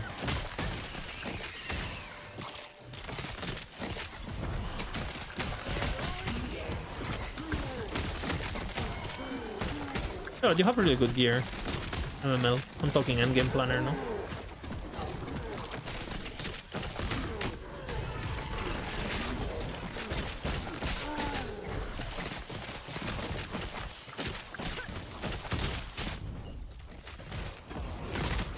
Because obviously, if you have really good gear, Uber Avaroth is also, on every build, is going to be lower than endgame planner.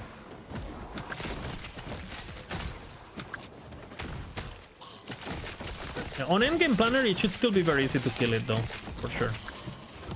On that build.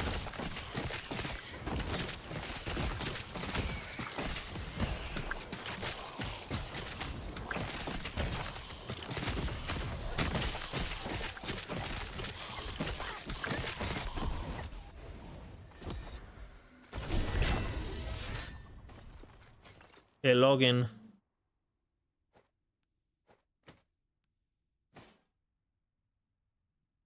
I have a vitality somewhere, no?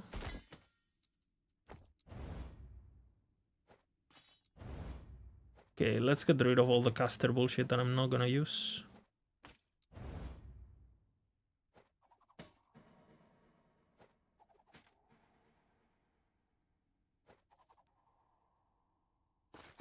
Yes.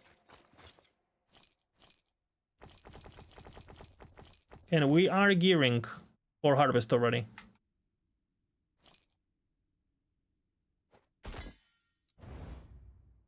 The change will happen.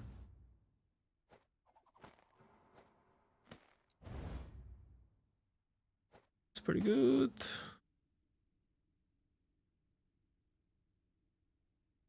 Oh, I really like these boots.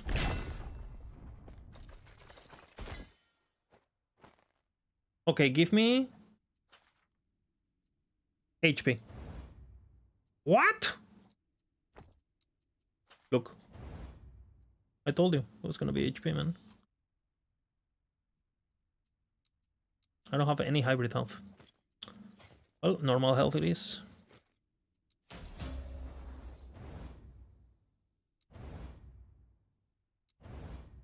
Okay.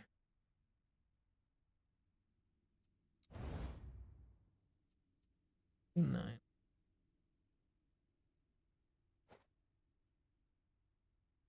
Pretty good too. Keep that.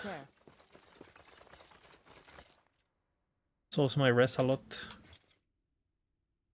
How far away do you go? Yes. I can put it on a... Take care.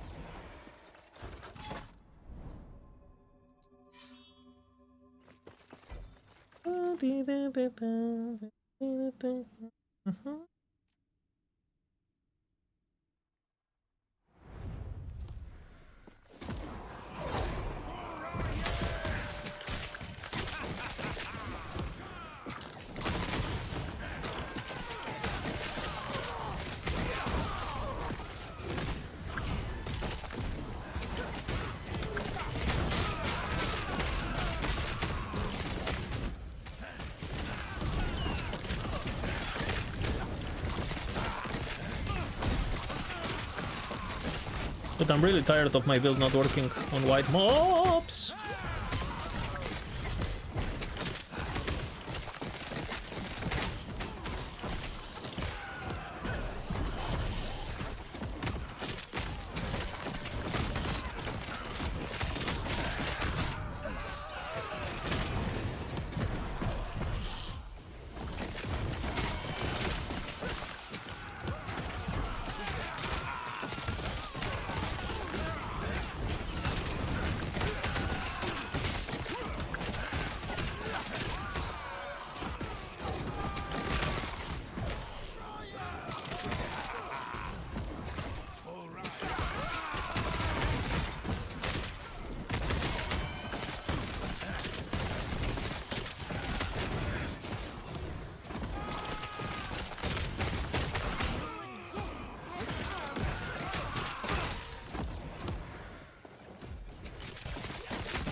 Yes.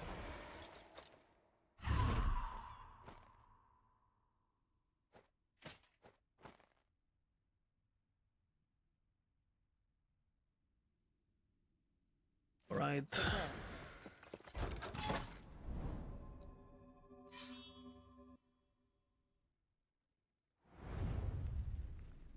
reflection stars. First MML characters I have seen without double tier 7s. Yeah, he's washed up. His pain ripples through time. Washed up, man, MML. He used to know his shit, you know?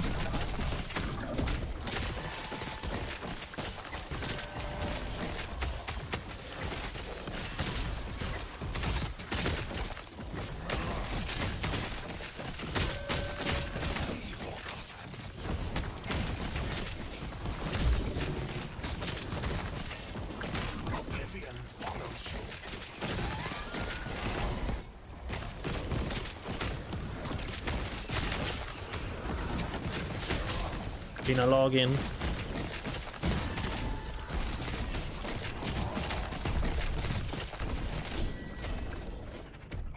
What?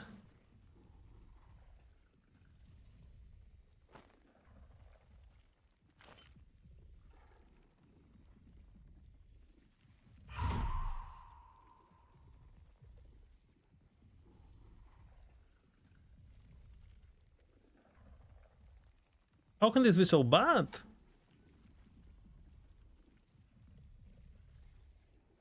Check this bad boy.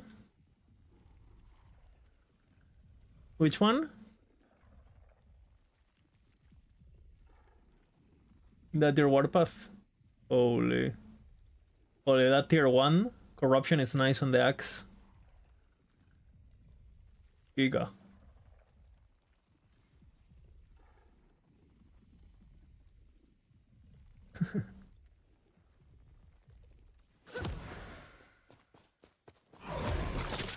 That's fucking nice.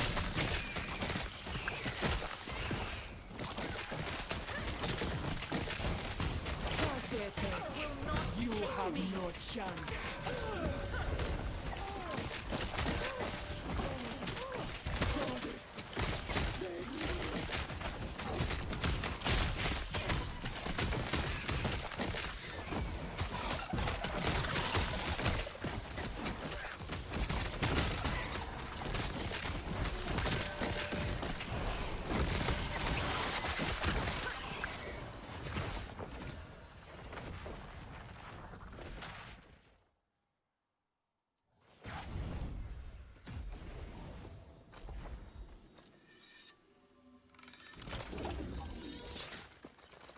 Alright, let me grab some water.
Okay, big news.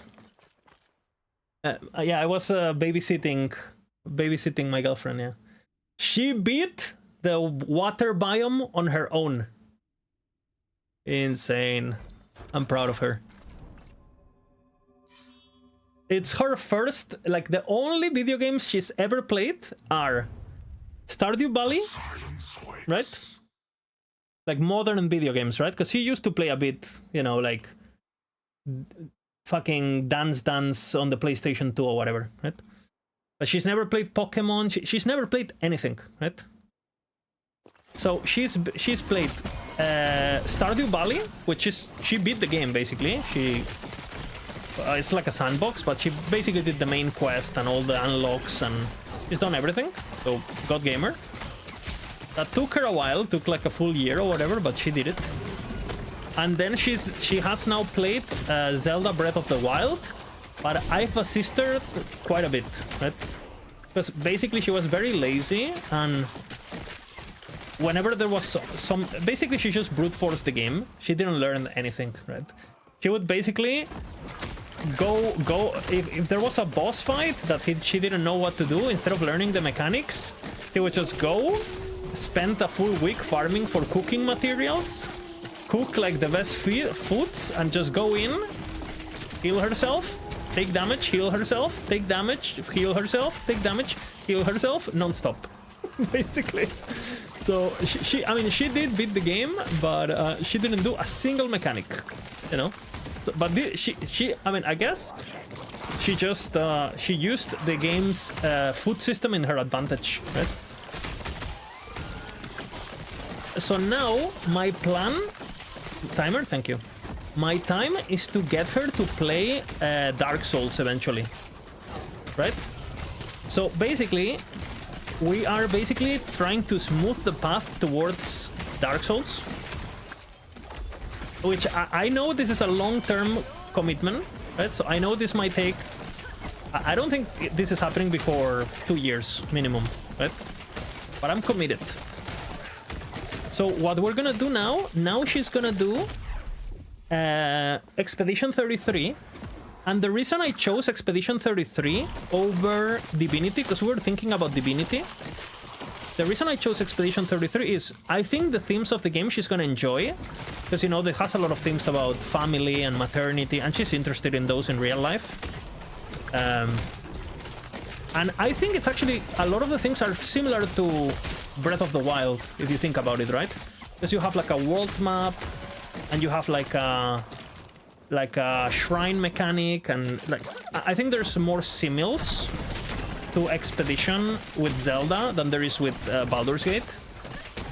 But the main problem we have with Expedition is that she is not used to play a game where she has to think, right? Where she has to... It's her first time choosing what ability to use, and like the most min-maxing she's ever done in her life is...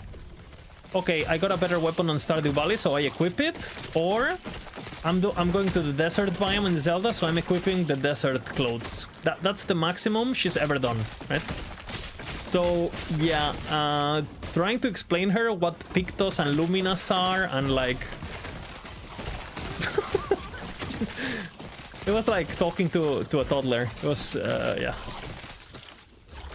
And I have a tendency to want it to run, because obviously I know the game pretty well. And I need to learn... So now she's basically playing on her own, and from time to time I go, and she has a bunch of questions, and she asks the questions, and she continues playing. I agree with you, Jay. And again, people sleep on Upheaval. Upheaval is being buffed like crazy. 200% damage effectiveness, brother? 200? And it has like... Literally, you open up the Upheaval tree. Upheaval tree is... You literally open Upheaval and it's like damage, damage, damage, damage, damage, damage, damage, damage, damage, damage, damage, damage. Everything is damage. The only bad thing is like mana cost is a bit too much for no reason, in my opinion.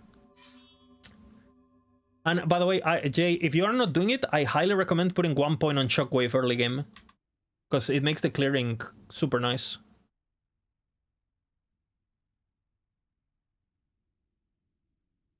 I think it's completely fine if they make it cost more mana with certain nodes, like the extra lines or whatever.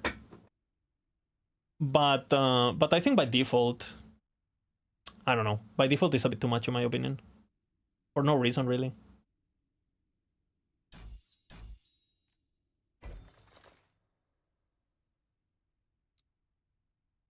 Like if it was like 6 mana by default or something.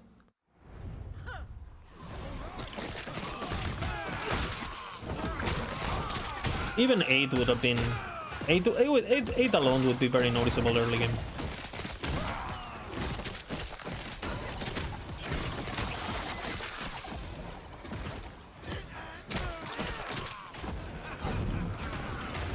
Oh, was she at the match scene? Bro. She's in. She's in. She's liking it. I didn't see her react to the fucking, you know, the arriving to the world, to the beach thing where basically everyone dies. Because bro, that cutscene after bro, you watch Gomach scene and you're like, oh wait, we're gonna go in an adventure. This is gonna be fucking great. And then the moment your ship touches the sea, everyone is dead. Like, okay, a fucking cutscene. Bro, it's insane how good the music in that game is, actually. And how memorable it is. I haven't played... I basically only played the game once. I did put almost 100 hours in it, so I did beat everything and so on. But I haven't played it since, right? I think I played the game like, what, like 8 months ago or something? I remember every song. Every song. And there's like a lot of fucking songs. Every song. So memorable. That's quite impressive, actually. And not just that the music is good, but that you actually... it sticks with you, you know?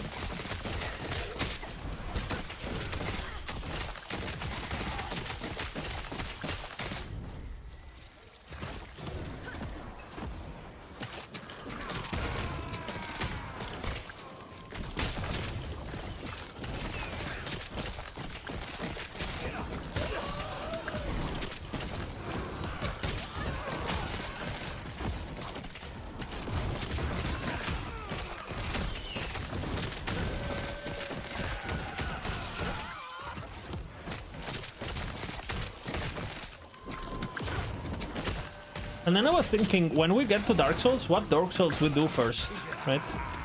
Because I think Elden Ring, I'm just worried that she's gonna... I mean, maybe Elden Ring is the one that makes the most sense. Because it's probably the easiest, no? I think. Elden Ring is probably the easiest out of all of them. Visually, it's good. And to be honest, if you played Expedition and you played Zelda, a lot of the elements are very... I think they're fun. I mean, they're similar, no? Like, bonfires are basically... like the flags on... it's basically the same systems, no? I mean, to be honest, I think it would make more sense to play Elden Ring when it comes to complexity before Expedition. Because Elden Ring build making is pretty stupid, right? Like, you literally just put everything into the stat you're scaling and that's pretty much it. And you just equip gear, like, upgrade the one weapon, and it's very straightforward. In Expedition... it gets pretty tricky once you have fucking infinite Lumina points and whatever, and like it gets pretty fucking tricky. Especially if you play blind, like this can be what you have to think about it.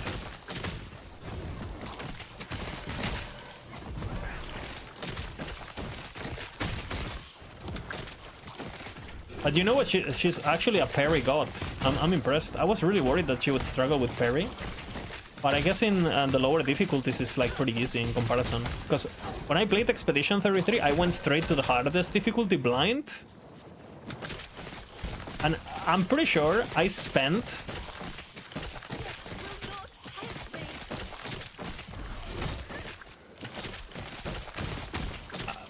I think I died on my first day like 150 times. I'm not exaggerating. Like on my first day. Like, you know, doing the tutorial and like the first zone.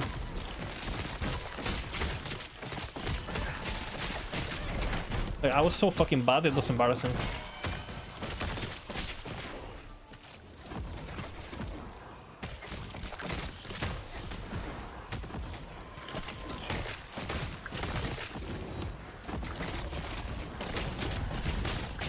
She's gonna be so happy when I tell her that she can get shields herself. She's gonna be so happy, man.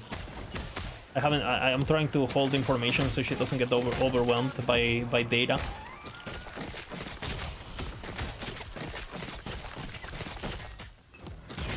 And she hasn't seen anything about the game, right? She has no idea about the boss fights. She has no idea. She's like a complete virgin. I'm so excited. I'm so excited just for... I'm excited for her, you know? Well, how cool. You're corrupting 10 Death Stars? Good luck, man.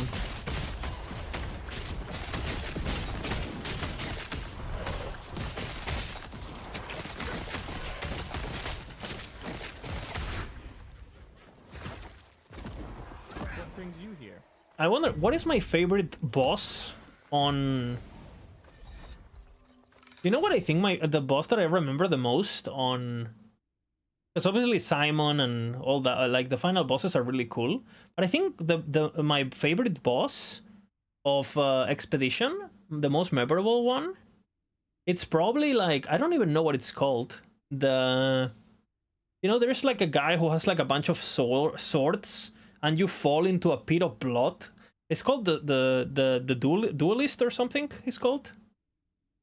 Second one? Okay. Okay.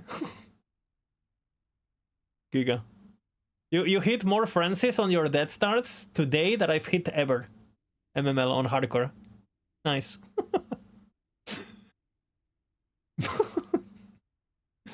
Man, so lucky. Is it a good one? Tier 5 too. Not bad. 8.6, 9, 3. It's not even bad, man. 74. Not even a bad one, man. I'm jealous.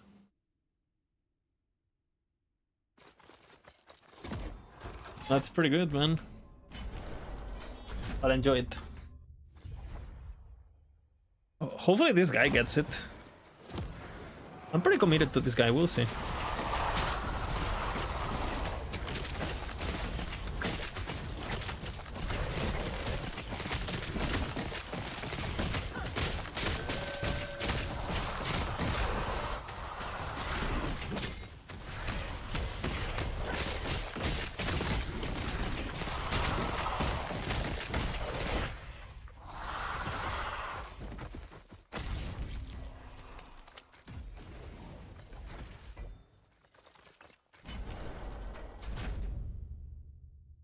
Finally ready? Hey, what's up? Welcome back from your camping trip.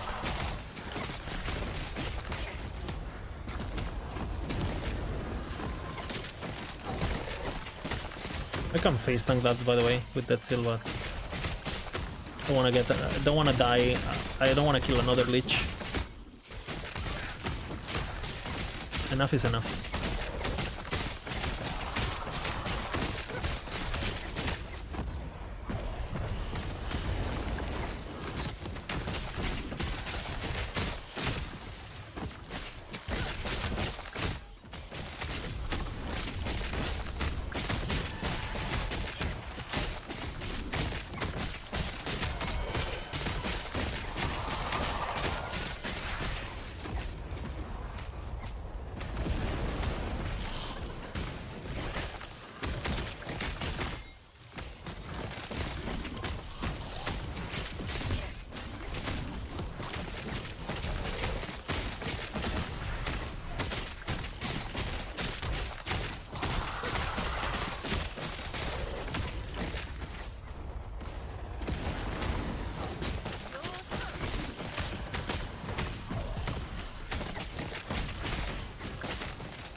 Was rough with a 2 and a 10-year-old.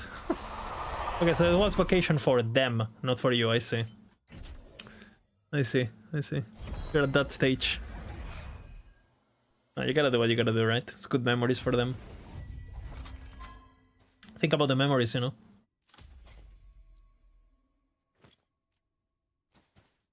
Those ungrateful fucks that are gonna, you know, take care of you when you're old. What? What the hell? Fuck doing Lagon right now. Okay, I'll do... Do I do Majasa? Fuck it, I'll do it. Fuck doing Lagon right now.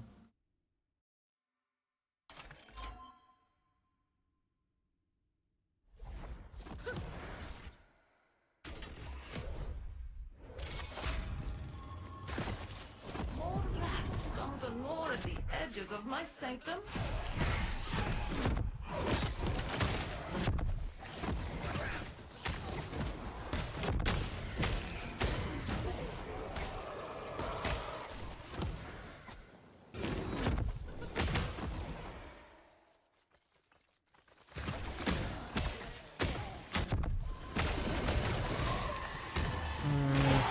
No, we did. I don't know where I am actually. I was gonna say it's gonna be close.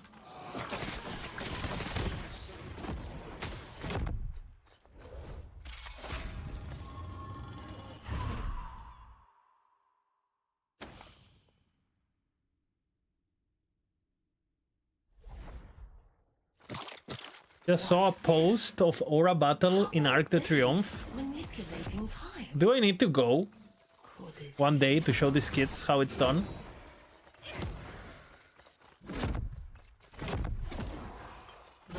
Do I need to show these youngsters how it's done?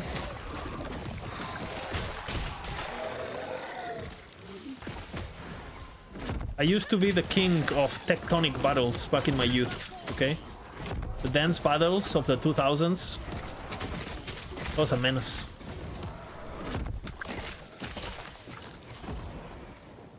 That was basically like Aura battles, no? If you really think about it, like the dance battles. Did you guys have that on your countries? I will have power. Did you guys have dance battles? Like tectonic battles? Where people would go like... You know, like they would do like these things like this and do like this and...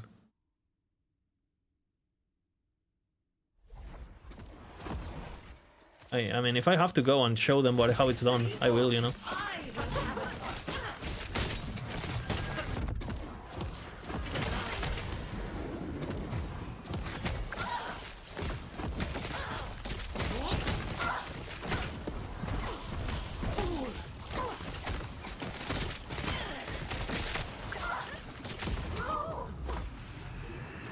No, we just stopped each other. Oh yeah, I forgot you're from the UK. Different traditions there. I forgot.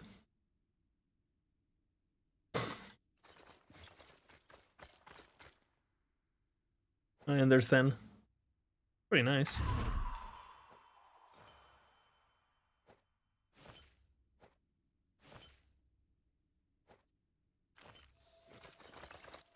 It's a beautiful culture, I know, man.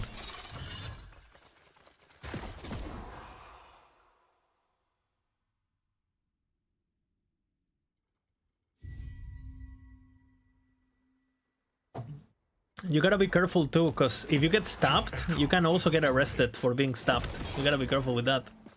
And if you complain, then you get arrested for if you post about it on Twitter, you also get arrested for complaining, you know? Can't do that.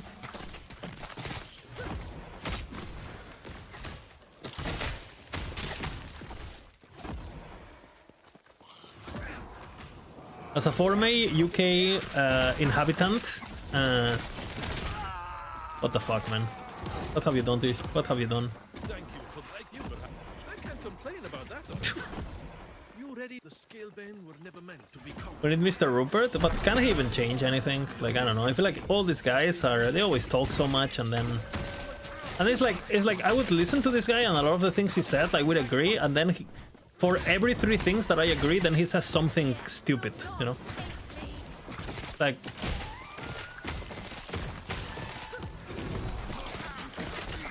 But I guess, I mean, what alternative do you have, really? That's the problem, right? And I get the feeling that if this guy doesn't win, then whoever comes next is just gonna be more radical and worse. Because I think... I don't know, I hate that they make me choose. Like, hey, do you want safe borders? Okay, so then you must also be against abortion. It's like, what? Can I have both? Like...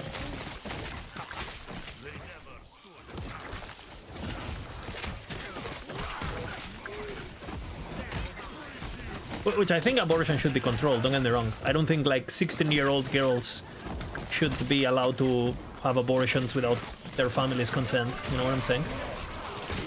But I think they should be able to, of course. Especially if it's on fucked up circumstances.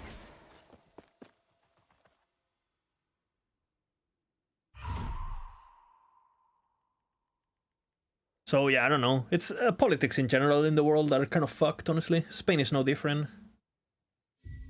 Like, do you want good intentions and good social programs while also destroying the country? Or do you want to bring back the Inquisition, but have safe borders? And it's like, well, can we have safe borders and good social programs and not have the Inquisition and not destroy the country? Like, but to be honest, it's getting to the point where a lot of the people are so pissed that they rather just have the Inquisition come back, honestly.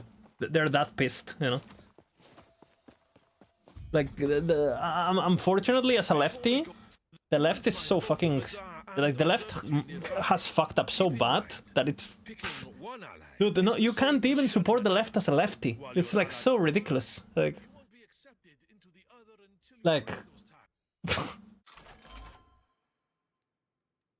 And it's like, oh, by the way, we love Israel too. It's like, what? Like, huh? What?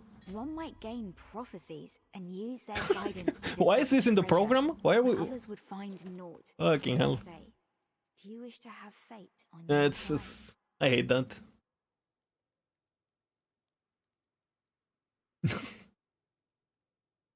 Yeah, that's that really sucks. Reconquista 2 incoming. Yes, I think it's happening, but the other way around, you know. Too long have we all been What is this bound by the chains cutscene, of man? fate. I will shatter them. Along with who would Have you guys been seeing the videos from Spain, from the border and stuff? our future. My future. At Dude, where do my taxes go? Motherfucker. And the worst part is like the people doing it are not at fault, you know. Like, bro, if I was born in in any of those countries, I would try to come to Europe too. What? Like, I tell you what though, I would try to come with an open mind and knowing, you know, like respecting where I'm going, and like I did, you know, when I went to the UK, I did like the English. I didn't, you know, I don't, you know, wherever you go, no matter where you come from, you have to adapt. That's the golden rule, basically. And especially you have to be willing of learning the language and blah, blah, blah. That's the bare minimum, you know? My most radical opinion is that borders are... I mean, I agree with you. Like, borders are made, right? They don't really exist. But, I mean, they're kind of necessary for things to function, right? Economic systems to function and stuff. And even with borders, we have a hard time organizing, so imagine without them, right? I think they're a necessary evil, kind of. But I don't feel... It's not even about nationalism. I don't give two shits about my... I don't feel proud of being Spanish or whatever the fuck. I just want my roads to work, my daughter to be able to go partying and not getting raped at night, which it honestly will happen on any society anyway, because humans are shit. But to minimize it, at least. And my taxes not to go to some foreign war. That's all I want, you know? I'm not asking for too much. I don't give a fuck if you call it Spain or if you call it Spania too. But I don't give a fuck. I don't give a fuck what the flag is. I don't give a fuck. So...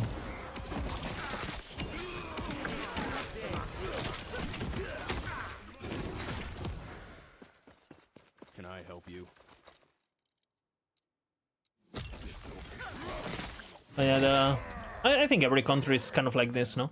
Everyone's just... I mean...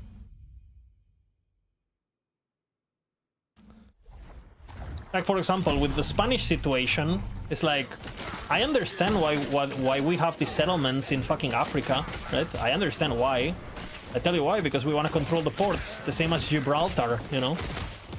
Duh. Now, does it make any fucking sense that we have those territories from a geographic standpoint that is not economical and strategic? Absolutely fucking not. In my... Like, that shouldn't be Spain, if you ask me. Oh, but it's been Spain for 500 years. Okay, bro.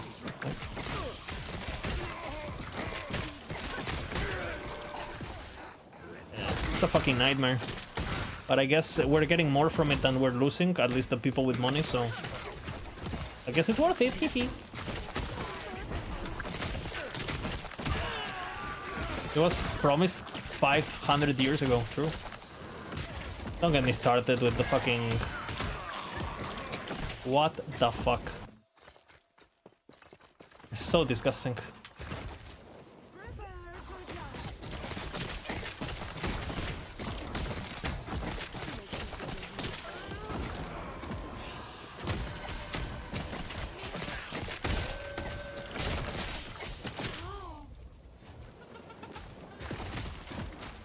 I already talked about this on stream before, but my girlfriend is from Colombia, but she came here legally, you know, she did everything how she should, then, you know, she fell in love with here, and we did everything as you should, and she is a working person now, she has a job, she speaks the language, she loves the culture, she's getting her paperwork, she pays taxes here, she has her life here, she's completely adapted, and she loves it, that's why she's staying, right? That's... Is that too much to ask? Like, independence for a Terra? Sounds good. Like, I feel like if you go to a country and you don't speak the language in like 2 years or 3 years and you actually have to take a test, you need to get the fuck out. That's my opinion. Any language, any country. Doesn't matter. Because otherwise, how the fuck are you gonna assimilate if you don't even speak the language? And I don't even care if the government funds the programs for people to learn. I don't even care. Make it free. Give accessibility to it. Like, I think that's fine. Like, but there has to be a will, you know? Even if it's free, people have to actually want to do it. Like, for example, that's what my girlfriend did. My girlfriend went for... She already speaks Spanish, but she's learning Catalan, you know? Is this generally a problem? I think so. And you are very privileged, Jay, because English, everyone speaks English. But that's not the same for other languages. So on a lot of people speak English as a byproduct of, you know, everyone speaks English. But now go to Italy. Or go to France, or go to... And that's just fucked, you know. Or go to Germany, bro.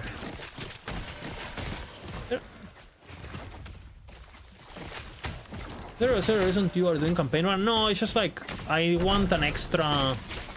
I wanted to get COF early because I'm planning to play this character, and I need one more point to unlock Empowered. So I thought, I might as well, since I'm getting COF, might as well do the campaign to get an extra point, because each act gives you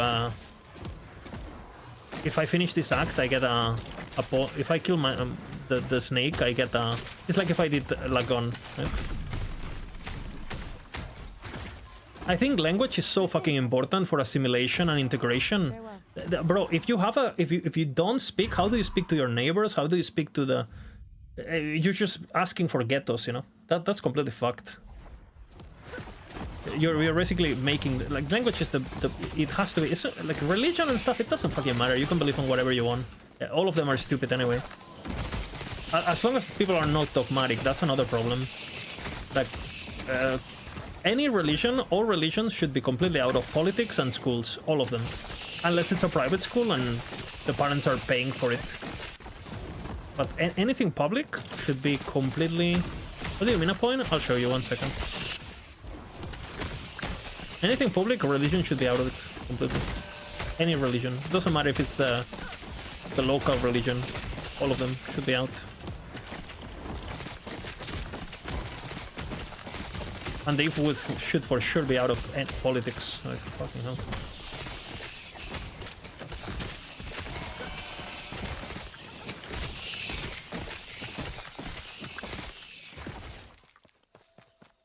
So basically, Costa, right now, if I go to my monolith, right? On the monolith, I've done this one, that's 1 point, that's 2 points, that's 3 and 4 points, right? So I have 4 points. So if I do Act 8 or Act 9, I also get points. So I'm gonna do Majasa just to get the point and go here. Just instead of doing this, which is what I normally do. So I get COF faster, since I got a key. Let's go thin their numbers a bit, shall we?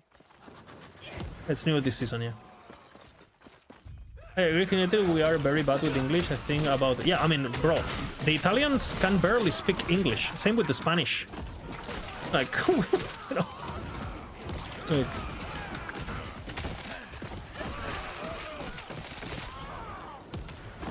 Like, the Southern Europeans are not particularly good with English compared to the North Europeans, right? Which they basically all speak English.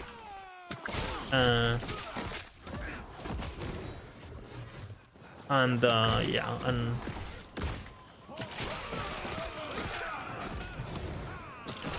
Portuguese are good with English? Are they?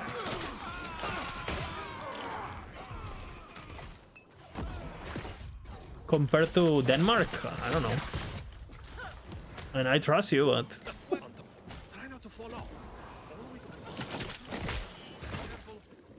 Should take care of the rest for us.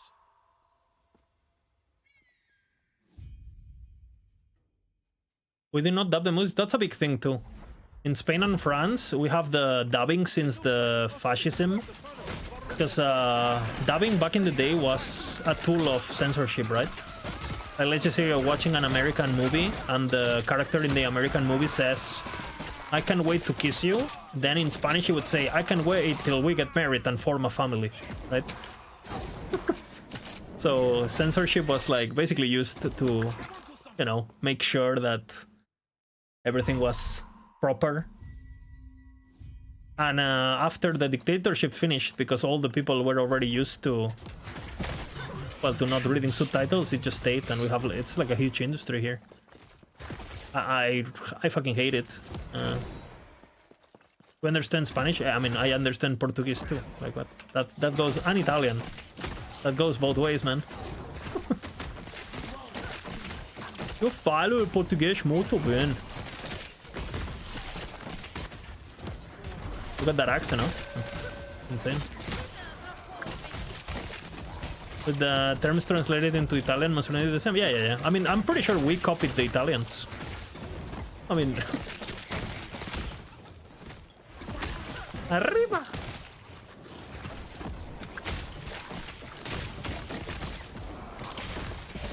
There's a big difference with Italy and Spain when it comes to fascism, though. Mussolini was publicly executed and dragged through the streets of Rome with a car and hanged publicly after basically 5 hours of torture, pretty much. Franco died in bed, chilling, and he arranged the current, well, the current dad of the current king to be his the successor, basically. So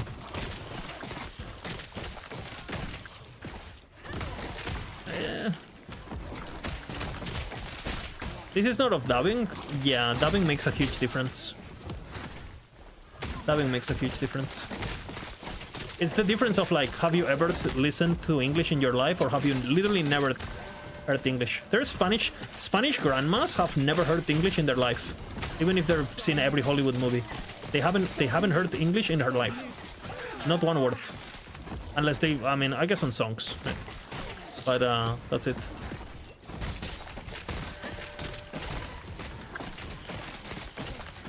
Dubbing is a huge thing for learning languages.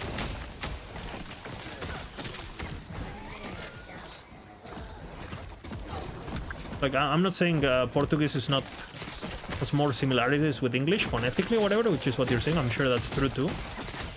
But dubbing is huge.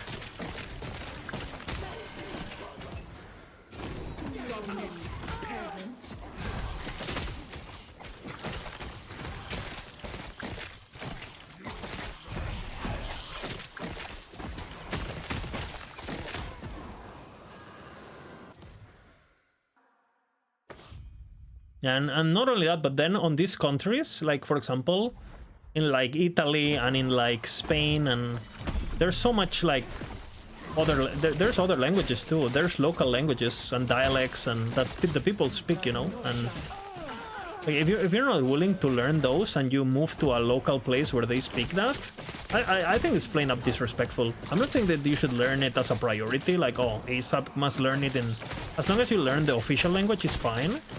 But I think like having an interest on like, hey, I want to learn, like I'm gonna live here for the rest of my life. I want to learn and I want to be part of this. I think it's a natural thing to do, I feel. Otherwise, you're always gonna be an outsider. If you don't speak the language, you will always be an outsider, which I don't think is good.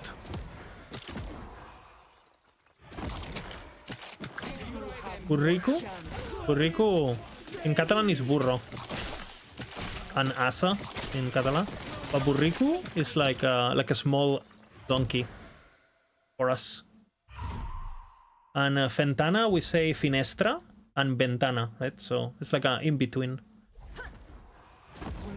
Finestra is in Catalan, which is my mother tongue, by the way. My mother tongue is not Spanish. I mean, they're both my mother tongues, but I would say, like, with my closest friends and my family and stuff, I speak Catalan.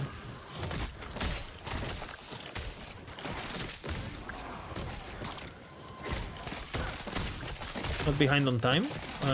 What do you mean? Here?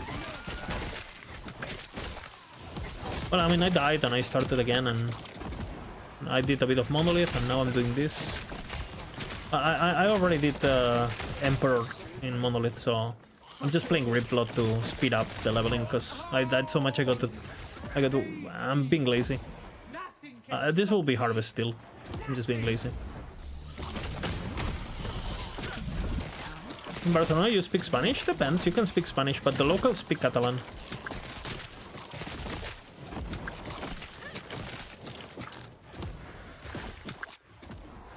There's not that many locals left, but the locals speak Catalan. Like with my friends that are from the city, I speak Catalan, 100%. With my mom, I speak a bit more Spanish. With my dad, I speak Catalan. And to be honest, now I speak more Spanish because, I mean, my girlfriend is Colombian, so... Before, I didn't speak Spanish at all. What do you think you're doing, my pitiful Sardinia? For us is Sandia in Spanish and Sindria in Catalan. And in Barcelona you speak Arab? Yeah, that's true. In some neighborhoods, for sure. Habibi, inshallah. For millennia, the vessel maidens have died so you could live. Now feel the unending abyss of their despair. I mean, to be honest, Spain had more years of Arabic speaking speakers than Spanish speaking. If you actually look at history, because we had like what, 8 centuries of Arabs, half Spain at least, not Catalonia, but like the southern, from the center to the south, and they left in what, in the 1400s? Well, left, kicked. But yeah, I mean, I'm pretty sure that's... Yeah, I'm pretty sure that 800 is more than 600. So... It's a bit trickier than that, I guess, because we were, like... We had, like, Celtics, right? And Ibers. Ibers, actually, not Celtics. It's like Celtics, but Spanish, okay? But they look the same and similar vibes. And then obviously the Romans came and did their thing. And then we had a bunch of noble families, reminiscent of the Roman Empire. And then the Arabs were like, fuck that, you're Muslim now. Fundamentalist Muslims still consider Spain Muslim territory? Yeah, I mean, historically, I mean, they have reasons to believe that, you know, that. Like, if you open up a history book, you can pretty much, any country can pretty much claim any territory at some point.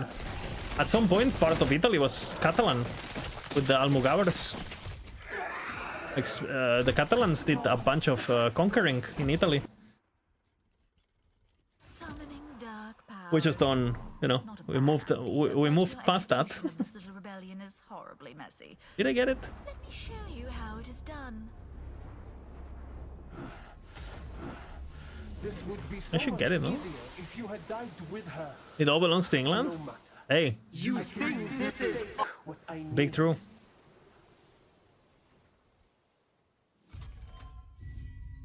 It's very funny actually how all this kind of thinking is like, depending on the country, is super normalized or not. For example, you guys saw the World Cup stuff with the Argentinians? With the Maldivian Islands or whatever? Like, for them, it's like, it's not a discussion, you know? Those islands are not British. They're Argentinian. It's like... Well, was it promised 30,000 years ago too, or what? Like... Bro, those islands were under British command before Argentina was even Argentina. What the fuck are these guys talking about? Like, which again, it's... I don't care, but it's just like... They were the ones invading England. Like, they started it. That conflict, they started it. Like, Argentina as a nation, they started it. I'm pretty sure, at least, if I remember my history.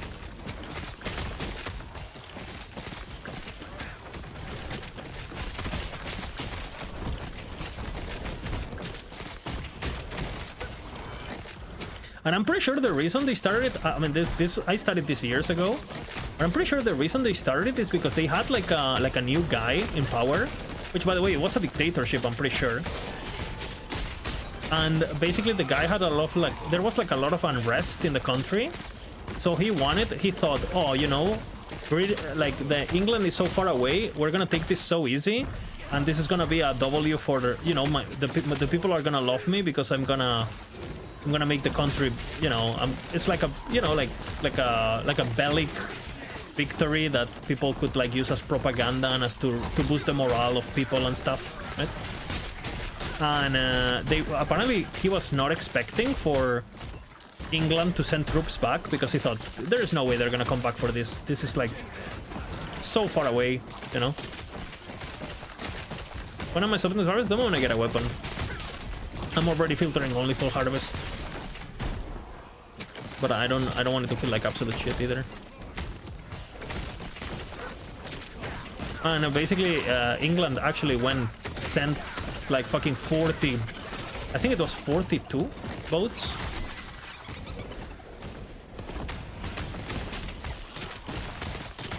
Sent a shit ton of boats. I sent like 100,000 people or something.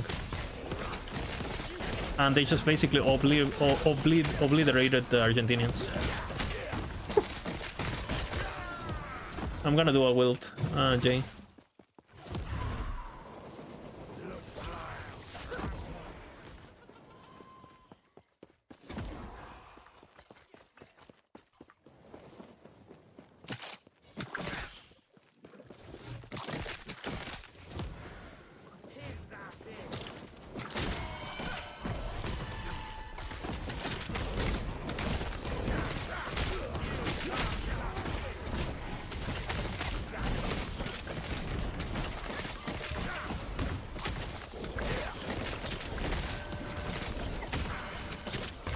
basically, it's interesting how the same acts of war and the same acts of colonialism,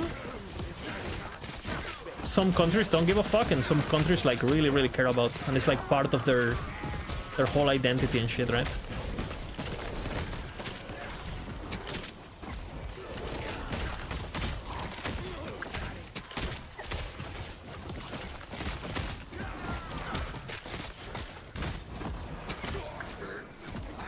Like, I don't think I've ever heard of a Spaniard saying, oh yeah, we should conquer Italy again.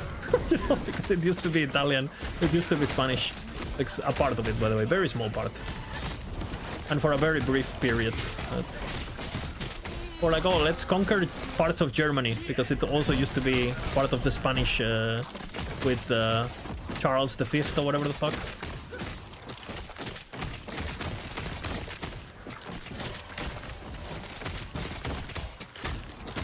What is that, Gyro, at the left of the screen? Game guide. This game has everything, man.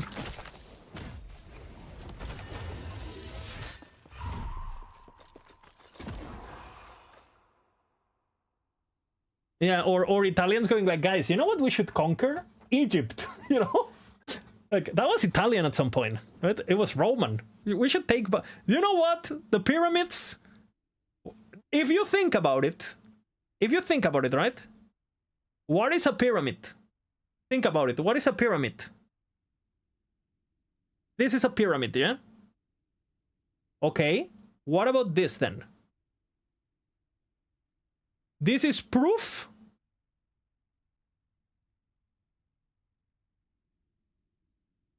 This is proof. How is it not a pizza? I mean,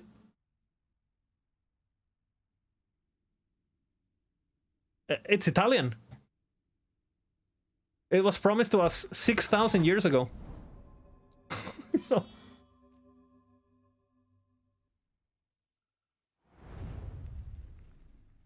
The only thing stopping the pyramids from being in the British History Museum is how heavy they are. Yeah. That's also true. I think Napoleon also had a bit of a thing with the pyramids, no?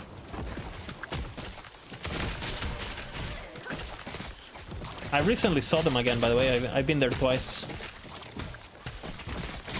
Dude, the situation with by the way, completely sidetracked. But bro, the current situation with the pyramids is so fucking crazy. Are you guys aware of what I'm talking about? The pyramid situation, the privatization of the pyramids. It's actually very crazy. So the TLDR is like the Egyptian government is obviously very corrupt, like a lot of the governments down there, right?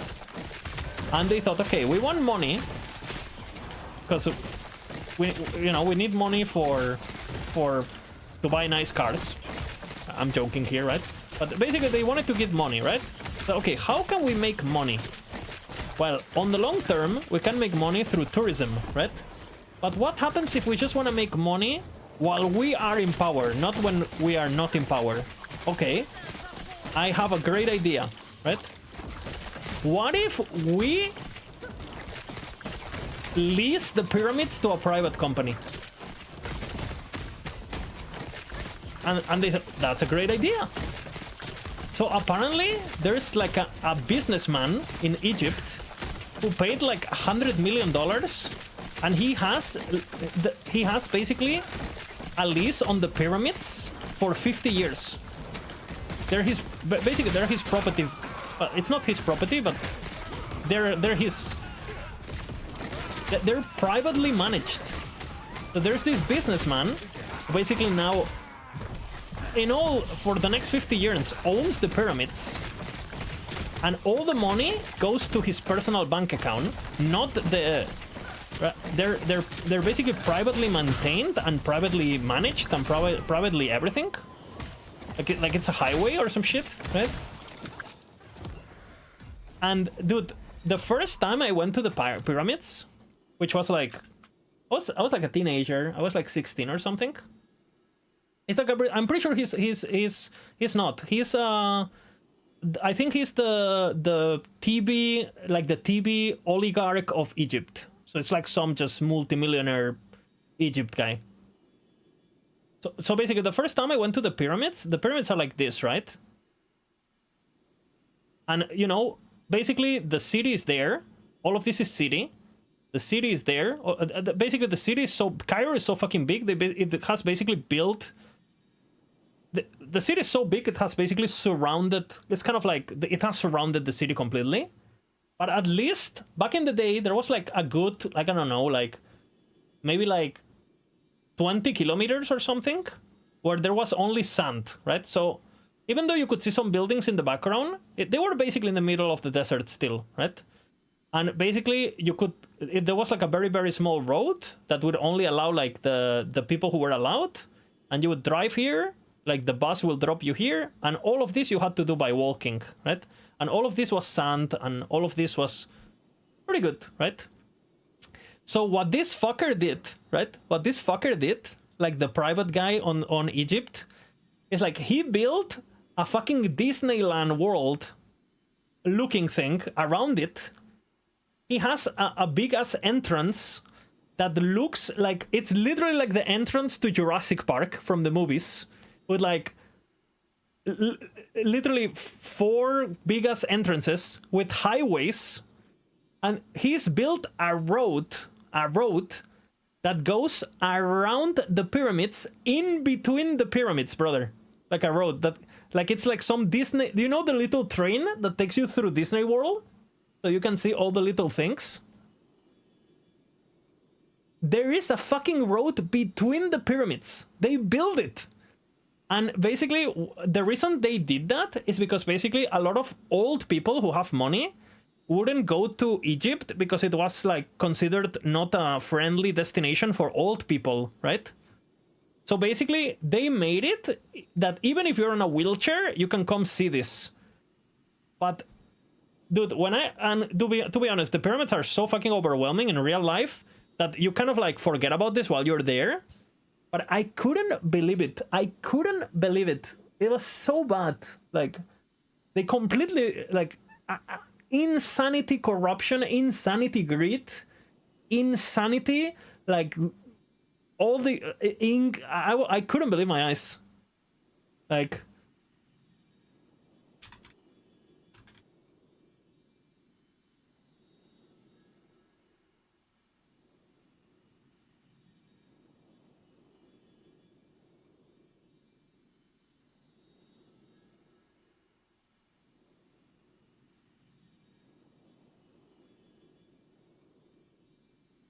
okay, look, there's actually pictures of this. Okay, so the first time I went, it was kind of like this, right? Where like full desert, you know, you can look at it, and there's still buildings in the background, but kind of okay. Now, bro, look, there's fucking highway. All of these are highways, brother. It's an actual concrete highway.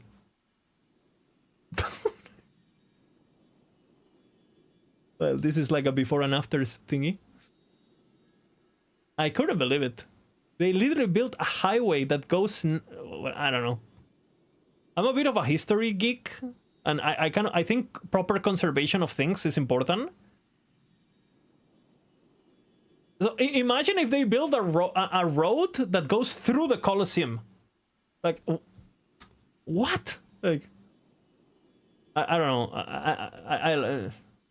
And the worst part, it's privately exploited.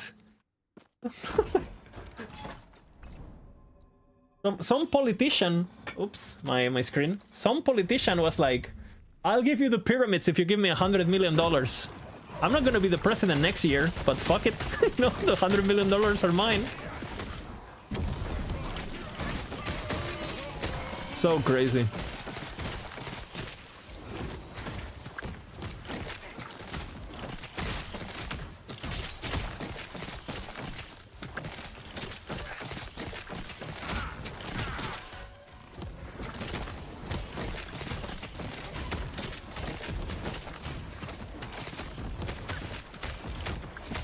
I'm literally going to Egypt in the center, although to an all-inclusive hotel, not the pyramids.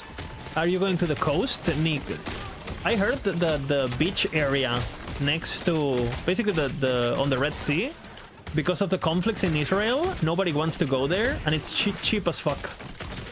And it's actually a pretty safe destination, considering. Bro never lived. Yeah, but it's the fucking pyramids, bro. Like I get it, you know, corruption, but pyramids?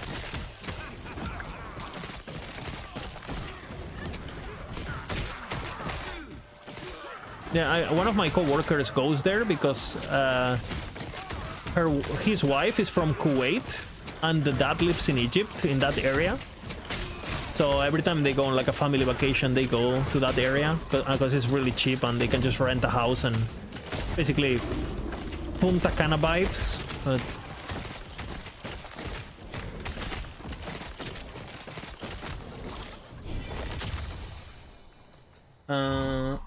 Way too many people a few years back, they rebelled and shut down the city. The president started his private city plan then. On Cairo, you mean? NG? Yeah, obviously we had all the big Arabic revolts, right? Like Primavera Árabe and all that. The Arabic Spring, they call it in English, I think. All the revolutions during that time period at the same time. I am familiar with that stuff. Yeah. And you're saying that it was being cooked back then? I don't know. I couldn't believe myself. I mean, the Cairo is already a fucking crazy city, and again, I've been there like a couple times. Cairo is a pretty fucking crazy city. Like, like, Cairo is fucking crazy.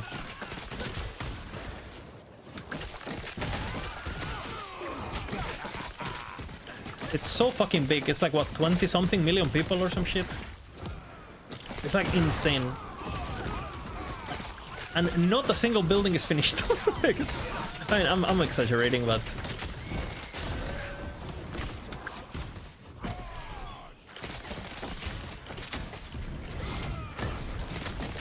Big palace made of gold. I've also found the new museum, the new museum, like the new Egyptian museum, the one that was supposed to be super hyped. Don't get me wrong, it's like a nice building and it's pretty cool, but there's like almost nothing inside. I mean, the Tutankhamun section is really cool, but having been to the old museum, like how the fuck there's not a single mummy in the Egyptian museum? Like human mummy. Like when the old museum had literally hundreds. I'm pretty sure they used the renovation of the museum as an excuse to sell things. Yeah, but the British Museum used to have mummies. But dude, when I was to the Cairo Museum like 10 years ago or 15 years ago, they had literally hundreds of mummies. Hundreds of mummies. Like, I'm talking like they were stacked on top of each other like it's IKEA. Like, it was insane. It was like that museum was the size of the Louvre, you know, full of things. It was like insanity. And the new museum, don't get me wrong, is very well presented and it's very nice. But in terms of the content, again, the Tutankhamun section is actually insane. But it's like that section is like, it's like a couple of rooms, you know. It's like quite small actually for what the museum is. And again, I did like that section a lot, but everything else is like a complete downgrade, in my opinion.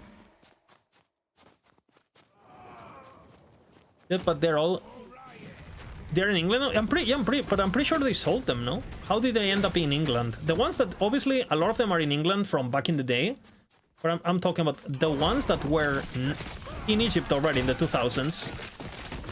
I'm pretty sure they sold them. Like, how crazy is that?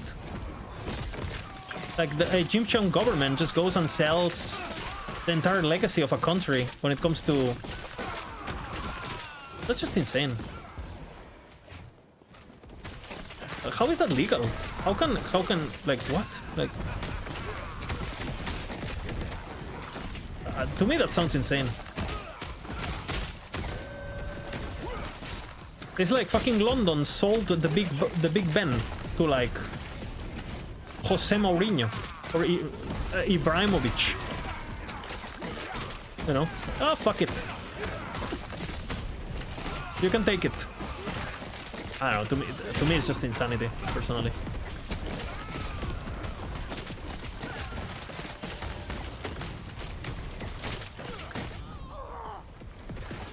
So they're in the British Museum now, huh? Because Tutankhamun used to be in the British Museum, his treasure. So they did like some sort of exchange where they gave the Tutankhamun treasure and in exchange they got basically everything else? Or what? I'm kind of interested on this. I'm gonna dig into it. It's interesting. Can you link me a photo, NG, of the palace? I'm kind of curious. It looks like we're living in fucking, you know, the Dictator movie by Sacha Baron Cohen, the Borat guy. Like the world is getting that dystopic, huh? Where that's literally what we're living now. Kilian Dictador. I'm sorry to hear that, by the way. That kind of sucks. I loved Egypt. Such a good place.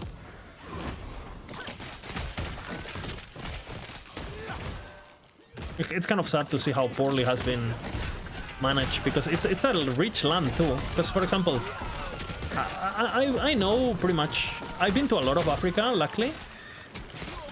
So I think I have a pretty good understanding of what the countries are.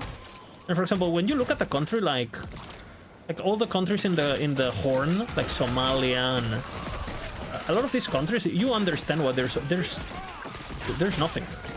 Or you go to Morocco, you go to Algeria, bro, there is literally, if you compare it to Egypt, bro, Egypt, the Nile, that river, bro, there is more green in Egypt there is in the rest of North Africa combined. It's like insane. So that country has everything, you know, geographical position, natural resources, heritage, culture, like it, you know, it has everything. And look at what they are now. It's kind of crazy. I think it's pretty sad.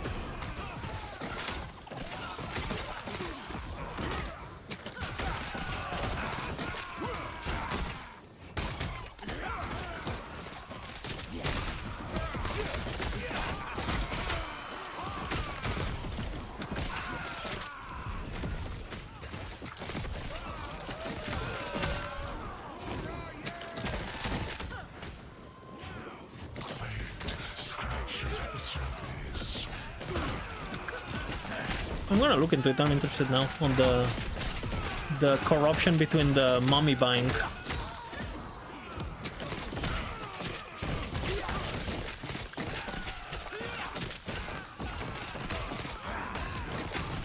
Dude, people have been complaining so much about the British taking everything. You complain about it for like 100 years, and then you just go and sell everything? Whenever they... like, what? That should be prison.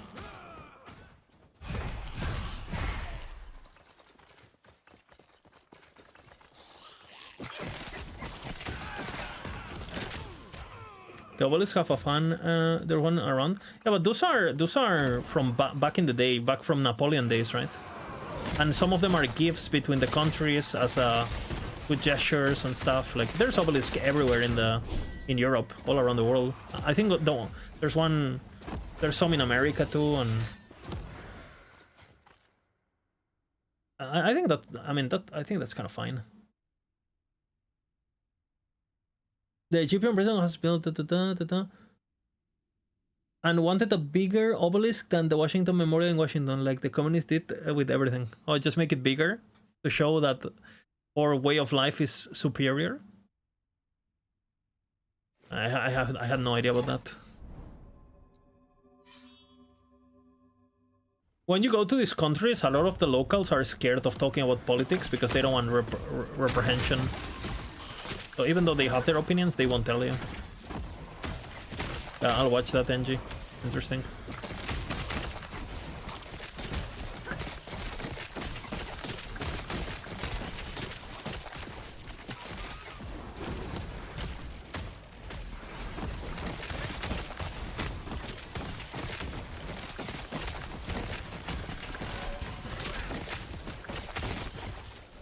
I'm actually I'm kind of hungry.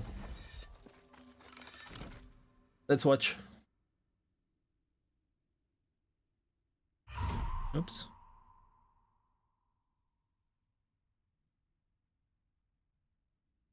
Let me grab my food 1 second. We're gonna learn about Egyptian corruption.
Let's see.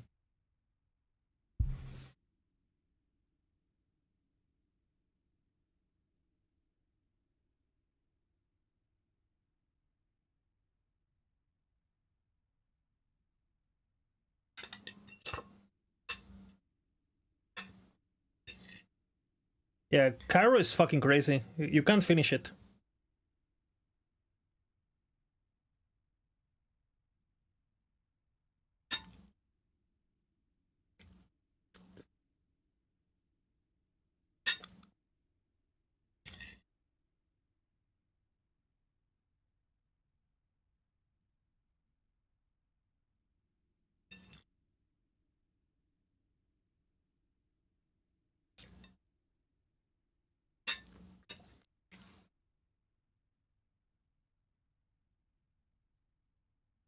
Billion.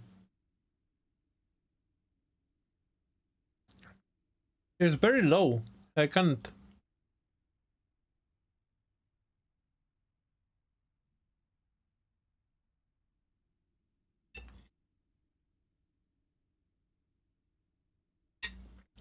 Is that the palace?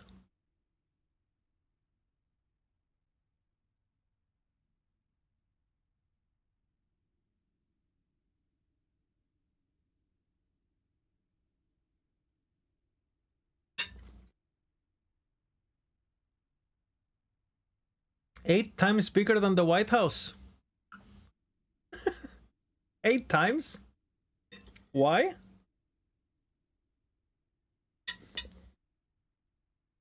Okay, so let me get this straight.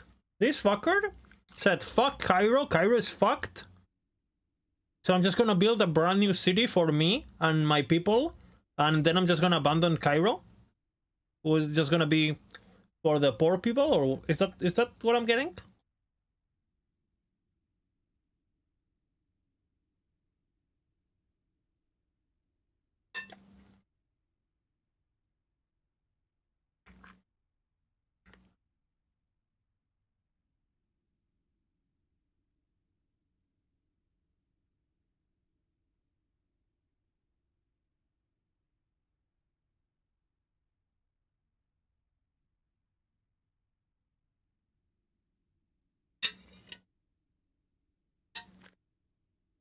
Huh.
I'm pretty sure I remember they told us about it. They're calling it New Cairo, right?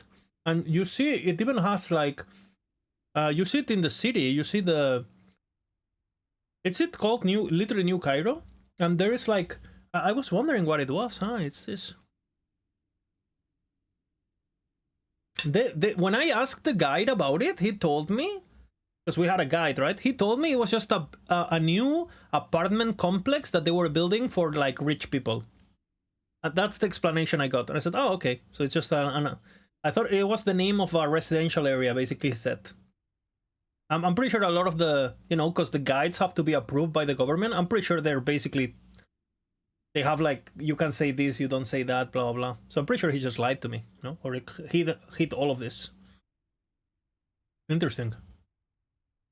The guide in Cairo was not particularly nice, by the way. The guide in the Nile, because basically these trips a lot of the times are done you do like a part by boat and then you go to Cairo most of the time. So the guy that we had during the Nile experience was like fucking absolutely amazing.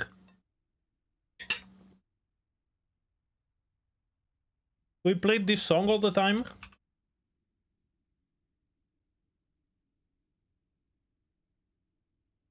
Bro. Banger.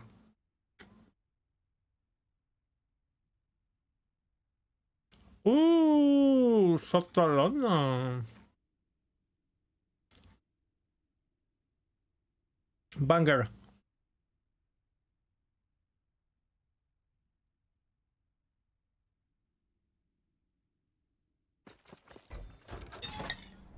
Absolute banger. Satalana.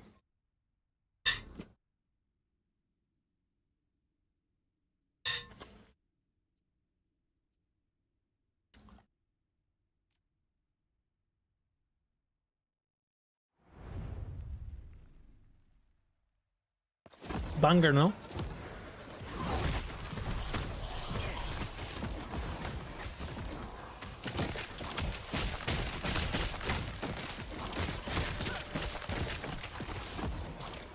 Oh, Satalana.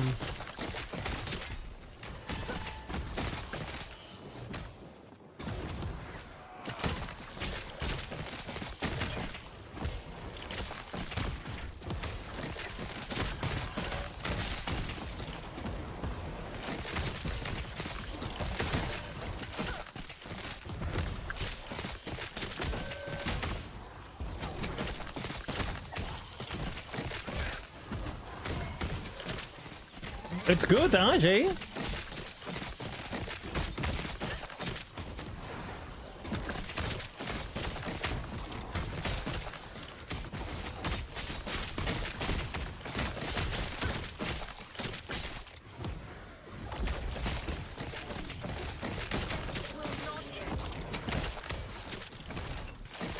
There's an affix for shotwaves too.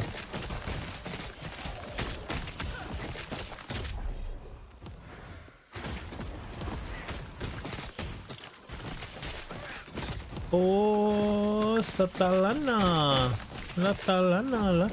My understanding is that Satalana means like crazy, no? Like she's crazy.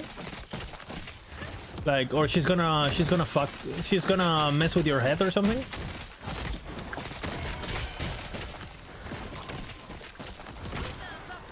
Is that the meaning?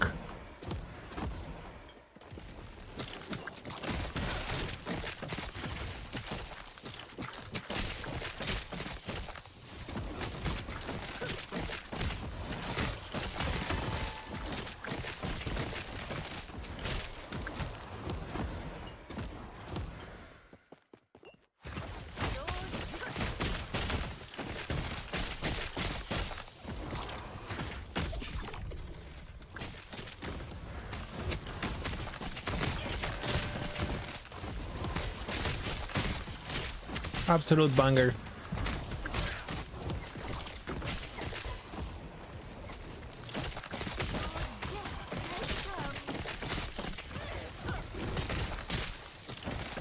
Oh, Satalana.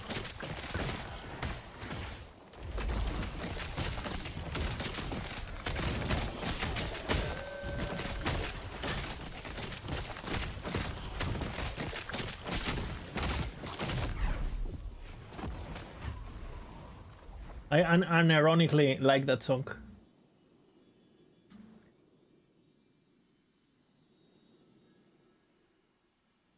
Oh, Satalana. Satalana, lana. Satalana.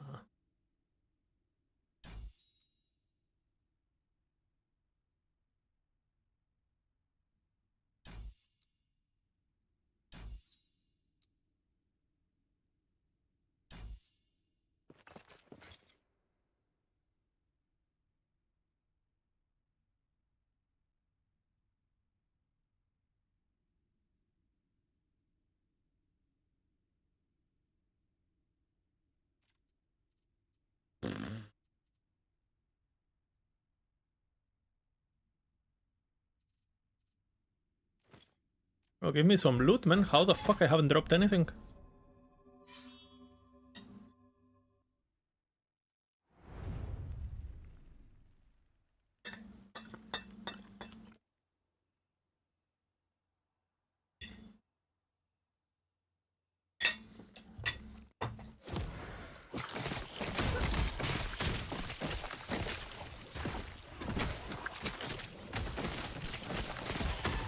Katana is not crazy, it's more like zoned out. Okay.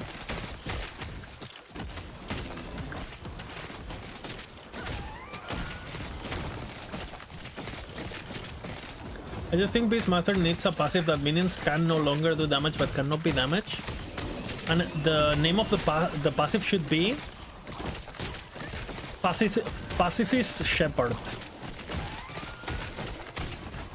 That would be so good. So you can have the crows buff you like their sigils and not have to worry about their fucking...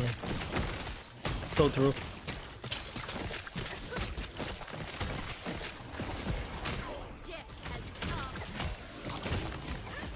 Perfect pudding. I mean, I agree with you.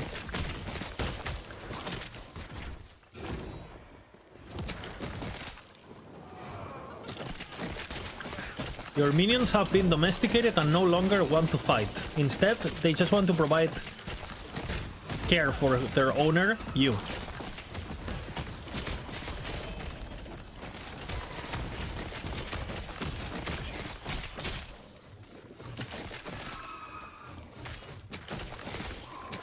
Perfect.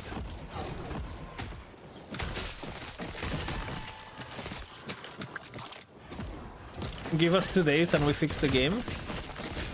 I think you're being... We don't need that long.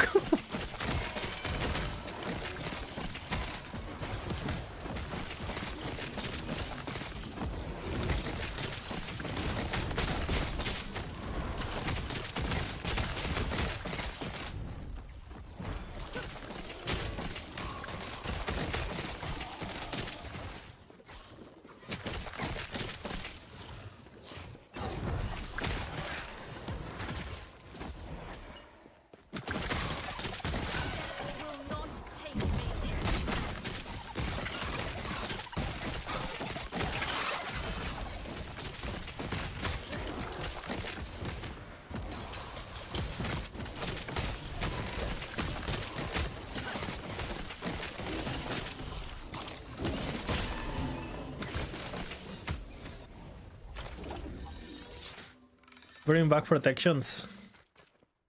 Yeah, that one is not happening. That's a pretty cool system though.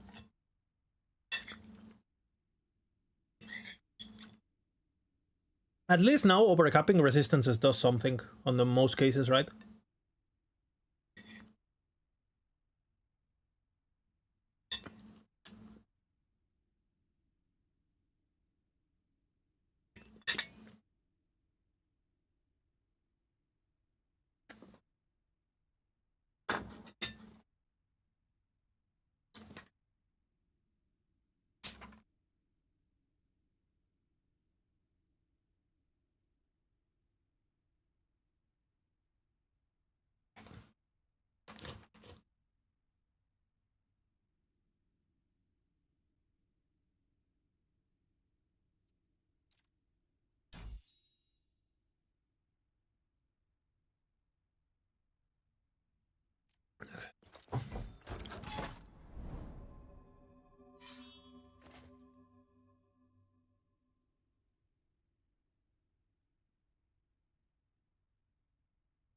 Fucking hell, man.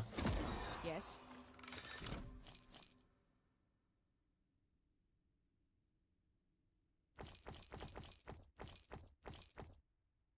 I don't have a single COF dagger. Okay. Look. Nope. Look. No. Yes. Kind of want to switch already, so I'll try it.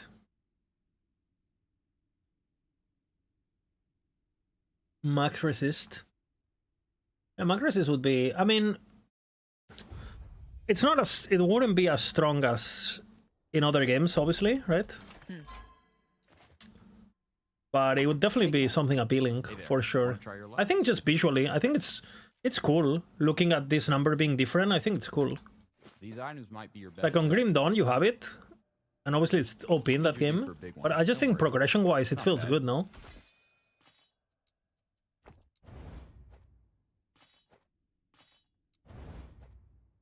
What? What?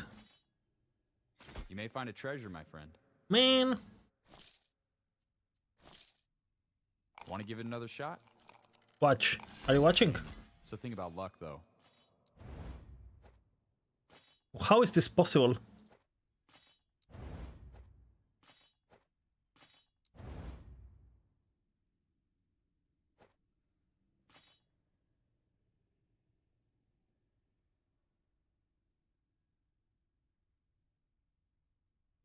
How is this even possible? You feeling lucky? Stay safe.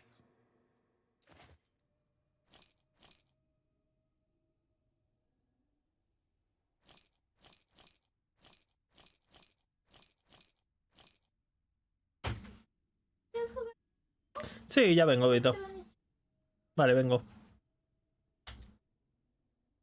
Alright, I guess that's gonna be it for today then. And maybe I'll play a bit of stream or just so the next stream is we're already on Harvest. Well, that's gonna be it for me. It's 10 o'clock here.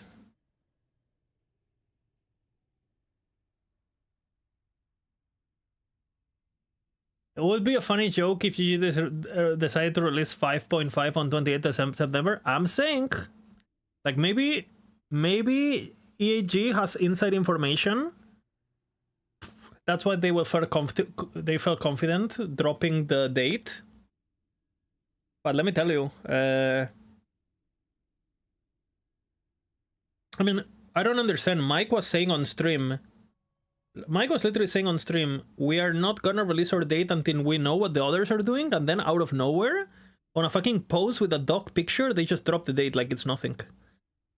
So, yeah, I don't know. Well, we will see. I'm gonna be pretty busy anyway and stuff, so... Yeah. Big kiss, everyone. I'll be back tomorrow again. I don't have to work tomorrow either. I might need to take some phone calls and stuff, and maybe send some emails in the morning, but I should be able to do a long stream tomorrow. So yeah. Well, we did 10 hours of stream today, and I am behind where I started today. Insane. Woo! For sure, we're not dying tomorrow on the first hour of stream, right? Gaming. Well, big kiss, guys. Thanks for watching, and I'm sorry I died, and this was kind of boring today, just to re-level, but it's necessary for the journey. Again, big kiss, thanks for watching, and bye-bye.